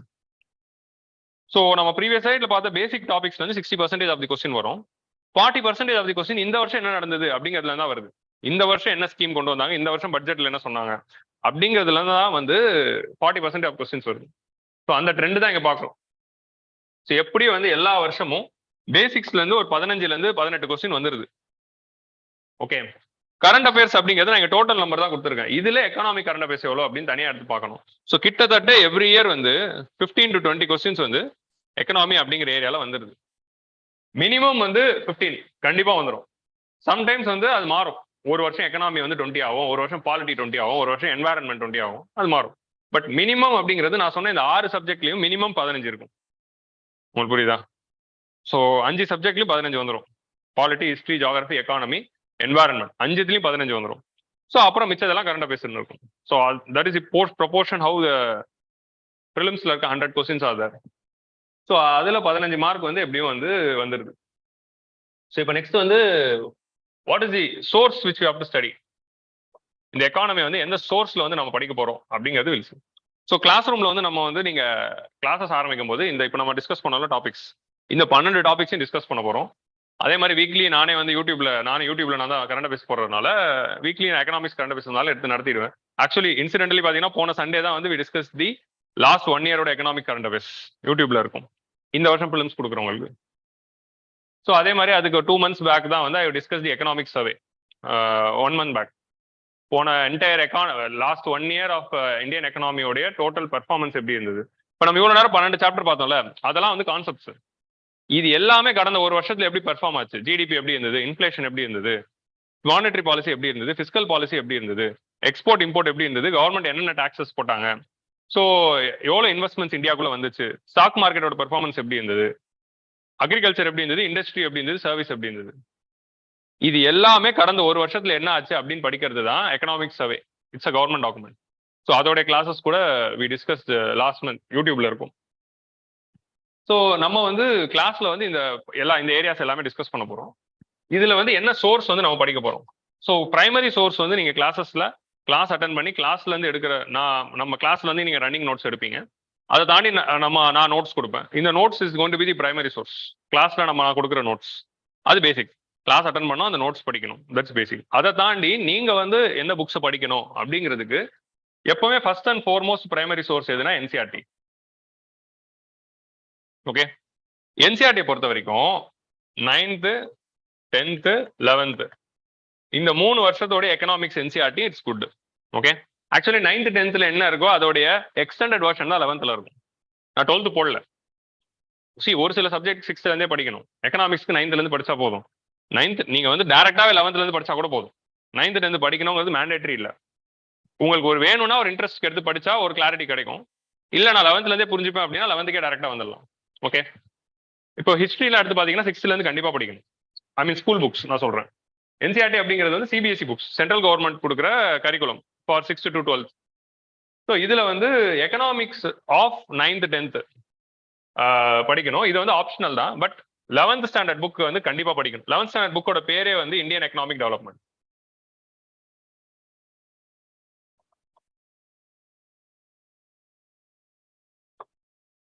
நம்ம 11th ஸ்டாண்டர்ட் புக்கோட பேரே அதுதான், நம்ம சப்ஜெக்ட் தான் இந்தியன் எக்கனாமிக் டெவலப்மெண்ட் தான் அந்த புக்கோட பேரு.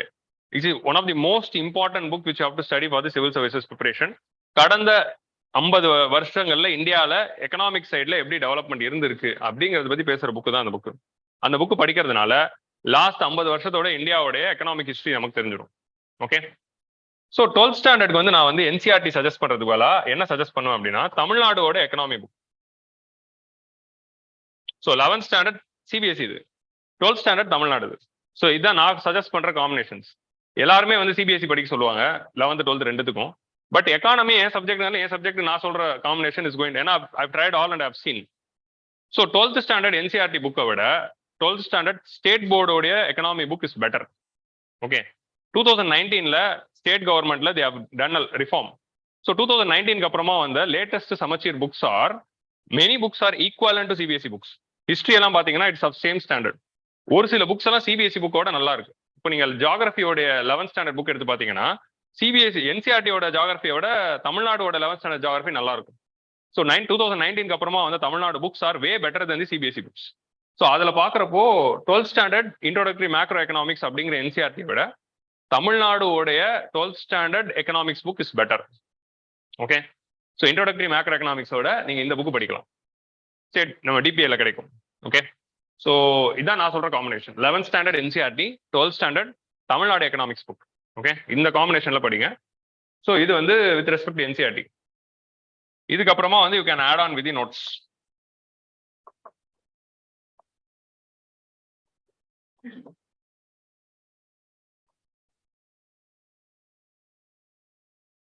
ஸோ என் கிளாஸ் அட்டன் பண்ண போறீங்க அப்படின்னா my notes plus wide use of internet. Without internet you are not going. எல்லாமே நீங்க கிளாஸ் நடத்தினோட சரின்னு இல்லை. நீங்க வீட்டுக்கு போய் படிக்கணும். இன்டர்நெட்ல 4 விஷயம் தேடி படிக்கணும். ஸோ இந்த ப்ரிப்பரேஷன் அப்படின்னா நீங்க இது காலேஜ் மாதிரி கிடையாது. காலேஜ்ல கிளாஸ் ஒன்று நடத்துவாங்க, அதுல பாதி படிச்சுட்டு போனாலே பாஸ் பண்ணிடலாம். கரெக்டா? இல்ல கிளாஸ் நடத்துறது மதிக்கவே இல்லைனாலும் அவங்க கொடுக்குற நோட்ஸ்ல பாதி படிச்சுட்டு போனாலே பாஸ் பண்ணிடலாம். இங்க அப்படியே ஆப்போசிட். உங்களுக்கு புரியுதா? கிளாஸ்ல சொல்றதும் இங்க கொடுக்குற நோட்ஸையும் தாண்டி நீங்க வீட்டுல போய் எக்ஸ்ட்ரா படிக்கணும். ஸோ இது அப்படியே ஆப்போசிட் டைப் ஆஃப் ப்ரிப்பரேஷன். கிளாஸ்ல நான் நடத்துறதா ஃபைனல் இல்லை, நான் சொல்றதான் போதும் அப்படிங்கிறதுலாம் இல்லை. Okay, we will be just giving the directions and we'll be giving you the framework. இந்த ஃப்ரேம்வொர்க்குள்ள நீங்க தான் எக்ஸ்பெண்ட் பண்ணி you have to study a lot. Current affairs எல்லாமே you have to build. உங்களோட கியூரியாசிட்டில you have to study. Okay, so class notes are the foundation. அதை தாண்டி you have to use internet and do the background. அதெல்லாம் எப்படி பண்ணணுங்கிறது கிளாஸ்ல சொல்லுவேன். That's how it goes. And current affairs வந்து daily you will be reading the newspaper. அதை தாண்டி weekly we are having the current affairs discussion. So நம்ம 2 current affairs initiative வச்சிருக்கோம். ப்ரிலிம்ஸ்க்கு ஒன்று, மெயின்ஸ்க்கு ஒன்று. ஸோ ப்ரிலிம்ஸ்க்கு வந்து ஹரிகிருஷ்ணன் சார் வந்து he'll be discussing the prelims current affairs. நான் வந்து என்னோட இனிஷியேட்டிவ் வந்து mains current affairs. So which will be on Sunday. Prelims current affairs Saturday இருக்கும், என்னோடது சண்டே இருக்கும். யூடியூப்ல லைவ் இருக்கும் எப்பவுமே. யா, so this is what it is. இப்போ என் கிளாஸ் அட்டன் பண்ணல அப்படின்னா அப்போ வந்து யூ கேன் ஃபாலோ. இப்போ என் கிளாஸ் அட்டன் பண்ணல அப்படிங்கிற போது Shankar Ganesh key concepts by Shankar Ganesh அப்படின்னு ஒரு புக் இருக்கு.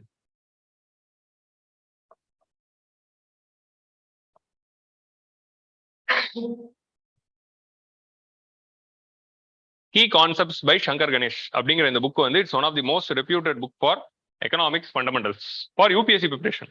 ஓகே, இது கூட வந்து you can add it with many other. இது வந்து ஒரு ஃபண்டமெண்டல் புக். இதை தாண்டி வந்து கொஞ்சம் ஆட் பண்ணணும் அப்படின்னா ஒரு சில கான்செப்ட்ஸ்க்கு there are many market sources. So Indian economy by Ramesh Singh அப்படின்னு ஒன்று இருக்கு, Indian economy by Sanjeev Verma அப்படின்னு ஒன்று இருக்கு, Indian economy by Nitin Singhania அப்படின்னு ஒன்று இருக்கு. இது மாதிரி நிறைய ஆத்தர்ஸ் எழுதியிருக்காங்க. So Shankar Ganesh is basic, கண்டிப்பாக படிக்கணும். இதை தாண்டி வந்து ஒரு சில மெயின்ஸ் டாபிக்ஸ்லாம் ரெஃபர் பண்றதுக்கு ரமேஷ் சிங்கோ இல்லை நிதின் சிங்கானியாவோ இல்லைனா வந்து சஞ்சீவ் வர்மாவோ ஏதோ ஒன்று ஃபாலோ பண்ணிக்கலாம்.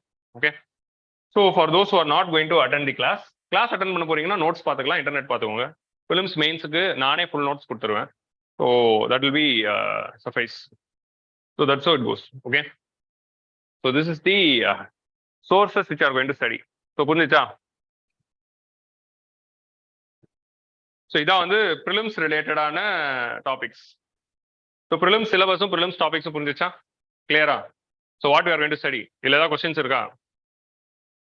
So this what it is going to come. So இப்போ நம்ம வந்து மெயின் சிலபஸ் வந்து எக்கனாமி வந்து எப்படி டிசைன் பண்ணியிருக்காங்க அப்படிங்கிறது பார்ப்போம். இதான் யூபிஎஸ்சியோடைய ஒரிஜினல் நோட்டிஃபிகேஷன்ல எடுத்து சிலபஸ் பார்க்கணும். இந்த சிலபஸ் ஏரியாவை மட்டும் பிரிண்ட் போட்டு வச்சுக்கோங்க கையில. யூபிஎஸ்சியில எதை மனப்பாடம் பண்றோமோ இல்லையோ ப்ரிப்பரேஷன் ஆரம்பிக்கும் போது முதல்ல மனப்பாடம் பண்ண வேண்டியது சிலபஸ். சிலபஸ்ல இருக்க ஒரு வார்த்தையை மனப்பாடம் பண்ணும். இது GS 1ஓட சிலபஸ், இது GS 2ஓட சிலபஸ், ஜெனரல் ஸ்டடிஸ் 2. நம்ம எக்கானமி எதுல வரும்? GS 3ல வரும்.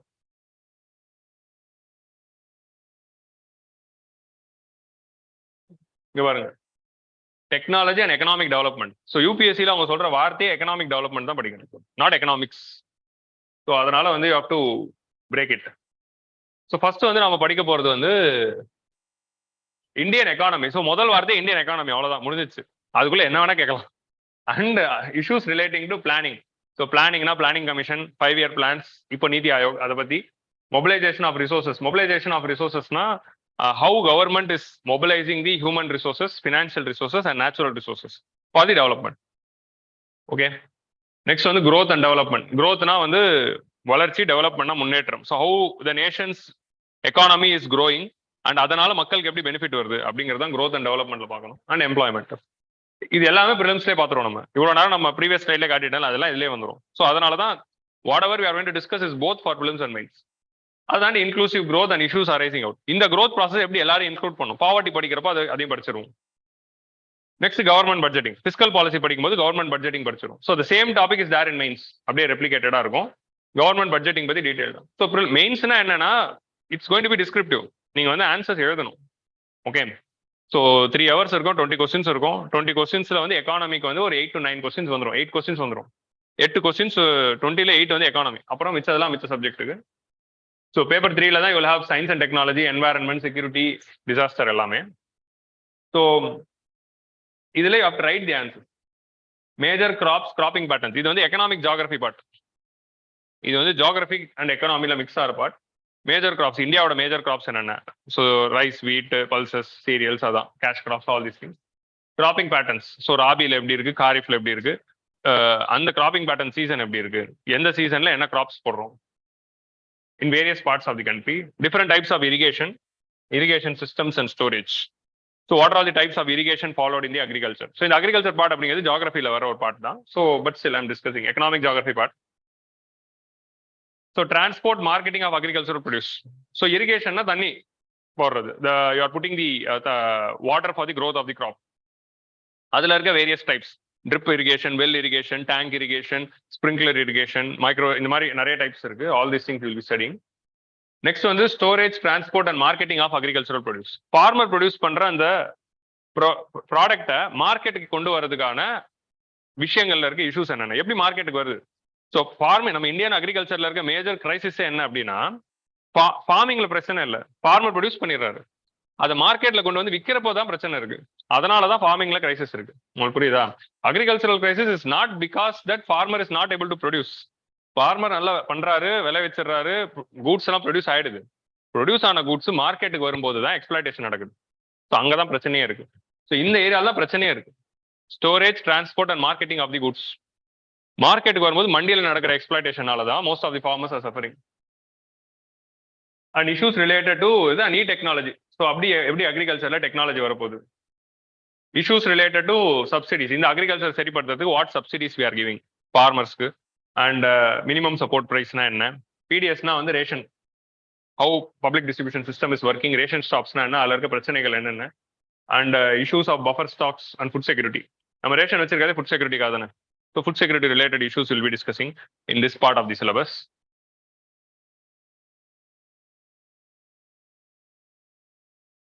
So economics of animal rearing. Animal ரேரிங்னா dairy farming, livestock farming, fisheries, அப்புறமா பீ கல்ச்சர், செரிகல்ச்சர், அபிகல்ச்சர் எல்லாமே வரும். ஓகே.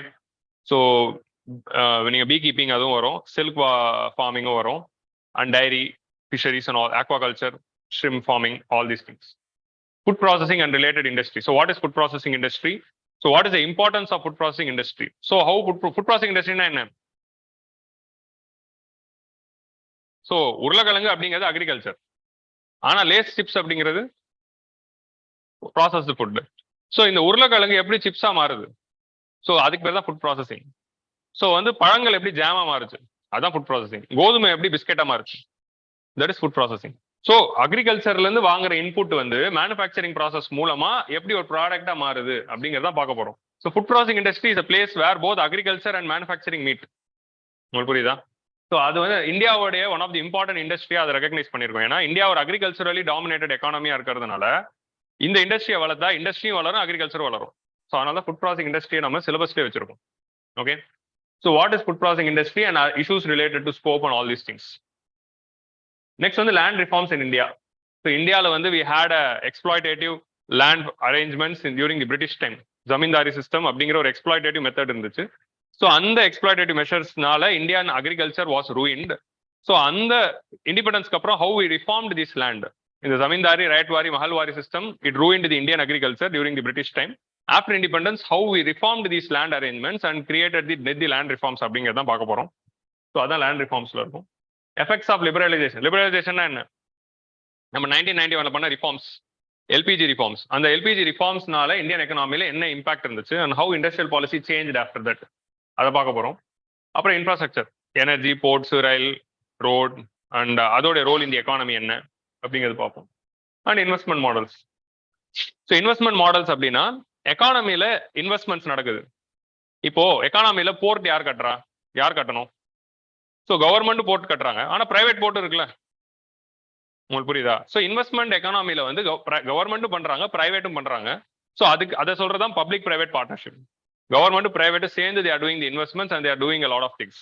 ஸோ அந்த பிபினா என்ன, பப்ளிக் பிரைவேட் பார்ட்னர்ஷிப்னா என்ன, how government and private are coming together and doing the investments, how government investments are moving towards the private sector. அதுல என்னென்ன models இருக்கு அப்படின்னு பார்க்கறது தான் இன்வெஸ்ட்மெண்ட் மாடல்ஸ். ஸோ இதான் வந்து brief. I'm just giving a brief outlook of the syllabus. I'm not going deep. Okay. இதெல்லாம் வந்து 3 மணி நேரம் டிஸ்கஸ் பண்ணலாம், நான் உங்களுக்கு 15 நிமிஷத்துல டிஸ்கஸ் பண்றேன். That is difference. I'm just giving you a Outlook. Okay. So that you will have an idea. இந்த economy அப்படின்னு நீங்க படிக்கிறீங்கன்னா என்ன தான் படிக்க போறோம் அப்படிங்கிற ஒரு ஐடியா இருக்கணும்ல, அந்த ஐடியா தான் ஐம் கிவிங். ஸோ இதான் வந்து மெயின் சிலபஸ். ஸோ இந்த இதுல வந்து I'll be giving you the notes, detail notes இருக்கும். நீங்க எல்லாத்துக்கும் நோட்ஸ் இருக்கு, you can study. So this is what we are going to study. இந்த எக்கனாமி அப்படிங்கிறதுல இதான் பார்க்க போறோம், ப்ரிலிம்ஸ்க்கும் மெயின்ஸ்க்கும். So this is what it is going to go. கிளியரா? ஸோ இதுல இருந்து வந்து மெயின்ஸ்ல வந்து எவ்ரி இயர் வந்து almost we are getting 250 mark எழுதுவோம். GS 1, 2, 3, 4 எல்லாமே 250 மார்க். அதில் GS 3 250 மார்க்ல கிட்டத்தட்ட ஒரு 80 to 100 மார்க் வந்து எக்கனாமிக் வந்துருது. உங்களுக்கு புரியுதா? So it's a very important part of the GS 3 syllabus. So இதான் வந்து prelims and main syllabus and overall sources and overview. கிளியரா? ஒரு ஐடியா கிடைச்சுதா? ஸோ இந்த எக்கானமி பொறுத்த வரைக்கும் நம்ம என்ன ஞாபகம் வச்சுக்கணும் அப்படின்னா, எதையுமே வந்து மனப்பாடம் பண்ணக்கூடாது. எக்கானமின்னு இல்லை, இந்த எந்த என்டையர் ப்ரிப்பரேஷன்லையும் நீங்கள் அதான் பண்ணணும். அப்கோர்ஸ் இயர்லாம் நீங்கள் மனப்பாடம் பண்ணி தான் ஆகணும். ஸோ இப்போ குவிட் இந்தியா மூவ்மெண்ட் அப்படின்னா 1942 அப்படிங்கிறது வந்து புரிஞ்சு படிக்கிறது இல்லை, அது மனப்பாடம் தான் பண்ணுறீங்க இயரை. ஸோ ஆனால் வந்து எக்கனாமிலையும் மனப்பாடம் தான் பண்ணணும். ஃபர்ஸ்ட் 5 இயர் பிளானா 1951 to 56 அப்படின்னா அது மனப்பாடம் தான் பண்ணுறீங்க. ஸோ ஃபேக்ட் எல்லாம் மனப்பாடம் தான் பண்ணணும், பட் கான்செப்ட் எதையுமே மனப்பாடம் பண்ணக்கூடாது. எப்படி வந்து இன்ட்ரெஸ்ட் ரேட்டை ஏத்துனா மணி சப்ளை குறையுது, எப்படி இன்ட்ரெஸ்ட் ரேட்டை குறைச்சா மணி சப்ளை அதிகமாகுது, எப்படி கவர்மெண்ட் எக்ஸ்பெண்டிச்சர் இன்ஃபிளேஷன் உருவாக்கும், ஸோ கரன்சி பிரிண்டிங்னால என்ன பிரச்சனை இருக்கு, ஸோ அப்ரிசியேஷன் ஆஃப் ருப்பியும் டிப்ரிசியேஷன் ஆஃப் ருப்பியும் ஏன் நடக்குது, இது எல்லாமே மனப்பாடம் பண்ணக்கூடாது. ஏன் நடக்குதுன்னு புரிஞ்சுக்கணும். உங்களுக்கு புரியுதா? ஸோ growthக்கும் இன்ஃபிளேஷனுக்கும் ரிலேஷன்ஷிப் என்ன அப்படிங்கிறது மனப்பாடம் பண்ணக்கூடாது. என்ன ரிலேஷன்ஷிப்புங்கிறத புரிஞ்சுக்கணும். ஸோ புரிஞ்சு படிக்கும்போது economy is becoming very easy. புரியாம படிக்கும்போது தான், மனப்பாடம் பண்ணும்போது தான் economy is becoming tough. Okay, அதை நம்ம எப்படி புரிஞ்சு படிக்கலாம் அப்படிங்கிறது தான் will be discussing in the class. கிளியரா? So this is the overall picture for economy. Okay, so I hope you would have got an idea. இப்போ உங்களுக்கு ஏதாவது டவுட்ஸ் இருக்கா எக்கனாமியில்? if you are having any doubts or question you can ask. எக்கனாமின்னு இல்லை, இந்த ப்ரிப்பரேஷன்ல எந்த doubts or questions இருந்தாலும் you can ask me.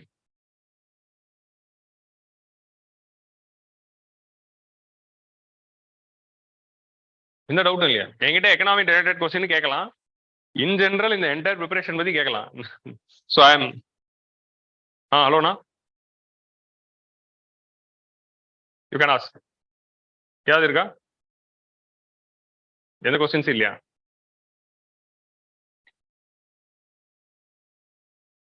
So யார் யார் வந்து காலேஜ்ல இருக்கீங்க? Second year, third year, first year, second year, third year?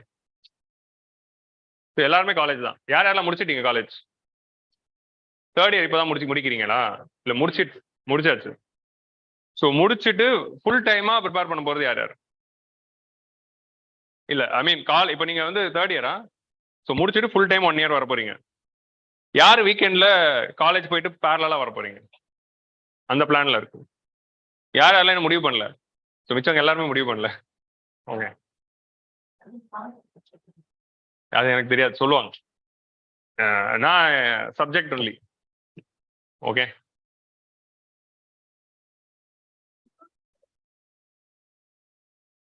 ஓ பாத்தீங்களா? புரியல.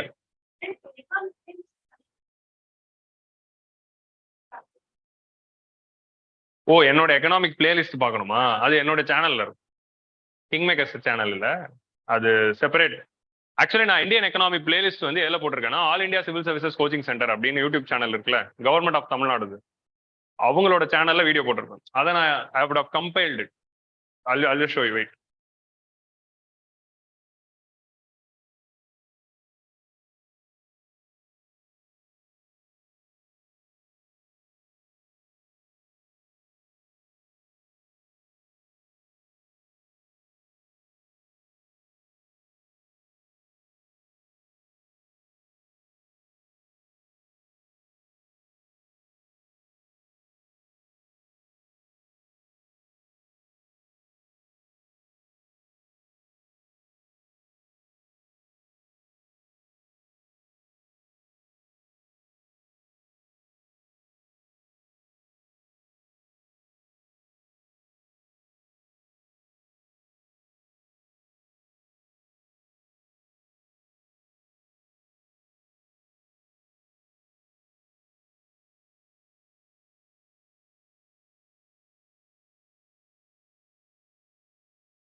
Thank you. So, how was the economics class? Good? Good in our class. So, now you have understood the approach for the economics, right? Economics என்ன படிப்போம், அதில் இருக்கக்கூடிய challenges என்ன resources வந்து refer பண்ணுவோம், economics role ப்ரிலிம்ஸ்ல எப்படி பிளே பண்ணுவோம், mains எப்படி ரோல் வந்து பிளே பண்ணுவோம், என்ன மாதிரியான கொஸ்டின்ஸ் வந்து எக்கனாமிக்ஸ் வந்து கேட்பாங்க, நம்ம என்ன சப்ஜெக்ட்ஸ் வந்து ஆரம்பிக்கணும், என்சிஆர்டியோட இம்பார்ட்டன்ஸ் என்ன, இப்படி எல்லா விஷயங்களுமே டுடே வருது. கரெக்ட்? கரெக்டா? குட். ஸோ சாரோட பேர் என்ன? எத்தனை பேர் அவரோட யூடியூப் சேனல்ல அவரோட எடிட்டோரியல் வீடியோஸை பார்க்குறீங்க? எத்தனை பேருக்கு நீங்க எக்கனாமிக் வர்றதுக்கு முன்னாடி தெரியும்? 1 2 3 4 5 6 நிறைய பேருக்கு தெரியும். யாரெல்லாம் கவர்மெண்ட் காம்படிட்டிவ் எக்ஸாமினேஷனுக்கு சின்சியரா படிக்க ஆரம்பிச்சிட்டீங்களோ அவங்க எல்லாம் வந்து கண்டிப்பா தரது. இனிமே வந்து கண்டிப்பா மிஸ் பண்ண மாட்டீங்க. நான் சச் ஒண்டர்ஃபுல் ரிசோர்ஸ் போகிறது பார்த்தீங்க. Okay good. சிவில் சர்வீஸ் ப்ரிப்பரேஷன்ல இன்னைக்கு தமிழ்நாட்டில் இருக்கக்கூடிய எல்லா சீனியர் ஆஸ்பிரன்ஸும் ஃபாலோ பண்ற ஒரு ப்ரோக்ராம் வந்து எடிட்டோரியல் மீட்டிங்ஸ்.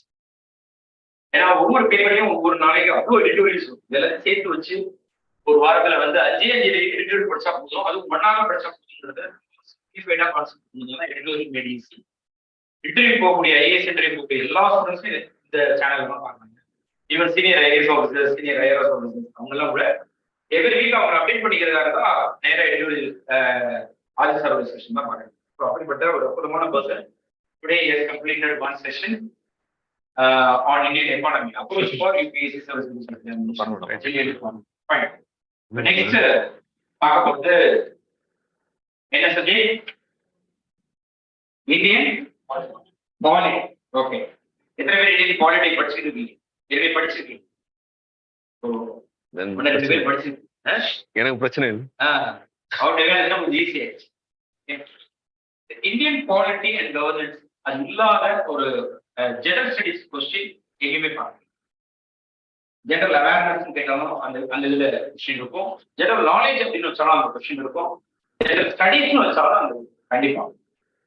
இந்த மூணுமே டிஃபரன்ஸ் இருக்கு. எக்ஸாமோட நோட்டிபிகேஷன் வரப்ப general knowledge, general studies, general awareness அப்படின்னு வச்சாங்க அப்படின்னா, ஜெனரல் ஸ்டடிஸ்னா அதெல்லாம் you should know everything about that particular subject. Generally you can just answer for those questions. Otherwise it's very difficult. இங்க sir இன்னைக்கு அப்ரோச் பண்ண போது என்னன்னா, ஜெனரல் ஸ்டடிஸ் எப்படி இந்தியன் பாலிட்டியை நீங்க அப்ரோச் பண்ணுங்க. ஜெனரல் ஸ்டடிஸ் படிச்சோம்னா ஜெனரல் நாலேஜ், ஜெனரல் அவேர்னஸ் ஒண்ணுமே ஜஸ்ட் கேட்போம். அதனால general studies யூபிஎஸ்சியில syllabus general studies அப்படின்ற வார்த்தை. இந்தியன் பாலிட்டியை அந்த சப்ஜெக்ட்ஸ் வந்து ஹேண்டில் பண்றது வந்து கணேஷ் சார். இங்க கிங்மேக்கர்ஸ் ஐஏஎஸ் அகாடமியோடைய அடுத்து ஒரு பயங்கரமான ஒரு ரிசோர்ஸ் பர்சன் அப்படின்னா senior most resource person around 10 years இந்த field of civil service journey. So அவ்வளோ எக்ஸ்பீரியன்ஸ் கூடிய பர்சன். இப்போ நான் என்ன சொன்ன மாதிரி தமிழ்நாடு கவர்மெண்ட் ப்ராஜெக்ட்டுக்கும் சார் வந்து ஷார்ட் லிஸ்ட் ஆகிடுறாங்க. ஸோ கண்டிப்பாக தமிழ்நாடு ரிசல்ட்ஸ் வந்து நிறைய லெவலில் வரப்போகுது. ஸோ அவரோட எக்ஸ்பீரியன்ஸ் இந்த கிங்மேக்கர்ஸ் ஐஏஎஸ் அகாடமி பெரிய லெவல் யூஸ்ஃபுல்லாக இருக்கு. So I am very happy to introduce mister Ganesh sir. Listen carefully. இந்த 1 hourல எவ்வளவு விஷயம் எடுத்துக்க போறீங்கன்னு பாருங்க.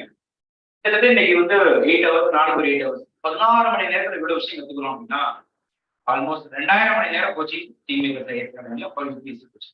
சிவில் சர்வீஸ் எக்ஸாமினேஷன் இந்தியாவில எல்லா இன்ஸ்டியூட்லயும் வெறும் 540 hours. But kingmakers 2000 hours. So ஒரு ப்ரோக்ராம் கம்ப்ளீட் பண்றதுக்கு மினிமம் வில் டேக் 2000. இந்த 8 hours எவ்வளவு பெரிய டிரான்ஸ்ஃபர்மேஷன் அப்படின்னா 2000 hours எவ்வளவு transformation. Just think about. So wish all the best. Make use of this session. So பெரிய ஒரு கிளாஸோட let us start Indian polity.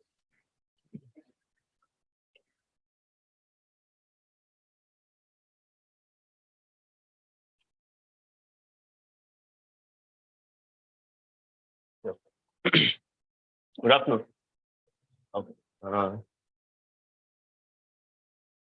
இதுல ஃப்ரெஷர்ஸ் எத்தனை பேர் இப்பதான் ஃபர்ஸ்ட் இயர் அப்பியர் ஆகுறாங்க?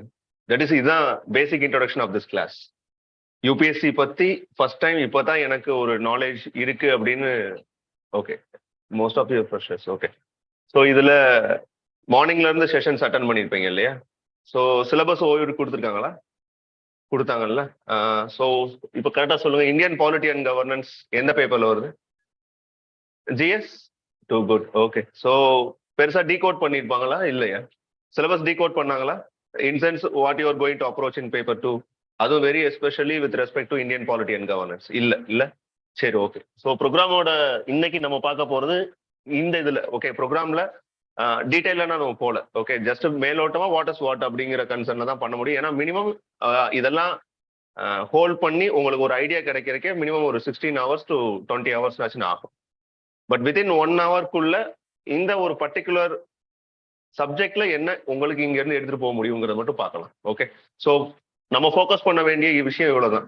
That is why have to read Indian polity and governance. ஏன் நான் Indian polity and governance approach பண்ணணும் அப்படின்னு உங்களுக்கு ஒரு கொஸ்டின் இருக்குங்கிற பட்சத்துல, அது ஏன் அப்படின்னா எக்ஸாம்ல ஸ்கோர் பண்றதுக்கு, அவ்வளவுதானே.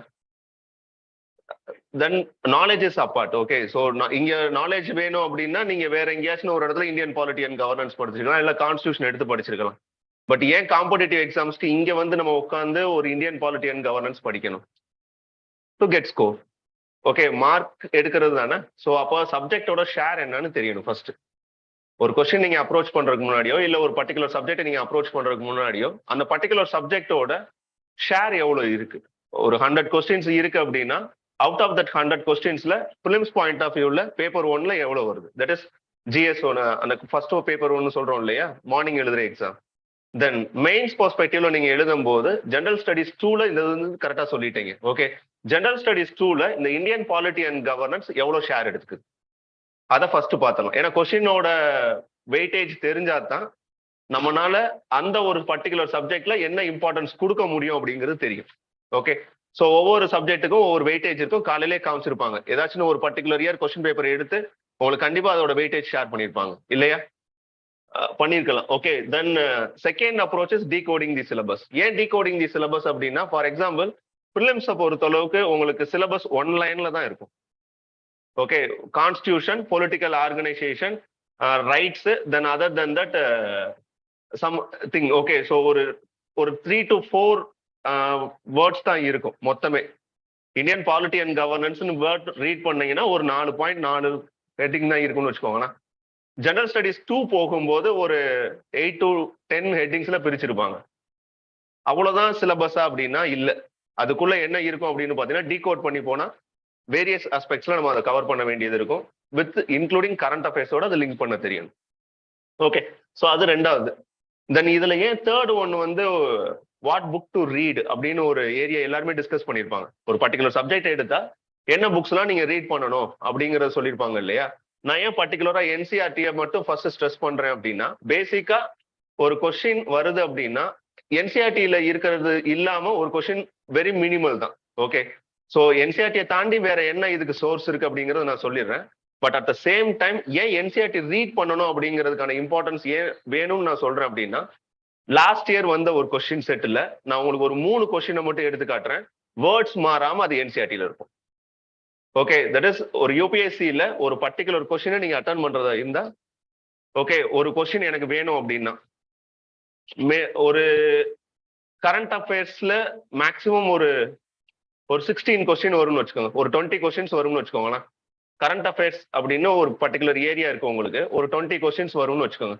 இந்த 20 கொஸ்டின்ஸ்க்கு நீங்க எத்தனை கரண்ட் அஃபேர்ஸ் மெட்டீரியல் படிக்கணும் தெரியுமா? கரண்ட் அஃபேர்ஸ் மெட்டீரியல் வேணாம், டாபிக்ஸ் ஒரு கெஸ் பண்ணுங்களேன். ஒரு 20 கொஸ்டின்ஸ் தான் உங்களுக்கு வரப்போகுது.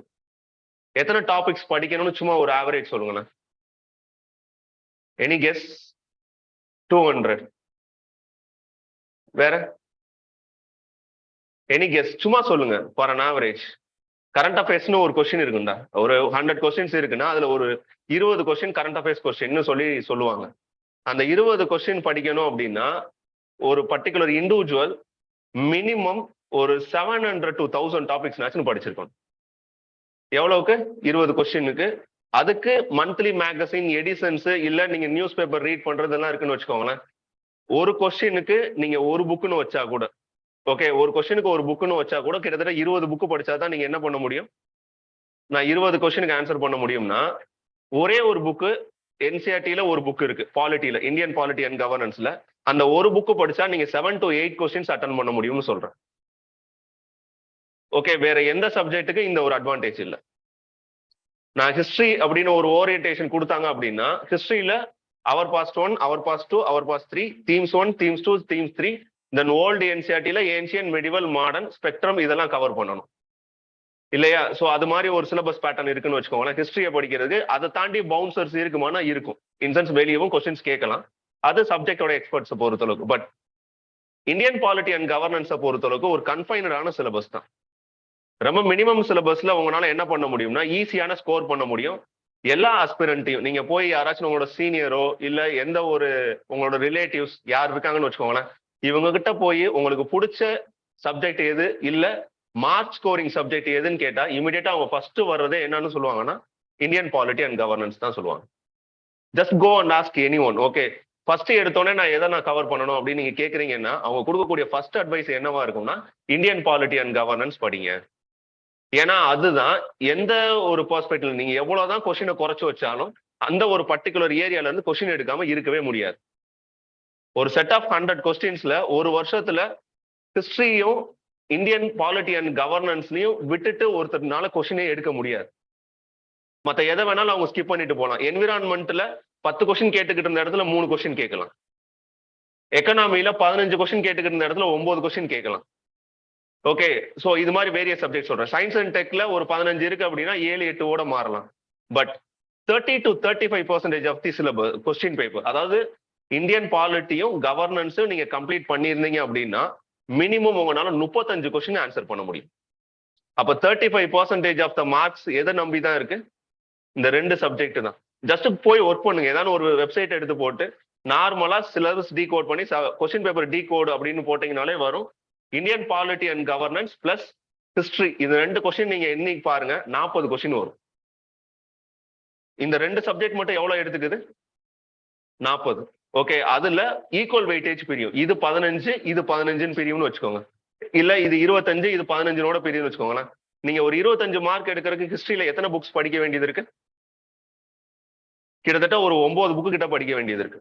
But Indian polity and governance நீங்க கம்ப்ளீட் பண்ணணும், எனக்கு ஒரு 15 கொஸ்டின்ஸ்ல இருந்து 17 கொஸ்டின்ஸ் வேணும் அப்படின்னா அதுக்கு நீங்க படிக்க வேண்டியது, நான் சொல்றது, ஒரு 3 இல்லாட்டி 4 என்சிஆர்டி ஒரே ஒரு ஸ்டாண்டர்ட் புக்ஸ் மட்டும் படிச்சா போதும். ஸோ இது ஒரு இந்தியன் பாலிட்டி அண்ட் கவர்னன்ஸோட ஒரு அட்வான்டேஜ். இன் சென்ஸ் அது ஒரு மார்க் ஸ்கோரிங் ஏரியா. வேற எந்த சப்ஜெக்டை வேணாலும் ஒருத்தர் எலிமினேட் பண்ணிட்டு போகலாம், இந்த சப்ஜெக்டை மிஸ் பண்ணிட்டு போக முடியாது. அதுதான் இதோட பியூட்டி. தென் ஈஸி டு அண்டர்ஸ்டாண்டா? Yes, it is. ஓகே, மற்ற சப்ஜெக்ட்ஸ்ல மாதிரி கான்செப்டுவல் பேஸ்டு அண்டர்ஸ்டாண்டிங் தேவையில்லை. அதாவது ஒரு கான்செப்ட் புரிஞ்சா தான் அந்த சப்ஜெக்ட் புரியணுங்கிற அவசியம் கிடையாது இந்த சப்ஜெக்டை பொறுத்தளவு. ஏன்னா இது ஒரு லா, நம்ம வடிவமைக்கப்பட்ட ஒண்ணு, இதுதான் ரூல்ஸ் அப்படின்னு சொல்லி உங்ககிட்ட சொன்னா என்னவாகும்? ஹெல்மெட் போடாம நீங்க போனீங்கன்னா 1000 rupees ஃபைன்.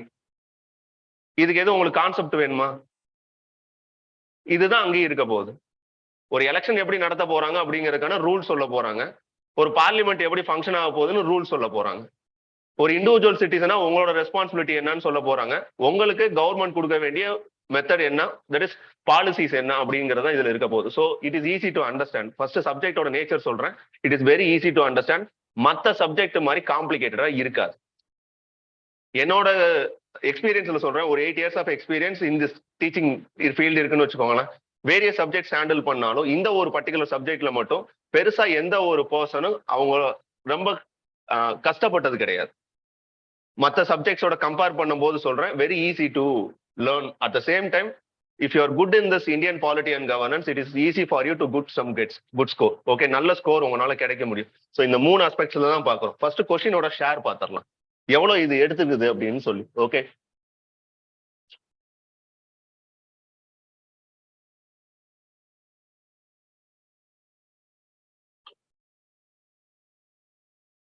ஏன்னா ஃபர்ஸ்ட் அதை காமிச்சிட்டா உங்களுக்கு you will get some knowledge. Okay,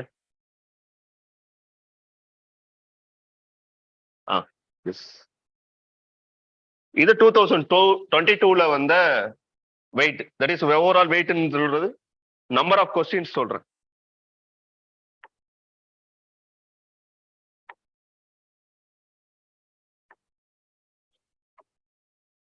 Okay, so number of questions, total number of questions 12 questions. So each carries 2 marks. So out of that 12 into 2 marks ஒரு கொஸ்டினுக்கு. அப்ப எவ்வளவு வரும்? சரி, போயிட்டோம். Okay sir. தென் 2021ல 16, 2020ல 18. So to an average எவ்வளவு வருது? 15 கொஸ்டின்ஸ். எந்த சப்ஜெக்ட் படிச்சா போதும்? நான் சொல்றது 2 புக் படிச்சா போதும். 2 புக்.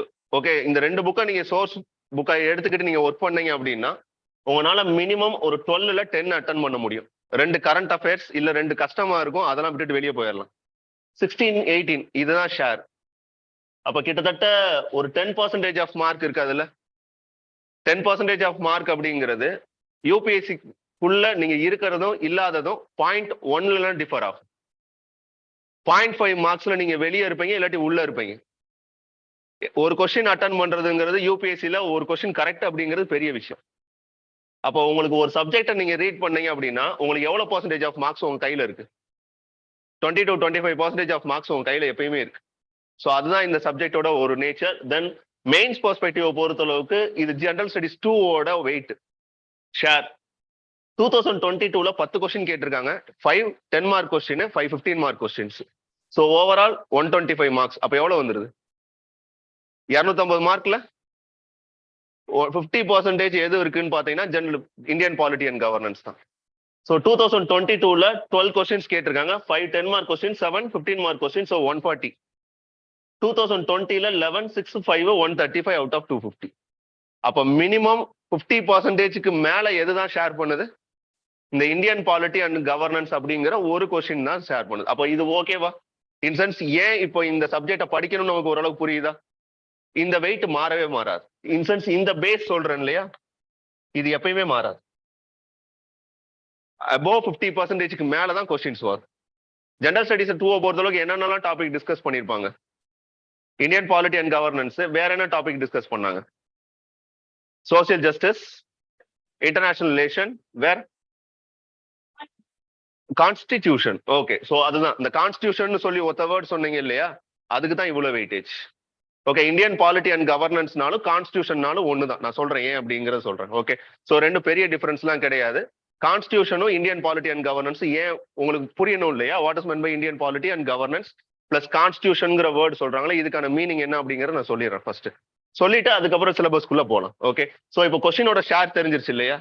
ஸோ ஒரு 4 டாபிக் இருக்கு அப்படின்னா மேஜரா நீங்க சொன்ன மாதிரி Indian polity and governance, then internal that is international relation, social justice. இந்த 3ல ஒரு பர்டிகுலர் டாபிக்ல மட்டும் எவ்வளவு இருக்குன்னா 50% ஆஃப் கொஸ்டின்ஸ் இருக்கு. ஓகே, ஸோ அப்போ இது கண்டிப்பா ஒர்க் பண்ணிட்டு போகாம நம்மளால என்ன பண்ண முடியாது? கிளியர் பண்ண முடியாது. ஃபார் எக்ஸாம்பிள், ஒரு இந்தியன் ஹிஸ்டரி நீங்க அட்டன் பண்றீங்க அப்படின்னா சம்டைம்ஸ் என்ன நிறைய பேர் எக்ஸல் விட்டுட்டு போகக்கூடாது, பட் நினைச்சிட்டு போவாங்க அப்படின்னா ஏன்ஷியன்ட் இந்தியா விட்டுட்டு போயிடலாம், 2 கொஸ்டின் தான் வரும். மாடர்ன் இந்தியா ஸ்ட்ரெஸ் பண்ணுவோம், அதுலதான் அதிகமான கொஸ்டின் வரும். இல்ல ஆர்ட் அண்ட் கல்ச்சரை விட்டுட்டு போயிடலாம், அதுல நமக்கு கம்மியான கொஸ்டின் தானே இருக்கும் அப்படின்னு ஆக்சுவலா எடுத்துட்டு போக கூடாது அந்த மாதிரி. பட் அப்படி போவாங்க. ஒரு சப்ஜெக்ட்ல இந்த பர்டிகுலர் ஏரியாவை நம்ம விட்டுட்டு போனா ஒன்றும் பெரிய ப்ராப்ளம் இல்லைன்னு நினைப்பாங்க. பட் அதுல மாதிரி இதை விட முடியாது. ஏன்னா இதுல வெயிட்டேஜ் ஈக்குவலா இருக்கும். ஏன்னா ரொம்ப கன்ஃபைன்டான சிலபஸ் தானே சொன்னேன். மொத்தமே ஒரு புக் படிச்சாலே எவ்வளவு வந்து அட்டன் பண்ணிடலாம். நீங்க ஒரே ஒரு சோர்ஸ் புக் படிச்சாலே ஒரு 15 கொஸ்டின்ஸ் வருது அப்படின்னா அதுல 13 கொஸ்டின் அட்டன் பண்ண முடியும். அப்போ அதுல எங்கேயும் நீங்க என்ன பண்ணக்கூடாது? இந்த டாபிக் தான் படிப்பேன், இந்த டாபிக் தான் படிக்க மாட்டேன்னு உங்களால என்ன பண்ண முடியாது? சொல்ல முடியாது. ஓகே, ஸோ அப்போ ஃபர்ஸ்ட் இந்தியன் பாலிட்டி அண்ட் கவர்னன்ஸ்னா என்ன? ஓகே, ஸோ இது என்ன? அப்போ இந்தியன் பாலிட்டி அண்ட் கவர்னன்ஸ் சொல்றாங்க, ஆனா கான்ஸ்டிடியூஷன் சொல்றாங்க. அப்போ ரெண்டுக்கு என்ன மீனிங்?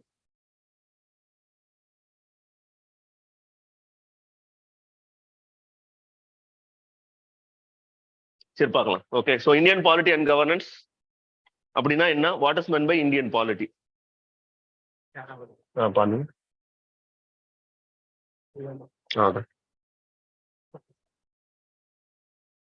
செக் பண்ணிக்கோங்க.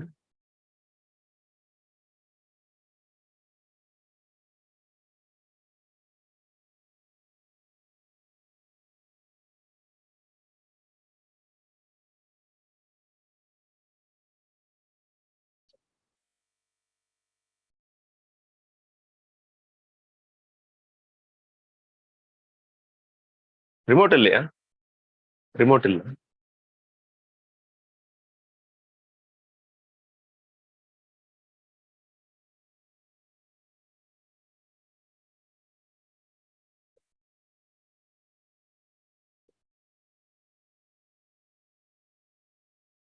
Okay, so what is meant by Indian polity and governance? சும்மா பேசிக்ஸ் தெரிஞ்சு வச்சுக்கோங்க, ஒன்றும் பெருசா போக வேணாம். ஓகே, பொன்னியின் செல்வன் படம் பார்த்துட்டீங்களா? ஒரு 1000 வருஷத்துக்கு முன்னாடி, அப்படியா?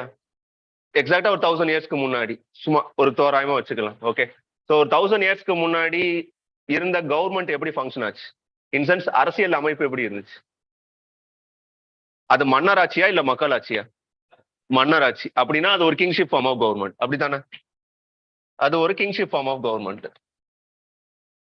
சரி, இந்தியா சுதந்திரம் அடைகிறதுக்கு முன்னாடி, பிஃபோர் இண்டிபெண்டன்ஸ் என்னாச்சு? இந்தியா தன்னைத்தானே ஆட்சி செய்ய முடிஞ்சுச்சா? இல்ல. யாருக்கு அடியில இருந்தாங்க? பிரிட்டிஷ் கீழே. தட் இஸ் காலனைஸ்டு நேஷன் சொல்றோம். That is we are not independent. So we are under someone's subjugation. Okay, யாரோ ஒருத்தரோட கண்ட்ரோல்ல இருந்தோம். So before 1947 இந்தியா ஒரு காலனைஸ்டு கண்ட்ரி. சரி, பிரிட்டிஷ்க்கு முன்னாடி யார் ஆட்சி புரிஞ்சுக்கிட்டு இருந்தா? முகலாய பேரரசுகள். ஓகே, முகலாயருக்கு முன்னாடி சுல்தானேட்ஸ், டெல்லி சுல்தானேட்ஸ்னு சொல்லலாம். ஓகே, இவங்க எல்லாருமே நீங்க என்னன்னு சொல்றீங்க? இதுக்கு முன்னாடி இருந்த எல்லாமே, ஃபார் எக்ஸாம்பிள் இந்த காலனைசரோட விட்டுருங்க, இதுக்கு முன்னாடி இருக்கக்கூடிய ஆட்சி முறை எப்படி இருந்தது? Kingship form of government. So kingship form of government அப்படின்னு சொல்லியாச்சு. அப்போ ஆஃப்டர் இண்டிபெண்டன்ஸ் நீங்க என்னன்னு சொல்லிடுறீங்க? உங்க நாட டெமோக்ராட்டிக் கண்ட்ரின்னு சொல்றீங்க. அதாவது இது யார்? First you are independent. Okay, first you are independent அப்படின்னா யூ ஆர் சாவரின், இறையாண்மை அப்படின்னு சொல்லுவோம். இன்சென்ஸ் இந்தியாவோட எடுக்கக்கூடிய முடிவுகளை யாரே எடுத்துக்கலாம்? இந்திய மக்களே எடுத்துக்கலாம். ஓகே, ஸோ அது எது மூலமா அப்படின்னா அதுதான் எது மூலமான்னு நீங்க சொல்றீங்க. ஏன்னா சாவரின் யார் வேணாலும் இருக்கலாம். நார்த் கொரியா சாவரினா? நார்த் கொரியா சாவரினா? நார்த் கொரியா சாவரின், அவங்க இறையாண்மை இருக்கு, அவங்களால எடுத்த முடிவு யார் எடுக்க முடியும்? அந்த நாட்டோட ஹெட் எடுக்க முடியும். ஓகே, ஸோ அவர், ஆனா அது ஒரு டெமோக்ராட்டிக் கண்ட்ரியான்னு கொஸ்டின். நார்த் கொரியா ஒரு சாவரின் கண்ட்ரி தான், ஆனா அது ஒரு டெமோக்ராட்டிக் கண்ட்ரியா இல்ல. அப்ப இந்தியா ஃபர்ஸ்ட் என்ன அப்படின்னா ஒரு இண்டிபெண்டன்ட் நேஷன், சுதந்திரமடைந்த நாடு. இந்த சுதந்திரமடைந்த நாடுல இப்ப இருக்கக்கூடிய ஆட்சி முறை எப்படி இருக்கு? மக்களாட்சி அப்படின்னு சொல்றோம். That is it is an democratic country. Okay, so democracy exercise பண்றோம்னு வச்சுக்கோங்களேன். In sense we are exercising an democracy. Okay, so அப்ப இந்தியா ஒரு சுதந்திரமடைந்த மற்றும் மக்களாட்சி கொண்ட நாடு. மக்களாட்சி மட்டும்தான் இருக்கா அப்படின்னா இப்ப ரெண்டு கண்ட்ரியை நான் கம்பேர் பண்றேன். Take for an example of United Kingdom. Okay, British பேரரசுன்னு சொல்றீங்க இல்லையா, இந்த பிரிட்டிஷ். ஓகே, இவங்க டெமோக்ராட்டிக் கண்ட்ரியா? அவங்களே ஓட்டு முறை இருக்கு இல்லையா, அவங்களும் என்ன நடத்துறாங்க? எலெக்ஷன்லாம் நடத்துறாங்கல்ல. ஓகே, ஸோ இப்ப இருக்கக்கூடிய ஒரு யூகேவோட பிரைம் மினிஸ்டர் இந்திய வம்சாவளி, ஆமா தானே? ஸோ அப்போ அது ஒரு சுதந்திரம் அடைந்த நாடு தான். இந்தியாவும் சுதந்திரம் அடைந்த நாடு தான். ஓகே, அங்க ஹெட் ஆஃப் த ஸ்டேட்னு சொல்லக்கூடியது, இன்சென்ஸ் அந்த நாட்டோட தலைமை பொறுப்புல இருக்கக்கூடியது யாரு? King, monarchial. Okay, monarchial head அப்படின்னு சொல்றாங்க. அது ஒரு டெமோக்ரஸி தான், ஆனா அதோட ஹெட் என்னவா இருக்காங்க? மொனார்கியலா இருக்காங்க. இன்சென்ஸ் ஒரு குடும்பத்துல இருக்கக்கூடிய வம்சாவளிகள் மட்டும்தான் என்னவாக முடியும்? அந்த நாட்டோட தலைமை பொறுப்பை ஏத்துக்கிற முடியும். பட் இந்தியாவை பொறுத்தளவுக்கு இந்தியாவோட பிரசிடென்ட் எப்படிப்பட்டவங்க? அவங்க ஒரு எலெக்டட், மக்களால் தேர்ந்தெடுக்கப்பட இல்லாட்டினாலும் பட் அவங்க ஒரு எலெக்டட், அப்படித்தானே? ஏன்னா இப்ப இருக்கக்கூடியது யாரு president? Droupadi Murmu. Good. Okay, so அவங்க எங்க இருந்து? ஒரு பழங்குடி இனத்துல இருந்து வந்தவங்க இல்லையா, ஆனா அவங்களும் எங்க வர முடியுது? பிரசிடென்டா வர முடியுது இல்லையா? அப்ப இதுக்கு பேர் என்னன்னு சொல்லுவோம்? டெமோக்ரஸி சொல்லியாச்சு. நான் தான் அங்கேயும் டெமோக்ரஸி இருக்கு இங்கேயும் டெமோக்ரஸி இருக்குன்னு சொல்லிட்டேன். சாவரின்னு சொல்லியாச்சு. ஏன்னா நம்மனாலையும் முடிவெடுக்க முடியும், நார்த் கொரியானாலும் சொந்தமா முடிவெடுக்க முடியும், யூகேனாலையும் சொந்தமா முடிவெடுக்க முடியும். ஆனா இந்தியாவோட தலைமை பொறுப்புல இருக்கக்கூடிய ஒருத்தவங்க எப்படி வர்றாங்க? எலெக்ஷன் மூலமா வர்றாங்க. அப்ப இதுக்கு பேர் குடியாட்சி. மக்களாட்சி பிளஸ் குடியாட்சி. அப்ப இது என்ன கண்ட்ரி? Republic country. ஏன்னா ஹெட் ஆஃப் த ஸ்டேட் எப்படி இருக்காங்க? எலெக்டட் ரெப்ரஸன்டேட்டிவா இருக்காங்க. So that is democratic plus republic country. அப்படியா? அப்ப இந்தியா ஒரு சாவரின், அதாவது இறையாண்மை கொண்ட நாடு, பிளஸ் அது என்னவா இருக்கு? டெமோக்ரஸி எக்ஸசைஸ் பண்ணுது, ரிபப்ளிக்கா எக்ஸசைஸ் பண்ணுது, அப்படிதானே? மக்களாட்சி மற்றும் குடியாட்சி கொண்ட நாடு இது. ஓகே, சோ இந்த அரசியல் கட்டமைப்பு இருக்குல்ல, இந்த அரசியல் கட்டமைப்பை பத்தி பேசுறது தான் இந்தியன் பாலிட்டி. இப்ப 1000 வருஷத்துக்கு முன்னாடி நான் சொன்னப்ப இந்திய அரசியல் அமைப்பு எப்படி இருந்துச்சுன்னு சொன்னீங்க. அதாவது சோழ அரசியல் அமைப்பு கிங்ஷிப்னு சொல்லிட்டீங்கல்ல. இப்போ இருக்கக்கூடிய இந்திய அரசியல் அமைப்பு எப்படி இருக்கு? சாவரின், அதாவது இறையாண்மை கொண்ட மக்களால் தேர்ந்தெடுக்கப்பட்ட ஒரு நாடு, பிளஸ் இது குடியாட்சி கொண்ட நாடு, இப்படின்னு ஒண்ணு சொல்றீங்கல்ல, இதுதான் பாலிட்டி. அப்ப பாலிட்டி அப்படிங்கிறது பாலிடிக்ஸ் இல்ல. பாலிடிக்ஸுக்கும் பாலிட்டிக்கும் நிறைய டிஃபரன்ஸ் இருக்கு. பாலிட்டி அப்படிங்கிறது அரசியல் அமைப்பு, இன்சென்ஸ் பொலிட்டிக்கல் ஆர்கனைசேஷன் எப்படி இருக்கு இந்தியால, அதை பத்தி பேசுறதுதான் இந்தியன் பாலிட்டி. வேற பாலிடிக்ஸ் அப்படிங்கிறது அதை எப்படி நம்மளால கைப்பற்ற முடியும் அப்படிங்கிறது, அந்த அதிகாரத்தை எப்படி நம்மளால கைப்பற்ற முடியும்னு நீங்க யோசிச்சீங்கன்னா அது பாலிடிக்ஸ். அந்த அரசியல் அமைப்பு எப்படி உருவாக்கப்பட்டது அப்படின்னு நீங்க படிச்சீங்கன்னா அதுக்கு பேர் இந்தியன் பாலிட்டி. ஓகே, சோ இப்ப இந்தியன் பாலிட்டியில டெமோக்ரஸின்னு சொல்லியாச்சு, ஆமாவா? சரி, இப்ப டெமோக்ரஸி எப்படி எக்ஸசைஸ் பண்றீங்க? இன்சென்ஸ் எப்படி நடைமுறைக்கு கொண்டு வர்றீங்க? ஓட்டிங் மூலமா கொண்டு வர்றீங்க. அப்படின்னா நீங்க எடுக்கக்கூடிய முடிவு நீங்களா எடுக்கிறீங்களா இல்ல நீங்க யார நியமிச்சீங்களோ அவர் எடுக்கிறாரா? நீங்களே டைரக்டா எடுத்துறீங்களா? கவர்மெண்ட் ஏதாச்சும் ஒரு இந்தியன் ஃபார் எக்ஸாம்பிள் இப்போ ரீசெண்டா 1000 rupees ஃபார் விமன் சொல்லியிருக்காங்களா, women head for the house hold. So இது எங்க எடுக்கப்பட்ட முடிவு? லெஜிஸ்லேச்சர்ல எடுக்கப்பட்ட முடிவு, இன்சென்ட் சட்டப்பேரவையில் எடுக்கப்பட்ட முடிவு. இதுக்கு எதுவும் உங்களோட ஒப்புதல் கேட்டாங்களா? லைக் இந்திய பிரெக்சிட், ஓகே அதெல்லாம் இப்போதைக்கு வேணாம். சரி, இப்போ உங்கள்கிட்ட எதுவும் ஒப்புதல் கேட்டாங்களா? இல்லையா? இந்த ரிபப்ளிக் நீங்க சொல்லிட்டீங்க, டெமோக்ரஸின்னு சொல்லிட்டீங்க, இந்த பவரை யார்கிட்ட கொடுத்துருக்கீங்க? நீங்க யார்கிட்ட கொடுத்துருக்கீங்க? ஒருத்தர் ரெப்ரஸன்டேட்டிவ்ஸ்ட கொடுத்துருக்கீங்க இல்லையா? இந்த ரெப்ரஸன்டேட்டிவ் டெமோக்ரஸி. அப்போ இந்தியா என்ன ஃபாலோ பண்ணுதுன்னா மொத்த 2 விதமான டெமோக்ரஸியை எக்ஸசைஸ் பண்ணக்கூடிய முறைகள் இருக்கு. ஒன்னு டைரக்ட், இன்னொன்னு இன்டைரக்ட். அப்ப இந்தியா அடாப்ட் பண்ணிருக்கக்கூடிய டெமோக்ராட்டிக் சிஸ்டம் பேர் என்னது? Indirect democracy. அப்ப இன்டைரக்ட் டெமோக்ரஸி அப்படின்னா இந்த இன்டைரக்ட் டெமோக்ரஸின்னு சொல்லக்கூடிய விஷயங்கள்ல இங்க யார் முடிவெடுக்கிறா?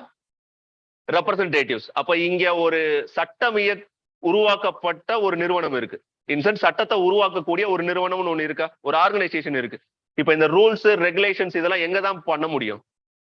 சட்டப்பேரவையில தான் பண்ண முடியும், இல்லாட்டி பாராளுமன்றத்துல பண்ணலாம். ஒன்னு ஸ்டேட் லெஜிஸ்லேச்சர்ல பண்ணலாம், இல்லாட்டி பார்லிமெண்ட்ல பண்ணலாம். அப்போ ஒரு 5 வருஷத்துக்கு தோராயமா நீங்க எத்தனை தடவை ஓட்டு போடுறீங்க? ஒன் டைம் தான் போடுறீங்களா? 5 வருஷத்துக்குல ஸ்டேட் எலெக்ஷன் ஒண்ணு நடக்குது, ஸோ எம்எல்ஏ எலெக்ஷன் ஒண்ணு ஓட்டு போடுறீங்க. அடுத்து பஞ்சாயத்து ராஜ் எலெக்ஷன் ஒண்ணு நடக்குது, அடுத்து பார்லிமெண்ட் ஒண்ணு எலெக்ஷன் நடக்குது. அப்போ இப்ப இந்த இன்டைரக்ட் எலெக்ஷன் மெத்தட்ல ஒன்னு சென்ட்ரல் கவர்மெண்ட்னு சொல்லலாமா, இன்னொன்னு ஸ்டேட் கவர்மெண்ட் எலெக்ஷன் ஒண்ணு சொல்லலாமா, இன்னொன்னு லோக்கல் செல் கவர்மெண்ட்னு ஒண்ணு சொல்லலாமா? Okay, so central government election, state government election, local self government election. சும்மா உங்களுக்கு புரியுற மாதிரி நான் சொல்றேன். இந்த சென்ட்ரல் கவர்மெண்ட் எலெக்ஷன்ல யாரை சூஸ் பண்ணுவீங்க? எம்பியை சூஸ் பண்ணுவீங்க. இந்த எம்பி எங்க போய் உங்களுக்கான வாதத்தை அங்க முன் வைப்பாரு? பார்லிமெண்ட்ல. சோ அப்போ இது சென்டர் பார்லிமெண்ட். இங்க ஸ்டேட்னு வரும்போது ஸ்டேட் லெஜிஸ்லேச்சர். ஓகே, இங்க லோக்கல் கவர்மெண்ட்னு வரும்போது பஞ்சாயத்து ராஜ் ஆர் கிராம சபா. ஓகே, சோ இப்ப இந்த ஒரு கட்டமைப்பு இருக்குல்ல, இந்த கட்டமைப்பு இருக்கு இல்லையா? சோ இந்த கட்டமைப்பு கொண்ட ஒரு விஷயத்தை தான் நீங்க என்னன்னு சொல்றீங்க அப்படின்னா இந்தியன் பாலிட்டின்னு சொல்றீங்க. இது ஒரு பொலிட்டிக்கல் ஸ்ட்ரக்சர். ஓகே, இதை ஏன் ஒவ்வொன்றா நான் சொல்றேன் அப்படின்னா இதுதான் சிலபஸ். ஓகே, சோ அப்போ இங்க என்ன நடக்குது அப்படின்னா இந்த கிங்ஷிப்ல இருந்து டெமோக்ரஸி லிபர்ட்டின்னு சொல்லிட்டீங்க. இந்த டெமோக்ரஸியை எப்படி எக்ஸசைஸ் பண்றோம்னா இன்டைரக்டா சொல்லிட்டீங்க. இன்டைரக்ட்ல எப்படி எக்ஸசைஸ் பண்றோம்னா 3 ஹைரார்கியில இருக்கு. ஓகே, சோ 3 ஹைரார்கியில இருக்கிற ஒரு ஆர்கனைசேஷன் இன்சென்ஸ் 3 அடுக்குமுறையில இருக்கு. இதெல்லாம் எது மூலமா வரையறுக்கப்பட்டது? இத பூரா எதுல சொல்லியிருக்காங்க? கான்ஸ்டிடியூஷன். அப்ப கான்ஸ்டிடியூஷன் அப்படிங்கிறது நத்திங் பட் ஒரு ஃபுட்பால் கேமுக்குன்னு ஒரு ரூல்ஸ் அண்ட் ரெகுலேஷன் இருக்கா? இல்ல ஏதோ ஒரு ஃபங்க்ஷன், ஏதோ ஒரு உங்க ஸ்கூல் உள்ள காலேஜ் நீங்க போனீங்கனாலே உங்க காலேஜுக்குன்னு ஒரு ரூல்ஸ் அண்ட் ரெகுலேஷன்ஸ் இருக்கும்ல. ஐடி கார்டு போடணும், டக்கின் பண்ணணும், பெல்ட் போடணும், ஷூ போடணும், இப்படின்னு ரூல்ஸ் அண்ட் ரெகுலேஷன்ஸ் இருக்கு இல்லையா? அது மாதிரி கொண்ட இந்த நாட்டை எப்படி இந்த அரசியல் அமைப்பை நிர்வகிக்கிறது அப்படின்னு பேசக்கூடிய ஒரு விஷயம் தான் கான்ஸ்டிடியூஷன். ஓகே, அப்ப கான்ஸ்டிடியூஷன் இங்க எப்படி இருக்கு அப்படின்னா ரிட்டன் ஃபார்மெட்ல இருக்கு. அது ஒரு ரிட்டன் ஃபார்மெட்ல இருக்கக்கூடிய ரூல்ஸ் அண்ட் ரெகுலேஷன். ஏன் இதை கான்ஸ்டிடியூஷன் சொல்றோம்னா இது ஒரு ஃபண்டமெண்டல் லா. ஃபண்டமெண்டல் லானா அடிப்படை சட்டம். அடிப்படை சட்டம்னு ஏன் இதை சொல்றோம்னா இந்த சட்டத்துக்கு கீழே தான் எல்லாமே. மற்ற கவர்மெண்ட் கொண்டு வரக்கூடிய ரூல்ஸ் அண்ட் ரெகுலேஷன், இல்ல நீங்க ஃபாலோ பண்ணக்கூடிய கஸ்டம்ஸ், உங்களுடைய கஸ்டம்ஸ் இருக்கும் இல்லையா, நீங்க ஃபாலோ பண்ணக்கூடிய பிலீஃப்ஸ், இது எல்லாமே எதுக்கு கீழே தான்? இந்த கான்ஸ்டிடியூஷன் கீழே தான். அதனாலதான் இதை ஃபண்டமெண்டல் லான்னு சொல்றோம். அப்ப இந்த ஃபண்டமெண்டல் லால என்ன இருக்கும் அப்படின்னா ஒரு நாட்டை எப்படி நிர்வகிக்கிறது அப்படிங்கிறதுக்கான ரூல்ஸ் அண்ட் ரெகுலேஷன்ஸ் இருக்கும். So it is unwritten document, அவ்வளவுதான். அப்ப இந்தியன் பாலிட்டினா என்னன்னு புரியுதா? இந்தியன் பாலிட்டி அப்படிங்கிறது nothing but it is on how your country is administered. Okay, what type of government you are exercising, what type of political organization you are having, whether you are exercising on direct democracy or indirect democracy. Okay, இதுல எப்படி நீங்க work பண்றீங்க அப்படிங்கறதா இதை பத்தின விஷயங்களை பேசுறது தான் இந்தியன் பாலிட்டி. இந்தியன் பாலிட்டியை நிர்வகிக்கிறதுக்கு இன்சென்ஸ் அதை எப்படி வழிமுறை கொண்டு வர்றதுக்கு அப்படிங்கிறத பேசுறது தான் எதுனா கான்ஸ்டிடியூஷன். இந்த கான்ஸ்டிடியூஷன் படி தான் எது நடக்கணும்? இந்த ஃபங்க்ஷன்ஸ் எல்லாம் நடக்கும். ஓகே, சோ இதுக்கு பேர் தான் இந்தியன் கான்ஸ்டிடியூஷன்ங்கிறது ஒண்ணு. இந்த இந்தியன் கான்ஸ்டிடியூஷன் நீங்க படிக்கிறதும் இந்தியன் பாலிட்டியை படிக்கிறதும் ஒண்ணுதான். ஓகே, சோ அடிப்படையா கொஞ்சம் புரிஞ்சுக்கோங்க. இந்தியன் பாலிட்டினாலும் கான்ஸ்டியூஷன்னாலும் ஒண்ணுதான். டிஃபரன்ஸ் என்ன அப்படின்னா இது பொலிட்டிக்கல் ஆர்கனைசேஷன். இந்த பொலிட்டிக்கல் ஆர்கனைசேஷனை எப்படி கவர்ன் பண்ணணும்னு சொல்லி கொடுக்குற ஒரு விஷயம் தான் என்னது கான்ஸ்டியூஷன். இது ஏன் அடிப்படைன்னு சொல்றோம் அப்படின்னா இதுதான் முதலான தட் இஸ் இதுதான் எல்லாத்துக்கும் தலைமையான ஒரு சட்டம். இந்த சட்டத்துக்கு கீழே தான் நீங்க ஃபாலோ பண்ணக்கூடிய ஐபிசியா இருக்கட்டும் இல்ல சிஆர்பிஎஸ்சியா இருக்கட்டும், இது எல்லாமே எந்த சட்டத்துக்கு கீழே தான்? கான்ஸ்டியூஷனுக்கு கீழே தான். அப்போ கான்ஸ்டியூஷன் வெறும் கவர்மெண்ட் விஷயங்களை மட்டும் பேசி முடிச்சிருச்சா? இப்ப இதுல இருக்கக்கூடிய விஷயங்கள் என்ன அப்படின்னா கவர்மெண்ட்ல இது ஒரு லெஜிஸ்லேச்சர் மேக்கிங் பாடி. அப்ப இதோட முடிஞ்சிருச்சானா இது சட்டம் இயற்றக்கூடிய ஒரு ஆர்கனைசேஷன் வச்சுக்கோங்க. எது? பார்லிமெண்ட், ஸ்டேட் லெஜிஸ்லேச்சர், கிராம சபா இல்ல பஞ்சாயத்து ராஜ், இதெல்லாம் வந்து சட்டம் இயற்றக்கூடிய ஒன்று. ஓகே, இப்ப இந்த சட்டத்தை நடைமுறை கொண்டு வரது யார் பண்ணுவா? எக்ஸிகியூட்டிவ்ஸ் பண்ணுவாங்க. அப்போ லெஜிஸ்லேச்சர்னு ஒரு ஃபங்க்ஷன் இருக்கு, எக்ஸிகியூட்டிவ்னு ஒரு ஃபங்க்ஷன் இருக்கு. சரி, இவங்க ரெண்டு பேரும் ஒழுங்கா வேலை செய்யறாங்களாங்கிற பாக்குறது யார் பண்ணுவா? ஜுடிஷியரி பண்ணுவாங்க. அப்போ இது ஒரு ரிலேஷன்ஷிப். அப்ப இது கான்ஸ்டியூஷன் எதை பத்தி பேசுதுன்னா இந்த ஹைரார்கி. ஓகே, இது வந்து டிவிஷன் ஆஃப் பவர் அப்படின்னு சொல்லுவாங்க. ஏன்னா ஒவ்வொருத்தருக்கும் ஒவ்வொரு பவர் கொடுத்துருக்காங்க. லா அண்ட் ஆர்டரா நீ பாத்துக்க, ரோட்ல சாலை ஓரத்துல டிரைனேஜ் வழியுதா அது லோக்கல் செல் கவர்மெண்ட் பாத்துக்க, டிஃபென்ஸா சென்ட்ரல் கவர்மெண்ட் நான் பாத்துக்கிறேன் இப்படின்னு சொல்லி பவர் என்ன பண்ணிருக்காங்க? டிவைட் பண்ணிருக்காங்க. ஓகே, அதே மாதிரி பவர் இன்னொரு விதத்துல என்ன பண்ணிருக்காங்க? செப்பரேட் பண்ணிருக்காங்க. இது செப்பரேஷன் ஆஃப் பவர்னு சொல்லுவாங்க, இது டிவிஷன் ஆஃப் பவர்னு சொல்லுவாங்க. ஓகே, அப்போ இது கான்ஸ்டியூஷன் எதை மட்டும் தான் பேசுதுன்னா இதை மட்டும் தான் பேசுதானா அப்படின்னா இல்ல. இந்த separation of power, division of power, இது ரெண்டும் எதை பத்தினதுன்னா கவர்மெண்ட்டுக்குள்ள இருக்கக்கூடிய ரிலேஷன்ஷிப் எப்படி இருக்கு அப்படித்தானே. கவர்மெண்ட்னு ஒண்ணு இருக்கு, இந்த கவர்மெண்ட்டுக்குள்ள லெஜிஸ்லேச்சர் என்ன ஃபங்க்ஷன் பண்ணுது, எக்ஸிகியூட்டிவ் என்ன ஃபங்க்ஷன் பண்றாங்க, ஜுடிஷியரி என்ன ஃபங்க்ஷன் பண்றாங்க, பார்லிமெண்ட் என்ன ஃபங்க்ஷன் பண்றாங்க, ஸ்டேட் லெஜிஸ்லேச்சர் என்ன பண்றாங்க, லோக்கல் செல் கவர்மெண்ட் என்ன பண்றாங்க, இதை மட்டும் தான் பேசுதா? கவர்மெண்ட் டு கவர்மெண்ட் ரிலேஷன்ஷிப் மட்டும் தான் கான்ஸ்டியூஷன் பேசுதா அப்படின்னா அப்படி இருந்தா நம்ம எதுக்கு முன்னாடி இருந்தாலே போதும், சுதந்திரம் அடையாமலே இருந்திருக்கலாம். ஏன்னா இது கவர்மெண்ட் ஆஃப் இந்தியா 1935 இருந்திருக்கு. பிரிட்டிஷ் கொண்டு வந்த கடைசி கவர்மெண்ட் ஆஃப் இந்தியா 1935 எது இருக்குன்னா இது எல்லாமே இருக்கு. இதே செப்பரேஷன் ஆஃப் பவர் இருக்கு, இதே டிவிஷன் ஆஃப் பவர் இருக்கு. அப்பையும் ஓட்டு முறை இருந்திருக்கு, ஆனா லிமிடெட் பிரான்ச்சைசி. லிமிடெட் பிரான்ச்சைசினா இன்னைக்கு மாதிரி ஒருத்தர் 18 வயசுக்கு மேல இருக்கக்கூடிய எல்லாருமே ஓட்டு போட முடியுமானா முடியாது. யாரு டாக்ஸ் பே பண்றீங்களோ, யாரு நிலம் அதிகமா வச்சிருக்கீங்களோ அவங்க மட்டும் தான் ஓட்டு போட முடியும் அப்படிங்கறது அன்னைக்கு இருந்த காலகட்டத்தில் இருந்த ஒரு விஷயம். ஆனா கவர்மெண்ட் ஆஃப் இந்தியா 1935 இது எல்லாமே இருந்திருக்கு. அப்ப சுதந்திரம் அடைஞ்சதுக்கு அப்புறம் என்ன இதோட சிறப்பு இருக்கு? 1947 அப்புறம் எதை இம்பார்ட் பண்ணிருக்காங்கன்னா கான்ஸ்டியூஷனுக்குள்ள நீங்க சொன்ன மாதிரி fundamental rights is good. Okay, values. Values அப்படின்னா பிலாசபி அப்படின்னு அர்த்தம். அப்படின்னா தத்துவார்த்த கோட்பாடுகளும் எதுல இருக்கு அப்படின்னா கான்ஸ்டியூஷனுக்குள்ள இருக்கு. இதுல வெறும் எது மட்டும் இல்லைன்னா அட்மினிஸ்ட்ரேஷன் பார்ட் மட்டும் இல்ல, அதை தாண்டி வேல்யூ பார்ட்னு ஒண்ணு இருக்கு. அப்படின்னா பிலாசபிக்கல் பார்ட் என்ன அப்படின்னா இந்தியா சுதந்திரம் அடைந்த நாடுன்னு சொல்லியாச்சு, அது டெமோக்ரஸியை பிராக்டிஸ் பண்ணுதுன்னு சொல்லியாச்சு, ரிபப்ளிக்கை ஃபாலோ பண்றோம்னு சொல்லிட்டோம். சரி, இதெல்லாம் ஃபாலோ பண்ணி என்னத்தை நம்ம அடைய முடியும்? நீங்க டெமோக்ரஸியா இருக்க போறீங்க, ரிபப்ளிக்னு சொல்லிட்டீங்க, சாவரின்னு சொல்லிட்டீங்க, இன்னும் சோசியல் செக்குலர்னு 2 விஷயங்கள் இருக்குன்னு வச்சுக்கோங்களேன். இது எல்லாத்தையும் கொடுத்தாச்சு. இதை கொடுத்து உங்களுக்கு என்ன பிரயோஜனம்? இதனால உங்களுக்கு கிடைக்கக்கூடிய விஷயங்கள் என்ன? Yes, justice, liberty, equality, fraternity. இந்த 4 விஷயம் தான். அதாவது இந்தியா தன்னோட கான்ஸ்டியூஷன்ல என்ன சொல்லுது அப்படின்னா இந்திய நாடு டெமோக்ராட்டிக்கா இருக்கிற பட்சத்துல, ரிபப்ளிக்கா இருக்கிற பட்சத்துல, சாவரினா இருக்கிற பட்சத்துல, சோசியலிஸ்டா இருக்கிற பட்சத்துல, செக்குலர் இன்சென்ஸ் மதச்சார்பை இன்றி எந்த மதத்தின் சாராமல் இருக்கிற பட்சத்துல இந்த நாடு இந்த நாட்டோட மக்களுக்கு என்ன கொடுக்க முடியும் அப்படின்னா ஃபர்ஸ்ட் என்ன சொல்றாங்க? ஜஸ்டிஸ், நீதியை கொடுக்க முடியும்னு சொல்றாங்க. 2வது லிபர்ட்டி, சுதந்திரத்தை கொடுக்க முடியும்னு சொல்றாங்க. ஈக்குவாலிட்டி, எல்லாரும் சமமானவங்க. ஃப்ரெட்டர்னிட்டி, எல்லாரும் சகோதரத்துவத்தோட வாழ முடியும்னு சொல்றாங்க. இந்தியா இந்த அமைப்போட உருவாக்கப்பட்டதா இருந்தா இந்த விஷயங்கள் எல்லாம் ஃபாலோ பண்ணுச்சுன்னா இந்தியா இருக்கக்கூடிய மக்கள் அடையக்கூடிய விஷயங்கள் என்ன அப்படின்னா இதெல்லாம். அப்ப இந்த ஜஸ்டிஸ், லிபர்ட்டி, ஈக்குவாலிட்டி, ஃப்ரெட்டர்னிட்டின்லாம் சொல்றோம் இல்லையா, இதெல்லாம் வேல்யூஸ். ஓகே, இதெல்லாம் வேல்யூஸ் அப்படின்னா தத்துவார்த்த கோட்பாடுகள். தத்துவார்த்தம்னா நீதிங்கிறது தத்துவம் தானே, சுயமரியாதை அப்படிங்கிறது தத்துவம் தானே, செல்ஃப் ஜஸ்டிஸ் அப்படிங்கிறது தத்துவம் தானே. சோ இந்த விஷயங்களை எது சொல்லுது? கான்ஸ்டியூஷன் சொல்லுது. அப்ப இவ்வளவு விஷயங்களை தான் எதுல சொல்றாங்க அப்படின்னா சிலபஸ்ல சொல்றாங்க. அப்ப சிலபஸ்ல என்னென்னலாம் சொல்றாங்க? ஓகே, சோ கான்ஸ்டியூஷன், கவர்னன்ஸ்லாம் விட்டுருங்க. Okay, so evolution of the Indian constitution, இதுதான் first topic. Okay, in sense syllabus நீங்க டீகோட் பண்ணீங்கன்னா சொல்றேன், இப்படி இருக்கும் உங்களோட சிலபஸ். இதுதான் ஜெனரல் ஸ்டடிஸ் 2 சிலபஸ். இது சிலபஸ் ப்ரிலிம்ஸ்ல இந்தியன் பாலிட்டி அண்ட் கவர்னன்ஸ்னு கொடுத்துட்டு constitution, political system, panchayat Raj, public policy, rights issues etcetera இவ்வளவுதான். மொத்தமே 5 டாபிக் தான் இருக்கு. 5க்குன்னு ஒரு டாபிக் கேட்டா கூட 5 கொஸ்டின் தானே வரணும். ஆமா தானே? மொத்தமே 5 டாபிக் தான் இருக்கு. 5 டாபிக் ஒரு கொஸ்டின் வச்சா கூட 5 கொஸ்டின் தான் வரும். அப்புறம் ஏன் 16 கொஸ்டின்லாம் வருது? ஏன்னா இதெல்லாம் சும்மா இன்சென்ஸ் கான்ஸ்டியூஷன் ஒத்த வார்த்தையில முடிச்சிட்டாங்க. ஆனா கான்ஸ்டியூஷனை பொறுத்த அளவுக்கு 395 ஆர்டிகல் ஆரம்ப காலத்துல இருக்கு. இன்னைக்கு 450 ஆர்டிகலுக்கு மேல இருக்கு.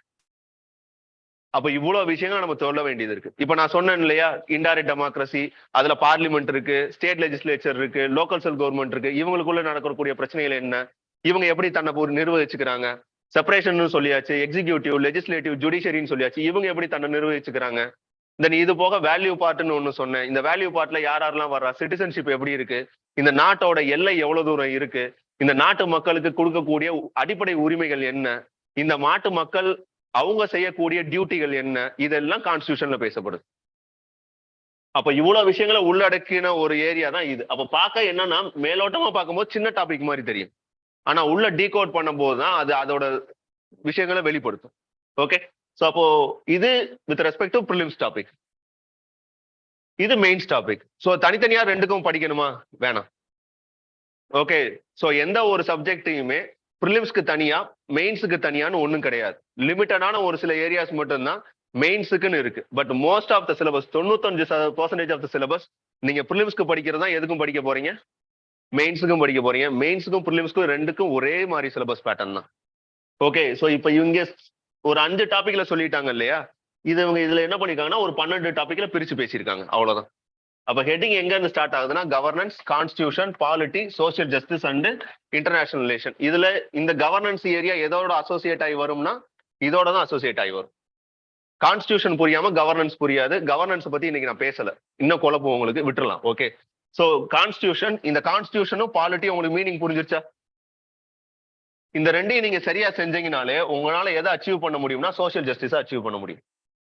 ஏன்னா இந்த ஜஸ்டிஸ்னு ஒண்ணு சொன்னேன்ல, இந்தியா அடையக்கூடிய நன்மைகள்ல ஒண்ணு ஜஸ்டிஸ்ன்னு சொன்னேன் இல்லையா, அந்த ஜஸ்டிஸ்க்கு அடுத்த ஒரு 2-3 வார்த்தை ஆட் பண்ணிருப்பாங்க, சோசியல், எக்கனாமிக்கல், பொலிட்டிக்கல்.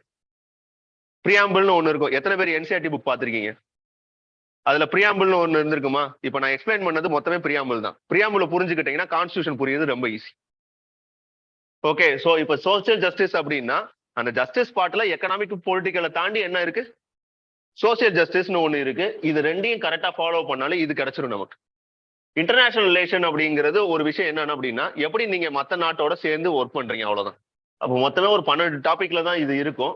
இந்த 12 டாபிக்லயுமே டீகோட் பண்ணா இது கிடைக்கக்கூடிய விஷயங்கள் இதுதான்.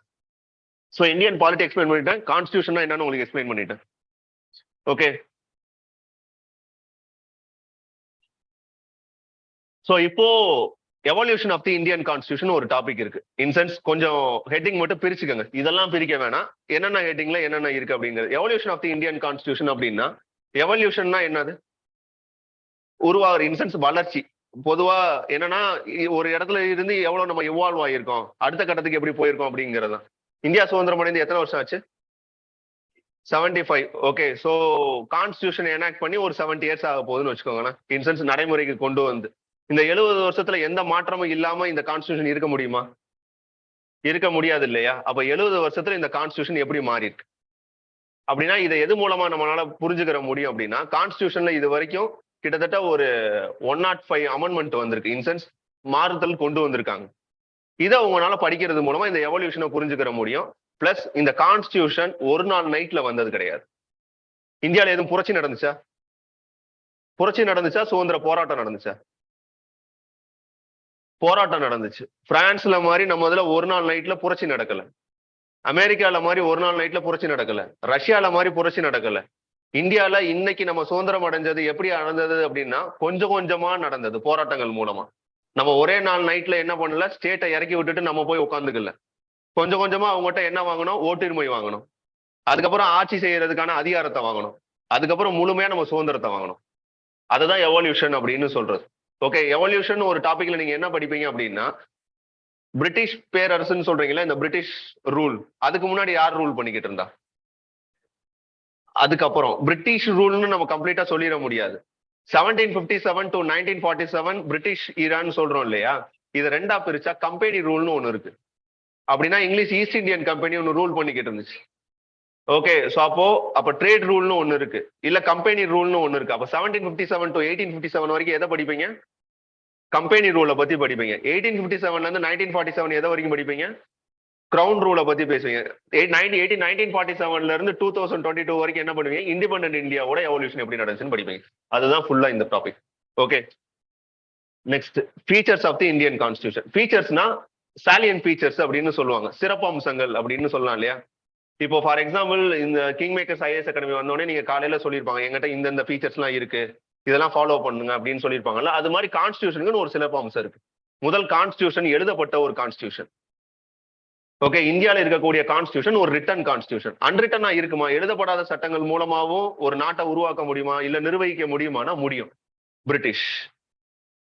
பிரிட்டிஷ் பார்லிமெண்ட்டை பொறுத்தளவுக்கு it is an unwritten constitution. Okay, அங்க யார் சாவரின் அப்படின்னா பார்லிமெண்ட் தான் சாவரின். பொதுவா என்ன சொல்லுவாங்க அப்படின்னா பிரிட்டிஷ் பார்லிமெண்ட்டை பொறுத்தளவுக்கு பிரிட்டிஷ் பார்லிமெண்ட்னால ஒரே ஒரு விஷயத்தை தான் அவங்களால மாற்ற முடியாது. ஒரு மென்ன விமனாவும் ஒரு விமன மென்னாவும் மட்டும்தான் மாற்ற முடியாது. மற்றபடி அவங்ககிட்ட அதிகாரம் இருக்குங்கிற பட்சத்துல அவங்க எதை வேணாலும் மாற்ற முடியும். பட் இந்தியாவில் அப்படி கிடையாது. இந்தியாவில் அந்த ரிட்டன் கான்ஸ்டியூஷன்ல இருக்கக்கூடிய வரையறைக்குள்ள மட்டும்தான் லெஜிஸ்லேச்சர் என்ன பண்ண முடியும்? பார்லிமெண்ட் லா மேக் பண்ண முடியும். ஃபார் எக்ஸாம்பிள் ஸ்டேட் லெஜிஸ்லேச்சர்னால டிஃபென்ஸ்ல லா மேக் பண்ண முடியுமானா முடியாது. லா அண்ட் ஆர்டரை பொறுத்தளவுக்கு பார்லிமெண்ட் லா மேக் பண்ண முடியுமானா முடியாது. அப்போ இந்தியாவை பொறுத்தளவுக்கு ஒரு ரிட்டன் கான்ஸ்டியூஷன், அதுல கிளியரா டிஃபைன் பண்ணிருக்காங்க, இவங்க ரோல் தான் பிளே பண்ணணும்.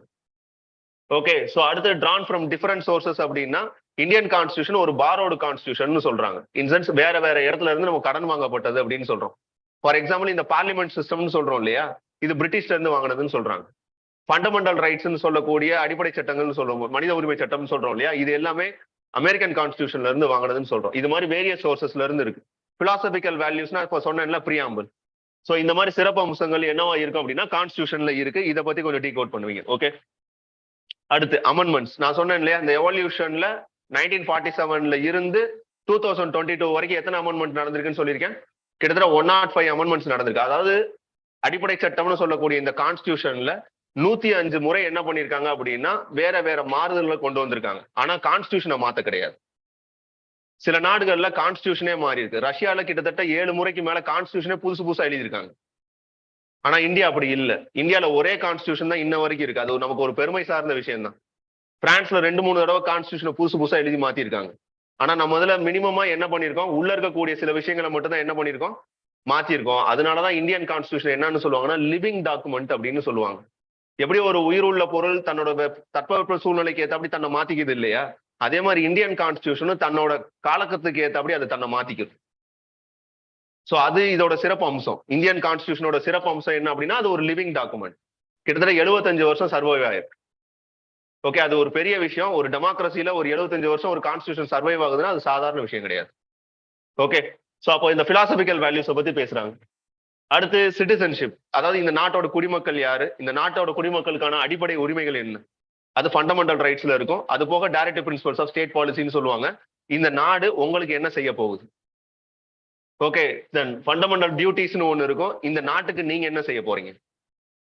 ஓகே, ஸோ இந்த விஷயங்கள் இருக்கும். தென் பேசிக் ஸ்ட்ரக்சர் அப்படிங்கிறதெல்லாம் பின்னாடி பார்த்துக்கலாம். ஓகே, ஃபங்க்ஷன்ஸ் நான் சொன்னேன் இல்லையா, டிவிஷன் ஆஃப் பவர்னு ஒன்று சொன்னேன்ல. ஸோ டிவிஷன் ஆஃப் பவர்ல யாரெல்லாம் இருப்பாங்கன்னு சொன்னேன், பார்லிமெண்ட், ஸ்டேட் லெஜிஸ்லேச்சர், லோக்கல் செல் கவர்மெண்ட்னு சொல்றேன் இல்லையா, இவங்க 3 பேத்துக்கும் பவர் பிரிக்கப்பட்டிருக்கு அப்படின்னா கிளியரா டிஃபைன் பண்ணியிருக்காங்க. ஓகே, அது கான்ஸ்டியூஷன்ல இருக்கு. ஃபார் எக்ஸாம்பிள் இது யூனியன் லிஸ்ட்னு சொல்லுவாங்க. அப்படின்னா இந்த லிஸ்ட்ல பார்லிமெண்ட்னால மட்டும்தான் லா மேக் பண்ண முடியும். ஸ்டேட் லிஸ்ட்னு ஒன்று சொல்றாங்க. இந்த ஸ்டேட் லிஸ்ட்ல லா மேக் பண்றது ஸ்டேட் லெஜிஸ்லேச்சர் மட்டும்தான் பண்ண முடியும்.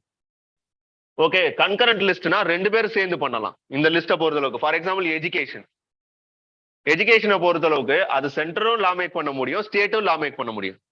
ஆனா கடைசியில எது நிக்கும் அப்படின்னா சென்ட்ரல் லா மேக் பண்ணதான் நிக்கும். ஃபார் எக்ஸாம்பிள் இப்ப நீட் எக்ஸாம்னு ஒன்று சொல்றோம்ல, நம்ம வேணான்னு சொல்றோம். ஆனா சென்ட்ரல் கவர்மெண்ட் என்ன சொல்றாங்க, வேணும்னு சொல்றாங்க. இப்ப யார் சொல்றதான் கேட்கறாங்க, சென்ட்ரல் கவர்மெண்ட் தான். ஏன் அப்படின்னா எஜுகேஷன் அது ஒரு கன்கரண்ட் லிஸ்ட்ல இருக்கு.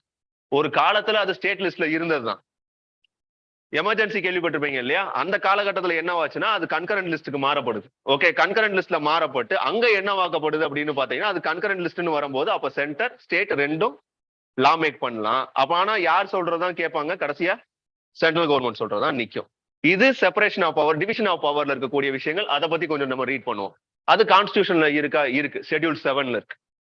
ஓகே, இதை தான் நம்ம டீடைலா டிஸ்கஸ் பண்ண போறோம். சிலபஸோட மொத்த அம்சமும் இவ்வளவுதான், முடிஞ்சு போச்சு. நம்ம ஆல்ரெடி ஒரு ஃப்ரேம் ஒர்க் பண்ணோம் இல்லையா? அந்த ஃப்ரேம் ஒர்க்கை தான் இப்ப நான் டீடைலா உங்களுக்கு எக்ஸ்பிளைன் பண்ணிக்கிட்டு இருக்கேன்.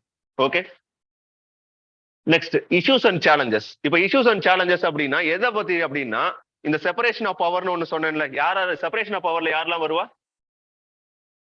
Legislative, executive, judiciary. ஓகே, இது செப்பரேஷன் ஆஃப் பவர்னு சொல்லியாச்சு. டிவிஷன் ஆஃப் பவர் யாரு? Parliament, state legislature, local self government. இவங்க 3 பேர் எந்த பிரச்சனையும் இல்லாம ரன் பண்ணிடலாமா? இப்ப சென்ட்ரலுக்கும் ஸ்டேட் கவர்மெண்ட்டுக்கு எந்த பிரச்சனையுமே இல்லாம இருக்கா? இப்ப நான் ஒண்ணு சொன்னேன் இல்லையா, நீட் இஷ்யூ. இதுல ஸ்டேட் கவர்மெண்ட் என்ன சொல்லுது? வேணான்னு சொல்றாங்க. சென்ட்ரல் கவர்மெண்ட் என்ன சொல்றாங்க? வேணும்னு சொல்றாங்க. இது 2 பேருக்கும் இருக்கக்கூடிய பிரச்சனை தானே. இது எப்படி சால்வ் பண்ணுவாங்க? ஜுடிஷியரி மூலமாவோ இல்ல 2 பேர் என்ன பண்ணலாம்? 2 பார்லிமெண்ட், 2 எக்ஸிக்யூட்டிவ்ஸ் இருப்பாங்க இல்லையா? ஒருத்தர் சிஎம் இங்க இருக்காரு, அங்க பிரைம் மினிஸ்டர் இருக்காரு, இங்க கவுன்சில் ஆஃப் மினிஸ்டர்ஸ் இருக்கு, அங்கேயும் கவுன்சில் ஆஃப் மினிஸ்டர் இருக்கு. 2 பேர் சேர்ந்து என்ன பண்ணலாம்? கூடி பேசி ஒரு விஷயத்தை கொண்டு வரலாம் இல்ல? இதுதான் இஷ்யூஸ் அண்ட் சேலஞ்சஸ். ஓகே, இப்போ ஃபார் எக்ஸாம்பிள் நான் சொல்லப்பட்டது சென்ட்ரல் கவர்மெண்ட்டுக்கும் ஸ்டேட் கவர்மெண்ட்டுக்கும் உள்ள பிரச்சனை. அதே மாதிரி லோக்கல் செல் கவர்மெண்ட்டுக்கு ஸ்டேட் கவர்மெண்ட்டுக்கு ப்ராப்ளம் இருக்கும்ல. இவங்க ஃபண்ட் அதிகமா கேட்கறாங்க. ஸ்டேட் பட்ஜெட்னால என்ன பண்ண முடியும்னா ஃபண்ட் கொடுக்க முடியல. அதை எப்படி சால்வ் பண்ணுவாங்க? சட்டம் மூலமாவோ இல்ல பேசப்பட்டோ ஏதோ ஒன்று செய்யலாம். இதுதான் இஷ்யூஸ் அண்ட் சேலஞ்சஸ். இப்போ இது டிவிஷன் ஆஃப் பவர்ல வரக்கூடிய சேலஞ்ச். இதே செப்பரேஷன் ஆஃப் பவர்ல இருக்கும் இல்லையா? லெஜிஸ்லேட்டிவ், எக்ஸிக்யூட்டிவ், ஜுடிஷியரின்னு சொல்லியாச்சு. இப்ப லெஜிஸ்லேட்டிவ் தன்னோட வேலையை சரியா செய்யலைன்னா யார் கொஸ்டின் பண்ணுவா? ஜுடிஷியரி கொஸ்டின் பண்ணுவாங்க. ஆனா ஜுடிஷியரி சம்டைம்ஸ் என்னவாகும்னா அவங்க சரியா வேலை செய்யலைன்னா யார் கொஸ்டின் பண்ணுவாங்க? லெஜிஸ்லேட்டிவ் கொஸ்டின் பண்ணுவாங்க. எக்ஸிக்யூட்டிவ் சரியா வேலையை செய்யலைன்னா யார் கொஸ்டின் பண்ணுவா? லெஜிஸ்லேச்சர், ஜுடிஷியரி 2 பேருமே கொஸ்டின் பண்ணுவாங்க இல்லையா? இப்ப கொஸ்டின் பண்ணும்போது ஒவ்வொருத்தவங்களுக்கும் பவர்னு ஒண்ணு இருக்கு. அது ரெண்டும் என்னவாகும்? கண்டிப்பா ஒரு மாறுதல் நடக்கும் இல்லையா? முரண்பட்ட கருத்துக்கள் யாருக்கா இருந்தாலும் இருக்கத்தானே செய்யும். அந்த விஷயங்களை எப்படி கான்ஸ்டிடியூஷன் சொல்லுது, அதை எப்படி சால்வ் பண்றதுக்கான ஒரு ஃபோரமா ஃபெசிலிட்டேட் பண்ணி தருது. இதுதான் இங்க நீங்க ஃபுல்லா படிக்க போறது. In sense nature of federal system. Federal சிஸ்டம்னு ஏன் சொல்றோம் அப்படின்னா இந்தியால 3 அடுக்கு முறையில சட்டங்கள், அரசாங்கம் உருவாக்கப்பட்டிருக்கு. அப்படின்னா இப்ப நான் சொன்னேன்ல டிவிஷன் ஆஃப் பவர் அப்படின்னா centre, state, local self government சொல்றேன்ல, இது ஒரு 3 டயர் ஸ்ட்ரக்சர். 3 அடுக்கு முறை அரசாங்கம்னு சொல்லுவோம் இது. பட் யூகேல போனீங்கன்னா ஒரே ஒரு அரசாங்கம் தான், அது யூனிட்டரி கவர்மெண்ட்னு சொல்லுவோம். அங்க பார்லிமெண்ட் தான் இருக்கு. அங்க எங்கேயாவது ஸ்டேட் லெஜிஸ்லேச்சர் கேள்விப்பட்டிருக்கீங்களா? இல்ல. அது ஒரு அடுக்கு முறை, இன்சென்ஸ் யூனிட்டரி ஃபார்ம் ஆஃப் கவர்மெண்ட்னு சொல்லுவோம். இதை என்னன்னு சொல்றோம்? 3 அடுக்கு முறை, இன்சென்ஸ் 3 டயர் சிஸ்டம்னு சொல்லுவோம். இதை ஃபெடரல் சிஸ்டம்னு சொல்லுவோம். அப்ப நார்மலாவே டிவிஷன் ஆஃப் பவர்ல ஒரு பிரச்சனை நடக்கும், செப்பரேஷன் ஆஃப் பவர்ல ஒரு பிரச்சனை நடக்கும். இதுதான் இங்க பேசப்படுது. சோ நீங்க இஷ்யூஸ் அண்ட் சேலஞ்சஸ் படிக்கும் போது இதுதான் இதுல இருக்கக்கூடிய டிஸ்கஸ் பண்ணக்கூடிய area.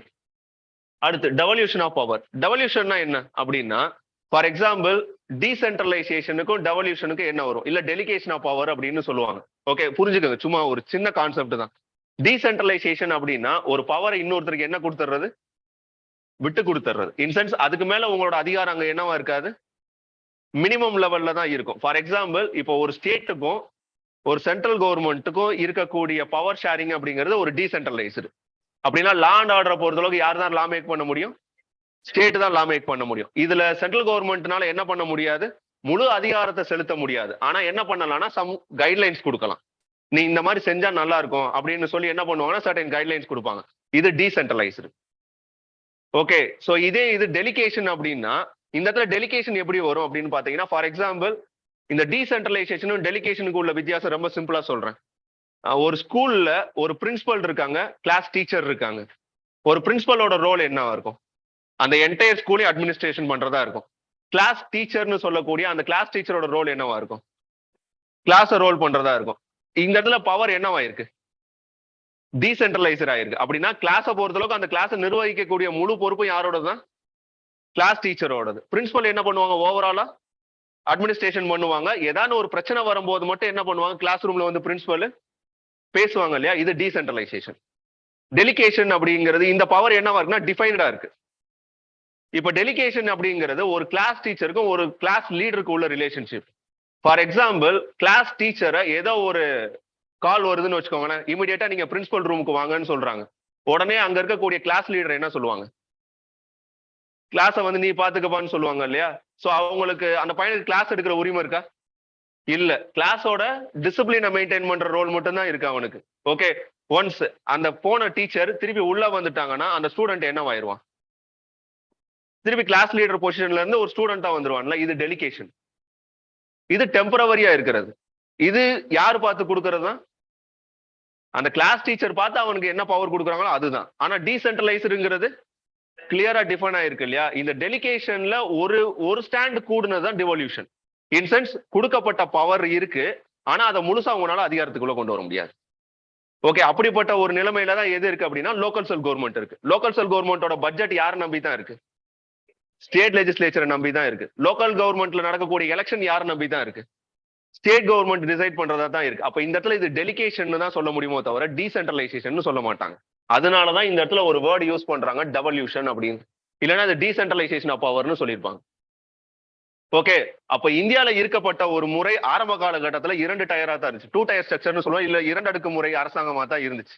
73rd and 74th amendment ஒண்ணு கொண்டு வர்றாங்க 1992ல 1992ல. அதுக்கப்புறம் தான் இது என்னவாகுது அப்படின்னா ஒரு 3 டயர் ஸ்ட்ரக்சரா கான்ஸ்டிடியூஷனலா ரெகனைஸ் பண்ணப்படுது. அப்ப இதுல இருக்கக்கூடிய பிரச்சனைகள் என்ன, இதுல இருக்கக்கூடிய சிறப்பு அம்சங்கள் என்ன அப்படிங்கறத ரீட் பண்றது இந்த devolution of powers and financial up to the local level and challenges. அப்ப ஒவ்வொரு சேலஞ்சஸ்ன்றமே என்ன இருக்கும் அப்படின்னா கண்டிப்பா பிரச்சனை இருக்கத்தான் செய்யும். பினான்சியலா ப்ராப்ளம் இருக்கா லோக்கல் செல் கவர்மெண்ட்டுக்கு? மேன் பவர் இல்லாம ஃபீல் இருக்காங்களா? அவங்களோட பவரை கிளியரா டிஃபைன் பண்ணாம இருக்கா? சோ இதெல்லாம் பிரச்சனை. இதை எப்படி நீங்க சால்வ் பண்ணுவீங்க? இவ்வளவுதான் உங்களுக்கு கேட்கப்படக்கூடிய கொஸ்டின், வேற எதுவும் கேட்க மாட்டாங்க. 73rd 74th amendment act read பண்ண போறீங்க. இதுல இருக்கக்கூடிய பிரச்சனைகள் என்ன, இதுக்கான சொல்யூஷன் என்ன, இந்த 3 ஏரியா தான் டிஃபைன் பண்ண போறீங்க. அவ்வளவுதான் சப்ஜெக்ட். ஓகே, சோ இது டெவல்யூஷன் ஆஃப் பவரை பொறுத்தளவுக்கு. இது செப்பரேஷன் ஆஃப் பவர் ஆல்ரெடி நம்ம பேசிட்டோமா? ஓகே, முடிஞ்சு. அடுத்து டிஸ்பியூட் ரெட்ரஸல் மெக்கானிசம் அப்படிங்கிறது இது என்னன்னா, யூஸ்வலா உங்களுக்கு ஒரு பிரச்சனைன்னு வந்தா யாரை போய் ரீச் பண்ணுவீங்க? கோர்ட்டை தான் போய் ரீச் பண்ணுவீங்க. ஆனா கோர்ட்டை ரீச் பண்றதா இருந்தா உங்களுக்கு என்னென்னலாம் தேவைப்படும்? ஃபர்ஸ்ட் உங்களுக்கு என்ன தேவைப்படும்னா பணம் தேவைப்படும். அப்புறம் ஒரு லாயர் தேவைப்படுவார். அப்புறம் அந்த கோர்ட்ல கேஸ் எவ்வளவு நாள் போகும்? அது டிபெண்ட்ஸ். அது 5 வருஷம் போலாம், 10 வருஷம் போலாம், இவ்வளவு போலாம். அப்போ ஒரு சாமானிய மக்கள்னால ஒரு கோர்ட்டை ஈஸியா அணுக முடியுமா? முடியாது இல்லையா? அப்போ அதுக்கு வேற ஒரு ஆல்டர்னேட் வச்சிருக்காங்க. அது என்ன அப்படின்னா லோக் அதாலத் மாதிரி சில இன்ஸ்டிடியூஷன்ஸ் இருக்கு. அப்படின்னா ஒரு காசு இல்லாத எளிமையான ஒரு மக்களும் யாரை போய் அப்ரோச் பண்ண முடியும்னா கோர்ட் மாதிரி ஃபங்க்ஷன் ஆகக்கூடிய ஒரு இன்ஸ்டிடியூஷனை ரீச் பண்ண முடியும். அது ஆல்டர்னேட் டிஸ்பியூட் ரெட்ரஸல்னு சொல்றாங்க. டிஸ்பியூட் ரெட்ரஸல்னா, டிஸ்பியூட்னா என்னது? பிரச்சனை. ரெட்ரஸல்னா என்ன? இந்த பிரச்சனையை தீர்க்கக்கூடிய இன்னொரு வழிமுறை ஒண்ணு இருக்கு. அந்த வழிமுறைகள் என்ன அப்படின்னா ட்ரிபுனல் கேள்விப்பட்டிருப்பீங்களா? ட்ரிபுனல்ஸ் கேள்விப்பட்டிருப்பீங்கல்ல. கோர்ட் மாதிரி ஃபங்க்ஷன் ஆகாது. அவங்க எப்படி பண்ணுவாங்க அப்படின்னா அமிக்கபிள் செட்டில்மெண்ட்னு சொல்லுவாங்க. 2 பேத்துக்குமே என்னன்னா சாதகம் பாதகம் இல்லாம தீர்த்து வைக்கக்கூடிய ஒரு நிறுவனமா இருக்கும். யூஸ்வலா ஊர்ல பஞ்சாயத்து நடக்கும் இல்லையா, கட்ட பஞ்சாயத்துன்னு சொல்லுவோம்ல, அதுவே ஒரு மாடர்ன் வெர்ஷன் வச்சுக்கோங்க. ஆனா ரொம்ப லீகலைஸ்டா இருக்கும். as per the rules and regulations படி ஃபங்க்ஷன் ஆகும். அதைத்தான் என்னன்னு சொல்லுவோம்னா டிஸ்பியூட் ரெட்ரஸல் மெக்கானிசம்னு சொல்லுவோம். அதை நீங்க டிஸ்கஸ் பண்ணுவீங்க இந்த ஏரியால. Okay, so then comparison of Indian constitution. இப்போ நான் உங்கள்கிட்ட ஒரு விஷயம் சொன்னேன்.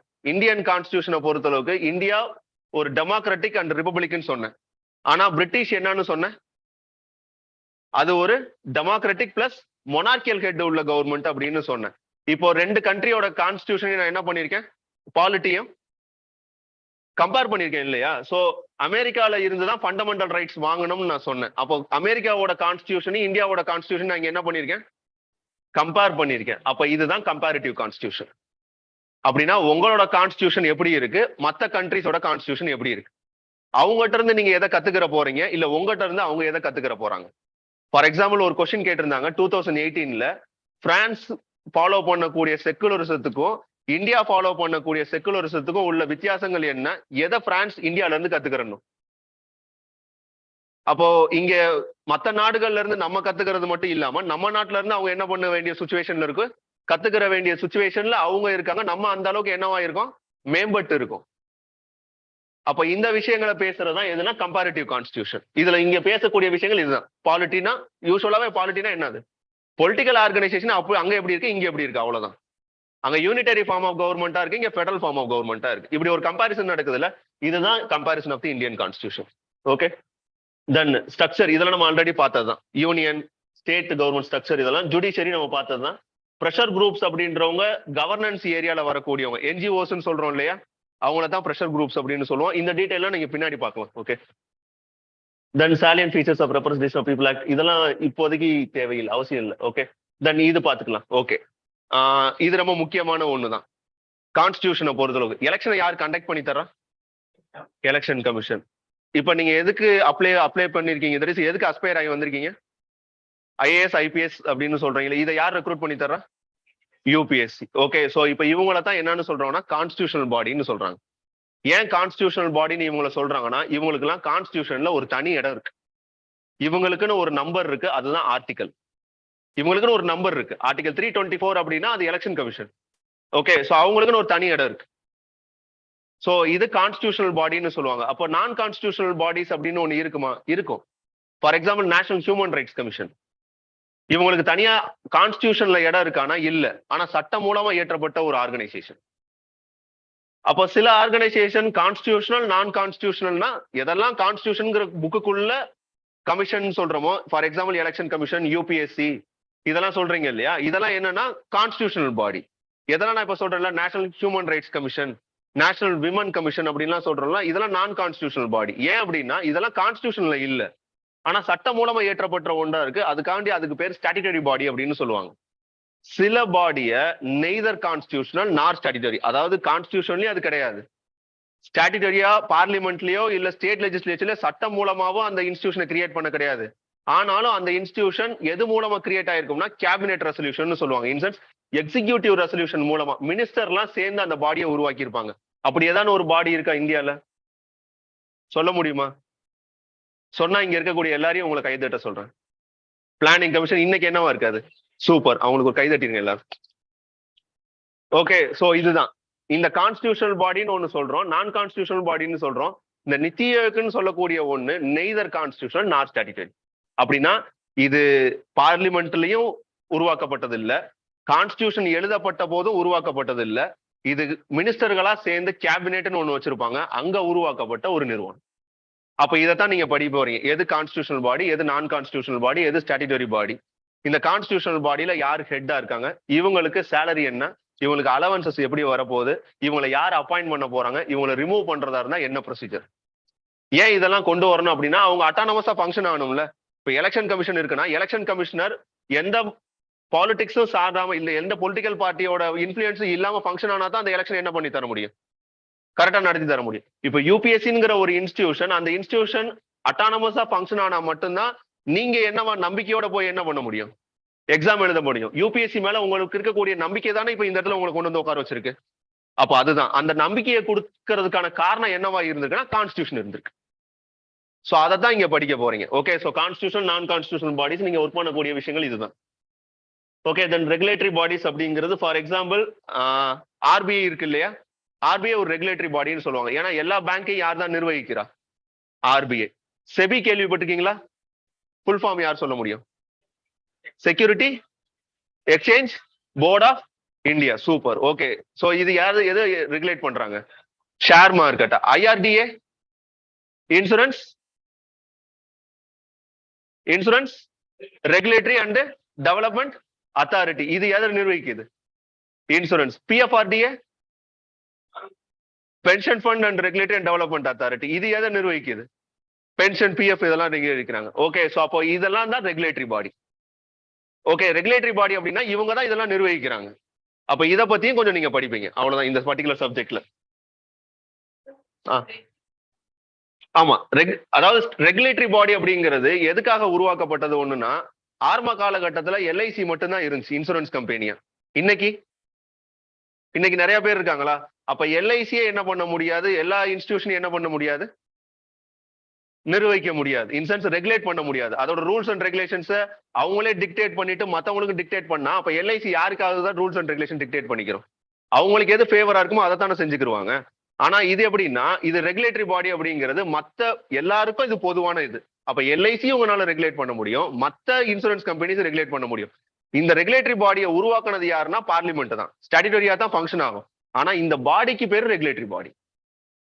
ஓகே, சோ அவ்வளவுதான். சோ அப்ப இந்த விஷயங்களை பார்ப்பீங்க. அப்புறம் குவாசி ஜுடிஷியல் ஃபங்க்ஷன் அப்படிங்கிறது இவங்க ஒரு அட்மினிஸ்ட்ரேட்டிவ் பாடியா இருப்பாங்க, ஆனா ஜுடிஷியல் ஃபங்க்ஷனும் பண்ணுவாங்க அந்த மாதிரி. ஓகே, ஸோ இதெல்லாம் பின்னாடி பார்த்துக்கலாம்.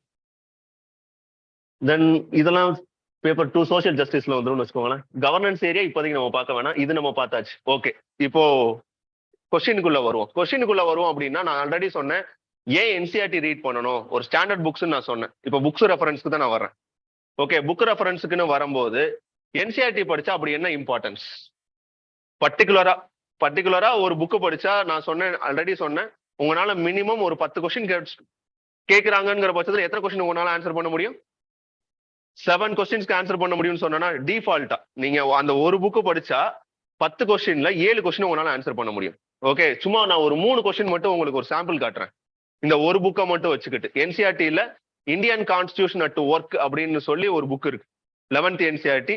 அதை தயவு செஞ்சு படிங்க. வேற எந்த புக்கை நீங்க இந்தியன் பாலிட்டி அண்ட் கவர்னன்ஸ்க்கு படிக்கலைனாலும் இந்த ஒரு புக்கை படிச்சீங்கன்னா மினிமம் உங்களால 10ல 5 கொஸ்டின் ஆச்சுன்னு போட முடியும். ஓகே, அப்ப இந்த இந்தியன் கான்ஸ்டிடியூஷன் அட் ஒர்க்ல 2022ல கொஸ்டின்ஸ் ஏதாவது இருக்கா அப்படின்னா இந்த கொஸ்டினை ரீட் பண்ணுங்க. Which of the following is are the exclusive power of the Lok Sabha? கொஸ்டினோட டிமாண்ட் என்ன? லோக்சபா ராஜ்யசபான்னு இருக்கு பார்லிமெண்ட்ல. இப்போதைக்கு தெரியலனாலும் மேலவை அப்புறம் சட்டப்பேரவை, ராஜ்யசபா லோக்சபான்னு சொல்லுவீங்க இல்லையா? ஓகே, ஸோ ஒன்னு வந்து லோக்சபாங்கிறது மக்களால் தேர்ந்தெடுக்கப்பட்ட ஒரு இது. ஓகே, ராஜ்யசபா அப்படிங்கிறது மக்களோட பிரதிநிதிகள் தேர்ந்தெடுக்கப்பட்ட ஒரு பாடி. ஓகே, இப்ப இந்த ராஜ்யசபா லோக்சபால இந்த லோக்சபாவோட எக்ஸ்க்ளூசிவ் பவர் என்னன்னு கேட்கறாங்க. அப்படின்னா லோக்சபாவால மட்டும்தான் இந்த சில விஷயங்களை செய்ய முடியும். ஓகே, ஃபர்ஸ்ட் ரீட் பண்ணுவோம் question. Okay, so to ratify the declaration of emergency, first question, first standard, to pass a motion of no confidence motion against the council of minister to impeach the president of India. இது 3 தான். அதாவது first என்ன சொல்றாங்கன்னா, எமர்ஜென்சின்னு ஒன்னு இருக்கு article 352ல. அப்படின்னா எமர்ஜென்சின்னு ஒன்னு declare பண்ணிட்டாங்க அப்படின்னா மொத்த கண்ட்ரோல் யார் கையில போயிடும்? சென்ட்ரல் கவர்மெண்ட் கிட்ட போயிடும். ஆனா இதுக்கு முன்னாடி நம்ம ஃபெடரல் ஸ்ட்ரக்சர்னு ஒன்னு சொல்லாமா, லா அண்ட் ஆர்டர் பொறுத்தவரைக்கும் யார் பண்ணுவா? ஸ்டேட் கவர்மெண்ட் பண்ணுவாங்கன்னு சொன்னா, இந்த எமர்ஜென்சி டிக்ளேர் பண்ணிட்டா மொத்த பவர் யார் கையில தான் போயிடும்? சென்ட்ரல் கவர்மெண்ட் கிட்ட போயிடும். அப்போ to ratify the declaration of emergency. Second, to pass a motion of no confidence motion against the council of minister. In sense நம்பிக்கை இல்லா தீர்மானம். அப்படின்னா அந்த கவர்மெண்ட்டுக்கு மெஜாரிட்டி இல்லை அப்படிங்கிற விஷயத்த எங்க ப்ரூவ் பண்ண முடியும்னா லோக்சபால மட்டும்தான் ப்ரூவ் பண்ண முடியுமான்னு கேட்கிறாங்க. மூணாவது, டு இம்பீச் த பிரசிடென்ட். பிரசிடென்ட்டை இம்பீச் பண்றதுன்னா அவரை ரிமூவ் பண்றதுக்கான ப்ராசஸ்க்கு பேரு இம்பீச்மெண்ட்னு சொல்லுவாங்க. ஓகே, அவரை ரிமூவ் பண்றதா இருந்தா ஒரு சில நடைமுறை வழிகள் இருக்கு. ஓகே, அதை பேசுறதுதான் இந்த இம்பீச்மெண்ட்ங்கிறது. ஆர்டிகல் 61ல அதை பத்தி பேசுவாங்கன்னு வச்சுக்கோங்களேன். இந்த 3ல எது லோக்சபானால மட்டும்தான் பண்ண முடியுங்கிறது கேள்வி. இப்ப இந்த கேள்விக்கு ஆனா பதில் இங்க இருக்கா அப்படின்னா, இந்தியன் கான்ஸ்டிடியூஷன் அட் ஒர்க்ல, ஓகே, சாப்டர் லெஜிஸ்லேச்சர் சாப்டர்ல பேஜ் நம்பர் 109 இதுல 2 சைடு பிரிக்கிறாங்க, power of the Rajya Sabha, power of the Lok Sabha அப்படின்னு சொல்லி. இந்த பவர் ஆஃப் தி லோக்சபா பாருங்க, control the executive by asking questions, supplementary questions, resolution and motion and through no confidence motion. Okay, இப்போ இந்த no confidence motion எங்க இருக்கு? யாரோட பவரா இருக்கு? Power of Lok Sabha. அப்ப ஃபர்ஸ்ட் ஸ்டேட்மெண்ட் கரெக்டா? இன் சென்ஸ் இங்க to pass a motion of no confidence motion against the council of ministers, கரெக்டா? Correct. Okay, then approve the proclamation of emergency. Approve the proclamation of emergency, to ratify the declaration of emergency. Proclamation நால ratify நால ஒண்ணுதான். Okay, second. இப்ப மூணாவது statement, to impeach the president of India அப்படிங்கிறது லோக்சபானால மட்டும்தான் பண்ண முடியுமானா அடுத்த பேஜ்ல வருது இந்த லைன். இத பாருங்க, in all other spheres including passing of non-money bills, constitutional amendment and impeaching the president and removing the vice president of the power, Lok Sabha and Rajya Sabha are co-equal. அப்ப ராஜ்யசபாவுக்கு லோக்சபாவுக்கு 2 பேத்துக்குமே என்ன power இருக்கு? பிரசிடென்ட்டை impeach பண்றதுக்கான power இருக்கா? இந்த line எங்க இருக்கு? புக்ல டைரக்டா. இந்த புக்ல இந்த ஒரு பர்டிகுலர் ஏரியாவை நீங்க படிச்சிருந்தீங்கன்னா இந்த கொஸ்டின் ஆன்சர் பண்ணிக்க முடியுமா முடியாதா?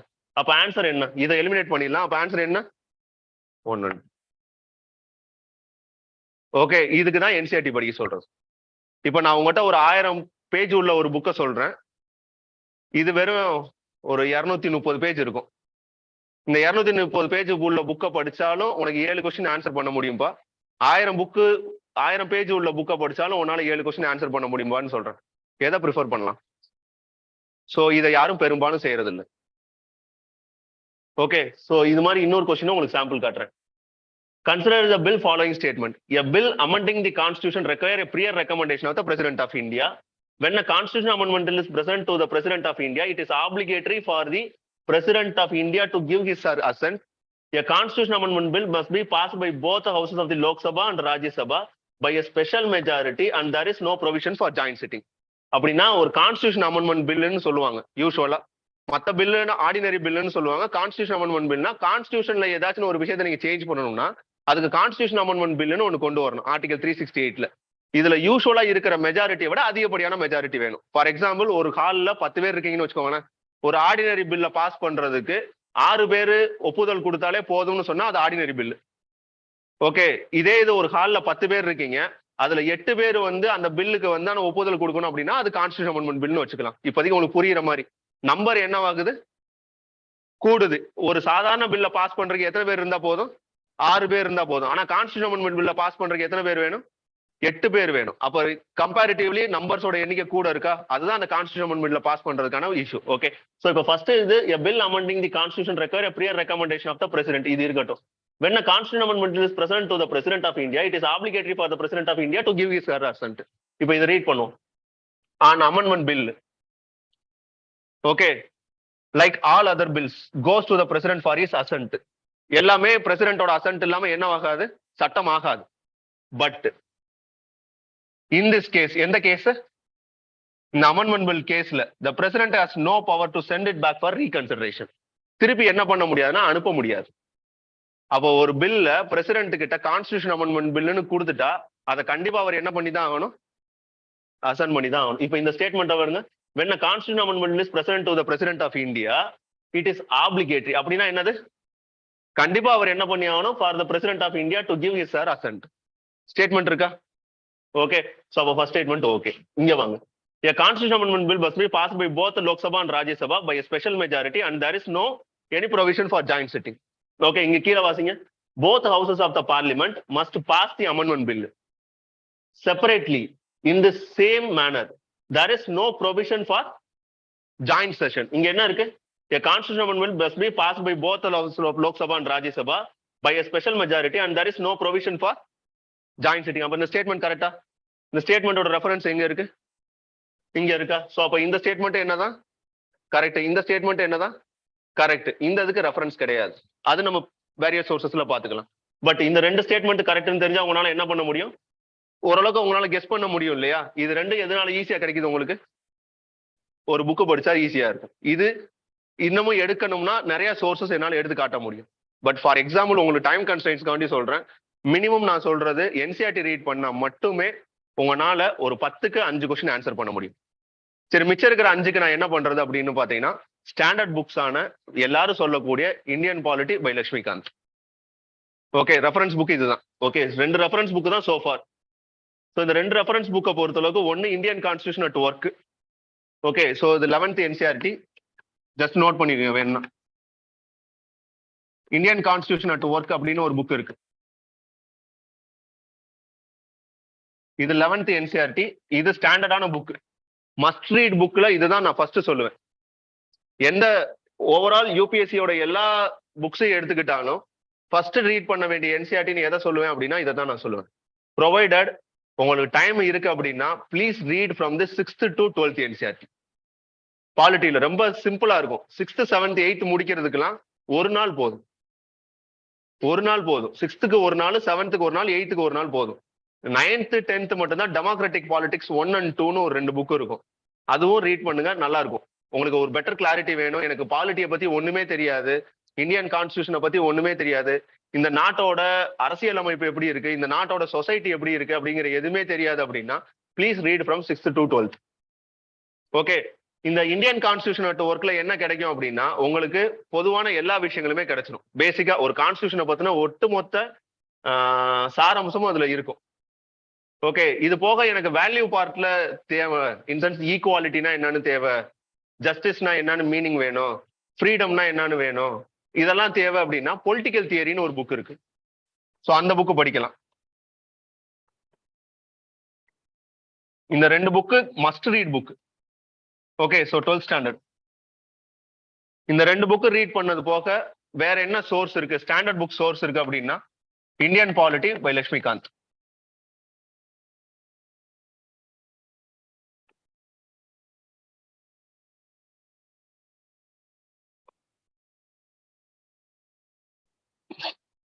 இது தெரியாத ஒரு அஸ்பிரண்டே இருக்க முடியாது. நீங்க சிவில் சர்வீஸ் ஸ்கூல்ல வந்தோடனே உங்களுக்கு ஃபர்ஸ்ட் புக்கு எழுதுற புக்கே இதுவா தான் இருக்கும். யாரா இருந்தாலும் உங்களோட சீனியர் அஸ்பிரண்ட் யாரை கேட்டாலும் பாலிட்டிக்கு என்ன புக் வாங்குறதுன்னா இமீடியட்டா அவங்க வாயில இருந்து நீங்க எப்ப தூக்கத்துல எழுப்பி கேட்டாலும் சொல்லுவாங்க. சும்மா நீங்க யாரையாச்சும் போற போக்குல நான் பாலிட்டிக் என்ன படிக்கிறது அப்படின்னா லட்சுமிகாந்த் படிப்பா அப்படின்பாங்க. ஏன்னா அது அந்த அளவுக்கு ஒரு ஒர்த்தான புக். ஒரு ஃப்ரெஷர் உள்ள வந்து நிறைய புக்ஸ் ரீட் பண்றதுக்கு இருக்கு. ஓகே, டிடி பாஸ் இதெல்லாம் நிறைய இருக்குன்னு வச்சுக்கோங்களேன். பட் ஒரு அடிப்படையா உங்களுக்கு ஒரு சில விஷயங்கள் தெரியணும் அப்படின்னா அடுத்து நீங்க நோக்க வேண்டிய ஏரியா எதுன்னா இதுதான், Indian polity for Lakshmikant. Okay, so இது போதுமா? தாராளமா போதும். இதோட சேர்த்து வேற என்ன நான் ஒர்க் பண்ணணும்? நியூஸ் பேப்பர் படிக்கணும். ஸோ இது போதுமா எனக்கு அப்படின்னா தாராளமா இந்த புக்கை வச்சுக்கிட்டு உங்களால ஒரு ப்ரிலிம்ஸ்ல ஒரு 16 கொஸ்டின் கேட்கறாங்கன்னா மினிமம் 13 to 14 கொஸ்டின் தாராளமா உங்களால ஆன்சர் பண்ண முடியும். 13 to 14 கொஸ்டின் ஆன்சர் பண்றதுங்கிறது சாதாரண விஷயம் கிடையாது. வெறும் 3 புக்கை படிச்சுட்டு யூபிஎஸ்சியில என்னால 13 கொஸ்டின், அதாவது 26 மார்க் வாங்க முடியும் அப்படின்னா அது ஒரு சாதனை தான். ஆனா அது நடக்குமா அப்படின்னா சர்வசாதாரணமா இந்தியன் பாலிட்டி அண்ட் கவர்னன்ஸ்ல அது நடக்கும். வேற எந்த சப்ஜெக்ட்லயும் அது என்னால அஷூர்டா சொல்ல முடியாது. இந்த ஒரு சப்ஜெக்ட்ல என்னால சொல்ல முடியும். இந்த 3 book plus reading news paper இது எனக்கு 26 மார்க்கை செக்யூர் பண்ணி கொடுக்குமானா தாராளமா கொடுக்கும். ஓகே, ஸோ இதே சிலபஸ் இதே மெட்டீரியல் தான் எதுக்கும் அப்படின்னா ஜெனரல் ஸ்டடிஸ் 2ல நம்ம பார்த்தோம் இல்லையா அந்த சிலபஸ், அந்த ஒட்டுமொத்த சிலபஸ்க்கு இதுதான். அப்போ 50% ஆஃப் த சிலபஸ்க்கு எது போதும்? இந்த 3 புக்கு போதும் பிளஸ் கரண்ட் அஃபேர்ஸ். நான் அதனால திருப்பி ஸ்ட்ரெஸ் பண்றேன், current affairs incense reading news paper. இதை மட்டும் ஒர்க் பண்ணீங்க அப்படின்னா உங்களோட சக்சஸ் ரேட்ல ஃபர்ஸ்ட் ஸ்டெப்பிங் ஸ்டோனை நீங்க கடந்துட்டீங்கன்னு அர்த்தம். ஒருத்தர் யாரு இந்தியன் பாலிட்டி அண்ட் கவர்னன்ஸையும் இந்தியன் ஹிஸ்டரியும் முடிச்சுட்டாரு அப்படின்னா அவருக்கு வெற்றியில 90% உறுதியாயிடுச்சுன்னு அர்த்தம். ஏன்னா 35 மார்க் 36 மார்க் கிட்டத்தட்ட 40 மார்க் கிட்ட இதுதான் ஷேர் பண்ண போகுது. இதுக்கப்புறம் மிச்சம் இருக்கிற ஏரியாவை நீங்க தாராளமா படிச்சு என்ன பண்ணலாம்னா சிவில் சர்வீஸ் ஈஸியா கிளியர் பண்ண முடியும். ப்ரொவைடட் இதை நீங்க பண்ணிட்டீங்க அப்படின்னா உங்களுக்கு பெரிய அச்சீவ்மெண்ட் தான். இது போக போக நீங்க கிளாஸ் ஜாயின் பண்ணி படிக்கும் போது உங்களுக்கு தெரியும் இதோட ஒர்த் என்ன அப்படிங்கிறது. Okay, so with this I think I will wind up the session. Okay, so ஓகேவா? பிடிச்சிருந்துச்சா?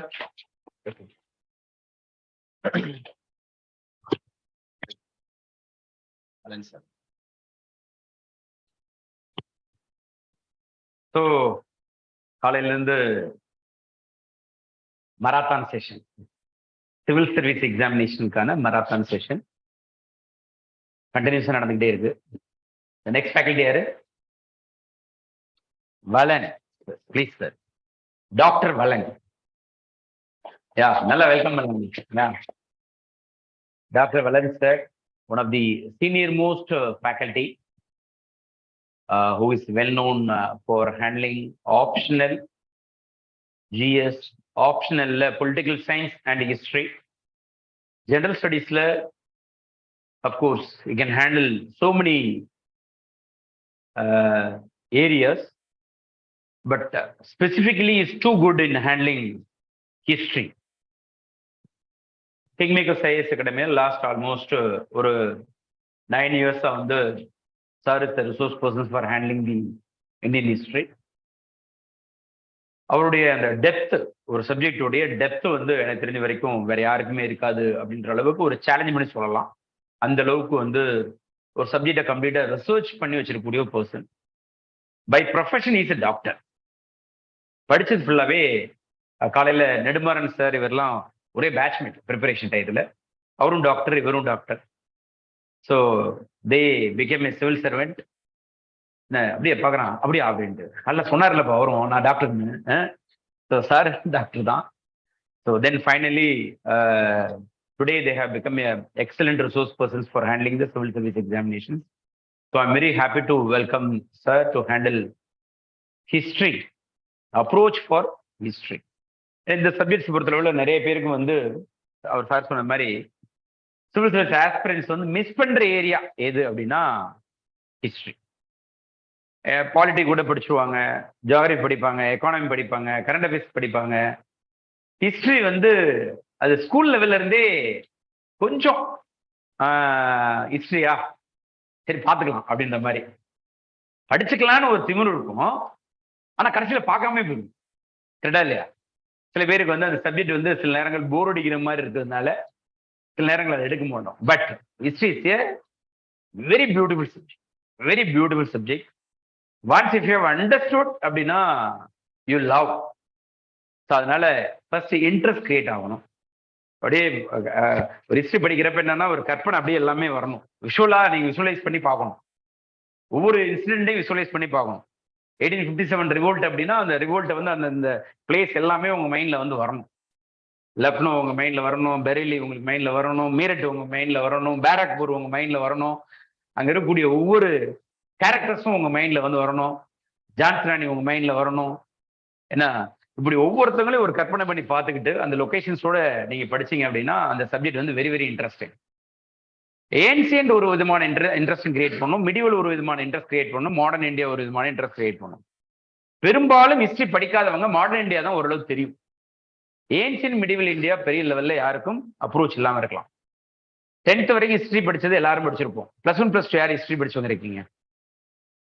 ஒரே ஒரு கேண்டிடேட் தான். அப்போ ஆல்மோஸ்ட் நமக்கு தெரிஞ்சது எல்லாமே என்னன்னா இந்த 10th வரைக்கும் தான் ஹிஸ்டரி படிச்சிருக்கோம் இங்க, ஃப்ரெஷர்ஸ் ஆல்மோஸ்ட். அப்போ நமக்கு தெரிஞ்சது மேபி சில வார்த்தைகள் ஏன்சியன்ட் இந்தியால ஹரப்பானா தெரியும், மொஹஞ்சதாரோனா தெரியும், இண்டஸ் வேலி சிவிலைசேஷனா தெரியும், புத்தானா தெரியும், மகாவீரர்னா தெரியும், குப்தாஸ் நீங்க கேள்விப்பட்டிருக்கோம். இதுக்கு மேல எங்களுக்கு தெரியாது சார். அப்படிதான் இருக்கும். அசோகா தெரியும். கரெக்டா இல்லையா? ரொம்ப டெப்தா வந்து உள்ள போறோம் அப்படின்னா சம்டைம்ஸ் வந்து you may not remember. So today அந்த சீக்வன்ஸ் அது எப்படி இருக்கணும், டைம்லைன் அதோடைய முக்கியத்துவம் என்ன, ஹிஸ்டரியில எப்படி வந்து கொஸ்டின்ஸ் ப்ரெடிக்ட் பண்ணலாம், எந்த ஏரியால கொஸ்டின்ஸ் நார்மலா வரும், புத்திசம் ஜெயினிசமோட இம்பார்ட்டன்ஸ் என்ன, குப்தாஸோடைய முக்கியத்துவம் என்ன, மிடிவல் இந்தியாவில் ஆர்ட் அண்ட் கல்ச்சருக்கு எப்படி முக்கியத்துவம் கொடுக்கணும், முகல்ஸ் ஹிஸ்டரி எப்படி அப்ரோச் பண்ணணும், டெல்லி சுல்தானிக்ஸ் எப்படி அப்ரோச் பண்ணணும், மாடர்ன் இந்தியாவில் எந்த செக்மெண்ட்ஸ் வந்து வெரி வெரி இம்பார்ட்டன்ட், அந்த phase 1, phase 2, phase 3ன்னு சொல்லிட்டு காந்தியன் ஃபேஸ் முக்கியத்துவமா, அதே போல வந்து கான்ஸ்டியூஷன் டெவலப்மெண்ட் எப்படி வந்துச்சு, ஃப்ரீடம் ஃபைட்டர்ஸோடைய கான்ட்ரிபியூஷன்ஸ் என்னென்ன, தென் இம்பார்ட்டன்ட் ஆக்ட்ஸ்லாம் என்னென்ன, கண்டிப்பா இயர் எல்லாம் முக்கியத்துவமா நம்ம வந்து ஞாபகம் வச்சுக்கணுமா, இத்தனை பேர்லாம் ஞாபகம் வச்சுக்கணுமா, ஏன்னா இதுதான் வந்து பெரிய இருக்கக்கூடிய challenges. It is not required. So once if you have understood the subject அப்படின்னா அந்த சீக்வன்ஸ் அந்த ஸ்டோரி தெரிஞ்சிச்சு அப்படின்னா நீங்க ஒவ்வொரு விஷயங்களையும் மகப் பண்ண வேண்டிய அவசியம் இருக்காது. ஸோ அப்படிப்பட்ட ஒரு அற்புதமான ஒரு சப்ஜெக்ட்ஸை ஹேண்டில் பண்றதுக்கு தான் today we have with us doctor Valan. So அப்படியே எழுந்திருச்சு எல்லாருமே அந்த பக்கம் இருக்கும் இந்த பக்கம் வாங்க, இந்த பக்கம் இருக்கும் அந்த பக்கம் போங்க. ஏன்னா நம்ம வந்து அலர்ட்டா இருக்கமான்னு செக் பண்ணுவோம். Okay, yes. ஏன்னா ஒரே பிளேஸ்ல நம்ம உட்கார்ந்து இருந்தோம்னு வச்சுக்கோங்களேன், 8 hours continuously you are sitting and listeningன்றது இட்ஸ் வெரி பிக் சேலஞ்ச். நார்மலா இந்த ஃபீல்டு உள்ள கொஞ்சம் நாள் கழிச்சு தான் இந்த விஷயங்கள்லாம் நடக்கும். பட் சிவில் சர்வீஸை கரியரா சூஸ் பண்ற அன்னைக்கு வந்த அன்னைக்கே 8 hours கிளாஸஸ்ன்றது ஒரு பெரிய ஒரு விஷயம். குட் கேர்ள்ஸ் எல்லாம் இந்த பக்கம் வாங்க. யா குட். ஆக்சுவலா நந்தகுமார் ஐஆர்எஸ் இருந்தா அவர் வந்து 30 seconds தான் கொடுப்பாரு சேஞ்ச் ஆகுறது, குயிக்கா சேஞ்ச் ஆகணும்னு சொல்லுவாரு. எஸ், கொஞ்சம் ஃப்ரண்ட்ல வந்துடலாம். குட். பாய்ஸ் இப்படி வந்து லெஃப்ட்ல வந்துடுங்க. எல்லாம் உட்காந்தாச்சா? குட். எஸ். ஸோ இப்போ நல்ல ஒரு கிளாப் பண்ணி செஷனை ஸ்டார்ட் பண்ணலாம்.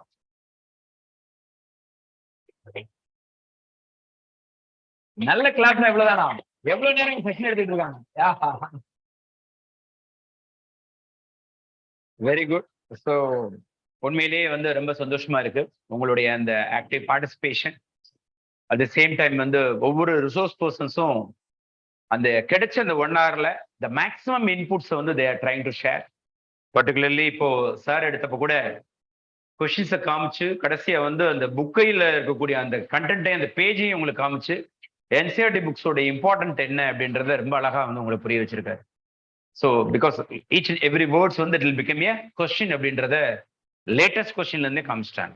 So that is what today you are also going to learn from the history.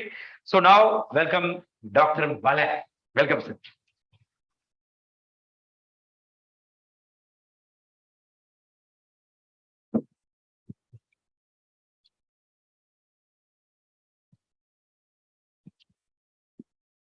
ஆரம்பிச்சலாமா? வாய் திறந்து பேசுங்க, சரியா? Okay, super. ஓகே, ஸோ நம்ம கிளாஸ் என்னைக்காவது தான் பவர் பாயிண்டே போடுறது, ஓகேங்களா? பெருசா பவர் பாயிண்ட் அதிகமாக நம்புற ஆள் கிடையாது. வழக்கமா வந்து போர்டு தான் அதிகமாக யூஸ் பண்றது உண்டு. இன்னைக்கு வந்து ஜஸ்ட் ஒரு பிகினிங் கிளாஸ்னால பவர் பாயிண்ட் ஒரு யூனிஃபார்மா இருக்கிறதுக்காக தான், வேற ஒன்றும் இல்லை. அதே மாதிரி ரொம்ப டீட்டெயிலாலாம் போக போறது இல்லை. எக்ஸாக்டா 1 hour இல்லையா? எத்தனை மணிக்கு உங்களுக்கு முடியணும்? 5க்கு முடிய வேண்டியது. அப்போ 9 நிமிஷத்துல முடிக்கணுமா? என்ன இல்ல இல்ல இல்ல, ஹிஸ்டரிக்கு எடுத்து இன்னொன்னு இருக்குல்ல, என்வாயர்மெண்ட் இருக்குது. ஸோ அப்போ 6க்குள்ள ரொம்ப கஷ்டம். 1 hour டைம் கொடுத்துருக்காங்க. நான் ரொம்ப டீட்டெயில்டா பேச மாட்டேன். நான் பாலிட்டி சார் வந்து நிறைய டீட்டெயில்டா பேச நினைக்கிறேன். நானும் வெளியில உட்காந்து பார்த்துட்டு இருந்தேன். ஸோ என்ன டீல்னா வந்து நம்ம கிட்டத்தட்ட ஒரு சின்ன ஒரு டிஸ்கஷன் மாதிரி வச்சுப்போம், சரிங்களா? ஸோ ஒரு விஷயம் என்னையில இருந்து சொல்றேன், கேட்டுக்குங்க. கிளாஸ்ல வந்து தயவு செஞ்சு ஏதாவது ஒரு எழுத்து புரியலனா கூட தயவு செஞ்சு உடனே ஸ்டாப் பண்ணி கேட்டுருங்க, ஓகேங்களா? என்னோட பழைய ஸ்டூடெண்ட்ஸ் சில பேர்லாம் இருக்கிறாங்க, கிளாஸ்ல அப்படியே உட்காந்துருப்பாங்க. நான் நினைச்சிட்டு இருப்பேன் எல்லாம் அவங்களுக்கு நல்லா புரிஞ்சிச்சு போல இருக்கு அப்படின்னு நினைச்சிட்டு இருப்பேன்.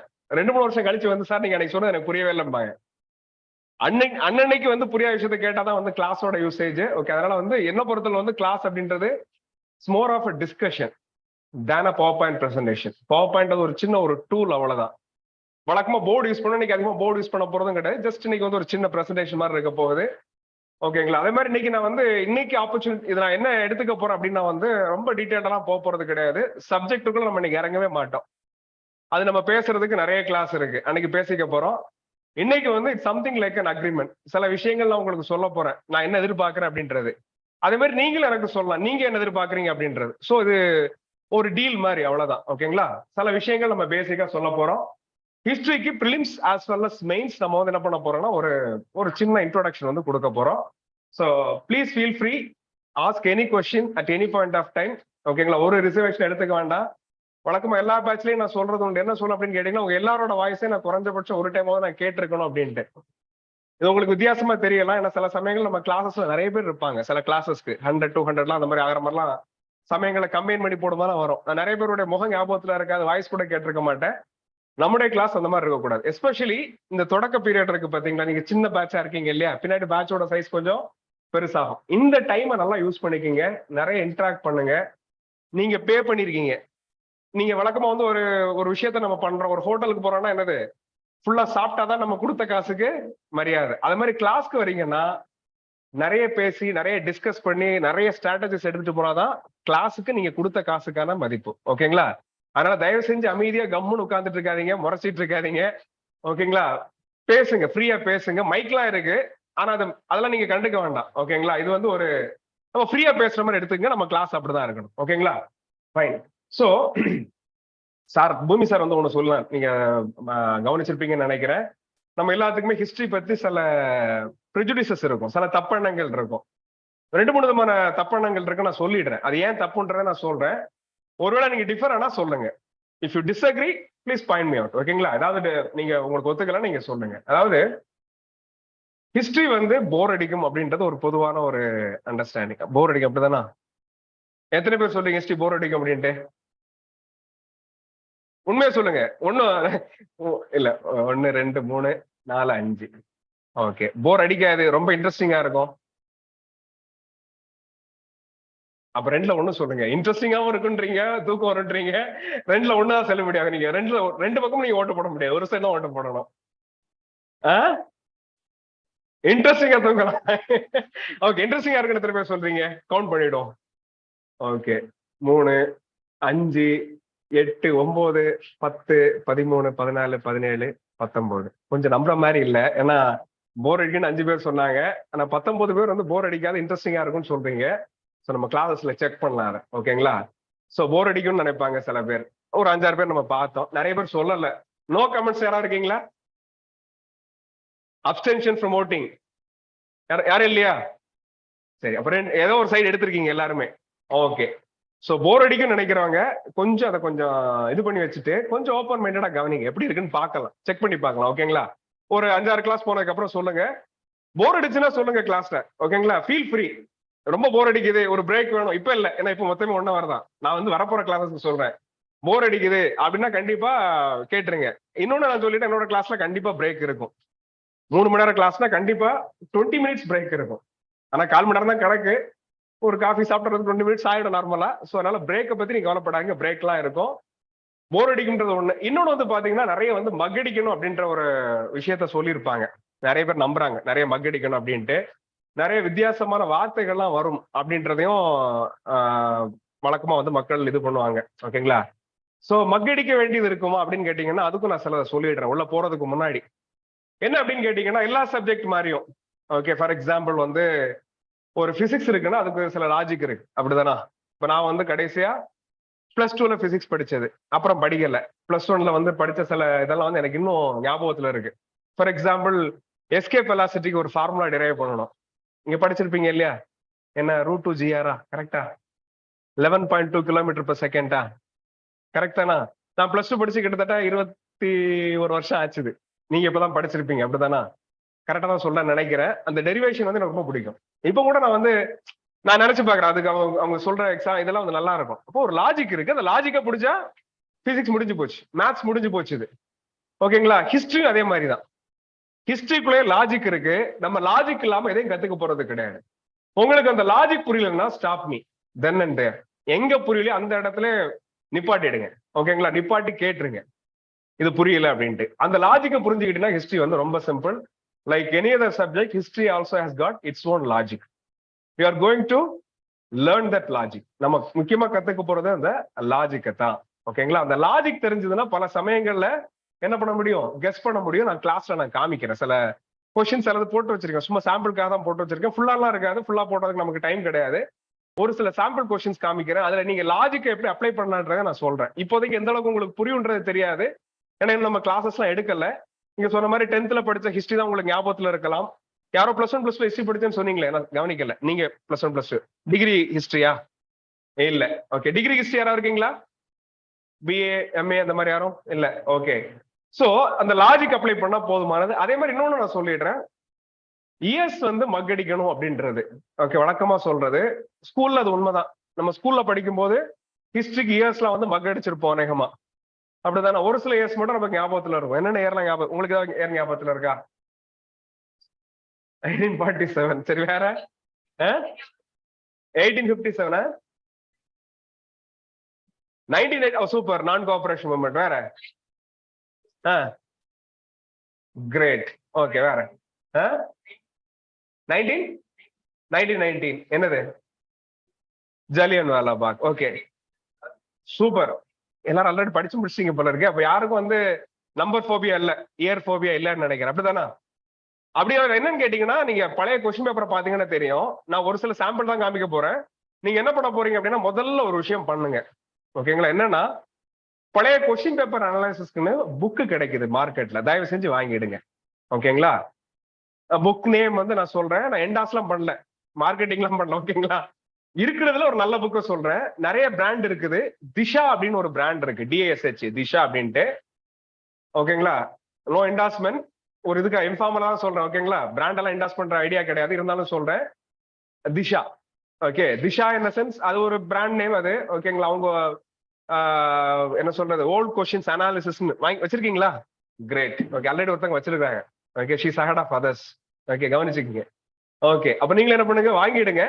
வாங்கிட்டு நீங்க பண்ண வேண்டிய வேலை என்னன்னு கேட்டீங்கன்னா, இன்னைக்கு சொல்றேன்.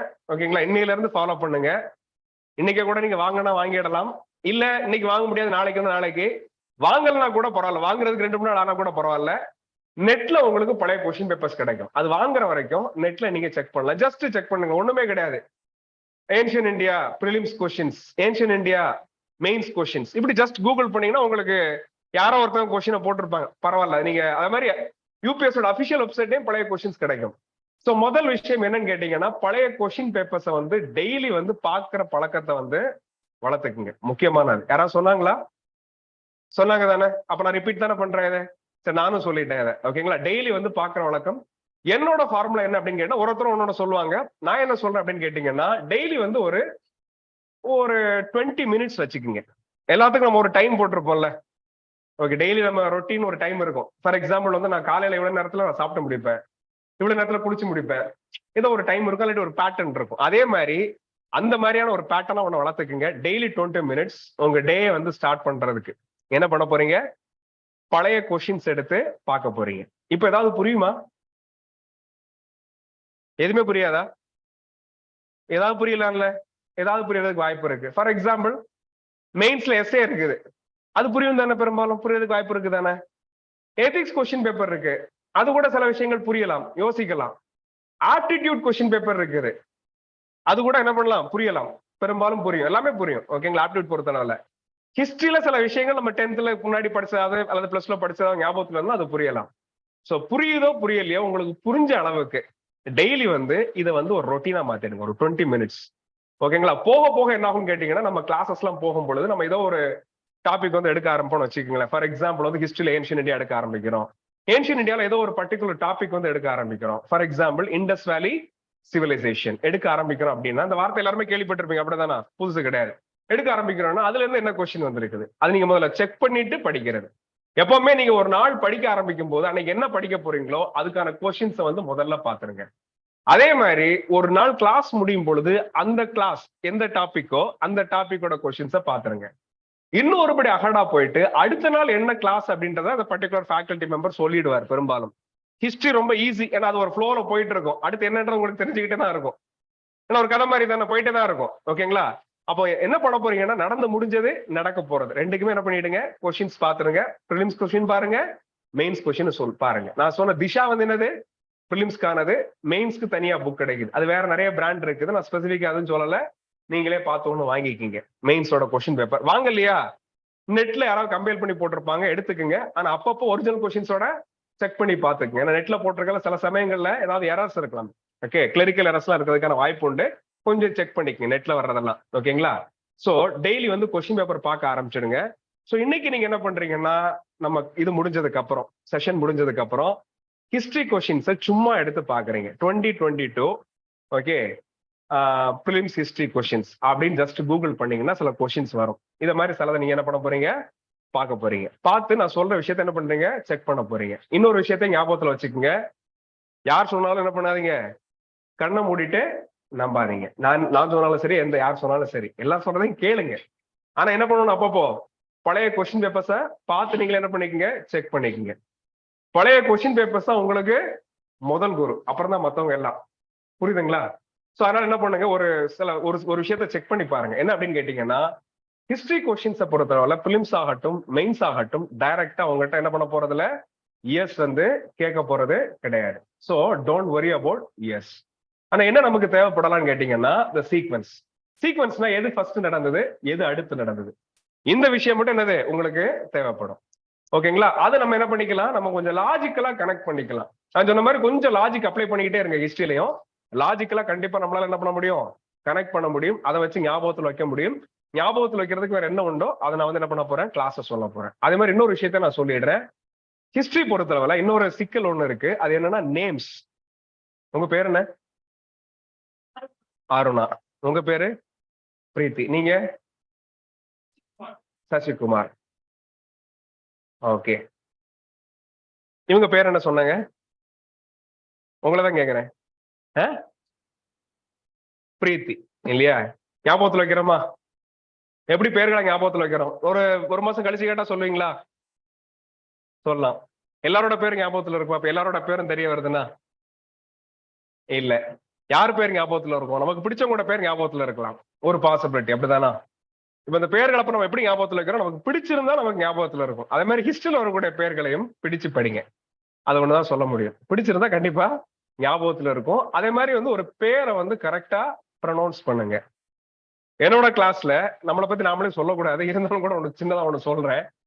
என்னோட கிளாஸ்ல நான் ஒரு விஷயத்த வந்து ஸ்ட்ரெஸ் பண்றேன். என்னன்னா, ஹிஸ்டரியில நம்ம நிறைய பேர் பார்க்க போறோம். எந்த பேரையும் கரெக்டா ஃபர்ஸ்ட் ஆஃப் ஆல் ப்ரொனவுன்ஸ் பண்ணுங்க. என்னோட பேர் வளன், VALAN. வளன்றத வாலன் அப்படின்னு சொன்னா அர்த்தமே மாறிடுது, பின்னாடி தான் வால் இருக்கான்னு தேட வேண்டியதாயிடுது. இல்லையா? அப்போ கரெக்டா ப்ரொனவுன்ஸ் பண்றதுன்றது முக்கியமானது. எல்லாருமே விரும்புவோம் இல்லையா? அவங்கவுங்க பேரை கரெக்டா ப்ரொனவுன்ஸ் பண்ணணும் அப்படின்றது. சோ அந்த ஒரு விஷயத்த வந்து ஷேர் பண்ணலையா?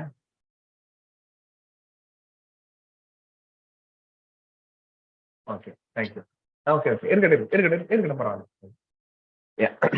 ஸோ கரெக்டா ப்ரொனவுன்ஸ் பண்றது நம்மளோட கிளாஸஸ் பொறுத்தளவுல பேர்களை வந்து கரெக்டா ப்ரொனவுன்ஸ் பண்றது நான் வந்து பர்டிகுலரா இருப்பேன். நீங்க அதை என்ன பண்ணுங்க, கரெக்டா வந்து பேர்களை ப்ரொனவுன்ஸ் பண்ணிக்கோங்க, கரெக்டா கத்துக்குங்க. ஃபார் எக்ஸாம்பிள் வந்து பாத்தீங்கன்னா வந்து நம்ம ஏன்ஷியன் இந்தியா படிப்போம், புத்திசம் பத்தி படிப்போம். அதுல வந்து பாத்தீங்கன்னா புத்திசத்துல பல செக்ஸ் பத்தி எல்லாம் படிக்கிறது உண்டு. அந்த பல செக்ஸோட பேர் வந்து பாத்தீங்கன்னா வாதான்னு முடியும். தேராவாதா, VADA வாதா. வாதான்றத பல பேர் எப்படி படிப்பாங்க? வடா. வடானா அப்புறம் வடை தான் ஞாபகத்துக்கு. வாதானா என்ன அர்த்தம்? வாதம்னா என்ன அர்த்தம்? வாதம்னா என்ன அர்த்தம்? டிபேட்டா, ஒரு ஆர்குமெண்ட், ஒரு கருத்து நிலைப்பாடு, இதான் ஒண்ணு இப்படி வச்சுக்கிறோம். அப்போ ஒரு அர்த்தம் புரிஞ்சு கரெக்டா ப்ரொனவுன்ஸ் பண்ணும்போது பெரும்பாலும் பேர் ஞாபகத்துல இருக்கும். நிறைய சமஸ்கிருத பேர்கள் வரும், சில தமிழ் பேர்கள் வரும், சில பிராகிருத பேர்கள் வரும். மிடில் இந்தியா படிக்கும்போது கொஞ்சம் பெர்ஷியன் பேர்கள்லாம் கூட வரும். முடிஞ்ச வரைக்கும் பேர்களை கொஞ்சம் கரெக்டா சொல்லி, சில இடங்கள்ல அர்த்தம் நமக்கு தெரியும், சில இடங்கள்ல அர்த்தம் தெரியாது. புக்ல அர்த்தம் எல்லாம் போட்டிருக்க மாட்டாங்க. பட் அவுட் ஆஃப் இன்ட்ரெஸ்ட் நான் நிறைய சொல்லுவேன். அதெல்லாம் கொஞ்சம் கேட்ச் பண்ணி வச்சுக்கோங்க மைண்ட்ல.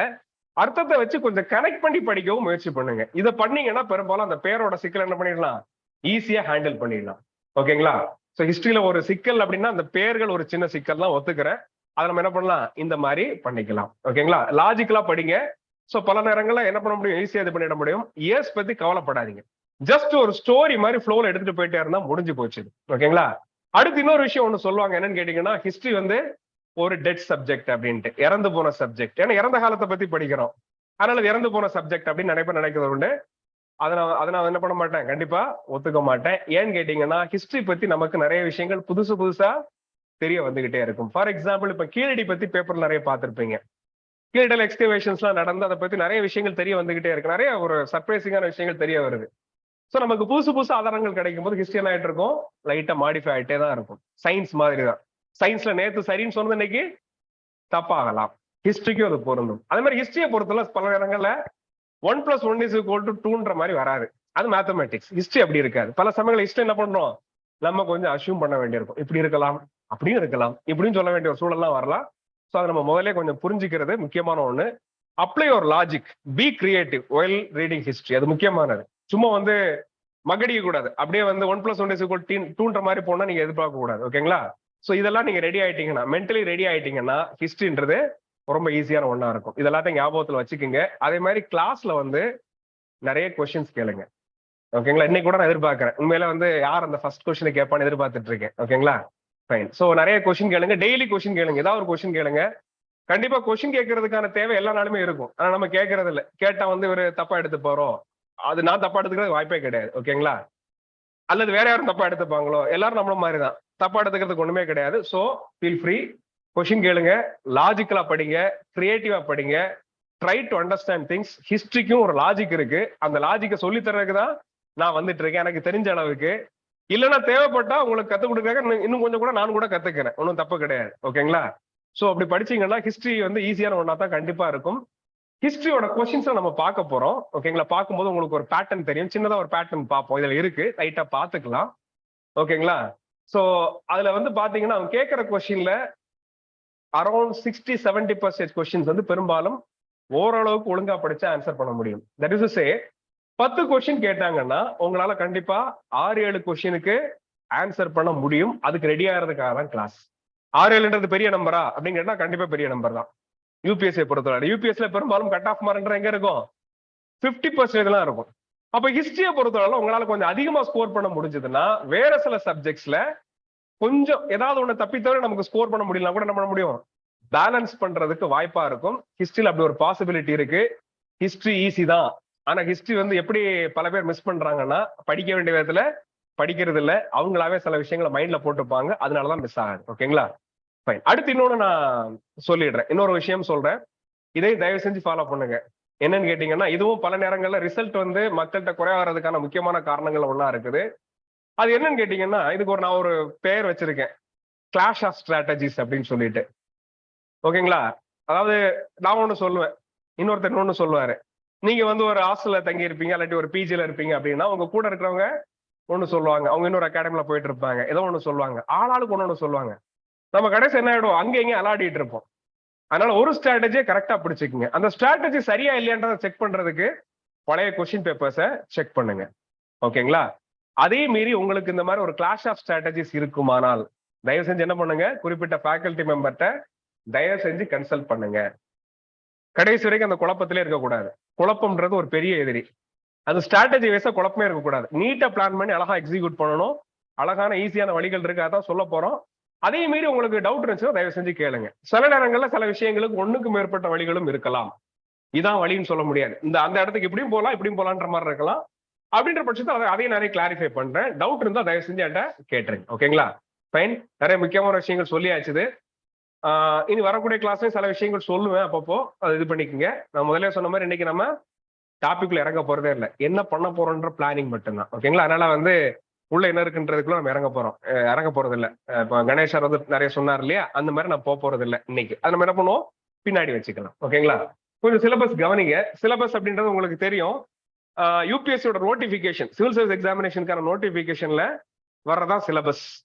வருஷம் நோட்டிபிகேஷன் வந்துட்டு தான் இருக்கும். பெரும்பாலும் மாறுறது இல்லை, ஒரு இதே தான் இருந்துகிட்டு இருக்குது. அதான் என்ன பண்ணியிருக்கோம், இதுல கட் காப்பி பேஸ்ட் பண்ணியிருக்கோம். யூபிஎஸ்சி கொடுத்ததுதான். பிலிம்ஸை பொறுத்தவரை நீங்க சிலபஸ்ன்னு பாத்தீங்கன்னா இது பிலிம்ஸோட ஒட்டுமொத்த சிலபஸ், ஹிஸ்டரி மட்டும் கிடையாது, ஒட்டுமொத்த சிலபஸ் எல்லாமே இருக்கு. ஒரு புல்லட் பாயிண்ட் ஒன்னு ஃபர்ஸ்ட் கரண்ட் அஃபேர்ஸ் கொடுத்துருக்காங்க. ரெண்டாவது history of India, Indian national movement இருக்குது. அடுத்து ஜியாகிரபி இருக்கு. அடுத்து பாலிட்டி இருக்கு. அடுத்து எக்கனாமிக் அண்ட் சோசியல் டெவலப்மெண்ட் இருக்குது. அடுத்து general issues on environmental ecology, இந்த மாதிரி சிலது இருக்கு. ஓகேங்களா? சோ இதுல மத்ததை விட்டுருவோம், மத்ததெல்லாம் அவங்கவுங்க பார்க்க போறாங்க. ஓகே, ஆல்ரெடி பாலிட்டி எல்லாம் பேசியிருப்பாரு, இப்பதான் பேசிட்டு இருந்தாரு. ஹிஸ்டரி மட்டும் பாத்தீங்கன்னா இதுல கவனிக்க வேண்டிய ஒரே ஒரு விஷயம் என்னன்னா, இல்ல இந்தியன் ஹிஸ்டரி மட்டும் தான் இருக்கு பிலிம்ஸ்க்கு, வேர்ல்டு ஹிஸ்டரி இல்ல. மெயின்ஸ்க்கு வேர்ல்டு ஹிஸ்டரி இருக்கு, பிலிம்ஸ்க்கு only Indian history. Indian history and Indian national movement தனியா கொடுத்துருக்காங்க. அது தனியா கொடுக்கலனாலும் அது இருக்குன்னு அர்த்தம். தனியா கொடுத்துருக்கு எதுக்காகனா அதோட இம்பார்ட்டன்ஸ் அவங்க சொல்ல வராங்க. ஓகேங்களா? ஏன்னா ஒரு பியூரோக்ராட் ஆக போறீங்க, உங்களுக்கு கண்டிப்பா இந்தியாவோட நேஷனல் மூவ்மெண்ட் பத்தி தெரிஞ்சாகணும். ஏன்னா இந்தியாவுடைய நேஷனல் மூவ்மெண்ட் தான் இன்னைக்குள்ள பிரசன்ட் இந்தியன் ஸ்ட்ரக்சரை கிரியேட் பண்ணிருக்குது. நம்முடைய கான்ஸ்டிடியூஷன்ல இருந்து எல்லாத்தையுமே கிரியேட் பண்ணது நம்முடைய நேஷனல் மூவ்மெண்ட் தான். அதனால அதை படிக்க வேண்டியது நம்முடைய கடமை இல்லையா? எல்லாருடைய கடமையும். நம்ம சிவில் சர்வீஸ் வர போறோம், நமக்கு ஸ்பெஷல் கடமை இருக்குது. அதனால தனியா கொடுத்துருக்காங்க அதோட இம்பார்ட்டன்ஸ் சொல்றதுக்காக. Otherwise it is just Indian history. இன்னொரு முக்கியமான விஷயத்த நல்லா மைண்ட்ல கேட்டுக்குங்க, நான் சொல்றத நல்லா புரிஞ்சுக்குங்க. புரியல நான் கொஸ்டின் கேட்கணும். ஓகேங்களா? என்னன்னு கேட்டீங்கன்னா, யூபிஎஸ்சி பொறுத்தளவுல எந்த சப்ஜெக்டுக்குமே குறிப்பிட்ட புக்ஸ்னு சொல்லிட்டு பிரிஸ்கிரைப் பண்ணல. நல்ல ஞாபகத்துல வச்சுக்கோங்க. பண்ணிருக்காங்களா? இல்ல. பாலிட்டிக் அந்த மாதிரி சொன்னாரா சார்? லட்சுமிகாந்த் யூபிஎஸ்சி பிரிஸ்கிரைப் பண்ண புக்கா? இல்ல. It is just a reference book, or you can even say it's just a guide. It is not even a textbook. ஓகேங்களா? டெக்ஸ்ட் புக் கூட கிடையாது, ஒரு கைடு தான். ஆனா அந்த கைடு ரொம்ப பாப்புலர். எப்ப இருந்து பாப்புலர்? நாங்க படிக்க ஆரம்பிக்கிறதுல இருந்து. இல்லாட்டி பூமி சார் என்னோட சீனியர், அவருடைய காலத்துல கூட இருக்கலாமா இருக்கும். கிட்டத்தட்ட ஒரு 2008 நான் ஆரம்பிச்சேன், நான் படிக்க யூபிஎஸ்சிக்கு படிக்க ஆரம்பிச்சது. ஸோ அப்ப இருந்து அதுக்கு முன்னாடி இருந்தே அது ஒரு ஃபேமஸான கைடா இருக்குது. ஓகேங்களா? ஆனா யூபிஎஸ்சி அப்படி சொல்லல. ஆனா நம்ம என்ன சொல்றோம், பொதுவா என்ன சொல்றோம்னு கேட்டீங்கன்னா, என்சிஆர்டி புக்ஸை படிக்கணும்னு சொல்றோம். யூபிஎஸ்சி எந்த புக்கையுமே பிரிஸ்கிரைப் பண்ணலனா கூட என்சிஆர்டி புக்ஸ்ல இருந்து கொஸ்டின்ஸ் என்ன ஆகுது, சில சமயங்கள்ல டைரக்டா கட் காப்பி பேஸ்ட் ஆயிருக்குது. ஓகே, அப்ப என்சிஆர்டி புக்ன்றது வேற எந்த செட் ஆஃப் புக்ஸை விடவும், மார்க்கெட்ல கிடைக்கிற எந்த கைடை விடவும் முக்கியமானது. நல்லா மனசுல வச்சுக்கோங்க. ஏன்னா ஹிஸ்டரியை பொறுத்தவரை ஒண்ணு அடிக்கடி சொல்றது நெட்ல நிறைய நீங்க சோசியல் நெட்வொர்க்ல இந்த மாதிரி ப்ரிப்பேர் பண்றவங்க நீங்க இன்டராக்ட் பண்ணீங்கன்னா சில விஷயங்கள் நீங்க கேள்விப்பட்டிருப்பீங்க. சில பேர் தமிழ்நாடு டெக்ஸ்ட் புக் எல்லாம் கூட சொல்றாங்க. தமிழ்நாடு டெக்ஸ்ட் புக்ல இருந்து டைரக்டா கட் காப்பி பேஸ்ட் ஆகுமானா ஆகாது. ஆனா என்சிஆர்டி புக்ஸ் ஆகுமானா ஆகும். ஓகே, பாலிட்டி சார் எடுத்தே காமிச்சிருப்பாருன்னு நினைக்கிறேன் உங்களுக்கு இல்லையா? அதே மாதிரி ஹிஸ்டரியிலே நடக்கும். அதனால என்சிஆர்டி புக்ஸ் ரொம்ப முக்கியமானது. ஆனா என்சிஆர்டி புக்ஸ்ல இருந்து மட்டும்தான் கொஸ்டின் வருமா அப்படின்னு கேட்டா இல்லை. அப்ப என்சிஆர்டி புக்கை தாண்டி கொஸ்டின் வருமா? வரலாம். ஹிஸ்டரியை பொறுத்தவரை வருஷம் வந்துகிட்டே தான் இருக்குது. சில வருஷங்கள் என்சிஆர்டி புக்ஸ்ல கொஸ்டின்ஸ் ரொம்ப கம்மியா தான் வருது. அப்ப எங்க இருந்தா வருது சொல்ல முடியாது. அப்ப நம்ம என்ன பண்ண போறோம், அதுக்கு சில ஸ்ட்ராட்டஜிஸ் கிளாஸ்ல நான் சொல்ல போறேன். சில ஸ்பெஷல் ஏரியாஸ் இருக்கு. அந்த ஏரியாஸ் எப்படி அப்ரோச் பண்றதுன்னு சொல்ல போறேன். ஸோ நல்லா ஞாபகத்துல வச்சுக்கோங்க, என்சிஆர்டி புக்ஸ் மஸ்ட். ஆனா என்சிஆர்டி புக் மட்டுமே போதாது, அதை தாண்டி படிக்கவும் ரெடியா இருக்கணும். ஓகேங்களா? எவ்வளவு புக்கை நான் படிக்கிறது, எனக்கு டைம் இருக்குமான்னு கேட்டீங்கன்னா டைம்லாம் கண்டிப்பா இருக்கும். பிரச்சனை எங்க இருக்குது? பிரச்சனை டைம்ல இல்ல. எங்க இருக்குது பிரச்சனை? மனசுல இருக்குது பிரச்சனை. முன்கூட்டியே நம்ம மனசை க்ளோஸ் பண்ணி வச்சுக்கிறது. இவ்வளவுதான் என்னால படிக்க முடியும், அவ்வளவுதான் படிக்க முடியும். இன்னொன்னு நல்லா கவனிச்சுக்குங்க, இது 10th +2 மாதிரி கிடையாது. 10th +2 என்ன பண்ணிருப்போம்? அட்ட மக் அடிச்சிருப்போம். இப்போ அந்த மாதிரி பண்ண முடியுமா? கண்டிப்பா முடியாது, தேவையும் கிடையாது. அட்டெல்லாம் மக் அடிக்காதீங்க, லாஜிக்கலா படிங்க.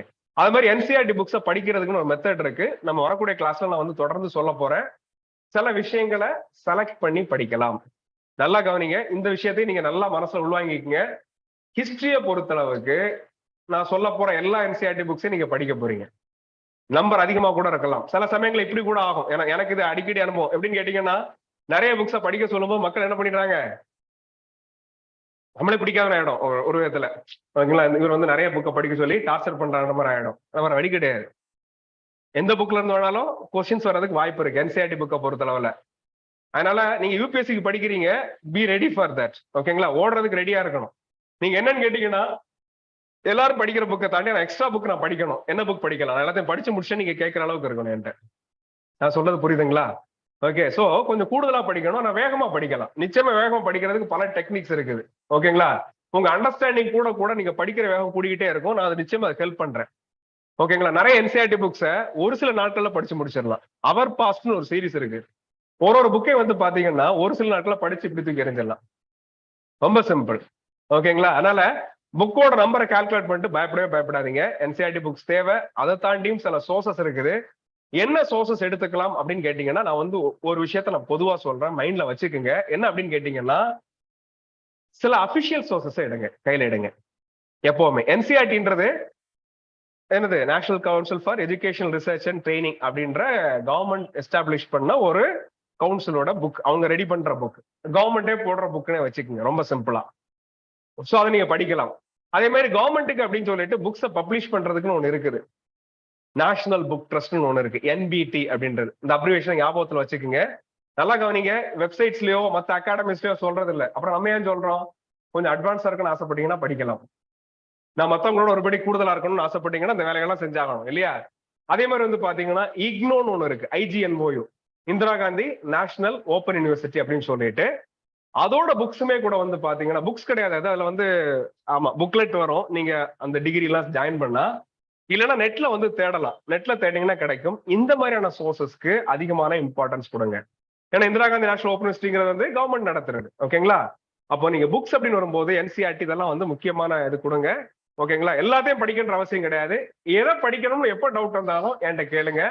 அதே மாதிரி இன்னொரு விஷயத்த நான் இப்பவே நான் உங்களுக்கு சொல்றேன், எல்லா பேட்சுக்கும் சொல்லுவேன், ஆனா பெரும்பாலான பேட்ச்ல பண்ண மாட்டாங்க. ஆனா நீங்க பண்ணுங்க. என்ன அப்படின்னு கேட்டீங்கன்னா, ஒரு விஷயம் நீங்க படிக்கிறீங்க, புரியலையா? எல்லாருக்கும் வாட்ஸ்அப் இருக்குது அல்லது டெலிகிராம் இருக்கலாம். என்னோட நம்பர் வந்து பெரும்பாலும் எல்லாத்துக்கும் சீக்கிரம் தெரிய வந்துடும். நான் சொல்லிட போறேன், கண்டிப்பா உங்களுக்கு தெரியும். நீங்க என்ன பண்ண போறீங்க, படிக்கும்போது டவுட் வந்துச்சுன்னா ஒரு பிக் எடுத்து, ஓகேங்களா, வாட்ஸ்அப் எனக்கு நீங்க கேளுங்க. ஓகேங்களா? ஸோ தென் அண்ட் தேர் நம்ம என்ன பண்ணிடலாம், அதை சால்வ் பண்ணி முடிச்சுட்டு போயிட்டே இருக்கலாம். ஓகேங்களா? So be ready to read. Okay, read fast as much as possible. Okay, mind அளவுல இந்த தடையும் வச்சுக்காதீங்க. இது படிக்க முடியாது, அது படிக்க முடியாது, இது கஷ்டம்லாம் வச்சுக்காதீங்க. ஒண்ணு புரியுதுன்னா ஈஸியா அடிச்சு முடிச்சு படிச்சு முடிச்சிடலாம். இன்னொன்னு, எவ்வளவு பெரிய புக்கா இருந்தாலும் அதுல எனக்கு தேவையானது, எவ்வளவு பெரிய புக் இருக்கலாம், ஒருவேளை 600 பக்கம் 700 பக்கமா இருக்கலாம்.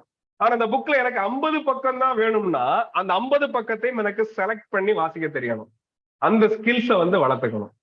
ஓகேங்களா? அதை வளர்த்துக்கிறதுக்கு ஹெல்ப் பண்றதுக்கு தான் நாங்க இருக்கோம். எஸ்பெஷலி நான் இருக்கேன்.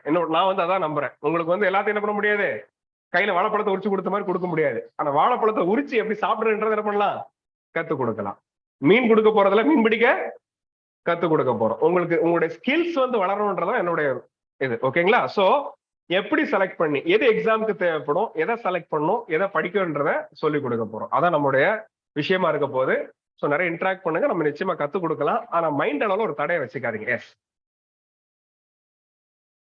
கண்டிப்பா இருக்கு, எல்லாமே இருக்கு. ஓகேங்க, எல்லாமே எல்லாமே சொல்றேன். ஓகேங்களா? இதெல்லாம் போயிட்டு இருக்கோம். ஓகே, இல்ல போயிட்டே இருக்கு இன்னும் நிறைய இருக்குது. ஓகேங்களா? நிறைய பார்க்க வேண்டியது இருக்கு. ஓகேங்களா? ஃபைன். ரொம்ப போர் அடிக்கிறனோ? இல்ல ஓகே, எனக்கு எல்லாத்தையும் சொல்லிடணும் அப்படின்றது எனக்கு ஒரு ஆசை. நீங்க படிக்க ஆரம்பிக்கிறதுக்கு முன்னாடி உங்களை மென்டலி ப்ரிப்பேர் பண்ணதான் எனக்கு ஆசை. இன்னைக்கு என்ன படிக்கணுன்றதை கூட நான் சொல்ல போறது இல்லை, எப்படி பண்ண போறீங்கன்றதான் என்னோட மெயின் இது. ஓகேங்களா? ஸோ இதெல்லாம் நீங்க ஞாபகத்தில் வைக்க வேண்டிய விஷயங்கள். அஃபிஷியல் சோர்ஸ் வந்து போங்க. அதே மாதிரி கவர்மெண்டோட இதுல மினிஸ்ட்ரியோட வெப்சைட்ஸ் இந்த மாதிரியான விஷயங்கள் ஏதாவது கிடைச்சதுன்னா ஃபாலோ பண்ணுங்க. கரண்ட் அஃபேர்ஸ்ல அப்பப்போ ஹிஸ்டரி சம்பந்தப்பட்ட சில விஷயங்கள் வந்தா கொஞ்சம் பாருங்க. உங்களுக்கு எப்போ டவுட் இருந்தாலும் இது இம்பார்ட்டண்டா இல்லையான்னு ஒரு டவுட் வந்துச்சுன்னா என்கிட்ட எப்பவுமே கன்சல்ட் பண்ணுங்க. நான் பெரும்பாலும் இந்த பக்கத்துல சுத்திட்டு இருப்பேன், இந்த கேம்பஸ்குள்ளதான். அல்லது வந்து பாத்தீங்கன்னா நீங்க வாட்ஸ்அப்ல கூட நீ என்ன பண்ணலாம், கான்டாக்ட் பண்ணலாம், கால் கூட பண்ணுங்க. ஆனா எப்போ கால் எடுப்பேன்னு தெரியாது, நான் கிளாஸ்ல இருப்பேன், ஏதோ ஒன்று இருக்கும். இல்ல நான் எடுக்காத பட்சம் நீங்க என்ன பண்ணலாம், வாட்ஸ்அப் பண்ணிடலாம், நிச்சயமா பேசலாம். அதனால வந்து டிஸ்கஸ் பண்ணிட்டு படிங்க, எது வேணாலும் படிங்க. ஸோ மைண்டை வந்து ஃப்ரீயா ஓப்பனா விட்டுருங்க முதல்ல, அதான் முதல் முக்கியமான விஷயம். ஓகேங்களா? ஸோ ஒரு சின்ன அனாலிசிஸ் பண்ணிடலாம், ஹிஸ்டரியோட கொஸ்டின்ஸ் எப்படி வருது அப்படின்ட்டு. இங்க ஆக்சுவலா இந்த ஒரு லிஸ்ட், அதாவது யூபிஎஸ்சி கொஸ்டின்ஸை பொறுத்தவரை ஒரு விஷயம் சொல்லிடுறேன். சில நேரங்களில் சில கொஸ்டின்ஸை கிளாஸிஃபை பண்றது கஷ்டமா இருக்கும். சில கொஸ்டின்ஸ் வந்து நீங்க ஹிஸ்டரின்னு சொல்லலாம், பாலிட்டின்னு சொல்லலாம், எக்கனாமிக்ஸ்னு சொல்லலாம், ஜியாகிரபின்னு சொல்லலாம். சில நேரங்களில் ஹிஸ்டரியோட சில கொஸ்டின்ஸ் ஆர்ட் அண்ட் கல்ச்சர்னு சில பேர் தனியா பிரிச்சு எடுத்து போடுவாங்க, நம்மளும் கூட சில நேரங்கள் அப்படி போடுறோம். ஓகேங்களா? அதனால கிளாஸிஃபை பண்றதுன்றது கொஞ்சம் முன்ன பின்ன வேரி ஆகும். அதை வந்து பெருசா நீங்க கண்டுக்க வேண்டாம். அதனால நீங்க இந்த லிஸ்ட் எடுத்தீங்கன்னா நெட்ல நோண்டீங்கன்னா பலதரப்பட்ட லிஸ்ட் இருக்கும். இது ஒரு டென்டேட்டிவ் லிஸ்ட் தான், இது ஒன்றும் அப்சல்யூட்டானது கிடையாது. அதை நான் முதலே சொல்லிடுறேன், முதல் டிஸ்கிளைமரா தான். ஒரு சின்ன ஒரு ரஃப்பான ஒரு எஸ்டிமேஷனுக்கான ஒண்ணுதான்.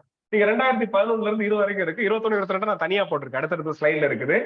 நீங்க 11 to 20 நீங்க பாத்தீங்கன்னா இந்த கொஸ்டின்ஸோட நம்பர் என்ன ஆயிட்டு இருக்குது, லைட்டா பிளக்சுவேட் ஆயிட்டே இருக்குது. அப்ப பிக்சடா ஒண்ணுமே கிடையாது. நீங்க பாத்தீங்கன்னா எல்லாத்தோட கொஸ்டின்ஸும் மாறிக்கிட்டே இருக்கலாம். ஓகேங்களா? எவ்வளவு கொஸ்டின் வரலாம். ஒரு டைம் வந்து பாத்தீங்கன்னா நாங்க எக்ஸாம் எழுதிட்டு இருந்த ஒரு காலகட்டத்துல 2010 நினைக்கிறேன், இதுக்கு முந்தின வருஷம். ஓகேங்களா? அப்போ வந்து பாத்தீங்கன்னா எக்கனாமிக்ஸ்ல இருந்து 33 கொஸ்டின் வந்துச்சு. ஒட்டுமொத்த கொஸ்டின் பேப்பர்ல 1/3 வந்து எக்கனாமிக்ஸ். நான் அவுட் அந்த டைம், அந்த பிலிம்ஸ் 2009 பிலிம்ஸை கிளியர் பண்ண, 2010 அவுட். ஓகே, அப்போ எக்கனாமிக்ஸ் கொஸ்டின் ஏன் அதிகமா வந்துச்சுன்னா அந்த அந்த வருஷங்கள்ல வந்து ரிசெஷன், அதை ஒட்டுன வருஷங்கள். ஸோ அதை பத்தின விஷயங்கள் நிறைய இதுல இருந்ததுனால அவன் என்ன பண்ணிட்டான், கேட்டான் இந்த மாதிரிலாம் அடக்க முடியும். 33 கொஸ்டின் ஹிஸ்டரில இருந்து வருமா, இது வரைக்கும் வந்தே இல்லை. ஓகேங்களா? 20க்கு மேல வருமா, வந்திருக்குது. நீங்க இந்த லிஸ்டே பார்த்தா கூட பார்க்கலாம். ஒரு வருஷம் 2018ல 22 கொஸ்டின் போட்டு வச்சிருக்காங்க.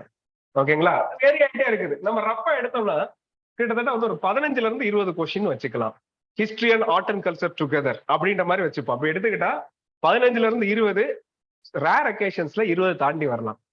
ஓகே, அப்ப நம்ம ஒரு சும்மா ரஃபா ஒரு கணக்கு போட்டோம்னா ஒட்டுமொத்த பிலிம்ஸ் கொஸ்டின் பேப்பர்ல 1/5, ஆல்மோஸ்ட் 1/5 வந்து பாத்தீங்கன்னா, அல்லது 1/6 வந்து ஹிஸ்டரி. அப்ப நீங்க படிக்கிற ஒட்டுமொத்த படிக்கிற டைம்ல ஆல்மோஸ்ட் 1/5 நீங்க என்ன பண்ணலாம், ஹிஸ்டரிக்கு ஸ்பெண்ட் பண்ணலாம்ன்றதான் அது கொடுக்குற இண்டிகேஷன். எப்பவுமே இந்த கொஸ்டின் பேப்பருடைய பேட்டர்னை வச்சு நீங்க படிக்கிறத என்ன பண்ணிக்கோங்க, டிசைட் பண்ணிக்கோங்க. ஓகேங்களா? அடுத்த 2 வருஷத்தை கூட லைட்டா பாத்துடலாம். 2021 ஹிஸ்டரி இந்த வருஷம் அதிகமா வந்திருக்குது, 20 கொஸ்டின் வந்திருக்குது இல்லையா? ஓகே, அதுக்கு அடுத்த வருஷம் பார்த்தோம்னா ஹிஸ்டரி 16 கொஸ்டின் வந்திருக்குது இல்லையா? ஸோ அப்போ ரஃப்லி இந்த பேட்டர்ன் ஒன்று தெரியுதா உங்களுக்கு? கிட்டத்தட்ட ஒரே ஒரு வருஷம் தான் 11 இருந்தது, 11ன்றது கம்மி கிட்டத்தட்ட. அதுல இருந்து பாத்தீங்கன்னா கிட்டத்தட்ட பெரும்பாலான வருஷங்கள்ல 15க்கு மேல இருந்த வருஷங்கள் தான் அதிகமா இருக்குன்னு நினைக்கிறேன். செக் பண்ணி பாத்தீங்கன்னா தெரியும். இந்த வருஷம் 15க்கு மேல, இதுல நீங்க பாத்தீங்கன்னா 15க்கு மேலன்னு பாத்தீங்கன்னா கவுண்ட் பண்ணீங்கன்னா 1, 2, 3 கிட்டத்தட்ட 5 வருஷங்கள் 15க்கு மேல வந்திருக்கு. 2011 நம்ம கனெக்ட் பண்ணி பார்த்தோம்னா, ஸோ ரஃப்லி ஒரு 15 to 20 கொஸ்டின் அல்லது 12 to 20 கொஸ்டின் அப்படின்ற மாதிரி நீங்க வந்து கணக்குல எடுத்துக்கலாம். ஓகே, அடுத்து மெயின் சிலபஸை நம்ம ஒரு டைம் பார்த்துடலாம். பார்த்துட்டு நம்ம வந்து என்ன பண்ணலாம், புக்ஸ்ல வந்து போகலாம். மெயின் சிலபஸ் பொறுத்தளவுல வந்து ஹிஸ்டரி எப்படி கொடுத்துருக்காங்க அப்படின்னு கேட்டீங்கன்னா வந்து முதல் இது வந்து பாத்தீங்கன்னா இந்தியன் கல்ச்சர். ஓகே, கல்ச்சர் பத்தி தான் கொடுக்குறாங்க. கல்ச்சர்னு சொல்லும் பொழுது அப்ப இதுல அதுல என்ன வராது அப்படின்னு கேட்டீங்கன்னா, பாலிடிக்ஸா என்ன பண்ணல, மென்ஷனே பண்ணல. பொலிட்டிக்கல் ஹிஸ்டரியே மென்ஷனே பண்ணல. யார் யார் எந்த கிங் எந்த வருஷம் பதவிக்கு வந்தார், யார் யாரு கூட சண்டை போட்டார், இந்த மாதிரியான விஷயங்கள்லாம் சிலபஸ்லயே கொடுக்கல. அப்ப கொடுக்கறது என்னது, ஒன்லி கல்ச்சர். கல்ச்சர்னு சொல்லும் போது என்ன, what is culture? What is culture? கல்ச்சர்னா பாரம்பரியமா, கலாச்சாரம். சரி, கலாச்சாரம்னா என்ன? நான் உங்களை டிரான்ஸ்லேட் பண்ண சொல்லல. பழக்க வழக்கங்களா, வே ஆஃப் லைஃப். வேற maybe that could be the simplest way of describing it இல்லையா? வே ஆஃப் லைஃப், வாழும் முறை.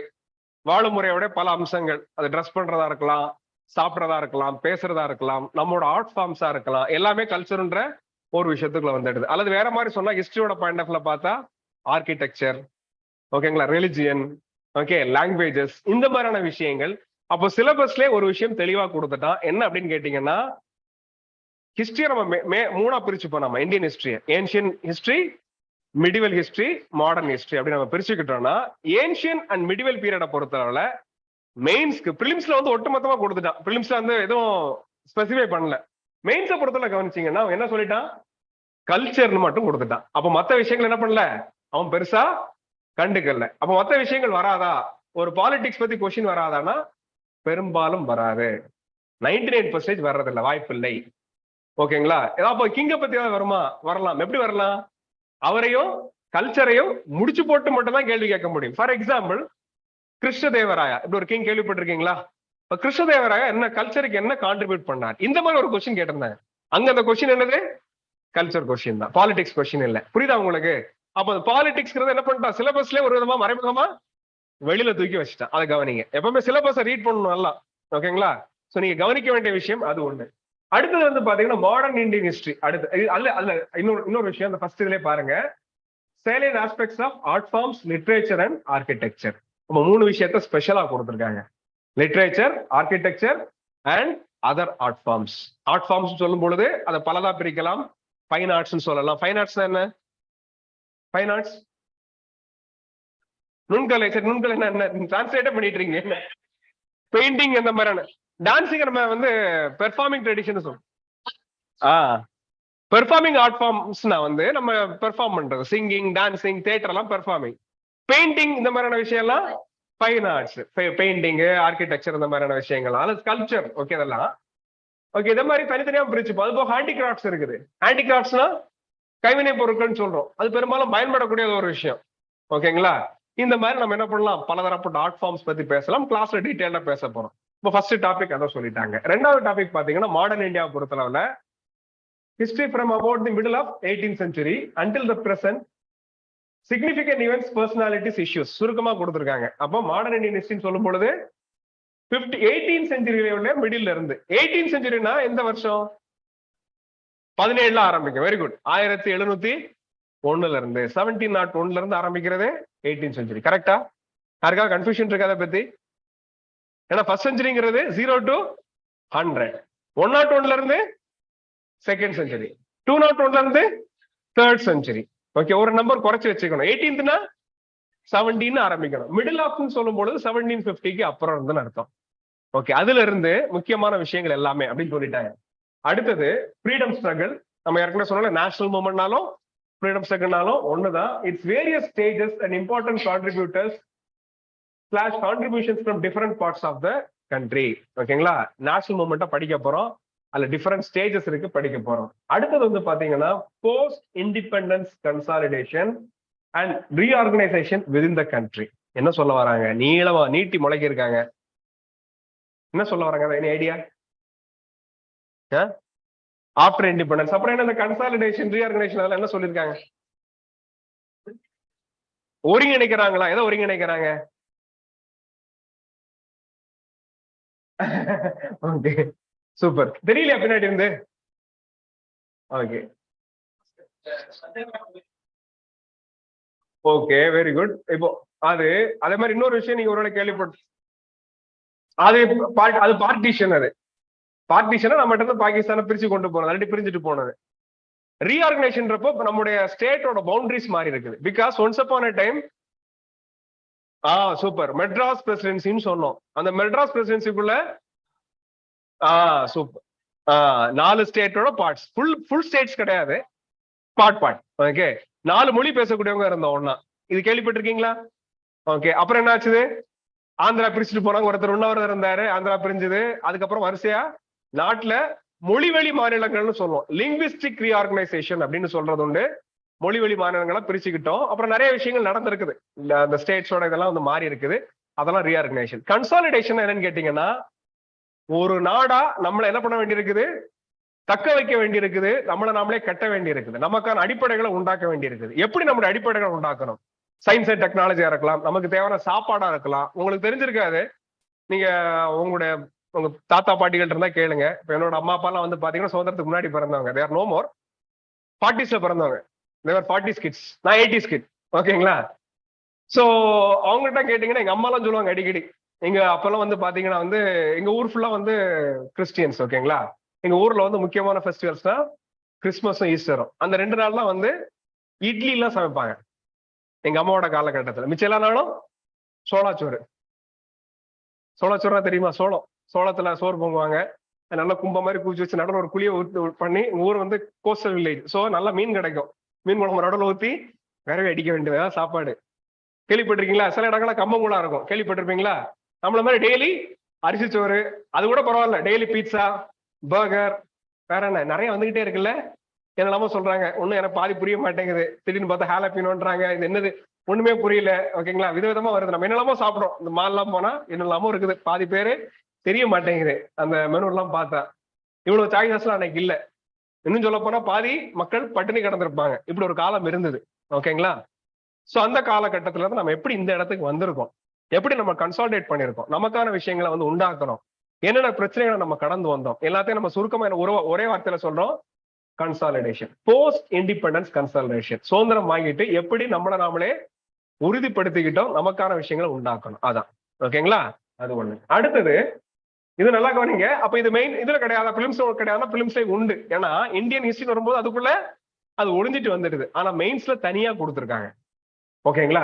அடுத்தது ஹிஸ்டரி ஆஃப் த வேர்ல்டு. அப்ப இங்க மட்டுமே இருக்கக்கூடிய ஒரு விஷயம் கேட்டீங்கன்னா history of the world. World ஹிஸ்டரியும் சும்மா மொட்டை கட்டையா வேர்ல்டு ஹிஸ்டரின்னு சொல்லாம என்ன பண்ணிருக்காங்க, சில டிஸ்கிரிப்ஷன் கொடுத்துருக்காங்க.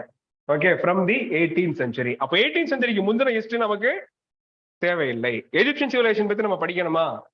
தேவையில்லை. ஏன்னா அதெல்லாம் ancient history, ancient world history. அது நமக்கு சிலபஸ்லயே இல்ல. தெரிஞ்சா நல்லதா, சில இடங்கள் நல்லதா இருக்கலாமா இருக்கும், பட் டைரக்டா கொடுக்கல. ஓகேங்களா? அப்போ 18th centuryல தான் நம்ம வந்து விஷயத்தை ஆரம்பிக்க போறோம். அவனே சில விஷயங்கள் என்ன பண்ணிருக்கான், ஹிண்ட் கொடுத்துருக்கான். Industrial revolution. கேள்விப்பட்டிருக்கீங்களா அந்த வார்த்தை? இண்டஸ்ட்ரியல் ரெவல்யூஷன் ஸ்கூல்ல படிச்சிருப்போம் இல்லையா? தொழில் புரட்சின்னு தமிழ்ல சொல்லியிருப்போம். World wars, redrawal of national boundaries. Okay, national பவுண்டரிஸும் மாறிக்கிட்டே இருக்கு. நம்மகிட்ட வந்து பாகிஸ்தான் பிரிஞ்சு போன மாதிரி, பின்னாடி பாகிஸ்தான்ல இருந்து பங்களாதேஷ் பிரிஞ்சு போன மாதிரி, இது மாதிரி நிறைய மாறிக்கிட்டே இருக்குது. அதுக்கான காரணங்கள் எல்லாத்தையும் படிக்க போறோம். Colonisation, decolonisation. அப்ப அவனே சில ஹிண்ட் கொடுத்துட்டான். Okay, political philosophies like communism, capitalism, etcetera etcetera, socialism etcetera, அதெல்லாம் இதா இருக்குது. இந்த மாதிரி கொடுத்துருக்காங்க. அப்ப என்ன பண்ணிட்டாங்க, வேர்ல்டு ஹிஸ்டரி சொல்லி அதுக்கும் என்ன பண்ணிட்டான், சில ஹிண்ட் கொடுத்துருக்கான். அப்ப அதை தவிர மத்தது வராதா அப்படி உறுதியா சொல்ல முடியாது. ஆனா கொடுத்தது என்ன பண்ண போறோம், ஸ்ட்ரெஸ் கொடுத்து படிக்க போறோம். இவ்வளவுதான். இது மெயின்ஸ்க்கான. ஓகேங்களா? அப்போ பிலிம்ஸ்க்கும் மெயின்ஸ்க்கும் நம்ம பார்த்தாச்சு. சாராம்சமா சொல்றதா இருந்தா பிலிம்ஸ்க்கு ஒன்லி இந்தியன் ஹிஸ்டரி, மெயின்ஸ்க்கு Indian history plus mains history. அப்ப அடுத்த ஒரு கேள்வி ஒன்று வருது, நம்ம மெயின்ஸ்க்கு இப்போ படிக்கணுமா? படிக்கணும். யாராவது இல்லைன்றீங்களா? கண்டிப்பா படிக்கணும். ஒரு விஷயம் வச்சுப்போம், ஒரு சின்ன ஒரு ரூல் ஆஃப் தம் தான். இது கொஞ்சம் முன்ன பின்ன மாத்திக்கலாம், தப்பு கிடையாது. ஒரு ரூல் ஆஃப் தம், ஒரு ரஃபான ரூல் வச்சுக்கீங்களேன். என்ன அப்படின்னா, இப்ப இருந்து ஆரம்பிச்சு எப்போ வரைக்கும், பொங்கல் வரைக்கும். சரியா? பொங்கல் சும்மா எல்லாமே ஒரு ஆர்பிட்ரரி, ஒரு சும்மா ஒரு ரஃபா ஒரு பிராக்டிக்கலா உள்ள ஒரு மெஷர்மெண்ட் வச்சுக்கலாம். இப்ப இருந்து பொங்கல் வரைக்கும், மிட் ஜனவரி வரைக்கும் இந்த காலகட்டம் எவ்வளவு நாள் இருக்குன்னு கனெக்ட் பண்ணிக்கங்க. என்ன மாசம்? ஏப்ரல் 1 இல்லையா? ஓகே, ஏப்ரல் ஃபுல்லா இல்ல? ஓகே, ஏப்ரல் 1 இருந்து ஆரம்பிச்சு ஏப்ரல், மே, ஜூன் எண்ணிக்குங்க. இத்தனை மாசங்கள்லயும் 9 months இருக்கா? சரி, ஏதோ ஒண்ணு கணக்கு போட்டுக்குங்க. சரி, ஏதோ ஒண்ணு. ஓகே, கணக்கு அப்புறமா போட்டுக்கலாம். இப்ப இருந்து ஆரம்பிச்சு மிட் ஜான் வரைக்கும் என்ன பண்ண போறீங்கன்னா, மெயின்ஸ்க்குன்னு டெய்லி ஒரு டைம் ஒதுக்க போறீங்க, படிக்க போறீங்க. மைண்ட்ல வச்சுக்கோங்க, இது முக்கியமான ஒரு ஸ்ட்ராட்டஜி. ஏன் இதை பண்ணணும்னு கேட்டீங்கன்னா அதுக்கு ஒரு காரணம் இருக்கு. எப்போ எந்த ஸ்ட்ராட்டஜி யார் சொன்னாலும் சரி, காரணத்தை கேளுங்க. காரணத்தை கேட்காம என்ன பண்ணாதீங்க, நம்பாதீங்க. எதையுமே காரணத்தை கேளுங்க. ஏன் அப்படின்னு கேட்டீங்கன்னா ரொம்ப சிம்பிள். நமக்கு பிலிம்ஸ் முடிஞ்சு மெயின்ஸ் இடையில உள்ள டைம் ரொம்ப கம்மி. அந்த நேரத்துல மெயின்ஸ்க்கு இன்டென்சிவா படிக்க முடியாது. ஓகேங்களா? அப்ப நிறைய மிஸ் அவுட் பண்றதுக்கு வாய்ப்பு இருக்கு. அப்ப என்ன பண்ணுவோம், கொஞ்சம் முன்னெச்சரிக்கையா ஒரு அளவுக்கு ஃபுல் அண்ட் ஃபுல்லா மெயின்ஸ் இறங்கிறாங்க. எப்பவுமே வந்து தீவிரவாதியா மாறாதீங்க, நல்லது இல்லை. எப்பவுமே ஒரு நடுவில் ஒரு மிட்பாத்ல போயிட்டே இருக்கணும். சரிங்களா? மிட்பாத் என்ன அப்படின்னு கேட்டீங்கன்னா, மெயின்ஸ்க்கு படிக்காமலும் இருக்காதீங்க, ஃபுல் அண்ட் ஃபுல்லா மெயின்ஸ்க்கு படிக்கலன்னு போகாதீங்க. அப்ப என்ன பண்ணுங்க, டெய்லி கொஞ்சம் கொஞ்சம் ஒரு டைம் போட்டப்போ, ஒரு கோட்டா போட்டப்போ. Okay, for example daily GS மெயின்ஸ்க்கு 1 hour. சும்மா ஒரு ரஃப்பான ஒரு ரூல் வச்சுப்போம், 1 hour.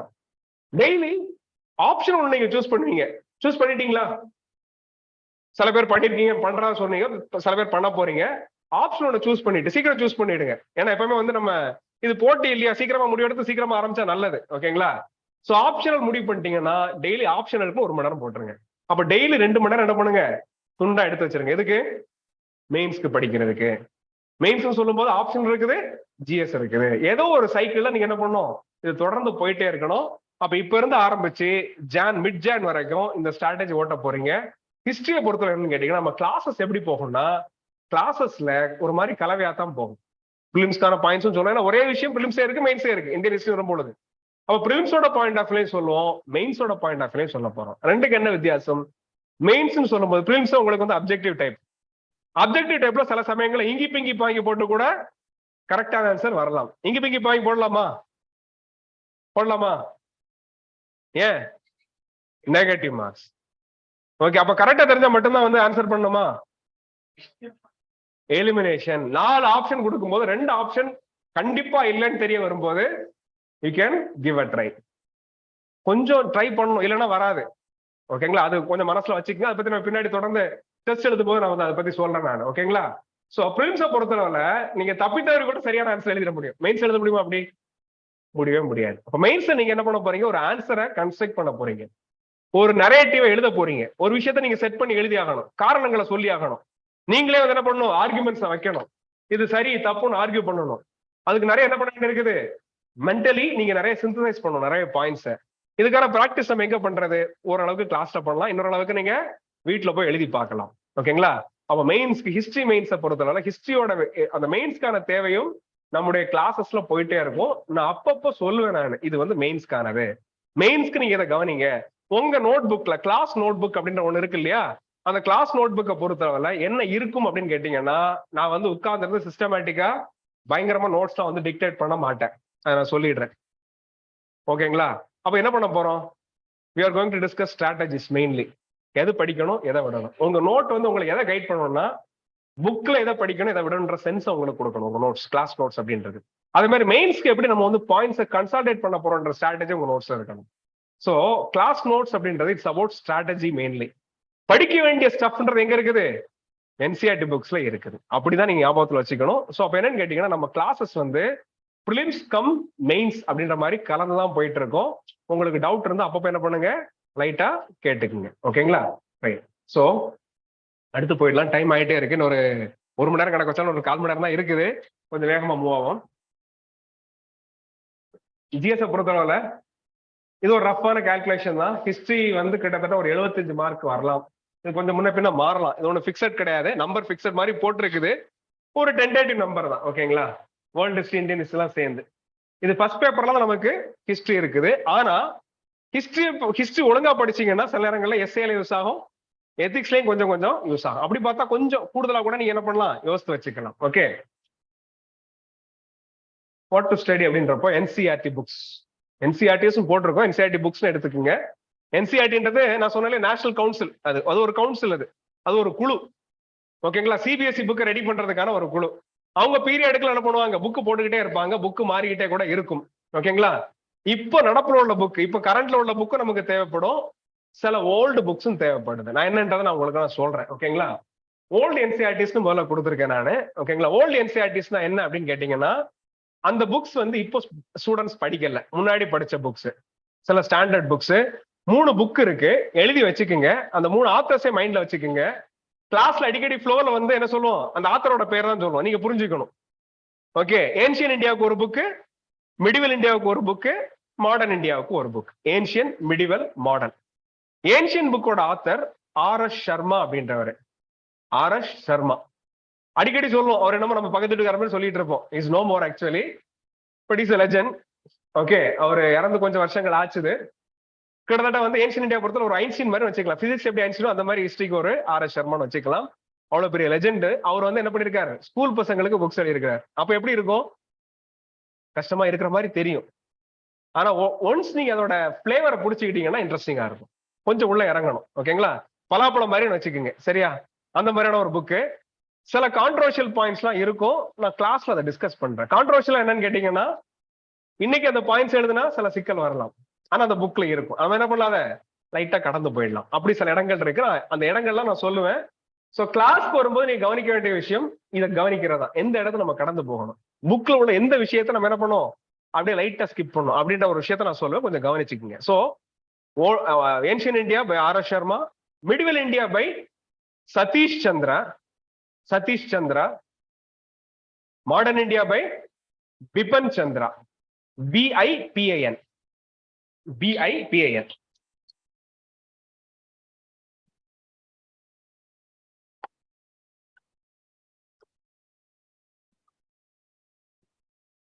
பிபன் சந்திரா. ஓகேங்களா?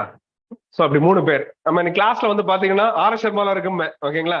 சதீஷ் சந்திரா இருக்குன்னு சொல்லுவோம், பிபின் சந்திரா இப்படிதான் சொல்லுவோம். நம்ம இதான் கலோக்கியல் டேர்ம்ஸ். ஓகேங்களா? இதுதான் ஓல்டு என்சிஆர்டின்னு சொல்றோம். இது தவிர நிறைய ஓல்டு என்சிஆர்டி இருக்கு, அதெல்லாம் வேணாம், அதெல்லாம் நாங்க சொல்ல.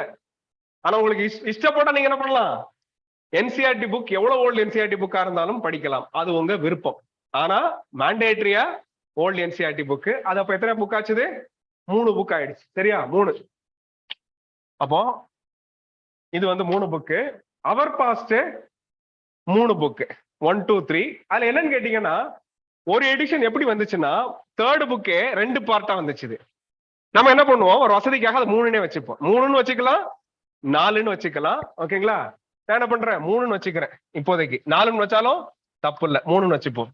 அது எந்த எடிஷன்ங்கிறத பொறுத்தது. அடுத்தது தீம்ஸ் இன் இந்தியன் ஹிஸ்டரி, அதை விட்டுருங்க, நம்ம அப்புறம் வரும், கடைசியா வரும். Themes in Indian history 1 2 3. அப்ப அது ஒரு 3 புக்கு. ஓகே. அடுத்தது India and contemporary world 1 and 2. அது ஒரு 2 புக்கு. ஓகே. அடுத்தது introduction to Indian art 1 and 2. அதுல 2 புக். ஓகே. புக் வரிசையா சொல்லிட்டு இருக்கானு இதாகாதீங்க, நான் சொல்றேன், கடைசியா சொல்றேன். அடுத்து லிவிங் கிராஃப்ட் ட்ரெடிஷன்ஸ் அப்படின்னு ஒரு புக் இருக்கு, அது 1. இப்ப நீங்க கூட்டி பாத்தீங்கன்னா என்ன நம்பர் வருது? 9. எத்தனை? 14. 14 புக் வருதா? சோ 14 புக் வருது. இந்த 14 புக்லயும் எல்லாத்தையும் படிக்கணுமா, அட்ட படிக்கணுமா? நோ. சில புக்ல 70 to 80% தேவைப்படும், சில புக்ல 5-10% தான் தேவைப்படும். For example India and contemporary world books நமக்கு அதிகமா தேவைப்படாது. அந்த புக்ல கொஞ்சோண்டு போர்ஷன்ஸ் தான் நமக்கு பிலிம்ஸ்க்கு தேவைப்படும், கொஞ்சம் மெயின்ஸ்க்கு தேவைப்படும். ஃபர்ஸ்ட் பிலிம்ஸ் முடிச்சிடும். அப்போ பிலிம்ஸோட ரெக்குவயர்மெண்ட் எப்படின்னு கேட்டீங்கன்னா, இந்த எல்லா புக்கையும் ஹேண்டியா வச்சுக்கோங்க. ஒண்ணு பெரும்பாலும் வந்து ஒரு ஹார்ட் காப்பி வச்சுக்கிறது நல்லது, அட்லீஸ்ட் சாஃப்ட் காப்பி ஆகுது. சாஃப்ட் காப்பி எல்லாமே கிடைக்குது உங்களுக்கு, ஓல்டு இன்சைட்ல இருந்து எல்லாமே கிடைக்குது. சரி, ஸோ அந்த ஹார்ட் காப்பீஸ் வந்து வச்சுக்கிட்டீங்கன்னா நல்லது. ஓகே. இதுல எது படிக்கணும்ன்றதை நான் சொல்ல போறேன். அப்ப நல்லா கவனிங்க. இந்த 14 புக்ல செலக்டிவா படிக்காதீங்க, இந்த புக் தான் வேணும்னு நினைக்காதீங்க. 14 இருக்குன்னு நினைச்சுக்கோங்க. ஆனா ஒரு புக்லயும் ஒரு குறிப்பிட்ட அளவுக்கு நமக்கு தேவைப்படும், குறிப்பிட்ட அளவுக்கு அந்த அளவுக்கு தேவைப்படாமலும் இருக்கும். அப்போ ஒண்ணு என்ன பண்ணலாம், கொஞ்சம் கொஞ்சம் வெட்டி எடுத்துக்கலாம். புரியுதா உங்களுக்கு? இந்த மாதிரி கனெக்ட் பண்றதா இருக்கணும். ஆனா மென்டலி பி ப்ரிப்பேர்ட். ஏன் நான் சொல்றேன்னா, இது போட்டி, மறுபடியும் சொல்றேன், இது போட்டி. எப்பவுமே வந்து பாத்தீங்கன்னா குறைவா படிச்சு ஜெயிக்கணும் அப்படின்ற மாதிரிலாம் எது பண்ணாதீங்க. எவ்வளவு தூரம் படிக்கணும் அவ்வளவு தூரம் படிச்சுதான் ஆகணும். ஓகேங்களா? ஒருவேளை வந்து ஒருத்தர் வந்து இல்ல இது கம்மியா படிச்சா போதும்னு சொல்லும்போது உங்களுக்கு அந்த சஜஷன் வந்து அட்ராக்டிவா தெரியும். Don't fall for that. ஓகேங்களா? சோ படிக்கிறத படிச்சுதான் ஆகணும். இவ்வளவு புக்ஸ் இருக்கு, நம்பர் நிறைய இருக்கேன்னு என்ன பண்ணாதீங்க, டென்ஷன் ஆகவே ஆகாதீங்க. இந்த அவர் பாஸ்ல வந்து புக்கே கிடையாது, நீங்க எடுத்து பாத்தீங்கன்னா தெரியும். இந்த ஒரு என்ன சொல்றது, ஒண்ணுமே இருக்காது. அதுல பெரிய பெரிய லெட்டரா இருக்கும், அதுல பாதி கதை சொல்லியிருப்பாங்க. அந்த கதையெல்லாம் என்ன பண்ணிடலாம், வெட்டிடலாம், கட் பண்ணிடலாம். ஓல்டு என்சிஆர்டி மட்டும்தான் கொஞ்சம் சோதிக்கும், மிச்சப்படி எல்லா புக்கும் என்னது ரொம்ப ஈஸி. தீம்ஸ் ஒரு விதமா சோதிக்கும். அது எப்படி சோதிக்கும்னா நான் கொஞ்ச நேரம் கழிச்சு நான் சொல்றேன். ஓகேங்களா? அப்போ பாத்தீங்கன்னா இந்த 14 நம்பரை வச்சு என்ன பண்ணாதீங்க, பயப்படாதீங்க. இந்த 14 புக்கையும் உட்கார்ந்து படிச்சா ஒரு மாசத்துல படிச்சு முடிக்க முடியும். அது மட்டுமே உட்கார்ந்து படிச்சா. நம்ம அப்படி படிக்க போறது இல்ல, நம்ம கலந்தான் படிக்க போறோம். ஆனா ஒருவேளை ஒருத்த உட்கார்ந்து இதை மட்டுமே படிச்சா ஒரு மாசத்துல எல்லாத்தையும் படிச்சு முடிச்சிடலாம். அதனால 14 நம்பர் பெரிய நம்பர் கிடையாது, அதை மைண்ட்ல வச்சுக்கோங்க. அது போக தீம்ஸ் இன் வேர்ல்ட் ஹிஸ்டரி அதோட 3rd வால்யூம் மட்டும் கொடுத்துருக்கேன், மற்ற 2 வால்யூம் நமக்கு தேவைப்படாது. அது எதுக்காக, மெயின்ஸ்க்கு. இன்னொன்னு இதுல மிஸ் ஆயிடுச்சு இந்த லிஸ்ட்ல, ஸ்டோரி ஆஃப் சிவிலைசேஷன், அதுவும் ஒன்லி ஃபார் மெயின்ஸ். ஓகே. அப்போ நீங்க என்னன்னா மெயின்ஸ்க்குன்னு சில புக் வந்து ஒதுக்கி வச்சிடலாம், மித்த புக் என்ன பண்ணலாம் ப்ரிலிம்ஸ்க்கு படிக்க போறீங்க. ப்ரிலிம்ஸை பொறுத்தளவுல எல்லா புக்கையும் ரெடியா வச்சுக்கோங்க. ஆனா எல்லா புக்லையும் அட்ட படிக்க வேண்டிய கட்டாயம் கண்டிப்பா இல்ல. எதை படிக்கணும்ன்றது எப்படி தெரியும்? கிளாஸ் போக போக தெரியும். போக போக சொல்ல உங்களுக்கு தெரிய போகுது. ஓகேங்களா? சோ இந்த நம்பரை பார்த்து பயப்பட வேண்டாம். ஓகே, என்சிஆர்டி புக்ஸை எல்லாத்தையும் நம்ம கையில எடுத்து புரட்டி வைக்கவாத செஞ்சிடும். ஃபுல்லா படிக்கலாம் கூட. அதுக்கு மென்டலி ப்ரிப்பேர்டா இருங்க. அதான் நான் சொல்ல வேண்டிய விஷயம். அடுத்தது சாரி,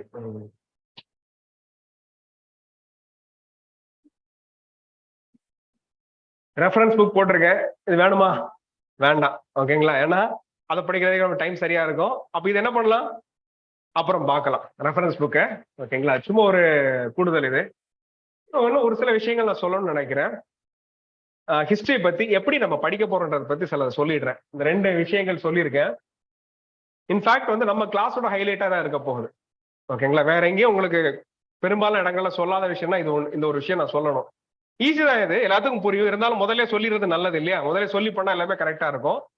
ஹிஸ்டரியை நீங்க 2 விதத்துல அப்ரோச் பண்ண முடியும். ஓகே, ஒன்னு குரோனாலஜிக்கலா, இன்னொன்னு தீமேட்டிக்கா. குரோனாலஜிக்கல்னா என்ன? கால வரிசைப்படி. ஓகேங்களா? பெரும்பாலும் நம்ம கிளாஸ்ல அடிக்கடி ஒரு விஷயம் பண்ணுவேன். கிட்டத்தட்ட நம்ம கிளாஸோட ஹால்மார்க்கா கூட இருக்கலாம். அது என்னன்னு கேட்டீங்கன்னா, எப்ப என்ன பண்ண போறோம்? ஒரு லைனை போட்டுரும். இதுக்கு பேர் என்னது? Time line. Okay, time line என்ன பண்ணிப்போம்? மார்க் பண்ணிப்போம். இது ஃபர்ஸ்ட் செஞ்சுரி, செகண்ட் செஞ்சுரி. எப்போ படிக்கும் போதும் என்ன பண்ணுங்க? புக்ல இந்த டைம் லைன் போடுற வழக்கத்தை வச்சுக்கோங்க. ஓகே, இந்த டைம் லைன் என்ன பண்ணுங்க? எல்லாத்தையும் ஃபிட் பண்ணிட்டே வாங்க. ஃபார் எக்ஸாம்பிள் வந்து பாத்தீங்கன்னா, இப்போ 4th century BC நம்ம சொன்னோம் அப்படின்னா வந்து அந்த பீரியட்ல என்ன சொல்றது, மௌரியன்ஸ் இருந்தாங்க. அந்த காலகட்டத்தில் அர்த்த சாஸ்திரம். அப்போ எப்பவுமே வந்து நீங்க ரஃபா நோட்ஸ் ரெடி பண்ணும்போது ஒரு டைம் லைன் போட்டு படிக்கிற வழக்கத்தை வச்சுக்கோங்க. இப்படி நம்ம டைம் லைன் போட்டு பண்றது என்னது? குரோனாலஜிக்கல் அப்ரோச், காலவாரியான அப்ரோச். காலவாரியா படிக்க முடியும். வழக்கமா ஹிஸ்டரி அப்படிதான் நம்ம படிச்சிருப்போம் ஸ்கூல் டேஸ்ல. பெரும்பாலும் நமக்கு அப்படி படிக்கிறதா வசதியாகவும் பிடிச்சதாகவும் இருக்கும். ஆனா இன்னொரு வழி ஒண்ணு இருக்குது. என்னது? தீமேட்டிக் அப்படின்றது. தீமேட்டிக்னா என்னன்னு கேட்டீங்கன்னா, ஏதோ ஒரு குறிப்பிட்ட தீம் எடுத்துக்கிறது. ஃபார் எக்ஸாம்பிள் வந்து பாத்தீங்கன்னா வந்து ஒரு எதை வேணாலும் எடுத்துக்கலாம். Music is a theme. Music ஒரு ஹிஸ்டரி இருக்க முடியுமா? யாராவது மியூசிக் படிச்சிருக்கீங்களா? யாராவது? கர்நாடிக் மியூசிக், இந்துஸ்தானி மியூசிக் அல்லது வெஸ்டர்ன் கிளாசிக்கல் ஏதாவது படிச்சு, ஆனா அதுக்கு ஒரு ஹிஸ்டரி இருக்கு, கேள்விப்பட்டிருக்கீங்களா? அல்லது சாப்பாடு, ஏன் மியூசிக் ரொம்ப இதா போமே, சாப்பாடுன்னு எடுத்துப்போம். சாப்பாடு ஹிஸ்டரி இருக்குமா? ஃபுட் ஹிஸ்டரின்னு ஒண்ணு இருக்கா? இருக்கு. இட்லி அப்படின்ற ஒரு ஃபுட்டு ரஃப்லி around 10th century AD. Okay, south east ஏஷியாவில இருந்து நமக்கு வந்த ஃபுட்டு. ஓகே, அது மாதிரி பாத்தீங்கன்னா அல்வா, புலாவ்லாம் டர்க்கியில இருந்து வந்த ஃபுட்டு.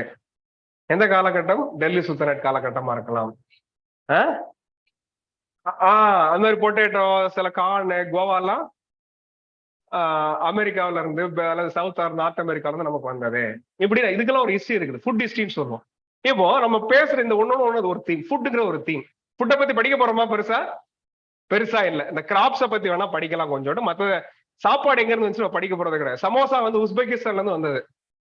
ஒரிஜினல் சமோசான்றது உள்ள என்னது? மீட் உள்ள ஸ்டஃப்ல தான் சமோசா ஒரிஜினலா. அப்புறம் என்ன ஆயிடுச்சு? நம்ம அதை சைவமாக்கிட்டோம். ஓகே, எங்க இருந்து வந்துச்சு? சென்ட்ரல் ஏஷியா, எஸ்பெஷலி உஸ்பெகிஸ்தான்ல இருந்து வந்தது. ஓகேங்களா? இப்போ ஃபுட்டு. ஃபேஷனுக்கு ஒரு ஹிஸ்டரி இருக்க முடியுமா? கண்டிப்பா இருக்க முடியும். ஓகே, பழைய படங்கள்லாம் பார்க்கும்போது ஓகேங்களா, இப்போ என்னது அந்த கேம் ஆஃப் த்ரோன்ஸ், அது ஏதோ ஒரு காலகட்டம். அந்த காலகட்டத்தில் பட்டன் இருக்குமா ஷர்ட்ல? ஓகே, இப்படி கேட்கலாமா? அந்த கேள்வி கேட்கலாம். யோசித்து பதில் கிடைக்குமா? கண்டிப்பா கிடைக்கும். ஓகேங்களா? இப்போ ஃபுட்டா இருக்கலாம், சாப்பாடா இருக்கலாம், அல்லது ரிலிஜியன். ஓகே, சீக்கியத்தோட ஹிஸ்டரி என்ன, கிறிஸ்டியானியோட ஹிஸ்டரி என்ன, இத மாதிரி ஏதோ ஒரு தீமோட ஹிஸ்டரி படிச்சா என்னது? தீமேட்டிக் அப்ரோச் அப்படின்னு சொல்றோம். ஓகேங்களா? அப்போ ஒரு அப்ரோச் வந்து குரோனாலஜிக்கல், இன்னொரு அப்ரோச் தீமேட்டிக். ஓகேங்களா? 2 அப்ரோச் இருக்கும். தீம்ஸ் இன் இந்தியன் ஹிஸ்டரின்னு ஒரு புக் சீரிஸ் படிச்சோம் இல்லையா, அது முழுக்க தீமேட்டிக்கா டீல் பண்ணும். சில பேருக்கு அது பிடிபடாது, அந்த அப்ரோச்சே பிடிபடாது. ஏதோ ஒரு தீம் எடுத்துப்பாங்க. என்ன தீம் எடுப்பாங்க? ஃபார் எக்ஸாம்பிள் வந்து பாத்தீங்கன்னா கல்ச்சர் ஒரு தீமா எடுத்துப்பாங்க. கல்ச்சருக்குள்ள பல விஷயங்களை பேசுவாங்க. அது ஒரு தனி தீமா இருக்கும். தீம் 1. ஓகே, தீம் 1 வந்து ரிலிஜனை பத்தி பேசலாம். தீம் 2 வந்து பாலிடிக்ஸ் பத்தி பேசும். தீம் 3 வந்து எக்கனாமிக்ஸ் பத்தி பேசும். ஏதோ ஒரு பொருள், ஏதோ ஒரு தீமை எடுத்துக்கிட்டு அதை அப்படியே டீல் பண்ணி முடிச்சிருவாங்க. ஒரு காலகட்டத்துல இருந்து இன்னொரு காலகட்டம் வரைக்கும். 6th century BC to 6th century AD politics எப்படி இருந்தது, அது ஒரு தீம். அடுத்த சாப்டர்ல அதே காலகட்டம் கல்ச்சர் எப்படி இருந்துச்சு, திரும்ப அதே காலகட்டம் தான் இருக்கும். நீங்க எந்த தீம் மாடலும் எப்படி போனாலும் படிக்கலாம். தீமேட்டிக்கா படிக்கும்போது ஒரு வசதி. நான் சொல்றது புரியுதா உங்களுக்கு? இந்த 2 விதத்துல போகும். பல சமயங்கள்ல இது அந்த புக்ல சொல்லிட்டு பண்ணிருக்காங்க. ஆனா ஓல்டு என்சிஆர்டி புக்ல சொல்லாமலே பண்ணுவாங்க.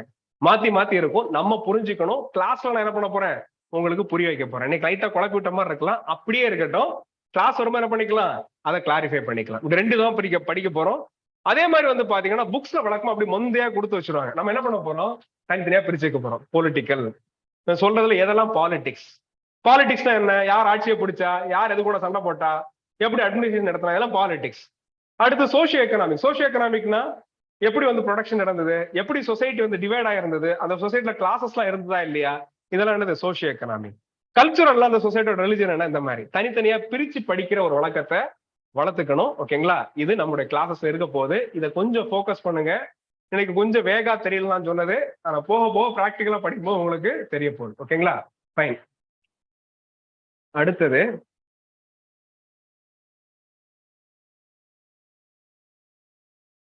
ஓகே, சில கொஸ்டின்ஸ்லாம் இருக்குது. நான் சொன்ன மாதிரி சில டேர்ம்ஸ்லாம் இருக்குது. பாருங்க, அடுத்த ஃபேக்கல்டி மெம்பர் வந்துட்டாரு, இஸ் வெயிட்டிங். 1 hour ஆயிடுச்சு.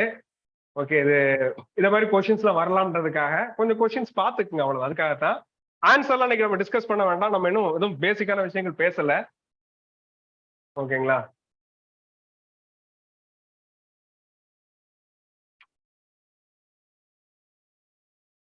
ஓகே, அடுத்து வரிசையா நீங்க பார்க்கலாம். ஜஸ்ட் கொஸ்டின்ஸ்லாம் வருஷங்கள் இதுல கொடுக்கல.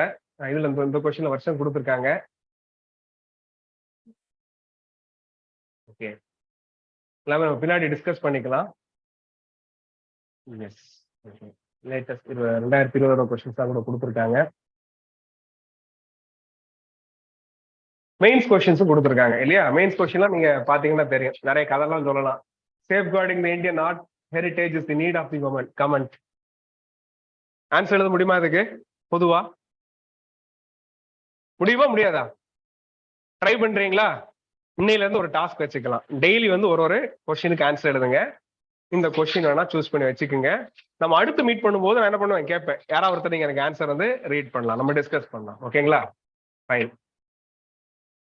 Okay, fine. ஸோ முடிச்சுக்கலாம் நினைக்கிறேன். ஸோ அடுத்த கிளாஸ்ல நம்ம பார்க்கலாம். Any doubts? Any doubts? கிளம்பிடுறீங்களா? Okay, anything else? முடிச்சுக்கலாமா? தொடர்ந்து பேசுறோம், ஜஸ்ட் பிகினிங் இல்லையா? நம்ம அடுத்தடுத்து வரக்கூடிய கிளாஸ்ல இன்னைக்கு டவுட் எல்லாம் வச்சுக்கோங்க, தொடர்ந்து கேளுங்க. நான் சொன்ன மாதிரி நிறைய டிஸ்கஸ் பண்ணணும். It's all about discussions. அதான், அதை மட்டும் மைண்ட்ல வச்சுக்கோங்க. Yeah, please please please.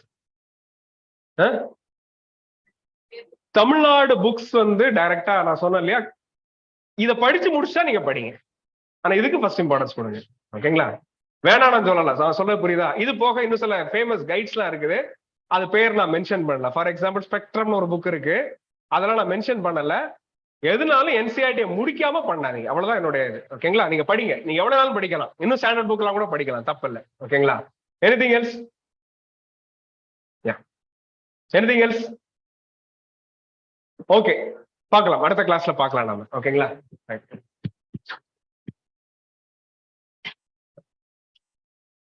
Thank you. எல்லா கிளாஸ் மெம்பர் கை தட்டுவீங்களா? ஓகே, பாப்போம். Okay, thank you.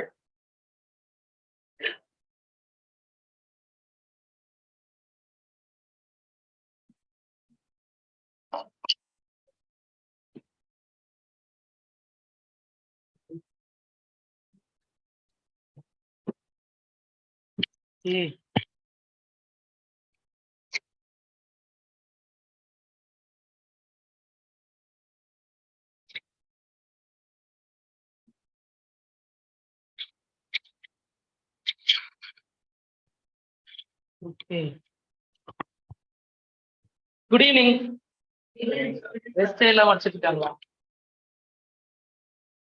அடி வாங்கி டயர்டாயி சீக்கிரம் முடிச்சிடலாம். ப்ராபப்லி பிகாஸ் ஆஃப் கொஞ்சம் டைம் ஆகினாலும் அப்படியே லேட் ஆயிடுச்சு. 6 மணிக்கு முடிய வேண்டிய செஷனை 6 மணிக்கு ஆரம்பிக்கிறோம். உங்க வீட்டு பிள்ளையா நினைச்சு நீங்க கொஞ்சம் சப்போர்ட் கொடுத்தீங்கன்னா stay with me. We'll just get this one. I understand you must be tired. Session after session, GS1, GS2, polity, economics, ஐயோ ஆமா அப்படின்னு இருக்கும். ஒன்றும் பிரச்சனை இல்லை, சீக்கிரம் முடிச்சு விட்டுலாம். Okay, so just a few minutes we will get this done.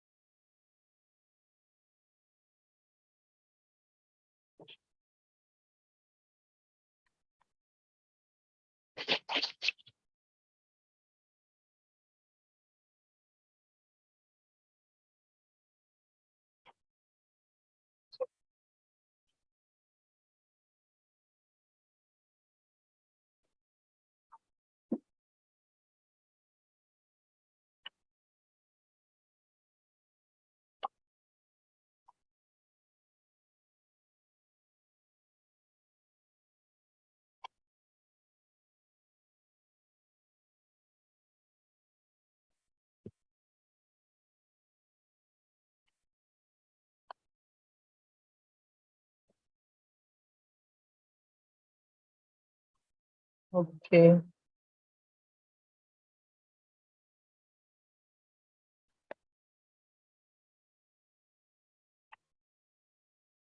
Okay. So how many of you are studying? இன்னும் டிகிரி பண்ணிக்கிட்டு இருக்கீங்க? ஓகே, ஆல்மோஸ்ட் எவ்வளோ, எத்தனை பேர் முடிச்சிட்டீங்க டிகிரி? ரைட். எத்தனை பேர் வந்து இங்க அப்படியே ஒரு யூபிஎஸ்சி அப்படின்னா யூபிஎஸ்சி இதுதான், ஓகே இதுதான் யூபிஎஸ்சி, ஓரளவுக்கு படிச்சிருக்கேன் சார், ஏதோ படிச்சிருக்கேன் சார், யூபிஎஸ்சி எழுதக்கூடியாவது படிச்சிருக்கேன் sir. Okay, good good good good. So so how do you feel? Entire day ட்ரைனிங்கா இருக்கும், அதை விட்டுருங்க, அது வழி வேற டிபார்ட்மெண்ட். அதை தாண்டி எப்படி இருக்கு? ஒரு ஒரு ஒரு அவேர்னஸ், ஒரு தூரத்துல ஒரு ஒளி ஏதாவது தெரியுதா? மங்களவாது பிளிக்கர் அடிக்குதா? கருது குடிசையா இருந்தாலும் பரவாயில்லைங்க, ஏதாவது தெரியுதா? லைட்டா இன்ட்ரெஸ்டிங்கா இருக்கு. ஓகே, வேற மைக் அவர்கிட்ட கொடுங்க. வேற how do you feel? ஒரு ஒரு ஒரு ஒரு அவேர்னஸ் வந்து ஒரு ஹாப்பியா இருக்கா? அவ்வளவுதான் முக்கியம். புரியுதா? நம்மளுக்கு இதை படிக்கணும், இவ்வளவு தெரியணும், எல்லாம் ஓகே, அதுக்கு தானே வந்திருக்கோம். ரைட், படிக்க போறோம். ஐயோ இவ்வளவு இருக்கா? சில பேருக்கு வந்து ஐயோ தெரியாதனமா உள்ள வந்துட்டேன் போல் இருக்கு. ஐயா இந்த ஊருக்கு தலைவாசல் எங்க இருக்குன்னு தெரியலங்க ஐயா. 9 மணிக்கு ஆரம்பிச்சது 6 மணி ஆய முடிய மாட்டேங்க. Okay, so that is okay. But அதான் இது எல்லாமே வந்து this is just for an awareness. Let us stay. இது லைவ்ல போயிட்டு இருக்கான்னு பார்ப்போம். அப்புறம் லைவ்ல தெரியல அப்படின்னு ஏதாவது வரும். ஒரு நிமிஷம் இருங்க. ஸோ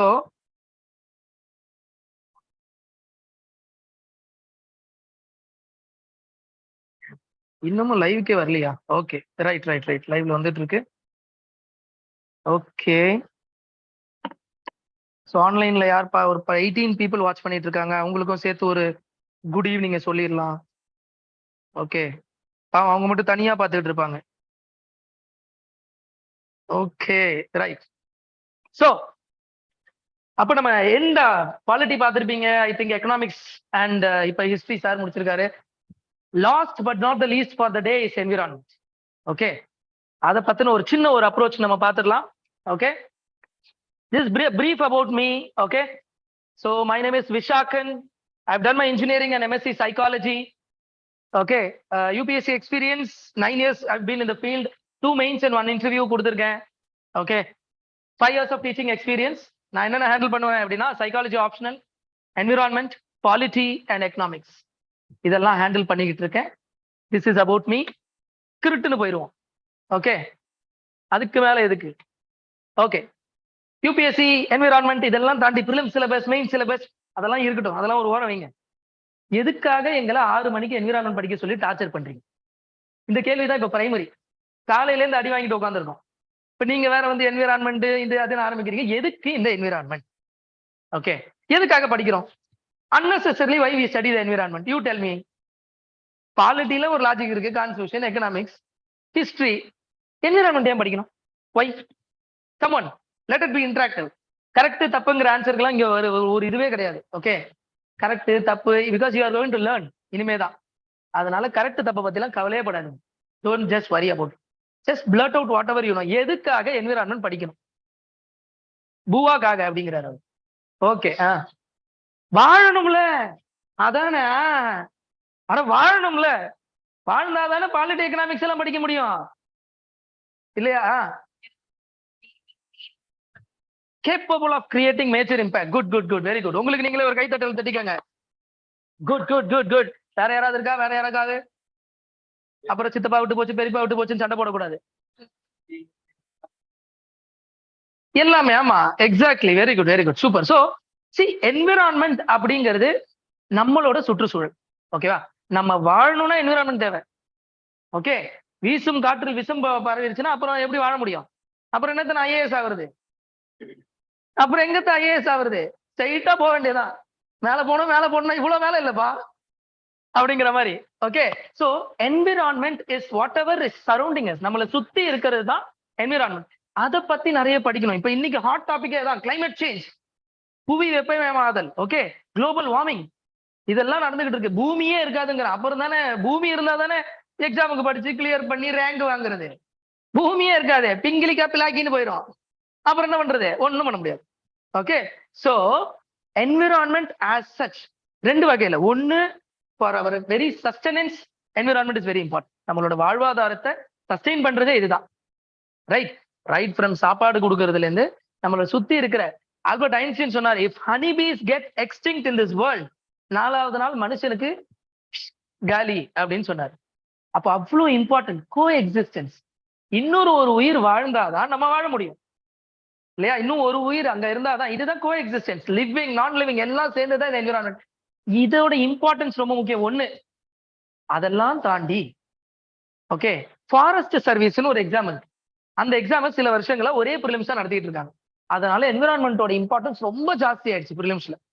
கிட்டத்தட்ட வேரியிங்லி நம்ம பார்ப்போம் about the weightage and all. But somewhere around 15-16 கொஸ்டின்ஸ்ல இருந்து 20-22 கொஸ்டின்ஸ் வரைக்கும் out of 100 come from environment. கிட்டத்தட்ட 100ல 20 கேள்வி அப்படின்னா 5ல ஒரு கேள்வின்னு அர்த்தம். அப்போ 1/5 of your syllabus is concentrated in environment. இதை படிக்காம சிம்பிளா சொன்னா யூபிஎஸ்சி ப்ரிலிம்ஸை கிளியர் பண்ண முடியும். அவ்வளவுதான். அவனின்றி அணுவும் அசையாது. அவ்வளவுதான். அதனாலதான் என்விரான்மெண்ட் முக்கியம். ஓகே, 2 வாழ்றதுக்கு முக்கியம், 2வது எக்ஸாம் கிளியர் பண்ணவும் முக்கியம். இது 2த்துக்காக தான் நீங்க உட்காந்துருக்கோம். அப்ப இவர் ரொம்ப முக்கியம். ஓகே, இதுக்கப்புறம் கேட்கறதும் கேட்காததும் உங்களோட இஷ்டம். நம்பினாதான் சோறுனாங்க, நான் நம்பிட்டேன். நீங்க எப்படி நம்புறீங்களா? சரி, ஓகே. நவ் ப்ரிலிம்ஸ் சிலபஸ் ஒயிட்ல இருக்கு. Okay, so general issues on prelims syllabus நீங்க எடுத்து பாத்தீங்கன்னா நிறைய காலையில இருந்து ப்ரிலிம்ஸ் சிலபஸ், மெயின் சிலபஸ் எல்லாம் போட்டிருப்பாங்க. அதுல என்விரான்மெண்ட் ரிலேட்டடா எடுத்து பாத்தீங்கன்னா இவ்வளவுதான் போட்டிருக்காங்க. General issues on environment, ecology, biodiversity, climate change. பார்த்த உடனே ஈஸியா இருக்கிறது, வெயிட்டே தெரியல அப்படின்னு இருக்கும். ஓகே, ஆனா இதுக்குள்ள நிறைய விஷயம் இருக்கு. இந்த இது இருக்கு இல்லையா? அடுத்த மெயின் சிலபஸையும் நான் அப்படிதான் உடைக்க போறேன். நம்ம இந்த வடிவேல் ஜோக்ல இருக்கும்ல, இந்த கோழி 65, இந்த ஒரு கோழிக்குள்ள 50 கோழி இருக்கு, 10 கோழி இருக்கு. அந்த மாதிரி இந்த ஒரு லைனுக்குள்ள 9000 லைன் இருக்கு. அது எல்லா லைனையும் நம்ம பார்க்க போறோம். சரியா? ஒன்னே ஒண்ணு, that do not require subject specialization. Subject specialization தேவையில்லை அப்படிங்கிறாங்க. அப்ப பருத்தி முட்டை குடவுன்ல இருக்கலாமே, எதுக்கு சார் இங்க வந்து எங்களை டார்ச்சர் பண்றீங்க? அதான் அடுத்த கேள்வி. அவன் தான் சப்ஜெக்ட் ஸ்பெஷலைசேஷன் தெரியலன்னு வேண்டான்ட்டான், எதுக்கு எங்களை எல்லாம் கூப்பிட்டு வந்து இங்க டார்ச்சர் பண்ணிட்டு இருக்கீங்க? சப்ஜெக்ட் ஸ்பெஷலைசேஷன்னா கெட்டிங் எ டிகிரி. இப்ப என்விரான்மெண்ட் பண்ணணும், ஜெனரல் இஷ்யூஸ், ஐயோ என்விரான்மெண்ட்ல நான் ஏதாவது டிகிரி வாங்கணுமா? ஒரு MA history, BA history, MSc psychology, இந்த மாதிரிலாம், பிஏ எக்கனாமிக்ஸ், இப்படிலாம் நான் படிச்சுட்டு தான் இதை எழுதணுமானா கிடையாது. அதைத்தான் சப்ஜெக்ட் ஸ்பெஷலைசேஷன் தேவையில்லை அப்படிங்கிறாங்க. Otherwise it's a very dynamic chapter. ஒரு ரொம்ப டைனமிக்கான ஒரு ஏரியா என்விரான்மெண்ட்ங்கிறது. ஓகே, எல்லாமே நம்ம கவர் பண்ணுவோம், அதை பத்தி நீங்க கவலைப்பட வேண்டாம். பட் ஜஸ்ட் ரொம்ப டைனமிக்கான ஒரு ஏரியா. டைனமிக்னா என்ன? ஸ்டாட்டிக்கும் இருக்கும். ஸ்டாட்டிக் அப்படிங்கிறது மாறவே மாறாத விஷயங்கள். சரியா சார்? ஸ்டார்ட் ஆயிடுச்சு சார். சார் ஒரு 5 மினிட்ஸ் தான். 5 மினிட்ஸ் ஆயிடுச்சு சார். யார் இன்ட்ரோ கொடுத்தது? நானே இன்ட்ரோ கொடுத்தேன். சார் இன்ட்ரோ கொடுத்தேன். அது விட்டா ஓடி வாங்க போட்டுருக்கு. வெரி குட், நல்ல விஷயம் தான். என் வேலை மிச்சம். அகைன் நான் சாரை பத்தி ஏற்கனவே இன்ட்ரோ கொடுத்துட்டேன். வேற கேட்டா இல்லையா? என்ன சொன்னேன்? நல்லவர் வல்லவர் அதான் சொல்ல மாட்டீங்களா? எப்படி கிளாஸ் எப்படி இருக்குன்னு சொன்னேன். அது ஏன் அதை கடைசியா அதை வச்சோம்னு தெரியுதா?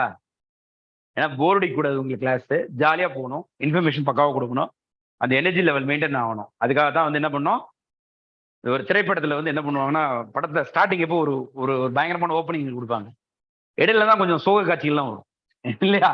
எண்டுல பயங்கரம், மறுபடியும் பயங்கரமா இருக்கும். கரெக்டா இல்லையா? ஹாப்பியா இருக்கும். ஸோ அந்த மாதிரியான ஒரு பர்சன் தான் விசாகன் சார். ஒரு சைக்காலஜி ஆப்ஷனல் மட்டும் இல்லை, அவரே ஒரு சைக்காலஜிஸ்ட். ஏன்னா எல்லாருக்கையும் ஹேண்டில் பண்ணுவார். என்னையே ஹேண்டில் பண்றாருன்னா பாருங்க. ஓகே. ஸோ நிச்சயமா இந்த செஷன் வந்து பெரிய லெவல்ல இருக்கும். Make use of this approach for environment.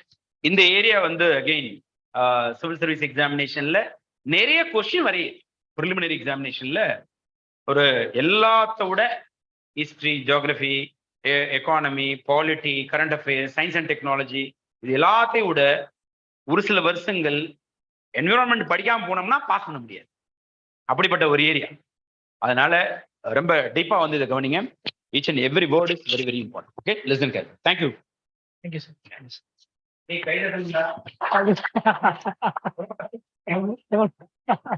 Thank you sir. Okay. So now, so this is about prelims syllabus. Prelims syllabus இதுதான். மெயின்ஸ்லயும் நம்மளுக்கு என்விரான்மெண்ட் இருக்கு. ஓகே, GS3 அப்படின்னு ஒரு பேப்பர் இருக்கு. அந்த GS3 பேப்பர்ல we will have environment. அதுவும் பாத்தீங்க அப்படின்னா இங்க பாருங்க, conservation, environmental pollution, degradation, environmental impact assessment. 4 வார்த்தை தான். திரும்பவும் அதான் சொல்றேன், 4 வார்த்தை தான். மேல பாருங்க, இவர் தான் பேப்பர் பேரு. பஸ்ஸுக்கு டிக்கெட் 5 ரூபா, பூ 50 ரூபா அப்படிங்கிற மாதிரி பேப்பர் பேரை விட சிலபஸ் கம்மியா இருக்கு. ஆனா இதை நினைச்சு ஏமாந்துடாதீங்க, உள்ள நிறைய விஷயங்கள் இருக்கு. ஸோ அப்ராக்சிமேட்லி 250 மார்க்ஸ் ஒரு மெயின்ஸ் பேப்பர். ஓகே, இவன் எவ்வளவு ஸ்லோவா இருக்கான், அவனும் டயர்ட் ஆயிட்டான் போல இருக்கு. சரி, ஓகே. ஸோ 250 மார்க்ஸ் அப்ராக்சிமேட்டா வச்சுட்டீங்க அப்படின்னா சம்வேர் பிட்வீன் ஒரு 3ல இருந்து 4 question, which is 40 out of 20 questions 4. கிட்டத்தட்ட ஒரு 40 to 45 மார்க்ஸ், ஒரு 20% உங்களுக்கு என்விரான்மெண்ட்ல இருந்து வரும். ஓகே, அப்ப ப்ரிலிம்ஸை பொறுத்த வரைக்கும் கிட்டத்தட்ட அதே தான். 100 கொஸ்டின்ல இவ்வளவு சிலபஸ் இருக்கு. 100ல அட்லீஸ்ட் 15ல இருந்து 20ல இருந்து 22, 15 to 22, somewhere around 18 to 20 questions. 1/5 of your syllabus ப்ரிலிம்ஸ்ல. மெயின்ஸ்ல 250 மார்க்ஸ் ஒரு பேப்பர் அப்படின்னா அதுல ஒரு 40 mark. Okay, so that is the weightage of environment. So சாரும் சொன்ன மாதிரி, நான் முன்னாடியும் சொன்ன மாதிரி, இந்த என்விரான்மெண்ட்டை படிக்காம கண்டிப்பா நம்ம கிளியர் பண்ண முடியாது. படிச்சு இதை பண்ணிட்டோம்னா டெஃபினட்டா கிளியர் பண்ண முடியும். அப்படியே ஒரு வெயிட்டேஜ் இருக்கக்கூடிய ஒரு சப்ஜெக்ட். சரியா? ஓகே, இதுல நிறைய டைம் ஸ்பெண்ட் பண்ண வேண்டாம். இப்ப இதை நான் சொன்ன மாதிரி இந்த ஒவ்வொரு வேர்டும் சிம்பிளா இருக்கே சார் அப்படின்னா, ஒரு வேர்டையும் உடைச்சோம்னா ஒவ்வொன்றுத்துக்குள்ளேயும் 10 கோடி கிடக்கு. என்னென்ன கோடி கிடக்குன்னு பார்ப்போம். சரியா? ஓகே, அதுக்கு முன்னாடி டைப்ஸ் ஆஃப் கொஸ்டின்ஸ் மட்டும் பார்த்தலாம். எப்படிப்பட்ட டைப்ஸ் ஆஃப் கொஸ்டின்ஸ் நான் உங்களுக்கு சொன்ன மாதிரி என்னென்ன நேச்சர் ஆஃப் கொஸ்டின்ஸ் வருது சார் அப்படின்னு கேட்டீங்கன்னா, ஸ்டாட்டிக் கொஸ்டின்ஸ். ஸ்டாட்டிக்னா நம்ம வந்து வாட் எவர் இட் இஸ் பேசிக், ஒரு சப்ஜெக்ட்டுக்குமே ஸ்டாட்டிக்னு ஒன்று இருக்கும். ஸ்டாட்டிக் அப்படின்னா மாறவே மாறாது. ஓகே, இதுதான் கான்செப்ட்னா அந்த கான்செப்ட் அது எப்பவுமே மாறாது. இந்த வருஷம், அடுத்த வருஷம், ஓகே, அதுக்கு அடுத்த வருஷம். இப்ப ஈகோ சிஸ்டம்னா என்ன, என்விரான்மெண்ட்னா என்ன அப்படிங்கிறது எப்பவுமே மாறாது. அதுல சில பாப்புலேஷன் இன்ட்ராக்ஷன்லாம் இருக்கு, நம்ம பார்ப்போம். மெக்கானிசம்ஸ்லாம் எப்படி, இந்த ஃபுட் செயின், ஃபுட் வேப் எல்லாம் படிச்சிருப்பீங்க. சின்ன இந்த ஃபுட் செயின், ஃபுட் வேப் எல்லாம் காலகாலமா மாறாது. ஆனா டைனமிக்னு ஒண்ணு இருக்கு. டைனமிக்னா என்ன சார்? டைனமிக் நேச்சர்ல அப்படியே மாறிக்கிட்டே இருக்கும். It will keep changing. Current affairs மாறிக்கிட்டே இருக்கும். என்ன சார் அது அப்படின்னா, இப்ப கிளைமேட் சேஞ்சுக்காக உலகத்துல இருக்க எல்லா கண்ட்ரியும் சேர்ந்து கன்வென்ஷன்ஸ் மீட் பண்றாங்க. பாரிஸ் கிளைமேட் சேஞ்ச் அக்ரிமெண்ட் அப்படின்னு. அதுக்கு முன்னாடி கியோட்டோ புரோட்டோகால் அப்படின்னு ஒண்ணு இருந்துச்சு. அதுக்கப்புறம் ரியோ, அதுக்கு முன்னாடி ரியோ +20, இப்போ ரீசெண்டா COP26 கிளாஸ்கோ, அதுக்கப்புறம் COP27 ஷர்ம் எல் ஷேக். இதெல்லாம் புது பேரா இருக்கும். லைட்டா அப்படி சொன்னா தானே இதுல என்ன இருக்குன்னு தெரியும் உங்களுக்கும். புரியுதா? புரிந்தும் புரியாமலும், அறிந்தும் அறியாமலும். இல்லைன்னா அப்புறம் வந்து இப்ப என்ன எல்லாம் தெரிஞ்சதாவே சொல்லிட்டாரு, இதை பெருமையா வேற பேசி போறாருன்னு. தெரியாததையும் கொஞ்சம் சொல்லணும்ல, அப்பதானே. ஓகே, சோ இதெல்லாம் நான் எல்லாமே நம்ம பார்ப்போம், டோன்ட் வரி. சோ இதெல்லாம் வந்து கிளைமேட் சேஞ்ச் கூட்டங்கள் போய் அப்படி போய் என்னப்பா பண்ணலாம் அப்படின்னு சொல்லி டீ சமோசா எல்லாம் சாப்பிட்டுட்டு என்ன பண்ணலாம், நாட்டை காப்பாத்த, உலகத்தை காப்பாத்த அப்படின்னு பேசிட்டு வந்துருவாங்க. அதுக்கு ஒரு பேர் வச்சியே சோறு வச்சியா அப்படிங்கிற மாதிரி அதுக்கு ஒரு பேர் வச்சுப்பாங்க. ஸோ COP26 கிளாஸ்கோ கான்ஃபரன்ஸ் யூகேல நடந்துச்சு. இப்போ ஈஜிப்ட்ல ஷர்ம் எல் ஷேக்ல COP27 கான்ஃபரன்ஸ் ஆஃப் பார்ட்டி எல்லாம் ஒன்று சேர்ந்து டிஸ்கஸ் பண்ணாங்க. ஸோ இது வருஷம் இப்ப மாறுது இல்லையா? இது கரண்ட் அஃபேர்ஸ், டைனமிக். போன வருஷம் பேசினதை இந்த வருஷம் பேசிருக்க மாட்டாங்க, புதுசா ஒரு இனிஷியேட்டிவ் ஆரம்பிப்பாங்க. இதெல்லாம் கரண்ட் அஃபேர்ஸ். ஆனா இதுக்கு ஸ்டாட்டிக். இதெல்லாம் எங்க ஆரம்பிச்சது? 1972ல ஆரம்பிச்சது. அது ஸ்டாட்டிக், மாறவே மாறாது. அப்போ environment is a very dynamic subject where you will have ஸ்டாட்டிக்கு மேலதான். ஏன் சார் இதெல்லாம் நான் படிக்கணும்னா, இந்த ஸ்டாட்டிக் இன்னைக்கு பேப்பர் படிக்கணும்னாலோ இன்னைக்கு நீங்க கரண்ட் அஃபேர்ஸ் மேகசின் எடுத்து படிச்சு அது புரியணும்னாலோ அதுக்கு பின்னாடி இருக்கிற ஸ்டாட்டிக் புரியும். ஸ்டாட்டிக் தான் ஃபவுண்டேஷன் மாதிரி. நம்ம ஒரு பில்டிங்கு போட போற ஃபவுண்டேஷனே இந்த ஸ்டாட்டிக் கான்செப்ட்ஸ். இந்த கான்செப்ட்ஸ் புரிஞ்சிருச்சு அப்படின்னா அதுக்கு மேல நீங்க 20 மாடி கட்டணமும் கட்டலாம், 30 மாடி கட்டணமும் கட்டலாம். ஆனா பேஸ்மெண்ட் வீக்கா இருந்தா கட கட கட கடன்னு அடி கீழே விழுது. So that is why the foundation static ரொம்ப முக்கியம். ஸோ நேச்சர் ஆஃப் கொஸ்டின்ஸும் ஸ்டாட்டிக் கொஸ்டின்ஸ்ல இருந்து டைரக்டாவும் வருது, பியூர் கரண்ட் அஃபேர்ஸும் வருது, ஸ்டாட்டிக் பிளஸ் கரண்ட் அஃபேர்ஸும் வருது. என்ன பண்ணுவோம் அப்படின்னா ஒரு 2 ஸ்டேட்மெண்ட் வந்து ஸ்டாட்டிக்கா இருக்கும், ஒரு ஸ்டேட்மெண்ட் வந்து கரண்ட் அஃபேர்ஸ் இருக்கும். ஸோ அப்ப நம்ம எலிமினேட் பண்ணோம். அப்போ இப்படி பிளெண்டா இருக்கு, ஒன்னு பியூர் ஸ்டாட்டிக்கா இருக்கு, இல்ல பியூர் கரண்ட் அஃபேர்ஸா இருக்கு, இல்ல ஸ்டாட்டிக் பிளஸ் கரண்ட் அஃபேர்ஸ் இருக்கு.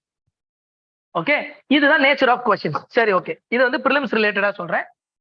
Right, now areas to focus in environment. இப்ப அந்த கோழி 65 உடைச்சு உள்ளுக்குள்ள டக்கு டக்கு டக்கு என்னென்னலாம் இருக்கு, என்னென்ன டாபிக்ஸ் பார்க்க போறோம். Okay, ecology and environment. First of all environment முக்காம நேரமா கத்திட்டு இருக்கீங்களா சார்? அந்த என்விரான்மெண்ட்னா யாரு? நீ கோபால் என் லேபர் அப்படிமான அந்த மாதிரி. எக்காலஜினா யாரு, என்விரான்மெண்ட்னா என்ன, அதுக்குள்ள என்னென்ன இருக்கு, இதை படிக்க போறோம். சரி, அப்புறம் என்ன சார் பண்ணுவோம்? பயோடைவர்சிட்டி. எந்த அளவுக்கு டைவர்ஸான ஒரு இக்கோசிஸ்டம் ஒரு என்விரான்மெண்ட் நம்மளுக்கு இருக்கு, இந்த சுற்றுச்சூழல் என்விரான்மெண்ட்ங்கிறது எவ்வளவு டைவர்ஸான விஷயங்கள் உள்ளடக்கப்பட்ட ஒரு விஷயம் அப்படிங்கிறது பார்க்க போறோம். அது பயோடைவர்சிட்டி. சரி, பொல்யூஷன் அண்ட் டிகிரடேஷன் எல்லாத்துலயும் தான் பண்ணி வச்சிருக்கேன். தண்ணியில் பொல்யூஷன், ஓகே, காத்துல பொல்யூஷன், நாய்ஸ் பொல்யூஷன், எல்லா பொல்யூஷன். இப்போ புதுசா லைட் பொல்யூஷன் ஒன்று கேள்விப்பட்டிருக்கீங்களா? லைட் பொல்யூஷன் சார், என்ன சார் அது லைட் பொல்யூஷன்? ஒருவேளை அதுல ஏதாவது கலப்படம் பண்ணிட்டாங்களா? எல்லாத்துலயும் கலப்படம் பண்ணுவோம் நம்ம, மனுஷனால மட்டும் எல்லாத்துலயும் கலப்படம் பண்ண முடியும். அது இல்ல. இப்ப லைட் பொல்யூஷன் என்னன்னா நைட் ஸ்கையை வந்து நைட்னா இருட்டா தானே இருக்கணும், நம்மளுக்கு இருட்டை பார்த்தா பயம், அதனால எல்லா இடத்துலயும் பில்டிங் எல்லாத்துக்கும் லைட் போட்டு வச்சிருக்கான். இது என்ன பிரச்சனை ஆயிடுதுன்னா மைக்ரேட்டரி பேர்ட்ஸ் இருக்கு இல்லையா, ஒரு இடத்துல இருந்து இன்னொரு இடத்துக்கு ரொம்ப தூரம் டிராவல் பண்ணி வரக்கூடிய மைக்ரேட்டரி பேர்ட்ஸ் அண்ட் அனிமல்ஸ், அவங்களுக்கு வந்து இந்த லைட் வந்து டிஸ்ட்ராக்ஷன் ஆகும். நைட்ல அது டிராவல் பண்ணி வரும். லைட் தான் உங்களுக்கு இம்பார்ட்டன்டான க்ளூ. இடம் வந்துருச்சா? ஒன்னும் இல்லப்பா, இப்ப நம்ம இங்க இருந்து உங்களுக்கு உங்க வீட்டுக்கு போகணும், எங்க இருந்தோ வந்திருப்பீங்க. ஓகே, அங்க இருந்து நீங்க ரூட் சொல்றோம்னு வச்சுக்கோங்களேன், நேரா போங்க, 2வது லெஃப்ட் எடுங்க, 4வது ரைட் எடுங்கன்னு சொல்லலாம். பிளைட்ல போயிட்டு இருக்கீங்கன்னு வச்சுக்கோங்க, 3வது ரைட்னு சொல்ல முடியுமா? அந்த 3வது ரைட் எடுத்துக்கப்பா அப்படி 3வது எங்கடா 3வது ரைட் எங்கடா இருக்கு, அடப்பா சொல்ல முடியாது. ஓகே, அப்போ யோசிச்சு பாருங்க, மைக்ரேட்டரி பேர்ட்ஸுக்கு யார் அட்ரஸ் கொடுத்து அனுப்புறாங்க? சைபீரியால இருந்து வருது பாருங்க, ரஷ்யா அங்க இருந்து கிளம்பி அப்படியே இந்தியா ராஜஸ்தானுக்கு வருது, அங்க ரஷ்யா இருக்கு, அங்கே இருந்து அப்படியே வருது இந்தியா வரைக்கும். அப்ப மிட் ஏர்ல யார் ரூட் சொல்றது? அது என்ன கூகுள் மேப்பா யூஸ் பண்ணுது? கிடையாது. ஓகே, நவ் இந்த மாதிரி லைட்டு கியூ பார்க்கக்கூடிய ஏரியா இதெல்லாம் வச்சுதான் அது பண்ணும். அப்ப லைட் வந்து அதுக்கு ஒரு டிஸ்ட்ராக்ஷனா இருக்கு. ஓகேவா? சூரிய ஒளி இந்த நேச்சுரல் லைட்டை மட்டுமே நம்பி, சன்லைட், மூன் லைட் இதை மட்டுமே நம்பி, ஸ்டார்ஸ் இதை மட்டுமே வச்சு, போல் ஸ்டார் இதெல்லாம் வச்சு அது வந்துகிட்டு இருக்கு. ஒரு நேச்சரை மட்டுமே நம்பி வருது. ஆர்டிபிஷியல் லைட்ஸ் ஆர் கன்ஃபியூசிங், ரொம்ப கன்ஃபியூஸ் பண்ணி விட்டுருது அதை. Okay, and that is leading to the death of migratory and birds. இதை தான் லைட் பொல்யூஷன் சொல்றோம். இப்போ ரீசெண்ட் டேஸ்ல அது ரொம்ப சிவியரா நம்ம பார்த்துட்டோம் லைட் பொல்யூஷன் அப்படிங்கிறது. இந்த 2.0 வந்து டவர் டெலிஃபோன் டவர்னால பேர்ட்ஸ் எல்லாம் சாகுது அப்படின்னு சொன்னாங்க இல்லையா, அதை விட முக்கியமான ஒரு பொல்யூஷன் லைட் பொல்யூஷன், நிறைய பேர்ட்ஸ் ஆகிறதுக்கான காரணம். ஓகே, இப்ப நான் சொன்ன கிளைமேட் சேஞ்ச் அண்ட் ஆர்கனைசேஷன்ஸ், என்னென்ன ஆர்கனைசேஷன்ஸ் இருக்கு, கிளைமேட் சேஞ்ச் எல்லாம் எப்படி நடக்குது, அதை எப்படி அவாய்ட் பண்றதுக்கு என்னென்ன ஆர்கனைசேஷன் வச்சிருக்கோம், என்னென்ன ஸ்டெப்ஸ் எல்லாம் எடுக்கிறோம், அதெல்லாம் வந்து நம்ம பார்க்க போறோம். ஓகே,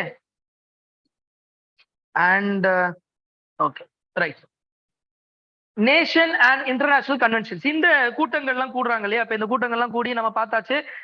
இப்போ கிளாஸ்கோவில் மீட் பண்ணாங்கன்னு சொன்னேன், ஷர்ம் எல் ஷேக் ஈஜிப்ட்ல மீட் பண்ணாங்க. மீட் பண்ணி ஒரு டிசிஷன் எடுப்பாங்க. என்ன டிசிஷன்? இதை இப்படி பண்ணலாம். ஓகே, லாஸ் அண்ட் டேமேஜுக்கு வந்து நம்ம ஃபண்டு கொடுக்கணும். இப்ப நம்ம பண்ற தப்புக்கலாம் இந்த ஓரமா இருக்காங்க பாருங்க, islands, Pacific islands, Marshall island இருக்கா, அப்படியே லைட்டா பாத்தீங்கன்னா அப்படியே மார்ஷல் ஐலாண்ட்ஸ் அப்படின்னு ஒரு இடத்துல இருக்கு பாருங்க. ஆஸ்திரேலியால இருந்து அப்படியே ரைட்டு, அப்படியே ஒரு ரைட்டு கோணலா பாத்தீங்கன்னா Marshall Islands, Kiribati, Vanuatu, Fiji, Solomon Island, இந்த பேர்லாம் இருக்கு பாருங்க. அதெல்லாம் வந்து இந்த நம்ம பண்ற தப்புக்கு இந்த ஐலாண்ட் எல்லாம் முழுக போகுது. நம்ம பண்ற தப்புனா என்ன? கம்ப்ளீட்டா vehicular emission, GHG, green house gas நிறைய எமிட் பண்ணி விட்டுரும். இண்டஸ்ட்ரீஸ்ல இருந்து, வெஹிக்கிள்ல இருந்து, எல்லாத்துல இருந்தும். அது போய் நிறைய ஹீட்டை ட்ராப் பண்ணி, எல்லாம் நிறைய ஹீட்டை ட்ராப் பண்ணி இங்க டெம்பரேச்சர் இன்க்ரீஸ் ஆகி, அதனால போலார் ஐஸ் கேப் கிளேசியர் எல்லாம் மெல்ட் ஆகி, அதெல்லாம் உருகி தண்ணியோட வாட்டர் லெவல் அப்படியே ரைஸ் ஆகி அப்படியே அவங்களாம் முழுக போறாங்க. அவ்வளவுதான். இதை நம்ம சீரியஸா சொன்னோம்னா சொல்லிட்டு இருக்கேன், இப்படியே போச்சுன்னா முழுகிருவோம்டா. பாரு இந்தியாவில பாதி காணாம போயிடும். சென்னையில பீச் இங்கதான் இருக்கு, அங்க இருந்துலாம் இது பண்ண. அப்ப வீடு பக்கத்துல பீச் வந்துருமா சார்னு கேட்கறான். எது வீடு பக்கத்துல பீச்? நீயே பீச்சுக்குள்ள போயிருவாடா. சீரியஸ்னஸ் புரியல, ஏன் என்விரான்மெண்ட் பத்தி தெரியல. ஓகே, சோ இந்த கிளைமேட் சேஞ்ச் எப்படி எப்படிலாம் இம்பாக்ட் பண்ணும் அப்படிங்கிற அவேர்னஸ், அதுக்கு என்னென்ன ஸ்டெப்ஸ் எடுக்கிறாங்க, அதெல்லாம் தான் நேஷனல் அண்ட் இன்டர்நேஷனல் கன்வென்ஷன்ஸ்ல பார்ப்போம். அண்ட் அக்ரிகல்ச்சர் நம்மளுக்கு தெரியும். இப்போ விவசாயம் அப்படிங்கிறது ஒரு கிராப், ஒரு பர்டிகுலர் கிராப்ஸ், ரைஸ், வீட், சுகர் கேன் எல்லாத்துக்குமே ஒரு டெம்பரேச்சர், ஒரு பர்டிகுலர் ரெயின்ஃபால் இருக்குமா? ஆனா இந்த டெம்பரேச்சர் மாற மாற குளோபல் வார்மிங், புவி வெப்பம் ஆக ஆக என்ன ஆகுது அப்படின்னா டெம்பரேச்சர் டிராஸ்டிக்கலா மாறிடுது, நிறைய மாறிடுது. மாறுறதுனால மழை பேட்டர்ன் திடீர்னு இப்ப மழை வருது பாக்குறீங்களா? நிறைய டிசாஸ்டர்ஸ் நடக்குது. எக்ஸ்ட்ரீம் வெதர் ஈவெண்ட்ஸ் சொல்லுவோம். Extreme weather events. Okay, extreme weather events எல்லாம் நிறைய நடக்குது திடீர்னு. இப்போ நியூஸ் பேப்பர் ஃபாலோ பண்ணிட்டு இருந்தீங்கன்னா ஜோஷிமா லேண்ட் சிங்க் ஆகுது. ஓகே, அங்க வந்து லேண்ட் சிங்க் ஆகுது நிறைய எக்ஸ்ட்ரீம் டெவலப்மெண்ட்னால. அதே மாதிரி Kerala flats, Chennai flats, okay, landslide நடக்குது நிறைய இடத்துல, உத்தரகாண்ட்ல எல்லாம். இப்ப இதுக்கெல்லாம் காரணம் என்ன அப்படின்னா நம்மளோட சஸ்டைனபிளா டெவலப் பண்ண மாட்டோம். இப்ப நம்ம பூமியை நம்ம என்ன யோசிச்சிருக்கோம் அப்படின்னா, நம்ம அப்பா அம்மாட்ட இருந்து கடன் வாங்கிட்டு வந்துட்டேன், நான் எப்படி வேணா ஆண்டு அனுபவிப்பேன். இல்ல, நம்ம அப்பா அம்மாட்ட இருந்து இன்ஹெரிட் பண்ணிட்டு வந்த சொத்து கிடையாது, அடுத்த ஜென்ரேஷன் இருந்து கடன் வாங்கிட்டு வந்திருக்கோம். தங்கமே அபராதத்துல தான் ஓடிக்கிட்டு இருக்கு. அதை நம்ம ரியலைஸ் பண்றதே கிடையாது. ஓகே, அடுத்த தலைமுறை கிட்ட இருந்து கடன் வாங்கியிருக்கோம். So sustainable development is lacking. சஸ்டைனபிள் டெவலப்மெண்ட்னா என்ன sir? Development that meets the needs of the present generation without affecting the needs of the future generation. அதுதான் சஸ்டைனபிள் டெவலப்மெண்ட். அதாவது கரண்ட் ஜெனரேஷன், இந்த ஜெனரேஷனோட தேவைகளை நீ மீட் பண்ணணும், அதுல எந்த விதமான டவுட்டும். ஆனா அடுத்த ஜெனரேஷனோட தேவைகளை பாதிக்காத அளவுல பண்ணணும். அப்ப சஸ்டைனபிள் டெவலப்மெண்ட். இதை பத்தி எல்லாமே நம்ம பார்ப்போம். Don't worry, at every stage we will see. அதை பத்தின கவலைகள் இல்லை. சோ அப்ப அக்ரிகல்ச்சர் இப்ப மாறிக்கிட்டே வருதுன்னா, மாறிட்டே வரும்போது அதுக்கேற்ற மாதிரி நம்ம அடாப்ட் ஆகணும்ல இல்லையா? தண்ணியோட லெவல்ஸ் கம்மி ஆயிட்டே வருது, டெம்பரேச்சர் அதிகமாயிட்டே வருது. அப்ப ரெசிலியன்ட் அக்ரிகல்ச்சர் பண்ணணும். எப்படி இது ரெசிலியன்ஸ்? இந்த கிளைமேட் சேஞ்சுக்கு அதை தாங்கி நிக்கிற அளவுக்கு ரெசிலியன்ட் ஆகணும் அக்ரிகல்ச்சர். அதுக்கு சில டெக்னாலஜி, கிரீன் டெக்னாலஜி, இன்னைக்கு வந்து battery operated car, hybrid fuel, இப்படி எல்லாம் பேசிக்கிட்டு இருக்கோம். இதை பத்தி சேஞ்சஸ், எனர்ஜி, ரினியூவபிள் எனர்ஜி எப்படி, சோ இதை சார்ந்த விஷயங்களும் படிக்கணும். இதுவும் environment. Okay, next conservation and adaptation. அப்ப இப்படிப்பட்ட இடத்துல நம்ம கன்சர்வ் பண்ணுவோம். லைட் ஆஃப் பண்ணிட்டு போங்க, இப்ப switch off the light, fan, AC. ஏன்னா கரண்ட் மிச்சப்படுத்தணும். கரண்ட் மிச்சப்படுத்துறோம் ஏன் சார் அப்படின்னா, மேஜரா நம்ம நாட்டுல தெர்மல் எனர்ஜி தான், கோல் பேஸ்ட் தான் நம்ம எனர்ஜி. கோலுங்கிறது என்னது? Non fossil. Okay, fossil fuel, non renewable energy இல்லையா? அது ஒரு ஃபாசில் ஃபியூவல். அப்போ அந்த கோல்னால பொல்யூஷன் ஆகுது, நம்மளுக்கே தெரியுது. அப்போ அதை கம்மி பண்ணோம்னா இங்க சிறு துளி பெருவெள்ளம். சார் இங்க ஒரு ஃபேன் ஆஃப் பண்றதுனால என்ன ஆயிடும்? அடுத்து கேள்வி கேட்பாங்க, சார் ஒரு ஃபேன் ஆஃப் பண்ணிட்டா உடனே. இந்த தீபாவளிக்கு அது ஒரு பெரிய பிரச்சனை பாருங்க. தீபாவளிக்கு வெடி வெடிக்காதீங்க, முடிஞ்சா வெடிக்காதீங்க, இல்லைன்னா சரி ஜாலியா இருக்கிற வெடிச்சிட்டு போங்க, அவ்வளவுதானே. அதுக்கு வந்து எங்களை வந்து புண்படுத்திட்டீங்க, அது எப்படி நீங்க சொல்லலாம்? இன்னைக்கு நீ வெடிச்சனா நாளைக்கு நீ வெடிஞ்சிருவ, பூமி இருக்காது, அவ்வளவுதான். இன்னைக்கு நீ வெடிக்க போற, நாளைக்கு நீ வைக்கிற ஒரு திரியும் உன் தலைக்கு மேல நீயே திரி வச்சுக்கிற, அவ்வளவுதான். அப்படி சொல்றோம். சரி ஓகே, கிரீன் தீபாவளி ஏதோ ஒண்ணு செலிப்ரேட் பண்றோம், இது எங்கள் கலாச்சாரம். தீபாவளி அப்படின்னா என்ன அர்த்தம்? தீப ஒளின்னு அர்த்தம். தீப ஒளியத்தான் சொன்னாங்க. இவன் பட்டாசு கொளுத்தி போட்டுட்டு ஃபுல்லா ஸ்மோக் எஃபெக்ட் ஆகிட்டு இது எங்களோட கலாச்சாரம் அப்படின்னு. என்னைக்குடா எப்படா பட்டாசு வெடிக்க ஆரம்பிச்சீங்க? இது எப்படா கலாச்சாரத்துல சேர்ந்தது? ஓகே, பிடிச்சா ஃபாலோ பண்றோம், பிடிக்கலன்னா நம்ம ஃபாலோ பண்ணல, அது ஓகே. ஆனா ஒரு டவுட் கேட்பாங்க, நான் ஒரே ஒரு வெடி ஒரு நாள் வெடிக்கிறதுனால என்ன நடந்துட போகுது? ஒன்னும் நடக்க போறது இல்ல. ஆனா நீங்களே பார்க்கலாம், தீபாவளிக்கு அடுத்த நாள், இப்ப நார்மல் டேஸ் டெய்லி காலைல எந்திரிச்சு பாக்குறீங்க, தீபாவளிக்கு அடுத்த நாள் எப்படி இருக்குன்னு நீங்களே பாருங்க. அவ்வளவுதான் டிஃபரன்ஸ். சோ டிஃபரன்ஸ் பண்ண முடியுமா சார்? கண்டிப்பா பண்ண முடியும். எவ்ரி ஸ்மால் சேஞ்ச், சின்ன சேஞ்சஸ் பண்ண முடியும். அதுக்கு நம்ம எல்லாருமே ஒண்ணு சேரணும். உடனே நடந்துராது, இன்னைக்கே நடந்துராது. சின்ன சேஞ்சஸ் பண்ணோம்னா கண்டிப்பா நடக்கும். சோ இந்த அவேர்னஸ், இது எல்லாமே தான் ஒரு லைஃப் லெசன் மாதிரி. Everything we will learn in environment. இங்க யூபிஎஸ்சி ஃபீல்டு மட்டும் தான் நம்ம கத்துக்கிற விஷயங்களை லைஃப்ல இம்ப்ளிமெண்ட் பண்ணலாம். இது வரைக்கும் தெரியலையே. இது வரைக்கும் நம்ம ஒரு 18, 20 வருஷம், 22 வருஷம், நம்ம 17 வருஷம் படிச்ச படிப்பும் இங்க நம்ம படிக்க போறதும் டிஃப்ரெண்ட். இது வரைக்கும் மார்க்குக்காக டங்கு அடிச்சு படிச்சிருப்போம். ஓகே, இது வந்து டிஃப்ரெண்ட், அப்ளிகேஷன் ஓரியன்டா நிறைய இருக்கு. Okay, that is very very important. Application ஓரியன்டா நம்ம படிக்கும்போது இத்தனை நாளா இதை படிக்காம லைஃபை தொலைச்சியடா அப்படின்னு நீங்களே உங்களே கேட்டுப்பீங்க, இதை miss பண்ணிட்டனே. So that is the level of impact that UPSC preparation itself can have. Okay, so இந்த மாதிரி நிறைய விஷயங்கள் படிப்போம். என்விரான்மெண்ட் இம்பாக்ட் அசஸ்மெண்ட், ஒரு ப்ராஜெக்ட் வருது அப்படின்னா அது என்விரான்மெண்ட்டை எப்படி பாதிக்கும், ஒரு பர்டிகுலர் விஷயம் இருக்குன்னா அது என்விரான்மெண்ட் எப்படி எப்படிலாம் பாதிக்க போகுது. இப்போ நான் இந்த ஒரு ஹைட்ரோ எலக்ட்ரிக் பவர் பிளான்ட்னு ஒன்று கொண்டு வரேன், ஓகேவா, தண்ணி பெரிய டேம் ஒன்று கட்ட போறோம், அதனால நிறைய பவர் ஜென்ரேட் பண்ண போறோம். ஓகே, அந்த பவர்ல தவறு இல்லை, ஆனா அது எத்தனை பேரை காலி பண்ண போகுது, அங்க இருக்கக்கூடிய ட்ரைபல் பீப்புள், அங்க இருக்கிற ஏழை எத்தனை பேரை ரீசெட்டில் பண்ணுது, அவங்களோட வாழ்வாதாரத்துக்கு அவங்க என்ன பண்ணுவாங்க, இதெல்லாமும் நான் யோசிக்கணும்ல. அதுக்காக நான் இதுவே பண்ண மாட்டேன். சில பேர் இப்ப சொன்னாங்க தூங்க விடலையே அப்படின்னு சொல்லிட்டு இண்டஸ்ட்ரி அப்படின்னு சொன்னாலே என்ன ஆயிடுது, இண்டஸ்ட்ரி அப்படின்னு நம்ம சொல்றோம் அப்படின்னா ஐயோ இண்டஸ்ட்ரியை கொண்டு வந்து மக்களோட வயித்துல அடிக்கிறீங்க. சரி, இண்டஸ்ட்ரி வேண்டாம், வேற என்ன பண்ணலாம், வாங்க எல்லாரும் விவசாயம் பண்ணலாம். எல்லாரும் விவசாயம் பண்ண நிலம் இருக்கா, சரி இருக்கு. 50 பேர், ஏற்கனவே 50% பேரு அக்ரிகல்ச்சர்ல தான் இருக்கான். ஆனா அக்ரிகல்ச்சர்ல வர அவுட்புட் எவ்வளவு இருக்கு,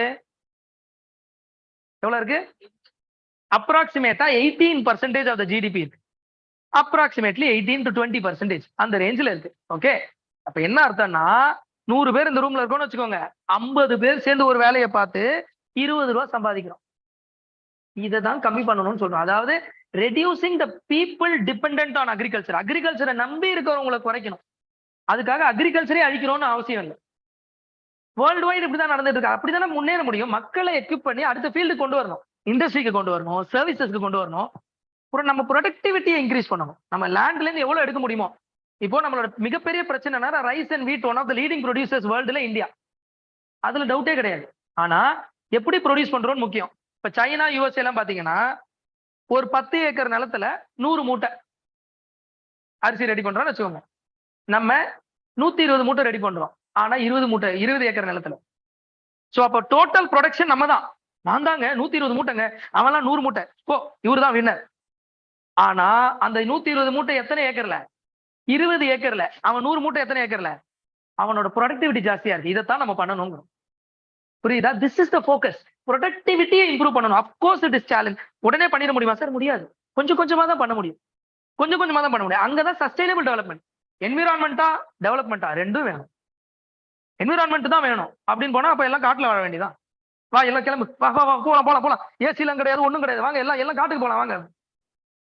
எங்க மாமா காட்டுக்கு வா காட்டுக்கு வான்னு கூப்பிடுறாருமான, அந்த மாதிரி காட்டுக்கு போக வேண்டியதான், எல்லாம் ஜாலியா முடிஞ்சு போச்சு. சரி, டெவலப்மெண்ட் தான் வேணும், அப்ப எல்லாத்தையும் அழிச்சிரு. முடியாது. தேர் இஸ் நோ டைகாட்டமி, ரெண்டு எண்டு எக்ஸ்ட்ரீம் அப்படி கிடையாது. பேலன்ஸ், அதுதான் sustainable development. That is the importance. ஓகேவா? ரைட். சோ அதை பத்தி அப்ப எப்படி அந்த ஒரு என்விரான்மெண்ட், ஒரு ப்ராஜெக்ட் எடுத்துட்டு வரணும், அது எப்படி என்விரான்மெண்ட் அஃபெக்ட் பண்ணுதுங்கிறதையும் நான் பார்க்கணும். So these are the topics and areas which we will focus on. Okay, next குயிக்கா போயிடலாம். அப்ப பிரிலிம்ஸோட கட் ஆஃப் எப்படி சார் போய்கிட்டு இருக்கு, காலையில இருந்து டிஸ்கஸ் பண்ணிருப்பாங்க, அதனால குயிக்கா போயிடலாம். அப்படியே பாத்தீங்கன்னா 2016ல இருந்து 116ல இருந்து 2021ல 87.5, இன்னும் 2022 மார்க்ஸ் வரல. எக்ஸ்பெக்டட் சம்வேர் அரௌண்ட் 84 to 87 ரேஞ்ச்ல கட் ஆஃப் இருக்கு. குறைஞ்சுக்கிட்டே வரதுக்கு காரணம் பேப்பர் டஃப் ஆயிட்டு வந்து, நான் யாரும் ஒன்று பேப்பர் டஃப் ஆயிட்டு வருது அப்ப நம்மளால முடியாதா சார்? அப்படிலாம் கிடையாது. With the right guidance, with the right input and the right practice, definitely we can succeed. You are going to succeed. அதுல எந்த விதமான டவுட்டும் கிடையாது. அதுக்கு தான் இங்க வந்திருக்கீங்க, அந்த நம்பிக்கை. பட் கஷ்டமாயிட்டு வருது, கண்டிப்பா கஷ்டமாயிட்டு வருது. ஆனா கிளியர் பண்றாங்களா? எல்லாரும் கிளியர் பண்ணிட்டு தான் இருக்காங்க. அதுக்கான கைடன்ஸ் வேணும், அவ்வளவுதான். சோ குறைஞ்சுக்கிட்டே வருது cut off, because that paper is increasingly getting difficult. அதுல எந்த விதமான டவுட்டும் கிடையாது. Now we will next. ஏன் சார் நான் சொன்ன மாதிரி, ஏன் சார் என்விரான்மெண்ட் ஒரு சப்ஜெக்டா ஏன் முக்கியம்? Why environment as a subject is important? Because I told you, number one for livelihood, நம்மளை சுத்தி அதுதான் இருக்கு, சஸ்டைனன்ஸ். இதை தாண்டி ஃபாரஸ்ட் சர்வீஸ் வந்துட்டதுனால for the past few years என்விரான்மெண்டோட ரோல் ரொம்ப ஜாஸ்தியா இருக்கு. என்விரான்மெண்ட்டை பொறுத்த வரைக்கும் ஓவர்லாப் வேற ஆகும். இப்ப நம்ம அடுத்த ஸ்லைட்ல எவ்வளவு மார்க்ஸ் எல்லாம் வருதுன்னு பார்ப்போம். பட் என்விரான்மெண்ட்டை பொறுத்த வரைக்கும் ஜியாகிரபியோட கொஞ்சம் ஓவர்லாப் ஆகும், அக்ரிகல்ச்சரோட கொஞ்சம் ஓவர்லாப் ஆகும். ஓகே, லைட்டா அப்படி எக்கனாமிக்ஸ் ரிலேட்டடான சில விஷயங்களோட, கிராப்ஸ், அது எக்கனாமிக்ஸ்லயும் வரும், இதுலயும் வரும். இந்த மாதிரி ஓவர்லாப்பிங் நிறைய இருக்கும். இப்ப என்விரான்மெண்ட் ஆக்ட் இருக்குன்னு வச்சுக்கோங்க, world wild life protection act 1972 அப்படின்னு ஒரு ஆக்ட் இருக்கு. அப்படின்னா அதுல இருந்து ஒரு கொஸ்டின் வந்துருச்சுன்னா சில பேர் அதை அனலைஸ் பண்ணும்போது எப்படி பண்றோம், ஆக்ட்னா சட்டம், சட்டம்னா அது பாலிட்டி, அப்படி எடுத்துட்டு போயிருவாங்க. சில பேர் வைல்ட் லைஃப் ப்ரொடெக்ஷனா, எப்ப வைல்ட் லைஃப் ப்ரொடெக்ஷனா அது என்விரான்மெண்ட் தானப்பா. இப்ப இந்த ஓவர்லாப் புரியுதா உங்களுக்கு? இப்படி ஒரு கொஸ்டின் வைல்ட் லைஃப் ப்ரொடெக்ஷன் ஆக்ட்ல இருந்து வந்துச்சு. இதை நான் பாலிட்டின்னு போடுவேன்னா என்விரான்மெண்ட் போடுவேன். அப்படியும் போடலாம், இப்படியும் போடலாம் சார். இப்ப இருக்கா ஆனா இல்லையா, இப்ப இல்லையா ஆனா இருக்கா, அந்த மாதிரி. ஓகே, ஸோ இந்த மாதிரி ஓவர்லாப்பிங் நிறைய இருக்கும். ஸோ அதனால நம்பர் ஆஃப் கொஸ்டின்ஸ் நம்ம பார்ப்போம், அந்த டிஃபரன்சஸ் இருக்க போது. But trust me, as I told you, minimum 15 to 18 questions environment பேஸ்ல இருந்து வராம எந்த வருஷமே இல்லை. That is why it's very important. 100 கொஸ்டின்ல 18ல இருந்து 20 கொஸ்டின் ஒரு சப்ஜெக்ட்ல இருந்து வரப்போகுது. அண்ட் எல்லா கொஸ்டினும் நீங்க அடிச்சிருவீங்க. இது வந்து காலேஜ் எக்ஸாமோ ஸ்கூல் எக்ஸாமோ கிடையாது. 100 கொஸ்டினையும் அடிச்சு நெகட்டிவ் மார்க்ல போகுது. வேண்டாம் வேண்டாம், நமக்கு தேவை நம்ம கட் ஆஃப் கிளியர் பண்ணும். ஸோ ஆவரேஜா ஒருத்தருக்கு ஒரு ஸ்ட்ராட்டஜி இருக்கு, அதெல்லாம் நீங்க உள்ள வந்தோடனே தெரியும். பட் 72 to 75 கொஸ்டின்ஸ் ரேஞ்சில் இருக்குன்னா சில பேர் 80, 85, 90 அடிப்பாங்க, சில பேர் 70, 72 அடிப்பாங்க. அல்டிமேட்டா அக்யூரசி தான் முக்கியம். ஸோ 20 கேள்வியில நம்ம இது எஃபர்ட் எல்லாம் போட்டு கரெக்டா பண்ணோம்னா 12 கேள்வி அட்லீஸ்ட் அடிச்சு நல்ல மார்க் வாங்க. 12 to 14 கொஸ்டின்ஸ் அது நம்ம பண்ணுவோம். 20 கேள்வியும் நீங்க அடிப்பீங்க அப்படிலாம் பொய்யெல்லாம் சொல்ல மாட்டோம், சத்தியமா பொய் சொல்ல மாட்டோம். அடி ஹெவியா விழும், அதுக்கு ரெடி ஆயிடும். ஓகே, ஆனா பண்ண முடியுமா? கண்டிப்பா பண்ண முடியும். Okay, is it easy sir? No. But is it impossible? No. Easy, ரொம்ப ஈஸியா இல்ல. அதாவது யூபிஎஸ்சியே சொல்றேன், பண்ற வகையில பண்ணா அதை ஒரு பிளஷரா எடுத்துக்கிறோம். ப்ரெஷரா இல்லாம பிளஷரா எடுத்துட்டு ஜாலியா படிக்க போறோம். Enjoy the process, don't worry about the results. Dhoni சொல்ற மாதிரி ப்ராசஸ் ரொம்ப முக்கியம். ரிசல்ட் வரும், இட் வில் ஃபாலோ.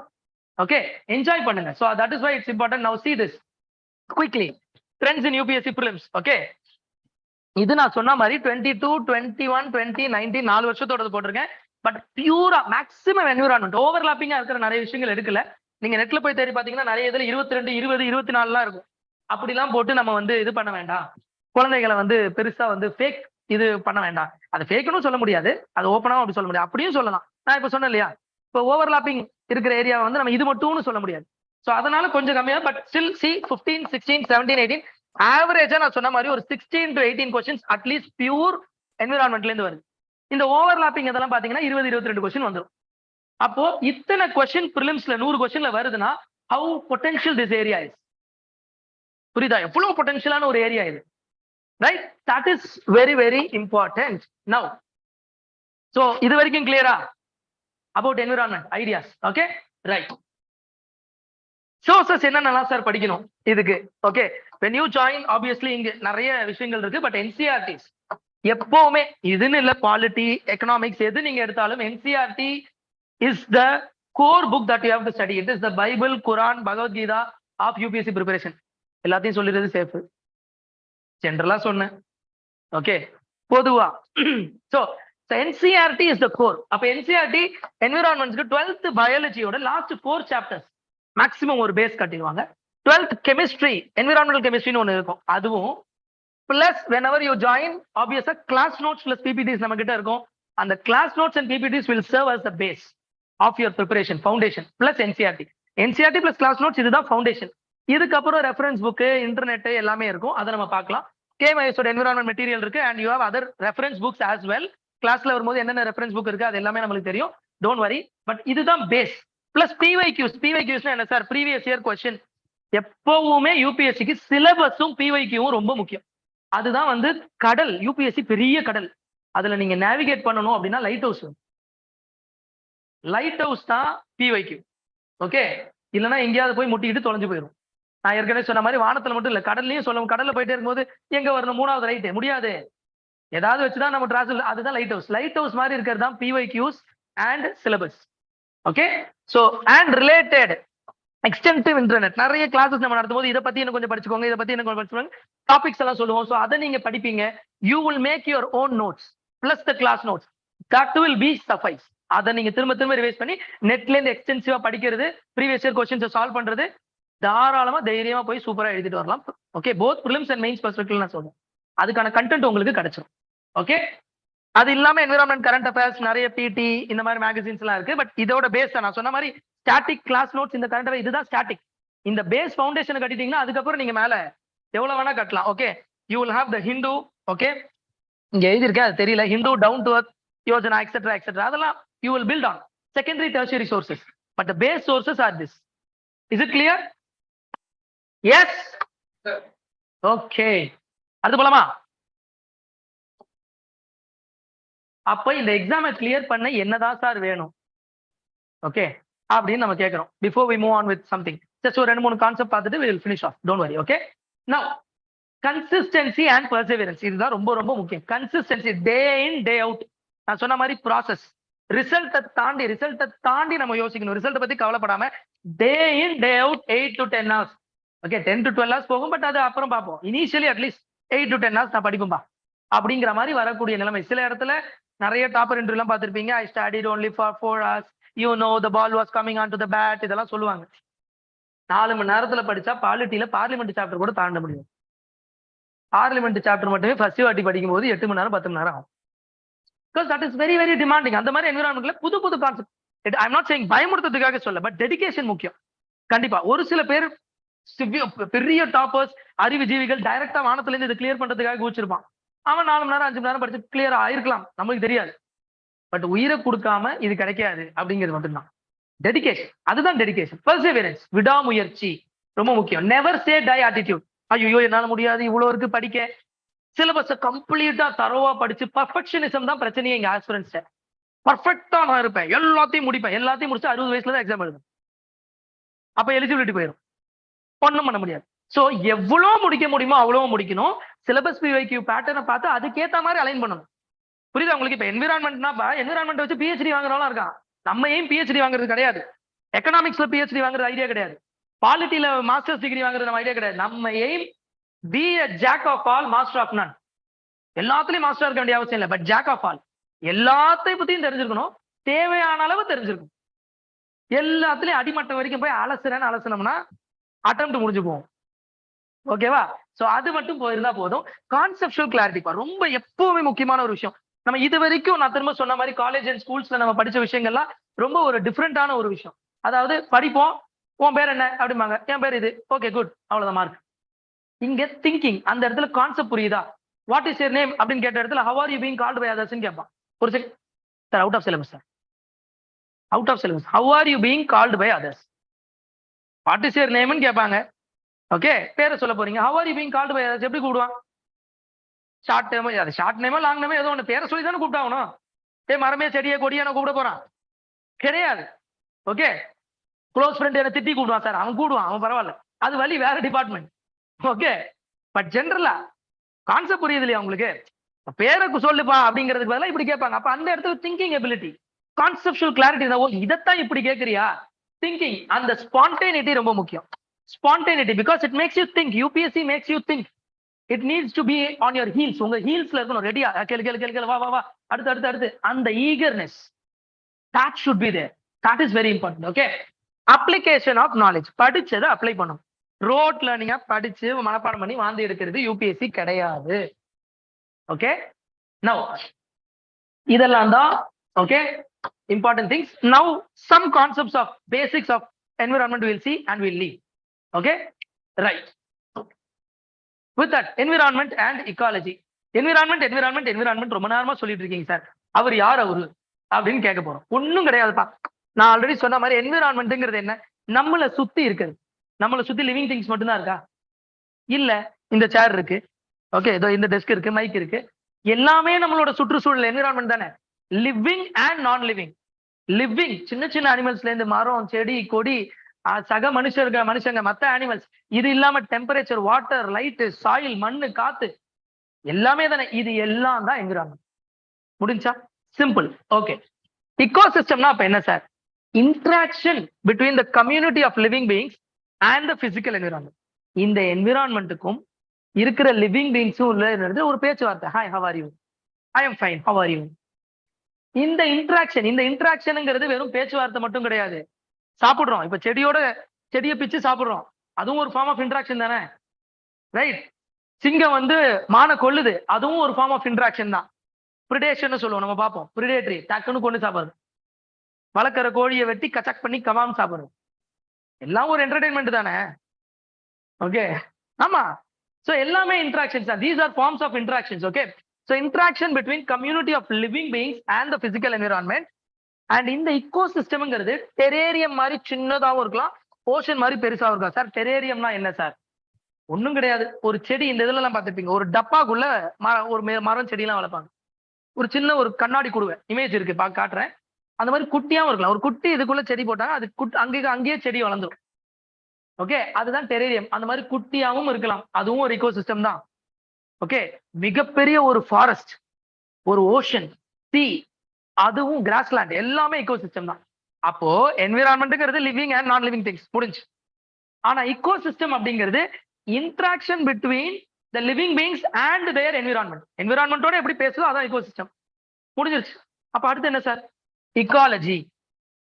இக்காலஜின்னு என்ன சார்? எப்பவுமே இந்த லஜின்னு வந்தா ஸ்டடின்னு அர்த்தம். சைக்காலஜி, சோசியாலஜி, இக்காலஜி, பயாலஜி, லாஜின்னு வரும். லாஜினா ஸ்டடின்னு அர்த்தம் கிரீக் டேர்ம்ல. ஓகே, சோ அப்ப study of what? Ecology. Scientific study. It's scientific study. Okay, சயின்டிபிக்கா நான் படிக்கிறேன். எதை பத்தி? Relationship between living organisms and environment. இந்த லிவிங் ஆர்கானிசம் என்விரான்மெண்ட்லாம் எப்படி இன்டராக்ட் பண்ணுதுன்னு அப்படி ஓரமா சயின்டிபிக்கலா அதுக்கு ஒரு எவிடன்ஸ், சின்ன ஸ்டடி, அந்த மாதிரி சயின்டிபிக்கலா படிக்கிறேன். அவ்வளவுதான் இக்காலஜி. முடிஞ்சா? என்விரான்மெண்ட்னா லிவிங் நான் லிவிங் முடிஞ்சு போச்சு. இக்கோசிஸ்டம்னா living non living plus their environment. இக்காலஜினா இதை பத்தி சயின்டிபிக்கா படிக்கணும். Done, right. Now see here, this is a terrarium. இதுதான் டெரேரியம். உள்ள பொம்மை வச்சிருக்காங்க, அதை அட்ஜஸ்ட் பண்ணிக்கோங்க. உள்ள எப்படி சார் மானு வளர்ந்துச்சுன்னு கேட்காதீங்க. சும்மா பொம்மை வச்சிருக்காங்க. ஓகே, டப்பாக்குள்ள. சரி, ஓகே. இங்க வந்து இந்த மாதிரி செடி லைட்டா வளருது இல்லையா? இப்ப இதுக்கு நம்ம ஒன்னும் சப்ளை பண்ண போறது இல்லை.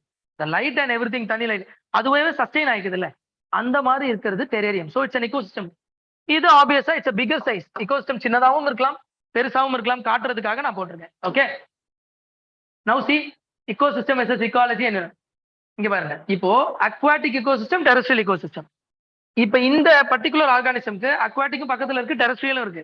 அதுதான் அதோட என்விரான்மெண்ட், அதோட சுற்றுவட்ட. ஓகே, அதோட சுற்றுச்சூழல். இத பத்தி நம்ம படிக்கிறோம்ல, அதான் ecology. Right, pretty simple.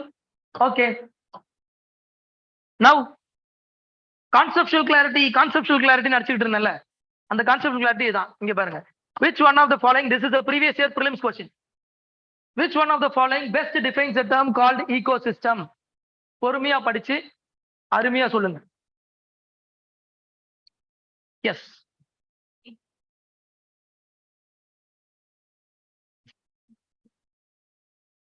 S. Option C. வேற எதுவும் ஆப்ஷன்ஸ் இருக்கா?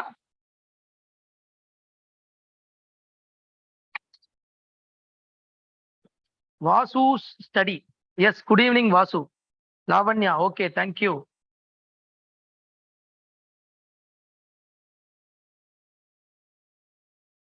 ரைட், ஆன்சர் என்ன? அப்படியே டவுட்டா இருக்கு சில பேர், ஏன் ஏவா இருக்கலாமோ ஒருவேளை இல்லையா? பி கண்டிப்பா இல்ல. ஓகே, ஃப்ளோரா அண்ட் ஃபவுனா அதெல்லாம் மட்டும் கிடையாது. ஏவா இருக்கலாம், இல்ல சியா இருக்கலாம். But which of the following best describes, நம்ம எக்கோசிஸ்டம் சொல்லும் போதே சொன்ன community of organism interacting with one another. Okay, along, okay, community of organism together with the environment, அதுதான் ecosystem சொன்னோம். Living and non living environment, அதோட சேர்த்து எப்படி interaction with the environment அப்படிங்கறதா ecosystem. இதை பத்தின சயின்டிபிக் ஸ்டடி தான் இக்காலஜி. இந்த கிளாரிட்டி மட்டும் இருந்தா இதை ஆன்சர் பண்ணிடலாமா? Answer is C. Are you able to relate? I always told you it's very simple. Sometimes UPSC is very simple that we tend to miss it. ரொம்ப simple, என்னென்னமோ படிச்சு போவான், கடைசியில சிம்பிளா ஒண்ணு கேட்டுருவான். இவன் வந்து சார் அலெக்சாண்டர் குதிரை பேராது கேளுங்க சார், அவன் சிம்பிளா கேள்வி கேட்டு போயிடுவான். மேப்ல அப்படியே தலகு எல்லாமே தான் படிக்கணும். See what I'm saying is you can expect everything. சில வாட்டி UPSC டஃப்பான கொஸ்டின் மட்டும் தான் கேட்பான். இது ஒரு மித்து. அவன் ஈஸியான கொஸ்டின்ஸும் கேட்கறான். மேப்ல என்னென்னமோ படிச்சு போறான். பிளாக் சி, காஸ்பியன் சி, இதை சுத்தி என்ன இருக்கு, ஈராக்குக்கு அடியில என்ன இருக்கு, என்னென்னமோ படிக்கிறான். கரெக்ட், படி, தப்பே இல்லை. ஆனா you also have to expect easier questions. இவ்வளவும் படிச்சு போய் 2015-16 ஒரு கொஸ்டின் கேட்டான். which are the eastern most and western most states of India? Gujarat, Arunachal Pradesh, Rajasthan, Arunachal Pradesh, Gujarat, Assam. Okay, Rajasthan, Assam. இதான் 4 ஆப்ஷன். இதுல 4 பேர் தப்பு பண்ணிட்டு வரோம் சார். ஒரு ராஜஸ்தானோட கன்ஃபியூஸ் ஆயிடுச்சு சார். நீ ஈராக் அடியில என்ன இருந்தது, என்ன பிரயோஜனம்? ஈராக்கு அடியில என்ன இருக்குன்னு பிரயோஜனம்? இந்தியாவுக்கு ஓரத்துல என்ன இருக்குன்னு படிச்சியா? பார்க்கல. சின்ன சின்ன observations. So UPSC is as much as the easy questions, as much as it is the moderate and difficult ones. Moderate and difficult ones எவ்வளவு முக்கியமோ அதே அளவுக்கு கான்செப்சுவல் கிளாரிட்டி முக்கியம். அதுதான் இந்த மாதிரி ஈஸி அண்ட் மாடரேட் கொஸ்டின்ஸ் அடிக்கும். ஏன்னா பாதி பேர் இது கொஸ்டின் வந்தப்போ ஏன் அடிச்சு வந்தான். 2 மார்க் உங்க பாக்கெட்ல இருந்து அப்படி எடுத்து UPSC கொடுத்துட்டு வந்திருக்கீங்க. கீப் த சேஞ்ச் அப்படின்னு ஒரு அட்டம்ப்டோட சேர்ந்து அந்த 2 ரூபாயோட சேர்த்து ஒரு வருஷமும் போச்சு. Keep it. 1.5 மார்க் 1/2 மார்க்ல எல்லாம் சர்வீஸ் பிலிம்ஸ் மிஸ் பண்ணவங்களா இருக்காங்க. That's why I am saying conceptual clarity. Okay, now see here biotic components நம்ம படிச்சதுதான். பயோட்டிக் அப்படின்னா லிவிங்னு அர்த்தம். ஏபயோட்டிக்னா நான் லிவிங். சரி, பயோட்டிக்ல என்னென்ன இருக்கு? Producer, consumer, decomposer. Producer director எங்கெல்லாம் கேட்கக்கூடாது. அந்த காமெடிலாம் ஐதர் அலி காலது காமெடி. ஓகே, ஸோ ப்ரொடியூசர் அப்படின்னா ப்ரொடியூஸ் பண்ண போகுது. பிரைமரி ப்ரொடியூசர்ஸ் சாப்பாடு, பிளான்ஸ் இல்லாம நம்ம இல்ல. ஓகே, இன்னும் சில பேர் நம்பிக்கிட்டு இருக்கான். அதாவது சிக்கன் மட்டனை இது பண்ணி சாப்பிட்டாதான் வந்து அது வந்து பிரிடேஷன். செடியை பிடிங்கி தந்தா அது பிரிடேஷன் கிடையாது. அது மட்டும் என்னது? அதுவும் உயிரினம் தானே. As per environment predation is any organism fighting with another organism. இன்னொரு ஆர்கானிசம் ஒரு கதையை கதம் பண்ணி சாப்பிட்டீங்கன்னா, கீரையை சாப்பிட்டாலும் சரி, மீனை சாப்பிட்டாலும் சரி, அது பிரிடேஷன் தான். யூ ஆர் அது பிரே, நீங்க பிரிடேட்டர். அவ்வளவுதான். நான் சொல்லல, என்விரான்மெண்ட் சொல்லுது. சாமி சத்தியமா இதை நான் சொல்லல. இதுதான் என்விரான்மெண்டோட கான்செப்ட். ஓகே, அப்ப கன்சியூமர்ஸ் வாங்கி சாப்பிடுறோம். Okay, man is social animal, நம்ம தான். டீகம்போசர்ஸ் எல்லாத்தையும் சாப்பிட்டு முடிச்சதுக்கு அப்புறம் இவ்வளவு மைக்ரோ ஆர்கானிசம் நம்மள சாப்பிடும். பினிஷ். இவ்வளவுதான் வாழ்க்கை.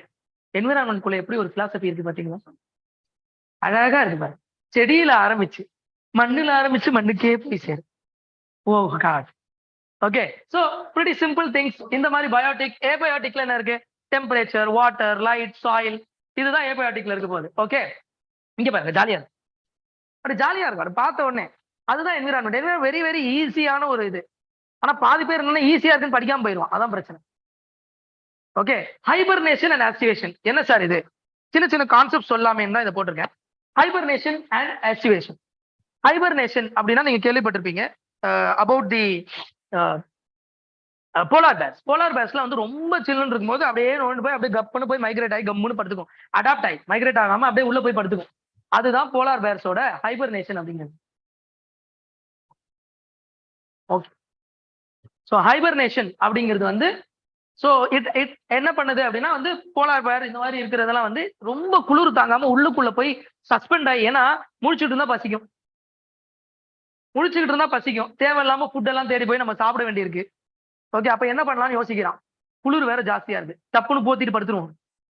நிறைய வாட்டி நம்ம 2-3 மணிக்கெல்லாம் இதை பண்ணிருப்போம். தேவையில்லாம ஏதாவது ஒரு நெட்ஃபிளிக்ஸ் இந்த சீரிஸ் எதையாவது ஒன்றத்தை பார்த்துட்டு தூக்கம் வரல அப்படிங்கிறதுக்காக இதை பார்ப்போம். பிரச்சனை என்னன்னா 3 மணிக்கு பசிக்க ஆரம்பிச்சோம். ஸ்விக்கி ஜொமேட்டோல கடையும் இருக்காது. கிருட்டுன்னு ஓடி போய் கிச்சன்ல தண்ணி எடுத்து குடிச்சிட்டு இழுத்து பிடிச்சி படுத்துருவோம்னு சொல்லி போய் படுத்துருவோம். அந்த மாதிரி ஹைபர்னேஷன்ல போலார் பேர்ஸ் இவங்க எல்லாம் பண்றக்கூடியதான் சம்மர் ஸ்லீப்னு சொல்லுவோம். எஸ்டிவேஷன் அப்படிங்கிறது வின்டர் ஸ்லீப். இவன் ஸ்னெயில்ஸ் எல்லாம் என்ன பண்ணும் அப்படின்னா, ஓகே ஐம் சாரி, இது வின்டர் ஸ்லீப், இது சம்மர் ஸ்லீப். மாத்தி சொல்றேன், சாரி. ஹைபர்னேஷன் அப்படிங்கிறது வின்டர் ஸ்லீப். வின்டர் டைம்ல போய் தூங்கிடும். Summer sleep is activation. அதே மாதிரி சம்மர் டைம்ல ஸ்னெயில்ஸ் அண்ட் அதர் ஆர்கானிசம்ஸ் கம்முன்னு அதோட ஆக்டிவிட்டி, மெட்டபாலிக் ஆக்டிவிட்டி எல்லாம் சஸ்பெண்ட் பண்ணிட்டு போய் படுத்து தூங்கிடும். இவ்வளவுதான். This is hibernation and activation. Okay, next adaptations. Okay, adaptations அப்படிங்கிறதுல இப்ப இந்த டெசர்ட் அடாப்டேஷன் பத்தி இப்ப நம்ம சொல்லியிருக்கோம். இவ்வளவு சேஞ்ச் ஆகக்கூடிய உலகத்துல நம்ம அடாப்ட் ஆகி வாழ்ந்துட்டு இருக்கோம் இல்லையா? இவ்வளவு சேஞ்ச் ஆகக்கூடிய இடத்துல நம்ம அடாப்ட் ஆகி வாழ்ந்துகிட்டு இருக்கோம் அப்படின்னா பல விஷயங்கள். ஓகே, டாக்ஸிக்கா கேஸ்ல கார்பன் டை ஆக்சைடோட அமௌண்ட் ஜாஸ்தி ஆயிடுச்சு, மழை திடீர்னு வருது, நம்ம அடாப்ட் ஆகிறோம். திடீர்னு ஊட்டிக்கு, சிம்லாக்கு இந்த மாதிரி இடத்துக்கு போயிட்டீங்கன்னா தேர்மல் வேர், ஜர்க்கின் எல்லாம் போட்டு வேற ஒரு ஆளா இருப்பான். எஸ்கிமோ மாதிரி இருப்பான், நம்மளால அப்படி சுத்திட்டு இருப்பான் பாத்தீங்கன்னா. ஓகே, என்னது இதெல்லாம் அடாப்டேஷன்ஸ். ஓகே, அந்த மாதிரி டெசர்ட்ல சூடுக்கு எப்படி அடாப்ட் ஆகுதுன்னு ஒரு எக்ஸாம்பிள். இவர் யாரு அப்படின்னு பாத்தீங்கன்னா கியூட்டா இருக்காரு பாருங்க. இவர் வந்து கங்காரு ரேட். பார்க்க கங்காரு மாதிரி இல்ல, ரேட் மாதிரி தான் இருக்கான். பேர் வச்சுட்டாங்க, என்ன பண்ண முடியும், கங்காரு ரேட் அப்படின்னு. கங்காரு ரேட் வந்து டெசர்ட்ல வாழ்வார். இவர் என்ன பண்ணுவாரு அப்படின்னா, இருக்கிற ஹீட்ல வாட்டர் நிறைய எமிட் பண்ண முடியாது. வாட்டர் நிறைய கன்சர்வ் பண்ண வேண்டிய தேவை நிறைய இருக்கு. ஓகேவா? அப்ப வாட்டர் நிறைய கன்சர்வ் பண்ணணும் அப்படிங்கிறதுக்காக it will urinate as crystals. கிறிஸ்டல்ஸா யூரினேட் பண்ணும். வாட்டரை யூரினேட் பண்ணா வாட்டர் எஜெக்ட் ஆகும் இல்லையா? இது ஒரு ஃபார்ம் ஆஃப் அடாப்டேஷன் அங்க வாழ்றதுக்கு. அண்ட் தண்ணியா எக்ஸ்பிளிசிட்டா அது குடிக்கவே குடிக்காது. சாப்பாடு சாப்பிடும், அதுல இருந்தே உடச்சு தண்ணி எடுத்துக்கும். இது ஒரு adaptation. That's why it's able to survive in hot deserts. அதே மாதிரி இவரு பார்த்திருப்பீங்க, கேக்டஸ், அக்கேஷியா பிளான்ட் இப்படிலாம் சொல்லுவோம். இதுல ரொம்ப நாளா நம்ம இதுதான் இலை, அதுக்கு மேல முள்ளுன்னு நினைச்சிருப்போம். ஆக்சுவலா அதுதான் வந்து ஸ்டெம்மே. முள்ளுங்கிறீங்களே, அதுதான் அதோட இலை. Leaves are reduce to thorns and spines in desert plants. ஏன்னா தண்ணி லாஸ். நம்மளுக்கு தெரியும், லீஃப்ல இருந்து அப்படி தண்ணி வெளில வரும். டிரான்ஸ்பிரேஷன் ஒரு ப்ராசஸ். ஓகே, அப்படி லைட்டா தண்ணி அப்படி வெளில வரும். அது போகாம இருக்கிறதுக்காக ஸ்பைன்ஸா ரெடியூஸ் ஆயிருக்கும். So actually this is the stem, these are the leaves. இதெல்லாம் தான் லீஃபே. அப்படியா? அப்படிதான். இது வரைக்கும் தெரியலன்னா இப்ப தெரிஞ்சுக்கும். அவ்வளவுதான். ஓகே, இதை எப்படி ஏமாத்திருக்காங்க பாருங்க இத்தனை நாளா நம்மள. அப்படி சில விஷயங்கள் அப்படிதான், நிறைய விஷயங்கள் கத்துப்போம். ஓகே, பாப்புலேஷன் இன்டராக்ஷன் குயிக்கா முடிச்சிடலாம். ஒண்ணும் கிடையாது. பாப்புலேஷன் இன்டராக்ஷன் நான் சொன்னேன் இல்லையா, எப்படி அடிச்சு புடிச்சு சாப்பிடுறோம் அப்படிங்கிறது தான் பாப்புலேஷன் இன்டராக்ஷன். ஓகே, இதுல டைப்ஸ் நிறைய இருக்கு. ஃபர்ஸ்ட் பாருங்க, மியூச்சுவலிசம். நீயும் வாழணும் நானும் வாழணும், அதான் mutualism. Give and take policy. Okay, ரொம்ப சிம்பிள்.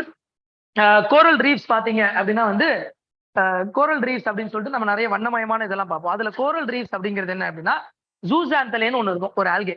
அவர் வந்து சாப்பாடு கொடுப்பாரு. ஓகே, இவர் வந்து தங்க வீடு கொடுப்பாரு. கோரல்ஸ், பரவாயில்ல வாங்க உள்ள வாங்க, நீங்க எங்க வீட்லயே இருந்துக்கலாம். சரி, நான் என்ன பண்ணும், நீங்க சாப்பாடு ரெடி பண்ணிக்கிறீங்க. ஓகே, நீங்க என்ன பண்ணுவீங்க, என் வீட்டுல நீங்க தங்கிக்கலாம், நான் வாடகை வந்து நானே கொடுத்துறேன், ஒன்றும் பிரச்சனை இல்லை. ஓகே ஃபைன், பட் அந்த டீலிங் எனக்கு ரொம்ப பிடிச்சது அப்படின்னு சொல்லி 2 பேரும் ஒண்ணு. இதுதான் மியூச்சுவலிசம். உனக்கு பாசிட்டிவ், எனக்கும் பாசிட்டிவ், போத். Okay, competition. அப்ப பாருங்க, இவனுக்கும் பாசிட்டிவ், இவனுக்கும் 2 ஸ்பீசிஸ்க்கும் positive. Competition, heavy competition. UPSC விட ஹெவி காம்படிஷன் எங்கேயும் கிடையாது. ஆனா இது வேற காம்படிஷன். இந்த காம்படிஷன் என்னன்னா, 2 ஆர்கானிசம் இருக்குன்னு வச்சுக்கோங்க, லயன் அண்ட் டைகர். 2 பேருமே ஒரே டீல் என்னமோ ஒண்ணுதான். ஆனா லயன் அண்ட் டைகர் 2 பேரும் அடிச்சுப்பானுங்க, உனக்கா எனக்கா. அடிச்சுக்கிட்டா என்ன ஆகும்? ஓகே, 2 பேருக்கும் லாஸ் தானே. ஒண்ணு இவன் சாவான், இல்ல அவன் சாவான். எப்படியா இருந்தாலும் என் பிசினஸ் சக்சஸ் தான், டீல் போயிடும். Okay, so that is why both are negative. Competition. அடுத்து பிரிடேஷன். பிரிடேஷன் தான் நான் சொன்னது. மானு, ஓகே, மானை வந்து ஒரு சிங்கம் கொன்றுச்சு அப்படின்னா பாசிட்டிவ் ஃபார் சிங்கம், நெகட்டிவ் ஃபார் த மான். Obviously I tie you eat, finish. Okay, அப்போ பாசிட்டிவ் ஃபார் த சிங்கம், நெகட்டிவ் ஃபார் த மான். அதுதான் பிரிடேஷன். அடுத்து பாராசைட்டிசம். பாராசைட்டிசம்லயும் பிளஸ் மைனஸ் தான் சார். அப்ப எப்படி சார் அது டிஃபரன்ஸ்? ஒன்னும் கிடையாது. பிரிடேஷன், வெளியில ஒரு ஆர்கானிசம் இருக்கு, லயன் டீரை போய் அடிச்சு சாப்பிடுது, இது பிரிடேஷன். பாராசைட்டிசம் வந்து உள்ளுக்குள்ள இருக்கும். இப்ப நம்மளுக்கு மண்டைக்குள்ள வந்து இது இருக்குல்ல, மண்டைக்கு மேல பேன் இருக்கு, உள்ளுக்குள்ள வந்து லைஸ் வாமலாம் இருக்கு, அது வந்து இந்த ஒட்டுண்ணிகள்னு சொல்லுவோம் பாராசைட்டிசம். அந்த ஆர்கானிசம்குள்ள இருக்கும். முக்கியமான விஷயம் என்னன்னா, அதனால நம்மளுக்கு ஏதோ நம்மளுக்கு வந்து நெகட்டிவ், அதுக்கு சாப்பாடு எல்லாம் கிடைக்கும், நம்மளுக்கு நெகட்டிவ் தான். பாதி வாட்டி மண்டையை வேற அரைச்சிட்டு இருப்போம், முக்கியமான ஒரு மீட்டிங்ல போயிட்டு அப்படின்னு சொல்லிட்டு இருப்போம். இரிட்டேஷன் தானே, நம்மளுக்கு ஒரு நெகட்டிவ் இல்ல, ஒரு நோய் கொடுத்துரும், டிசீஸ் கொடுத்துரும். ஆனா அது நல்லா சாப்பிட்டு, நான் சாப்பிட்றத வாடகை கொடுக்காம, ஒரு அனௌன்ஸ்மெண்ட் இல்லாம அவன் வாங்கி சாப்பிட்டுட்டு இருப்பான். அவனுக்கு பாசிட்டிவ், எனக்கு நெகட்டிவ் இல்லையா? ஆனா it will not result in death. ஏன்? Death of the other organism. பிரிடேஷன்ல கண்டிப்பா டெத் ஆயிடும். மான ஒரு போர்ஷன், ஒரு காலை மட்டும் சாப்பிட்டுக்கிறேன், மீதி நீ ஜாலியா இருன்னு சொல்ல முடியுமா? டெத்துனா டெத்து தான். ஆனா பாராசிட்டிசம் அப்படி கிடையாது. ஒட்டுண்ணி cannot survive without the, it cannot survive without the host. Host இல்லாம சர்வைவ் பண்ண முடியாது பாராசைட்னால. அதுதான் டிஃபரன்ஸ். ரெண்டுமே பாசிட்டிவ் நெகட்டிவ். சரி சார், ரெண்டுமே பாசிட்டிவ் நெகட்டிவ் தான். ஆனா டிஃபரன்ஸ் இதுதான், இவன் ஹோஸ்ட் இல்லாம பாராசைட்னால சர்வைவ் பண்ண முடியாது. அடுத்து கமென்சிலிசம், அமென்சிலிசம். ஒன்னும் கிடையாது. கமென்சிலிசம்ல பாருங்க, ஒருத்தனுக்கு பாசிட்டிவ், இன்னொருத்தனுக்கு ஒரு இம்பாக்டும் கிடையாது கமென்சிலிசம்ல. ஓகே, எக்ரெட், கேட்டில் எக்ரெட் அப்படின்னு ஒண்ணு இருக்கு. கேட்டில் எக்ரெட்னா ஒன்னும் கிடையாது. கேட்டில் அப்படி நவுந்துகிட்டே இருக்கும், நடந்து போயிட்டே இருக்குமா, அது அலசி விடுதுல, அங்க இருந்து சில இதெல்லாம் போகும், பூச்சி எல்லாம் போகும், அதை இந்த எக்ரெட் சாப்பிட்டுரும். இப்ப எக்ரெட் சாப்பிடுறது எக்ரெட்டுக்கு பாசிட்டிவ் தான். எக்ரெட்டுங்கிறது ஒரு பேர்டு, அந்த பேர்டு சாப்பிடுறது இதுக்கு நல்லது. மாடுக்கு ஏதாவது எஃபெக்ட் இருக்கா? ஒரு எஃபெக்டும் கிடையாது. No effect, no positive, no negative. என்னமோ பண்ணிட்டு போ அப்படின்னு போயிடுவாங்க அப்பா அப்படின்னு. சோ இது பாசிட்டிவ், இதுக்கு நோ எஃபெக்ட். அமென்சிலிசம் இங்க நெகட்டிவ், இது ரொம்ப மோசம். அமென்சிலிசம் வந்து இவனுக்கு நெகட்டிவ், இவனுக்கு வந்து நோ எஃபெக்ட். அதாவது ஹார்ம்ஃபுல் ஆல்கல் ப்ளூம்னு இருக்கு. இவன் என்ன பண்ணுவான், அப்படியே ஓஷன் மேல அப்படியே படர்ந்து இருப்பான். படர்ந்து இருந்து அப்படியே டாக்ஸின்ஸ் அப்படியே வெளியிடும். அந்த டாக்ஸின்ஸ்னால இட் வில் டை ஆஃப். டாக்ஸின்ஸ்னால the other organisms will die, செத்து போயிடும். மற்ற ஆர்கானிசம்லாம் இல்ல, அதுக்கு உடம்பு சரியா போயிடும். ஆனா இவர் மட்டும் ஜாலியா பறந்து போச்சு. இதுதான் அமென்சிலிசம். சார் இந்த கமென்சிலிசம் அமென்சிலிசம்ல டவுட் இருக்கும்பாங்க ஸ்டூடெண்ட்ஸ். சிம்பிளா ஞாபகம் வச்சுக்கலாம். இப்ப கமென்சிலிசம் ஒண்ணு, கமென்சிலிசம்னா கமென்சிலிசம் அமென்சிலிசம் இதுதானே டிஃபரன்ஸ். நோ எஃபெக்ட், ஒன்னு பாசிட்டிவ் ஒன்னு நெகட்டிவ். எது இதுல அமென்சிலிசம்னு நம்மளுக்கு தெரியும். சிம்பிள். அம்மிக்கல் எடுத்துக்கங்க. ஓகே, இந்த ஹார்ம்ஃபுல் ஆல்கல் ப்ளூம் என்ன பண்ணுது, அம்மிக்கல் எடுத்து நங்குன்னு போட்டுருது, இன்னொரு ஸ்பீசிஸ் செத்து போயிடும். இல்ல இம்பாக்ட், இவனுக்கு ஏதாவது இம்பாக்ட் இருக்கா? ஒரு இம்பாக்ட் இருக்காது. அம்மிக்கல்ல தூக்கி போட்டா அமென்சிலிசம், நெகட்டிவ் 0, இவரு பாசிட்டிவ் 0. இவ்வளவுதான் பாப்புலேஷன் இன்ட்ராக்ஷன். ஓகே, ఒక table population interaction over. Okay, now this is done. The last topic for the day is a very small topic. Niche ஒண்ணும் கிடையாது. நீஷ் ஹாபிடேட்னு ரெண்டு இருக்குப்பா. ரெண்டு விஷயம், ஹாபிடேட் நீஷ். என்ன சார் ஹாபிடேட் நீஷ்? நம்ம தங்கக்கூடிய இடம் அப்படிங்கிறது ஹாபிடேட். நம்ம தங்கியிருக்கோம், வீட்டுல எல்லாம் தங்கியிருக்கோம், ரெண்டு கொடுத்துட்டு, இல்ல சொந்த வீடா கூட இருக்கட்டும், சரி தங்கியிருக்கோம், அது habitat. Niche is the unique role, unique functional role of a species in an ecosystem. ஒரு எக்கோசிஸ்டம்ல ஒரு ஸ்பீஷீஸோட யூனிக்கான ரோல், மாறவே மாறாத ஒரு ரோல், அதுதான் நீஷ். என்ன சார் இது புரியலையே sir? Simple.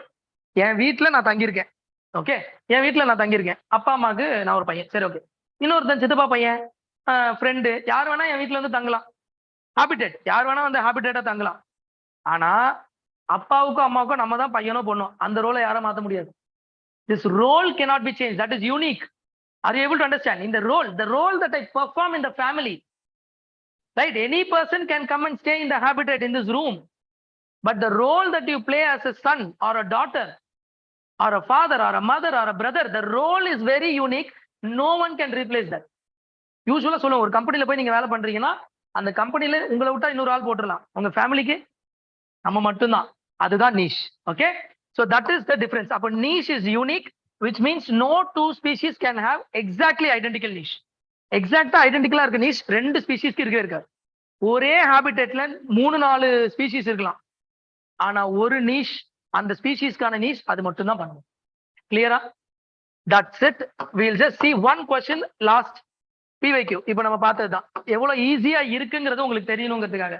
Which one of the following term, this is a previous year prelims question, describes not only the physical space occupied by an organism but also its functional role in the community of organism? எனக்கு answer தெரியாது, படிக்கவும் இல்லை நான். Yes yes டியா? D for done. நீங்க தான் answer பண்ணீங்க, நான் பண்ணல. ஓகே, so that brings to an end our environment session and thank you so much for your cooperation. நன்றி, வணக்கம்.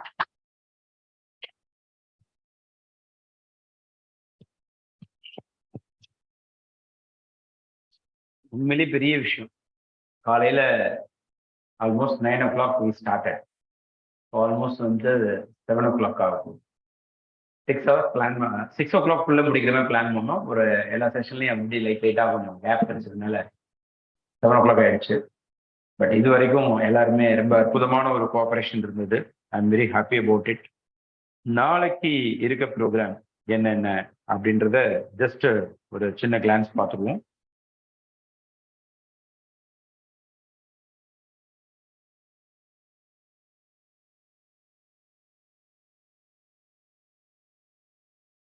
நாளைக்கு வந்து காலையில ஃபர்ஸ்ட் செஷன், காலையில நீங்க இன்னைக்கு மார்னிங் நீங்க மீட் பண்ண Vijetha Dinakar ma'am and Sivaselam IAS, ரெண்டு பேருமே சர்வீஸ் வாங்கின person. Approach for UPSC mains GS paper 4, அது ஃபர்ஸ்ட் செஷன் 9 to 10. அவரு சிவசேலம் ஐஏஎஸ் வந்து ஆர்மியில ஒர்க் பண்ணிட்டு அதுக்கப்புறம் வந்து ஐஏஎஸ் ஆகி வெஸ்ட் பெங்கால்ல அடிஷனல் சீஃப் செக்ரட்டரி ஒர்க் பண்ணிட்டு நம்ம அகாடமியோடைய பர்சனாலிட்டி டெவலப்மெண்ட் ப்ரோக்ராமுடைய ஒரு கீ பில்லராக இருக்கக்கூடிய பர்சன். விஜேதா தினகர் மேம் வந்து நம்ம அகாடமியில சோசியாலஜி ஆப்ஷன் எடுக்கக்கூடிய பர்சன் பிளஸ் ஜிஎஸ் ஹேண்டில் பண்ற பர்சன். தென் அடுத்து வந்து 10 to 11 Swaminathan sir, is an IRS officer, deputy commissioner income tax department. Approach for UPSC mains GS 3, அந்த டாபிக் தான் சார் ஹேண்டில் பண்ண போறாங்க. அகெயின் நம்ம விசாகன் சார் செஷன் எப்படி இருந்துச்சோ அது மாதிரி அது கூட ஒரு லெவல்ல இருக்கும். ஏன்னா ஒரு விஷயம் என்னன்னா, இங்க வந்து சாரே பெர்ஃபார்மரு, ஏன்னா அங்க வந்து எப்படின்னு கேட்டீங்கன்னா அவரோட சேர்ந்து ஸ்கிரீனும் பெர்ஃபார்ம் பண்ணும். ஓகே, ஸ்கிரீன் வந்து பயங்கரமா பெர்ஃபார்ம் பண்ணும் சுவாமிநாதன் ஐஆர்எஸ் உடைய கிளாஸ். இன்ஃபிளேஷன் வந்து சாரோடைய கிளாஸ் எடுத்தாரு அப்படின்னா உள்ள வந்து மூவி போயிட்டு இருக்கா இல்லை இன்ஃபிளேஷன் கிளாஸ் போயிட்டு இருக்கான்ற மாதிரி தான் எட்டி பார்க்குற மாதிரி இருக்கும். சிவாஜி படத்துல வந்து மணி எல்லாத்தையுமே கடைசியா வந்து பணத்தை எல்லாத்தையும் தூக்கி பயங்கரமா போட்டுருவாங்க, ஞாபகம் இருக்குங்களா? பணமா பறக்கும். ஓகே, அங்கிருந்து உள்ள என்ட்ரி அப்படின்னா ஃபுல்லா அந்த சீன் தான் ஓடிட்டு இருக்கும். ஓடி முடிச்சோன்னே அப்படியே கட் அப்படின்னு பண்ணிட்டு, inflation means there is a more circulation of money, there is no value for money. That is the definition. Okay, இப்படி ஒவ்வொரு கான்செப்டுமே பிக்சர் மூலமா, மூவி மூலமா எல்லா கான்செப்ட்ஸுமே எக்கனாமிக்ஸ் கான்செப்ட்ஸை ரொம்ப எக்ஸலண்டா புரிய வைக்கக்கூடிய ஒரு human being, very simple human being. ஒரு அற்புதமா நாளைக்கு வந்து அந்த செஷன் வந்து உங்களுக்கு இருக்கு. அந்த செஷன் நாளைக்கு 10 to 11 followed by that. Economics மட்டும் இல்லை, சார் வந்து ஆல்மோஸ்ட் எல்லா ஏரியாலையுமே பயங்கர ஸ்ட்ராங். தென் அதனை தொடர்ந்து வந்து எஸ் difference between UPSC and TNPSC. Jawahar IAS almost 3 CM கிட்ட ஒர்க் பண்ண ஒரு great person and very knowledgeable and very highly resourceful human being. அவருடைய class. Then approach for geography Sindhu madam. Sindhu madam வந்து யூபிஎஸ்சியில் 5 இன்டர்வியூ பார்த்த ஒரு பர்சன், கிரேட் பர்சனாலிட்டி. அவங்க தான் இப்போ கிங் மேக்கர்ஸ் ஐஏஎஸ் அகாடமியோடைய ஃபேக்கல்டி ஃபார் ஜியோகிரபி இப்போதைக்கு அவங்க தான் ஹேண்டில் பண்ணிட்டு இருக்காங்க. Then how to choose an optional subject அப்படின்ற சப்ஜெக்ட்ல பாலு மகேந்திரா சார் எடுக்க போறாங்க. பாலு மகேந்திரா சார் வந்து ஆல்மோஸ்ட் இந்த ஃபீல்டில் வந்து ஒரு 10-11 இயர்ஸ் இந்த ஃபீல்டில் இருக்கிறாரு. டெல்லியில் இருந்திருக்காரு, சென்னையில் இருந்திருக்காரு. மல்டிபிள் மெயின்ஸ், மல்டிபிள் இன்டர்வியூஸ் கொடுத்த ஒரு ஹியூமன் பீயிங். ஒரு மிகப்பெரிய ஒரு திங்க் டேங்க்னு சொல்லலாம் அவரை. அவர் வந்து ஹேண்டில் பண்ண போறார். தென் வந்து இடையில approach for TNPSC group 1 and group 2 and 2A அதை பற்றிய ஒரு செஷன் இளங்கோ சாரும் கார்த்திக் சார் 2 பேர் எடுக்க போறாங்க. இளங்கோ அண்ட் கார்த்திக் 2 பேருமே டிஎன்பிஎஸ்சி அட்டன் பண்ண அந்த ஸ்டூடெண்ட்டுக்கு தெரியும் நினைக்கிறேன். ஸோ நம்ம இளங்கோ, நம்ம கார்த்திக் சார் தான் எடுக்க போறாங்க. ஸோ அந்த பேட்ச் சூப்பராக போகுது. ஃபைனலாக உங்களுக்கு வந்து இந்த செஷனுடைய ஃபைனல் ஹீரோ, எப்பவுமே ஒரு செஷன் முடிக்கிறப்ப பயங்கரமா இருக்கணும் இல்லையா, சும்மா அதிர்தில்லைன்னு சொல்ற மாதிரி, நந்தகுமார் ஐஆர்எஸ். அவர் தான் ஃபினிஷிங் டச் நாளைக்கு கொடுக்க போறாரு. ஸோ நந்தகுமார் ஐஆர்எஸ் சார் வந்து ஓவரால் இந்த யூபிஎஸ்சியில் பர்சனாலிட்டி டெஸ்ட் அதோடைய முக்கியத்துவத்தை பற்றி பேச போறாரு. ஸோ இதுதான் நாளைக்கு இருக்க போற செஷன். ஸோ நாளைக்கு ஆல்மோஸ்ட் வந்து 4 பியூரோக்ராட்ஸ் வந்து நாளைக்கு நீங்க மீட் பண்ண போறீங்க டைரக்டா, அண்ட் 4 வெட்டரன்ஸ் வந்து பார்க்க போறீங்க. இந்த 18 பேர் 17 பேர் நீங்க பார்த்த ரிசோர்ஸ் பர்சனை தாண்டி கிங் மேக்கர்ஸ்ல இன்னும் நிறைய ரிசோர்ஸ் பர்சன்ஸ் வந்து இருக்காங்க. ஸோ இவங்களை இப்போ நீங்க பார்த்துருக்கீங்க, இவங்களுடைய குவாலிட்டிஸ் நீங்க பார்த்துருக்கீங்க. ஸோ ஒவ்வொரு சப்ஜெக்ட்டுக்கான ஒரு அப்ரோச் வந்து நீங்க லேர்ன் பண்ணியிருக்கீங்க. ஒரு இன்ஸ்டியூட்டை நீங்க சூஸ் பண்றதுக்கு முன்னாடி, ஒரு ஃபீல்டை சூஸ் பண்றதுக்கு முன்னாடி, நான் சிவில் சர்வீஸ் தான் என்னோட கேரியரா அப்படின்னு தெரிஞ்சுக்கிறணும் அப்படின்னா இந்த 16 மணி நேரம் 16 ஃபேக்கல்டிஸ் அட்டன் பண்ண இந்த கிளாஸ் அட்டன் பண்ணாவே மோர் தென் எனஃப். ஸோ இதை வந்து ஆன்லைன்ல பார்த்துக்கிட்டு இருக்க ஸ்டூடெண்ட்ஸ், வீடியோ பார்த்துக்கிட்டு இருக்க ஸ்டூடெண்ட்ஸ் எல்லாருமே அவசியம் இந்த 16 மணி நேரம் ப்ரோக்ராமை பார்க்காம சிவில் சர்வீஸ் கேரியரை வந்து சூஸ் பண்ணாதீங்க. அதே போல ஒரு இன்ஸ்டியூட்டை போய் ஜாயின் பண்றீங்கன்னா ஒரே ஒரு கிளாஸை பார்த்துட்டு, ஒரே ஒரு ஃபேக்கல்டி கேட்டுட்டு, வெறும் கூகுள் ரிவ்யூஸை பார்த்துட்டு அதை வச்சு சூஸ் பண்ணாதீங்க. எல்லா சப்ஜெக்டையும் எடுக்கக்கூடிய ஃபேக்கல்டிஸ் என்ன மாதிரி எடுக்கிறாங்கன்றத அந்த குவாலிட்டிஸ் பார்த்துட்டு then you can decide about this. This is our team, this is our faculty team. இவங்களுடைய குவாலிட்டிஸ் எல்லாத்தையுமே நீங்க பார்த்துட்டீங்க. Now you can decide about your institute where you want to continue your journey அப்படின்றத முடிவு பண்ணலாம். So நாளைக்கும் சேர்த்து முடிவு பண்ணிட்டு நாளைக்கும் இந்த கிளாஸஸையும் அட்டன் பண்ணிட்டு then on Monday individual discussion நம்ம கூட இருக்கு. அதுல வந்து வித் பேரண்ட்ஸ் அண்ட் கவுன்சிலிங் அந்த மாதிரி விஷயங்கள்லாம் நடக்கும். நம்ம அகாடமியில நிறைய விஷயங்கள் பண்றோம். டிஃப்ரெண்ட் ஏபிள்டு பர்சனாக இருந்தால் ஃப்ரீயா கொடுக்குறோம். ஆர்மி பர்சன் உங்க ஃபேமிலியில யாராவது இருந்தாங்கன்னா அவங்களுக்கு 50% நாங்கள் ஃபீஸ் டிஸ்கவுண்ட் கொடுக்குறோம். சிங்கிள் பேரண்ட் சில்ட்ரனா இருந்ததுன்னா நானே 50% ஸ்பான்சர் பண்ணிடுறேன். சிங்கிள் பேரண்ட் சில்ட்ரன்னா கோவிட் டயத்துல ஃபேமிலி மெம்பர்ஸ் யாராவது இழந்திருந்தாங்க அப்படின்னாலும் 50% king makers IAS academy sponsor பண்ணிடும். ஒரு time king makers IAS academy join பண்ணிட்டீங்கன்னா சர்வீஸ் வாங்குற வரைக்கும் இங்கே வந்து படிக்கலாம். யூபிஎஸ்சிக்கு ஜாயின் பண்ணக்கூடிய எத்தனை ஸ்டூடெண்ட்ஸ்க்கும் டிஎன்பிஎஸ்சி குரூப் 1 அண்ட் குரூப் 2 எக்ஸாமினேஷனுக்கு அப்பியர் ஆக போறப்ப அந்த 2 எக்ஸாம்ஸ்க்கும் ஃப்ரீ கோச்சிங் நம்ம வந்து கொடுத்துருவோம். இது போல அதே போல இன்னும் நிறைய preliminary exam, main examination, interview, prelims test batch, mains test batch, study materials, இப்படி எல்லா விஷயங்களுமே கிடைக்கக்கூடிய ஒரு ஆப்பர்ச்சுனிட்டி தான் King Makers. Apart from that every year scholarship test வந்து கிங் மேக்கர்ஸ்ல நடக்கும். இப்போதான் நடந்து முடிஞ்சிருச்சு. அதுல நிறைய வின் பண்ண ஸ்டூடெண்ட்ஸ்க்கு நேற்று வரைக்கும் we gave lot of discounts. இதுக்கப்புறம் நடக்க போற ஸ்காலர்ஷிப் டெஸ்ட் வந்து நடக்கும். பட் ஆனா உங்களுக்கு கிடைக்கக்கூடிய அந்த மார்க்ஸ் வந்து ஒரு மார்க்குக்கு 1000 ரூபாய் அப்படிதான் கிடைக்கும். இப்போ எப்படி இருந்துச்சுன்னா இவ்வளவு நாளா 31st வரைக்கும் எவ்வளோ மார்க் வாங்கினாங்களோ அதை பெர்சன்டேஜா மாத்திக்கலாம். ஃபார் எக்ஸாம்பிள் ஒரு 50 மார்க்ஸ் வாங்கியிருக்கீங்கன்னா அது 50% டோட்டல் ஃபீஸ்ல. இப்போ வந்து அப்படி கிடையாது.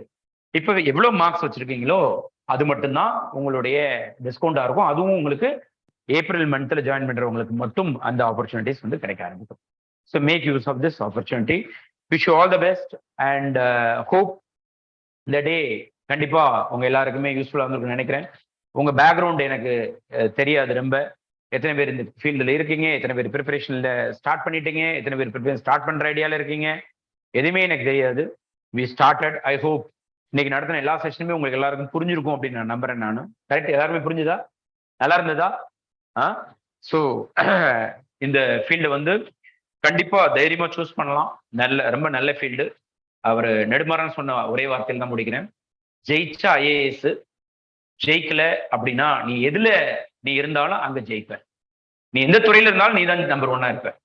ஸோ இந்த ஃபீல்ட்ல ஜெயிச்சா ஐஏஎஸ், இல்லைன்னா வேற ஃபீல்டுல ஜெயிப்ப. ஸோ ஜெயிக்கிறதுக்கான ஒரு ஃபீல்டு தான், வாழ்க்கையில ஜெயிக்கிறதுக்கான ஒரு ஃபீல்டு தான் UPSC civil service journey. So wish all the best. Hope to see you tomorrow. All the best. Thank you. So session நல்லா இருந்ததுன்னா அவர் மட்டும் எழுதிருந்தாரு. செஷன் நல்லா இருந்தது அப்படின்னா எல்லாருமே நல்லா super. Thank you so much. Thank you sir. Sir ரொம்ப எக்ஸலண்டா வந்து ஃபினிஷிங் டிச் கொடுத்துருக்காரு. Thank you so much sir. Visakar sir stop பண்ணிடலாம். ஸ்கிரீன் ஷேரிங் எல்லாத்தையும். எஸ்